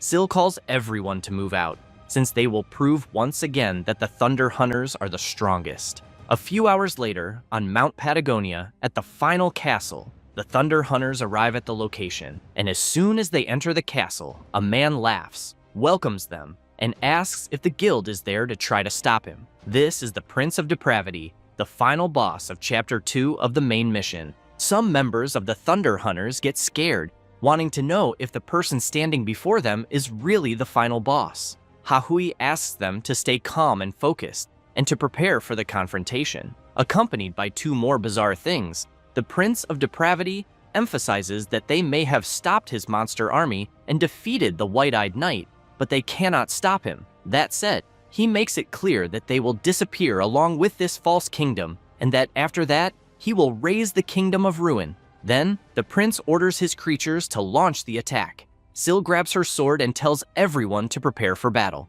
Meanwhile, Hirken was watching what was happening where Sil and the members of her guild were. Then, he is completely shocked, thinking that he imagined that, with Sir Agardo's defeat and the end of the battle, everyone would be busy reorganizing. On top of that, he thought this should take at least an entire week of dedicated preparation. And as he watches the leader of the Thunderous Hunters charging forward with everything she has, he wonders if she is really going to advance like that. Then, Hirken thinks that, first, he will dislike the video and then go straight into the game. However, he notices something strange and wonders if something is wrong. Back at the battle, Sil has just landed a slash on the Prince of Depravity. Then, she is pleased to see that she is performing well in the battle, until something happens to the creatures that are together with the prince. After that, a dark power goes straight into him, leaving Sil very worried as she tries to understand what is happening. But she soon realizes that somehow the prince's wounds are healing. With that, the Prince of Depravity quickly launches a powerful attack at the leader of the Thunder Hunters, forcing her to retreat so she will not be caught by the attack. Then, she shouts, informing everyone that the golems with the prince are very strange, but emphasizes that she will face him and that the others should take care of the golems. Hirkan, while watching the broadcast, thinks that the Prince of Depravity found 3 artifacts from the Kingdom of Ruin, where all corrupt power originates, and gained an immortal body because of them. So, he knows that because of that, to defeat the Prince of Depravity, a person must first eliminate the 3 guardians around him. But as he watches the others fighting, he finds something strange and wonders why he is seeing only 2 artifacts, since he knows there should be 3. On top of that, there are also only 2 guardians. However, in another part of the castle, Richard is standing right on top of the 3rd guardian. He gets excited and thinks it is time to see how things will unfold. And as he looks at the creature on the ground, he reflects that 3 artifact guardians appear together with the Prince of Depravity. And from those artifacts, the prince receives an infinite supply of corrupt power. And to subdue the prince, a person needs to destroy all the artifacts and the guardians that possess them. And as soon as he opens the broadcast window, he knows that this means that even if a person defeats the 2 guardians together with the Prince of Depravity and defeats the prince himself, as long as he hides one of the guardians there, nothing will happen. Back at the battle, Syl is about to be hit, but she jumps backward and puts some distance between them. Hatch and Hahui shout, worried about their lady. Visibly tired and injured, Syl watches the Prince of Depravity healing again and thinks that, at this rate, they will never be able to finish the raid. Richard, seeing this through the broadcast, thinks that she should have let him attack Heiho Mask during Sir Agardo's raid, and that this is the price for getting in his way. Then, he laughs and hopes she keeps struggling and gets eliminated without even understanding why. Meanwhile, at the MC's house, he is watching the broadcast and thinking that he already knew it. After all, even after eliminating the Guardians, the prince is still immortal, but he really wants to know why the hell the 3rd Guardian did not appear, or whether some bug happened. On top of that, he knows that normally he would be laughing at the Thunder Queen's face because of what is happening. But at the same time, he knows that with everything that happened in this final part of the 2nd chapter and that incident, he has the feeling that the same people are behind everything. Because of that, he is at an impasse. But seeing Syl struggling in the raid and remembering her asking him to end the battle quickly, he gets nervous and shouts, wanting to know why he has to rack his brain because of her. However, he looks at the VR machine and concludes that he will have no other choice. Back at the battle, while the Prince of Depravity walks toward the Thunder Queen, he comments that everyone there is foolish, and that they do not understand that no matter what they do, everything will be useless, since as long as he has the artifacts of the Kingdom of Ruin, he will never be defeated. That said, he prepares to deliver a final attack, but Syl notices an opening and quickly strikes the Prince of Depravity. However, it does not take long for him to regenerate the damage he took, and as he charges at Syl, he makes it clear that he already said everything is useless. At that moment, a little blood runs over one of her eyes, and seeing the Prince of Depravity coming toward her, she thinks that she will not be able to defeat him, until an explosion happens on the prince's body. Syl looks back and sees that it was the work of her guild members. While preparing another skill, Hatch shouts for everyone to advance and help the leader. Hahui delivers a diagonal slash with her skill, as do the rest of the guild members. Syl watches everyone attack the Prince of Depravity with everything they have, until Hatch goes to his lady, wanting to know if she is okay. Syl replies that she is, but while watching the others fight, she thinks about the artifacts of the Kingdom of Ruin, and that, from what Prince Dean had said, she thinks that must be the key to the raid. But even after they defeated the golems, nothing changed, and because of that, she considers that the artifact may not be related to them. So, she wants to know where the real artifact is, and whether they need to pressure him even more to find out. Until Hatch calls her and suggests that she consider retreating. Syl does not understand and asks him to be clearer. The mage comments that attempting the main mission boss raid without any alliance or information was extremely reckless. On top of that, the guild is suffering more and more losses, and he fears that if they continue like this, it will not be just Hahui, but also his lady, and afterward, they will not be able to recover from it. That said, Hatch pleads that he thinks it would be better for them to give up on the raid for the moment and wait for another opportunity. But he soon becomes surprised when he hears the Thunder Queen saying that she had already said she wanted to prove once again that the Thunder Hunters are the strongest. Then, she makes it clear that being the strongest means standing, without question, above anyone else, and that, if they give up at that moment, the Red Bulls or any other guild will pass them in an instant. So, if they want to stay at the top of Warlord, they cannot be afraid of losing, and she is sure that Hatch knows that too. He, in turn, quickly remembers Heiho Mask charging forward without fear of losing. Then, he grips his staff tightly and comments that he will provide support for his lady. That said, he casts several support skills on Syl, who charges at the Prince of Depravity. And, while going to help his guildmates, he thinks that this raid was made to be possible to win, and that they simply will not discover how without trying everything they have. On top of that, he will give it his all too. However, a few minutes later, several guild members were defeated, as were Hahui and Hatch. Only the Thunder Queen remains. But she is not in a good situation either, since she is about to be hit by an attack from the Prince of Depravity. She lowers her head and thinks that she could not find even a single clue. Then she wonders, if it were Heiho Mask, what would he have discovered? At that moment, the Prince of Depravity continues releasing his evil power and tells Syl to disappear already. On the broadcast,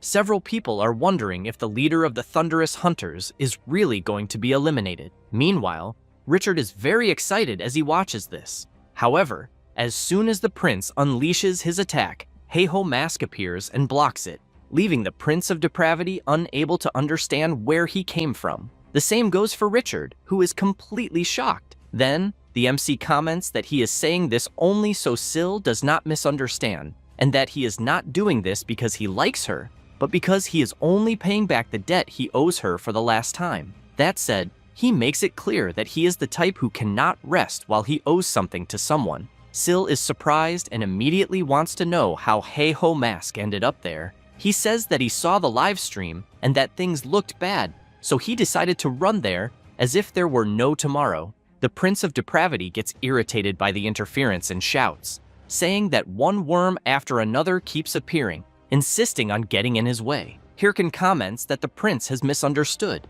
because he is there precisely to eliminate him. So, he summons his dragon-shaped golem, which immediately charges at the prince and attacks him with everything it has. Syl stands up, thanks Heiho Mask, but emphasizes that this alone will not be enough to defeat the Prince of Depravity. Then, she says that even with all the Thunder Hunters attacking together, they still have not discovered a way to beat him, and that if they do not stop his regeneration, they will never be able to defeat him. At that moment, the prince unleashes several consecutive slashes, which catches the MC's attention, since he is seeing the prince looking even more bizarre, and, on top of that, he easily tore his dragon apart. Even so, the MC comments that Syl only stated the obvious, but he tells her not to worry, because he has already figured out what the prince's deal is. Syl is surprised and immediately wants to know how. Hirkin comments that there is no reason to tell her, since they are still competitors, but that she should trust him just this once. That said, the MC emphasizes that she can relax, because he will carry her through this quest. Syl gives a faint, hidden smile, and then she comments that Heiho Mask is the first person who has the courage to tell the master of the Thunder Hunters that he will carry her. Hirkin tells her to shut up and pay attention, because the Prince of Depravity is heading toward them. Both of them need to dodge the attack to avoid being hit, but the MC thinks that he does not know why the artifact did not appear, but if it exists, it has to be somewhere inside the castle. Meanwhile, somewhere in the castle, the MC's summons are hunting for the missing artifact at high speed, and all the summons are very committed to the search, kicking doors open with everything they have to see if they can find it, and interrogating anything that moves. Meanwhile, Richard is seeing several comments from players cheering for Heiho Mask after seeing that he joined forces with the Thunder Queen. So, he becomes furious and thinks that first it was the Thunder Queen, and now Heiho Mask, and that both of them keep getting in his way. However, he wonders if this situation is not even better, since the Guardian artifact is in his hands. And even if Heiho Mask has appeared, nothing will change. In fact, he thinks he should use this chance to eliminate both of them and make up for his mistake from last time. But he soon becomes intrigued when he hears something hitting the door. Something keeps hitting the door more and more. Richard, intrigued, knows that there should not be any monsters outside, until an explosion happens and scares the player, since he is seeing the MC's skeleton legion, which immediately spots a creature chained to the ground, and they give a signal, informing him that they found what they were looking for. Richard shouts, wanting to know what is going on and why Heiho Mask's summons are there. They are not interested in talking much and charge at him. Richard also advances and attacks several summons at once with his spear. However, he is intrigued, wanting to know if Heiho Mask knew there were more guardian artifacts. But considering who he is, he concludes that this is entirely possible. But either way, he knows it is a good thing he stayed there, since simple skeleton warriors will not be able to defeat him, until he is surprised to see an attack approaching very quickly. And when he blocks the attack, he becomes very intrigued by what he is seeing, since one of the summons is wearing Sir Agardo's armor. Then, he wants to know how Heiho Mask had the ability to give such equipment to a simple summon. However, he ends up being caught off guard and sent flying backward by the summon. Richard gets even more nervous and shouts, calling the MC's summons pieces of shit, until he notices the summon wearing Sir Agardo's armor about to attack the guardian artifact. And to make matters worse, the other summons prepare to attack as well. Richard gets worried and shouts, asking them to wait and stop what they are about to do. But as they charge forward, the summons do not care at all and attack the guardian artifact. At the same time, Hirkin realizes that his summons managed to do what he asked. So, the MC concludes that this is the signal he had been waiting for, since he knows that, before going there, he ordered his summons to search for and destroy the guardian artifact inside the castle, and that the cancellation of their summon means it worked. At that moment, the Prince of Depravity is wounded in the shoulder and soon realizes that he is not regenerating, and he shouts, wanting to know why. Syl and the MC put some distance between themselves and him, and Hirkin shouts, asking the Thunder Queen to act now, because he thinks that this time she will be able to do it. She, in turn, is surprised by Heiho Mask's request, but the Prince of Depravity becomes even more furious, saying that the MC really did a lot of damage. And as he releases his tentacles, he makes it clear that even so, even without the power of the artifacts, as the destined king, insects like them will never be able to eliminate him. That said, he launches an attack with his tentacles. Both Syl and the MC charge forward with everything they have and deliver a powerful joint attack on the Prince of Depravity, who cannot understand what just happened, but he soon starts to disintegrate, and the system announces that they managed to subdue the Prince of Depravity. With that, the main mission of Chapter 2, the Prince of Depravity, was completed. The Thunder Queen calls out to Heiho Mask, but he simply waves his hand and comments that he already said he only went there to repay his debt, but that the Prince of Depravity is hers. So he thinks the two of them are even, but he emphasizes that in Chapter 3, in the Kingdom of Ruin, they will be enemies again, and that they will meet again soon. The Thunder Queen gives a faint smile, then breathes a sigh of relief and comments that she will be waiting for that day. After that, and shortly after the conclusion of Chapter 2 of the main quest, a press conference was being held at Tobit Software's base at Warlord Developers. One reporter comments that an urgent press conference from Tobit Software has never happened before. The other reporter beside him comments that he thinks they decided the incident with the last raid was important to that extent. And just as one of them was about to say that this was why someone famous for never appearing in the media was there, a man gets out of the car and is photographed a lot. It is Toby Gwynn, the operator of Warlord, and after he goes up to the podium, he explains that he requested a press conference to explain and apologize for what happened in the Prince of Depravity raid. Having said that, he says that one of the artifact guardians did not appear, and because of that, the prince could not be subdued for a long time. Since it was only a simple bug, however, he emphasizes that Warlord is one of the best games, loved by everyone, and that, until now, they have pursued fair and reasonable gameplay. One of the reporters comments that the game operator is only stating the obvious, but Toby Gwynn continues, saying that, as Warlord's developer, he feels a deep responsibility for failing to uphold the principles he mentioned. So, he promises to ensure that this does not happen again through the implementation of stricter checks. Then, the game operator reinforces that, because everyone was able to subdue the Prince of Depravity even with that setback, the Thunder Hunters and Heiho Mask have his deep respect. Meanwhile, someone is watching the press conference and listening to everything Toby Gwynn is saying. It is Syl, the leader of the Thunder Hunters, who reflects that, apparently, in the end, it was just a simple bug. However, she knows that because of this incident, Tobot Software's stock has been plummeting for several days. But despite losing an astronomical amount of money, they gave such an absurdly ridiculous excuse. However, Syl does not like this at all, especially because she thinks this must mean there is a possibility that the mentioned bug was their doing. And if Toby Gwyn is trying so hard to cover it up, she thinks everything fits. Therefore, she calls Susie and asks how the investigation into the Prophet is going. She is surprised and answers that they still have not discovered anything in particular and that they failed to find any trace of him after what happened. With that, Syl tells Susie to end the investigation and investigate Toby Gwyn and Tobot Software instead. She is quite shocked by the request, but comments that she will do it as quickly as possible. Syl remains intrigued, thinking that there may be a need to confirm what the operator of Warlord is really doing behind the scenes. Later, he himself walks through the base, loosens his tie, passes through a room, and goes to the VR device for his game. He soon puts on the helmet, and the system identifies the user as the first one before welcoming him. As soon as he enters the game, Toby Gwyn hears someone comment that he finally appeared.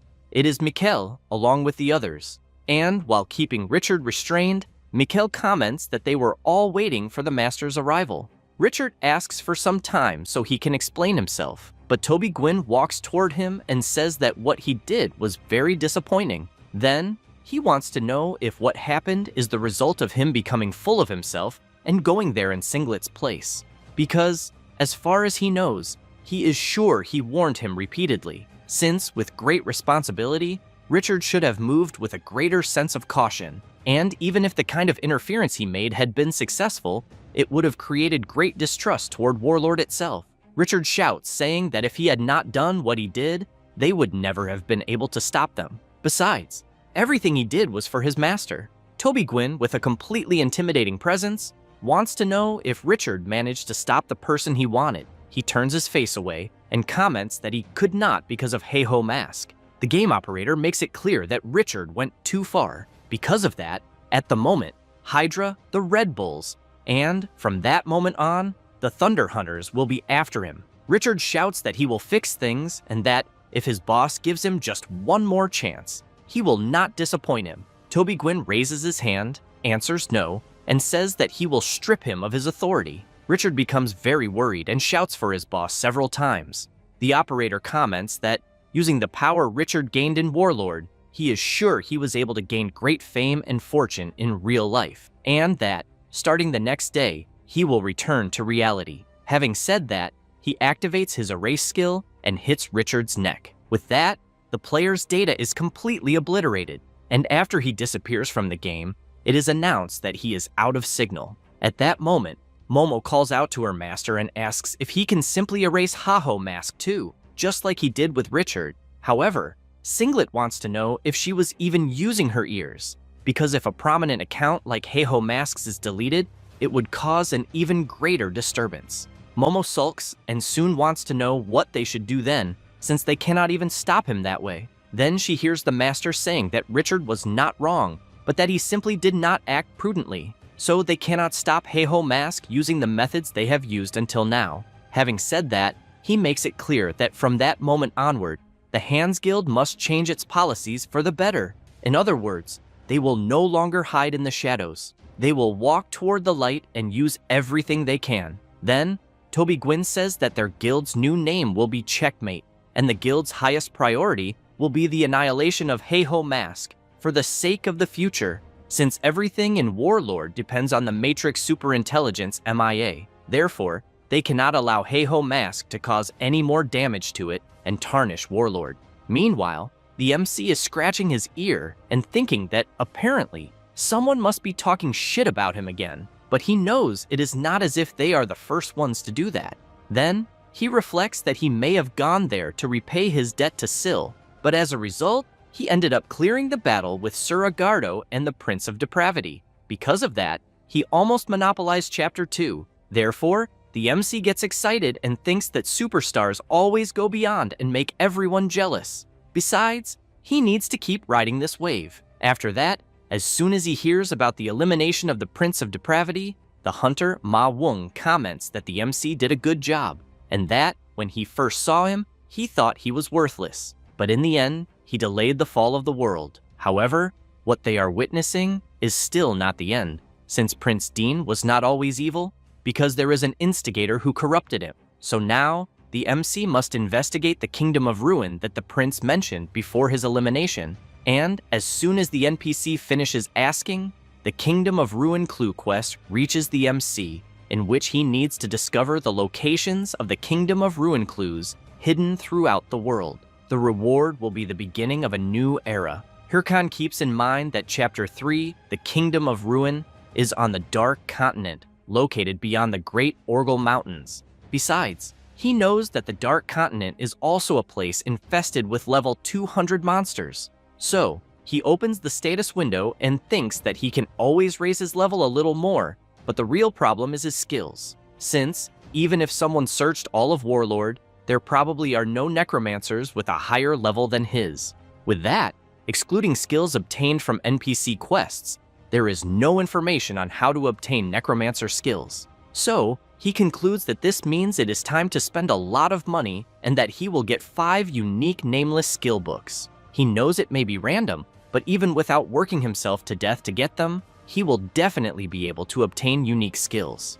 And, without further ado, he decides to see what he will get. The system informs him that he used a nameless skill book, and Hirkan is very surprised by what he is seeing, since it is the Black Heart skill, which consumes mana to strengthen the user's entire body. The MC reflects that this skill is completely superior to muscle modification, which can only strengthen his legs. So, he celebrates, and thinks that something really useful appeared and that he had a great start, but he still wants to check all the other skill books immediately. Next is the Cursed Doll skill, which allows the MC to summon a doll that will automatically approach and attach itself to the target to curse it. The next book is the same skill, the next one too, and the one after that as well. This drives the MC completely insane with rage. While his summons play around and celebrate, Hirkan is devastated to see that he got 4 identical Cursed Doll skills. So, he grits his teeth very hard and then shouts, calling the game trash.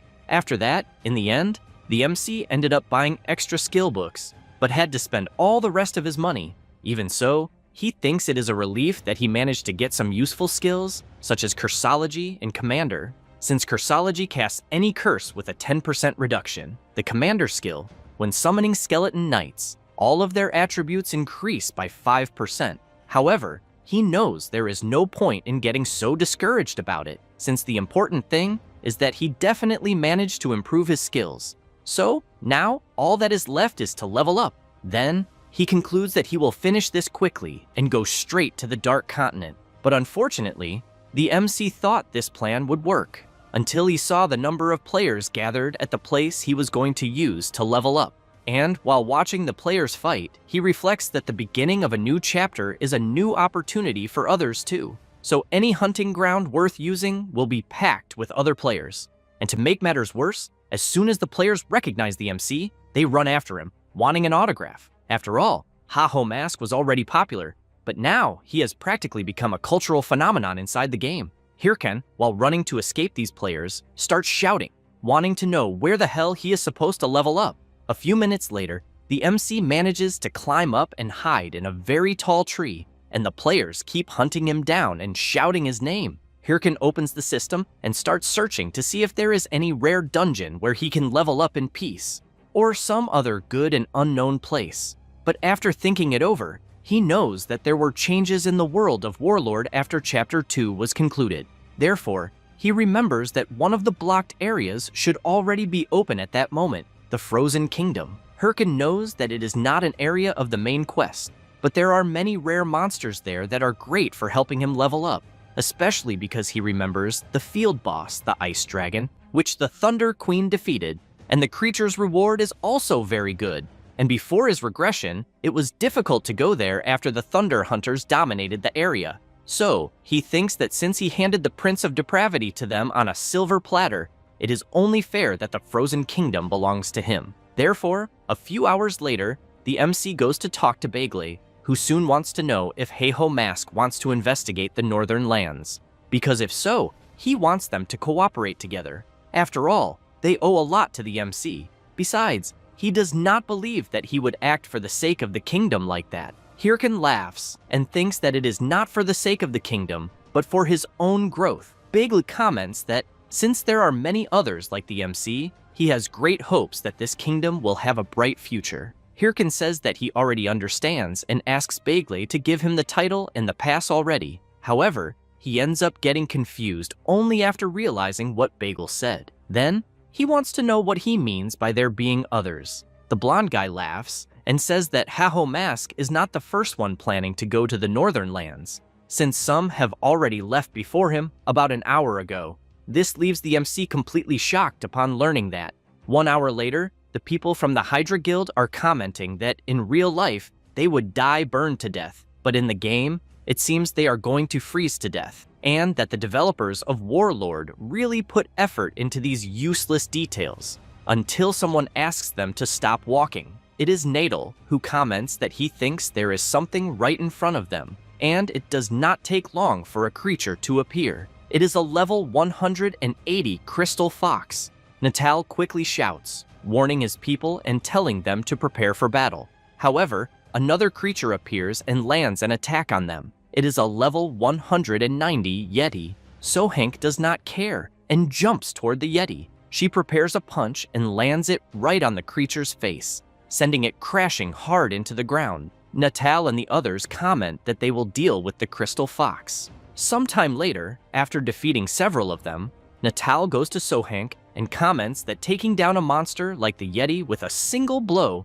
shows that Sohank really is the greatest attacker in Warlord. However, he realizes that she is not paying any attention to his question, since she is trying to hide it and saying that, in the end, she could not do anything against Sirigardo. Natal thinks that, apparently, it seems she still has not recovered since her confidence was shaken back then. Then, he notices the other guild members acting normally and thinks that it is not as if Sohank is the only one, since the others are all acting normally. However, he knows that the Hydra Guild is in serious trouble at the moment, since Hydra was at the top in Chapter 1, but because of that profit, the guild is not even in the competition for the main quest now. So, he thinks that what they need to do to turn the game around is find a clue about the 3rd chapter. And that is exactly why they went to the place where they are, since they need to search all the areas that were previously blocked and find a clue. Therefore, Natal goes to Sohank, calls her to keep moving,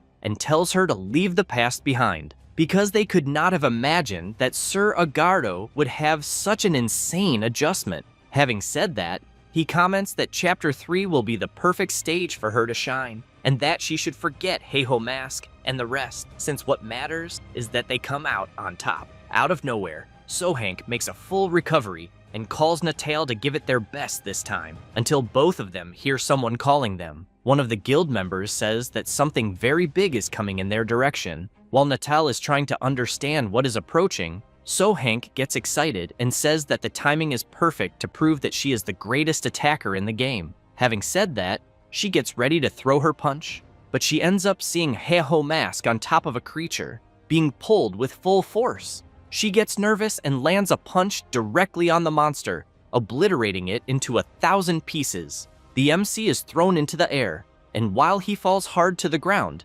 Natal wants to know if the others saw that there was someone on top of the creature. Hirkin gets up and comments that, in the end, it was Hydra's people who were there the whole time. Then, with a sinister expression, he wants to know if they are thinking of taking his frozen kingdom. The guild members are shocked when they realize that it is Heiho Mask, and soon want to know what he is doing there. Natal thinks that if Heiho Mask, who has been unraveling the main quest since the last chapter, is there right now, it means the Frozen Kingdom has some connection to the 3rd chapter. The MC says that he is going to use that place as his perfect hunting ground, but ends up intrigued when he hears that he arrived too late. Natal makes it clear that the territory there belongs to Hydra. Hirkin wants to know what he is talking about, since he has never heard of that.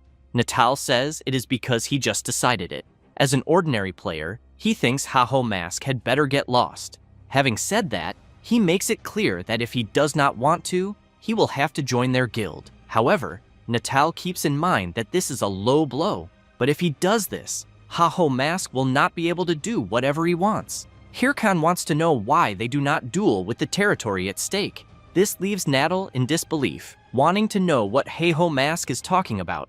Meanwhile, another member shouts, saying that duels with territory at stake can only be done through guild wars, and since the MC does not have a guild, that cannot be done. Hirkan calls out to his summons and says he does not need to have one. Then, he comments that he will not complain about being outnumbered against an entire guild. Because of that, he wants them to come at him with everything they have. Then, the winner will take absolutely everything. Natal becomes worried about the proposal, but Sohank strikes her fist hard and comments that it looks like it will be fun. Then, while laughing, she wants them to start the battle already. Natal does not like this at all and thinks that he had already realized the MC was out of the ordinary, but he did not think he would take it this seriously, since claiming the place as their territory just to drive him out ended up being a fatal mistake. He knows they will gain territory if they win, but negative rumors will spread about how they declared a guild war against a single player. Then, if they lose, the humiliation will be complete. So, he looks at Sohank and concludes that the ideal thing would be to negotiate an agreement, but by chance, they have someone who would not miss the chance to fight for anything in the world. Sohank comments that they agreed to settle the fight properly the next time they met. Having said that, she emphasizes that apparently they did not need to wait until Chapter 3, since they will see who is stronger between them right there. Natal shouts at her and warns that starting a guild war without the leader's approval is wrong. She answers that it is fine and that she will take responsibility. This leaves Natal unable to believe her answer and thinking that it is not a matter of responsibility. Meanwhile, the MC simply keeps watching everything without saying anything. Then, he reflects that he went there all excited because he did not want his hunting areas to be stolen, but since they already declared ownership as soon as they met, he wonders if they are not being too obvious. Since, as long as he continues aiming for the top, he will clash with level 30 guilds even more from now on, and he has no reason to back down. Therefore, both Sohank and the MC activate their war watches, and both release a lot of energy and put on their battle suits. Hirkan gets ready, waiting for his opponent's first move. She, on the other hand, does not waste time and goes all out toward him. Hirkan becomes worried while she laughs and says she will attack first. The MC steps back to avoid being caught by the blow and then asks Sohank to show what she is capable of. She continues advancing and asks Haho Mask the same thing. A few minutes later, Sohank continues going after and pressuring the MC. Then, she laughs and comments that he is keeping up quite well, and that apparently defeating Sir Agardo and the Prince of Depravity was not just a matter of knowing the trick. Hirkan, very excited by the battle, answers that of course it was not and emphasizes that she is weaker than he expected. Then, he wants to know if she became a Hydra executive through pure nepotism. Sohank comments that his tongue is as sharp as ever and that, because of that, she will have to go all out. Having said that, at high speed, she moves behind Haho Mask and asks if he happens to remember that she is a striker. Hirkan turns around immediately to try not to be caught by surprise, but Sohank increases her speed even more and appears behind him again, saying that she can be even faster. And as soon as the MC turns around, she lands a direct hit on him and comments that she can also be even stronger. Hirkan is sent flying far away, and Sohank laughs and makes it clear that if victory is a matter of strength and speed, the MC will never beat her. And as she charges toward him, she shouts that she will end everything with the next blow. However, Sohank ends up very surprised, since the MC used one of his summons to block the attack, and he wants to know if she happened to forget one thing, which is that he is a necromancer. Sohank quickly creates distance and thinks that this will be somewhat troublesome, since she is seeing that Sir Agardo has become one of Haho Mask's summons. However, she changes her mind and charges forward again, saying that she just needs to crush everyone who appears. Hirkan orders his summon to block the attack and thinks that he already had this in mind, that even with a skeleton knight by his side, facing a rancor would not be that easy, but he knows that if he can buy just a little more time, he will be able to win the battle. A few minutes later, Hydra's members are defeating the MC's summons.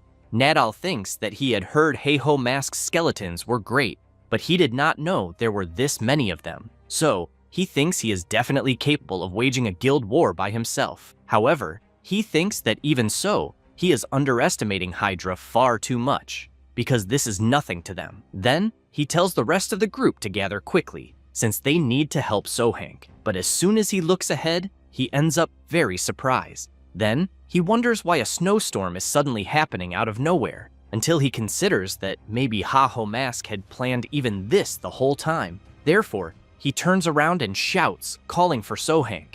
However, because the sound of the wind is too strong, she does not hear him. And, on top of that, she continues fighting non-stop. And, after throwing one of the MC's summons far away, Sohank comments that 2 against 1 only increases the number of punching bags. Having said that, while laughing a lot, she wants to know if the MC has nothing else to show. Hirkin takes a deep breath, then says that he is about to begin, even though she is not in that much of a hurry, but he wants to know if she is not feeling a little cold right now. Sohank is confused by the question, until, when she looks to the side, she notices an extremely cold wind approaching. And in a matter of seconds, the system informs her that the Ice Dragon's curse has affected the area. With that, the cold will cause continuous damage, in which HP decreases and movement speed does too. Sohank becomes worried after learning this, but Heiho Mask walks up to her and says that in the Frozen Kingdom where they are, the Ice Dragon's curse activates a field effect every 6 hours. Stamina and movement speed decrease, and vision is also limited by the snowstorm. So, even if her attributes and level are high, he wants to know if she really thinks she could face all of them without thinking first. Therefore, he moves to try to attack her, but she blocks the attack. Then, she comments that he will also be affected by the debuff, so if they are under the same conditions, nothing will change. Hirkin laughs and says she is wrong, because as he said, he is a necromancer. Having said that, the MC activates his skin stitching skill and selects the Blue Giant's skin. With that, he acquires the Blue Giant's characteristics, and his resistance to cold increases. And while one of his summons moves in to attack her from behind and the others surround Hydra's members, the MC says that his summons do not feel cold. Sohank gets nervous because of Heiho Mask's dirty plan and moves to try to land a direct punch. But he quickly moves his sword, and while she suffers from continuous damage and has her speed reduced because of the curse, she is attacked in several parts of her body. Then, both the MC and his summon move in to attack together. Hirkin even laughs and makes it clear to Sohank that victory was always his. As soon as she realizes that there will be no escape, she comments that she cannot believe he would use this. Besides, she ended up falling right into his talk. Therefore, Heiho Mask, together with his Sir Agardo summon, mercilessly attacks the vice leader of the Hydra Guild. A few minutes later, while the MC points his sword directly at Sohank, she laughs and says that, honestly, she did not think she would lose, and that his versatility in using anything as a weapon is what makes him so strong. Having said that, she emphasizes that they, Hydra, should have been the first ones to enter the Frozen Realm, and that she does not know how the Heiho Mask found out about the field effect. But she wants to know if he is sure about what he is going to do, because even if she lost there, a guild war continues until one side admits defeat, and the entire Hydra Guild will be coming after him now. Hirkin says that he does not care about that, because his goal is the top. Then, he turns around and leaves, saying that, in the end, it will not just be the Hydra Guild, but all the guilds that will have to come after him. Sohank laughs and says that he really is one hell of a guy after all. After that, Natal is worried and shouting for his partner, until, after walking a little farther ahead, he ends up finding her. While trying to heal her, Natal wants to know if she is okay. Sohank says that she ended up taking one hell of a beating. Natal asks her to forgive him, and says that he and the others should have been by her side, but they were busy. Then Natal wants to know where the Heiho Mask is. She says that he already left a while ago. Natal says that he will put together a tracking team, and that maybe, if he requests large-scale reinforcements, he can find the Heiho Mask in no time. But Sohank asks him to let it go and simply retreat. This drives Natal crazy, and he wants to know why, because if they leave things like this, the guild's morale will go down the drain.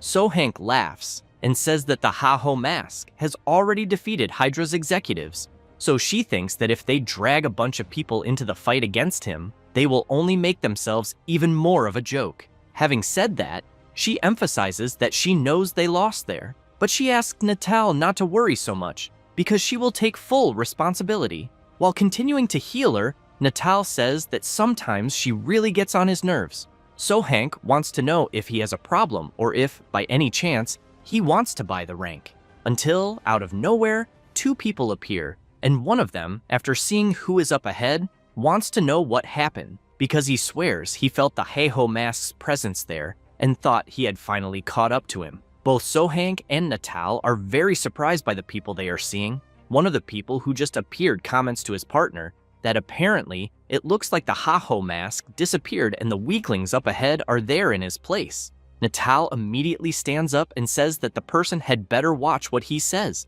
because they are from the Hydra Guild. The person laughs and asks since when that makes them any less weak. Natal gets nervous at the question and says that apparently even the stray dog on the corner is underestimating Hydra right now. Having said that, he grabs his weapon and charges forward. So Hank shouts for her friend to wait. However, it is already too late. One of the people who appeared with her enormous scythe mercilessly attacks the Hydra member. He cannot believe that he cannot do absolutely anything and then collapses to the ground, while the person with the scythe asks So Hank if she clearly saw what she just did. This is Momo from the new guild Checkmate, who also laughs and says that, as she said, they are very weak. Then Weaver quickly appears behind So Hank, and she turns around in concern. But Weaver activates his skill and completely paralyzes Hydra's vice leader. As soon as she falls to her knees on the ground, Momo calls for her partner. Then they both walk away, and Momo says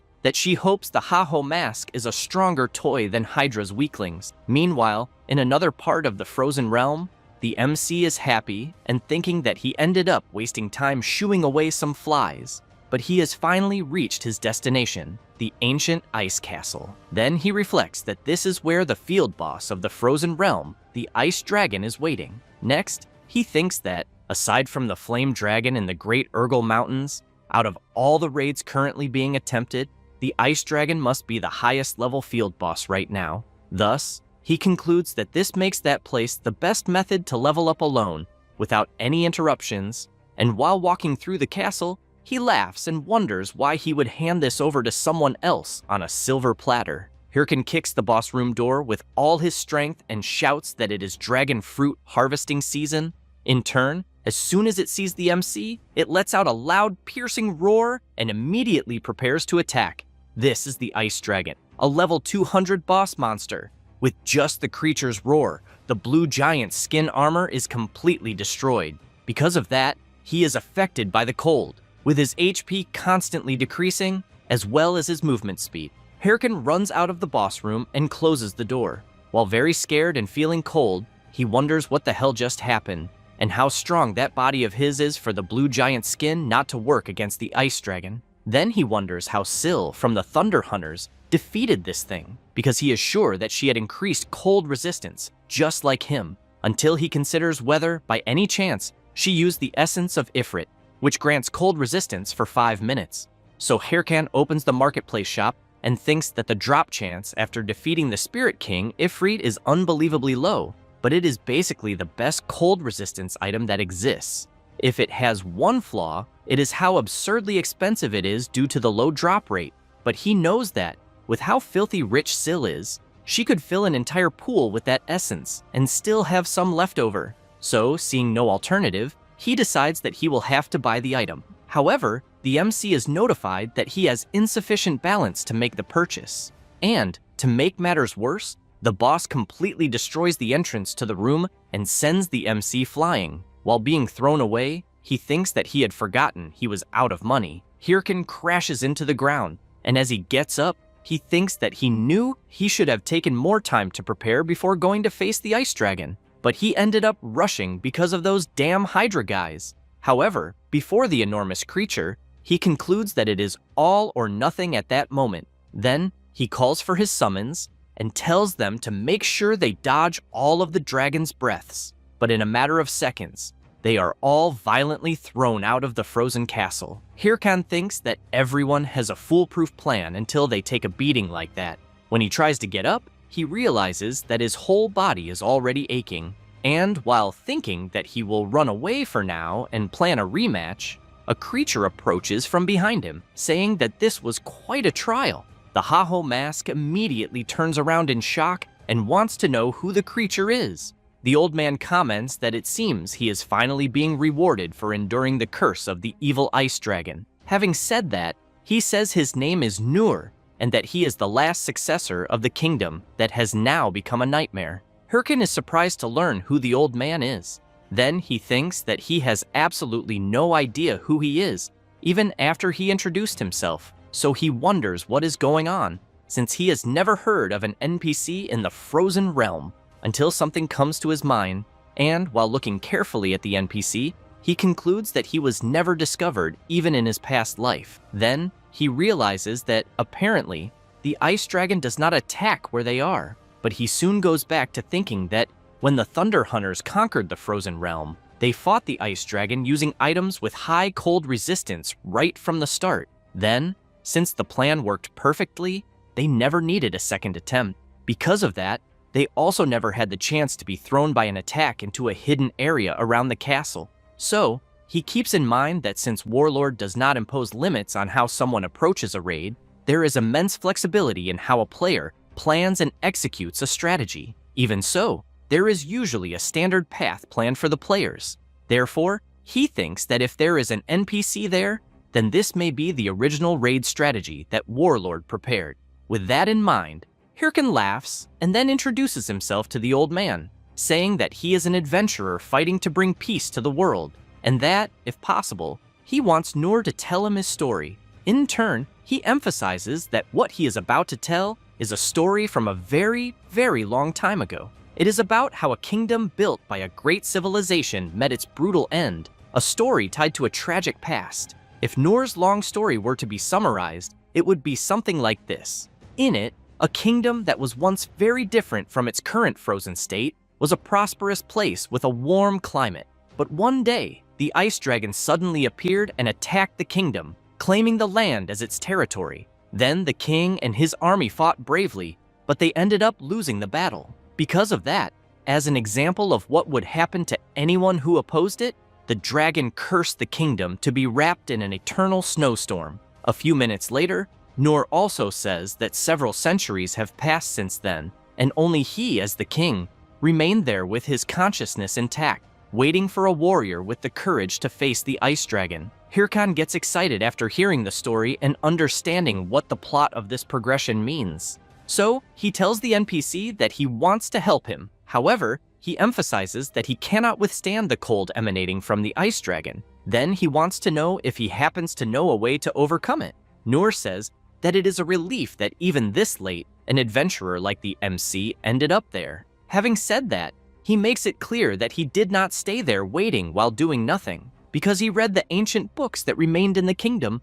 and deciphered the dragon's curse inscribed on his body. Then the NPC gives the power to the MC and says that he will also be able to resist the dragon's cold. Hirkan, after seeing what he received on the system panel, cannot believe it, since he will temporarily receive the transcendent power of ice. Because he keeps in mind that ice, flame, thunder, shadow, and light, the 5 transcendent powers, are Warlord's ultimate overpowered tier system, strengthening the user and all skills of the corresponding attribute immediately after being absorbed. So the MC, very excited, reflects that unlike a temporary effect from magic or items, a person gains a permanent attribute with no extra costs, making it something worth its weight in gold. However, among Warlord's millions of players, the number of people capable of using this is only 5. Since the methods to obtain them are not very well known, only 3 people managed to acquire this power. So he knows that he even thought he would be able to obtain at least 1 transcendent power after his regression,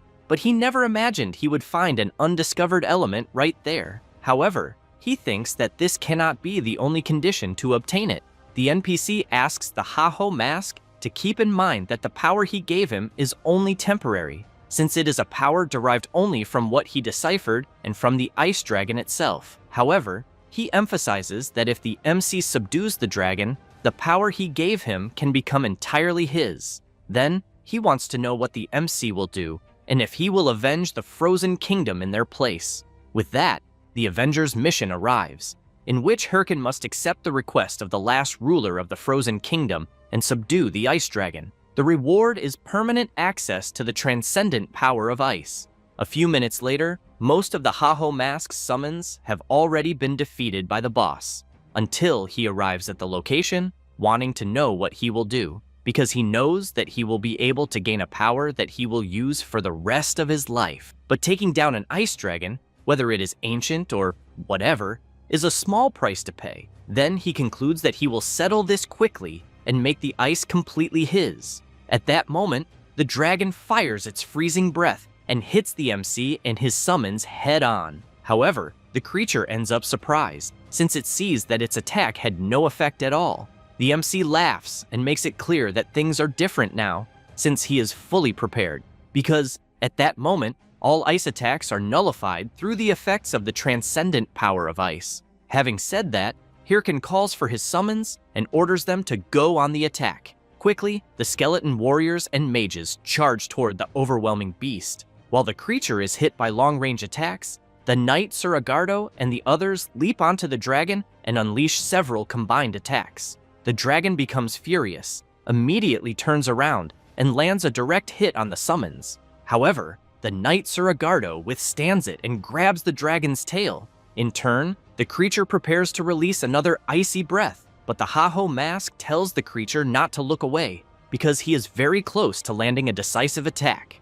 A few minutes later, the battle continues intensely. The dragon takes flight and, extremely furious, lets out a loud, piercing roar. Meanwhile, the MC, while holding his sword that is embedded in the dragon's skin, starts shouting, saying that he will not let the creature do whatever it wants. But he ends up being violently thrown away. And then, he is very surprised, since he sees the dragon about to release an icy breath from very close range. Then the creature launches its attack, and a massive explosion occurs. However, as soon as the dust settles, Hirkin appears charging toward the creature, saying that he already said ice attacks would not work. Having said that, he lands a direct attack on the dragon's forehead, sending it crashing hard into the ground. After the dust settles, Hirkin watches the dragon lying beside him, and when he realizes that the creature is not moving, he wonders if, by any chance, he managed to defeat it, until a system message arrives, informing him that he defeated the ice dragon, gained experience, leveled up, and completed the Avengers mission. With that, he acquired the transcendent power of ice.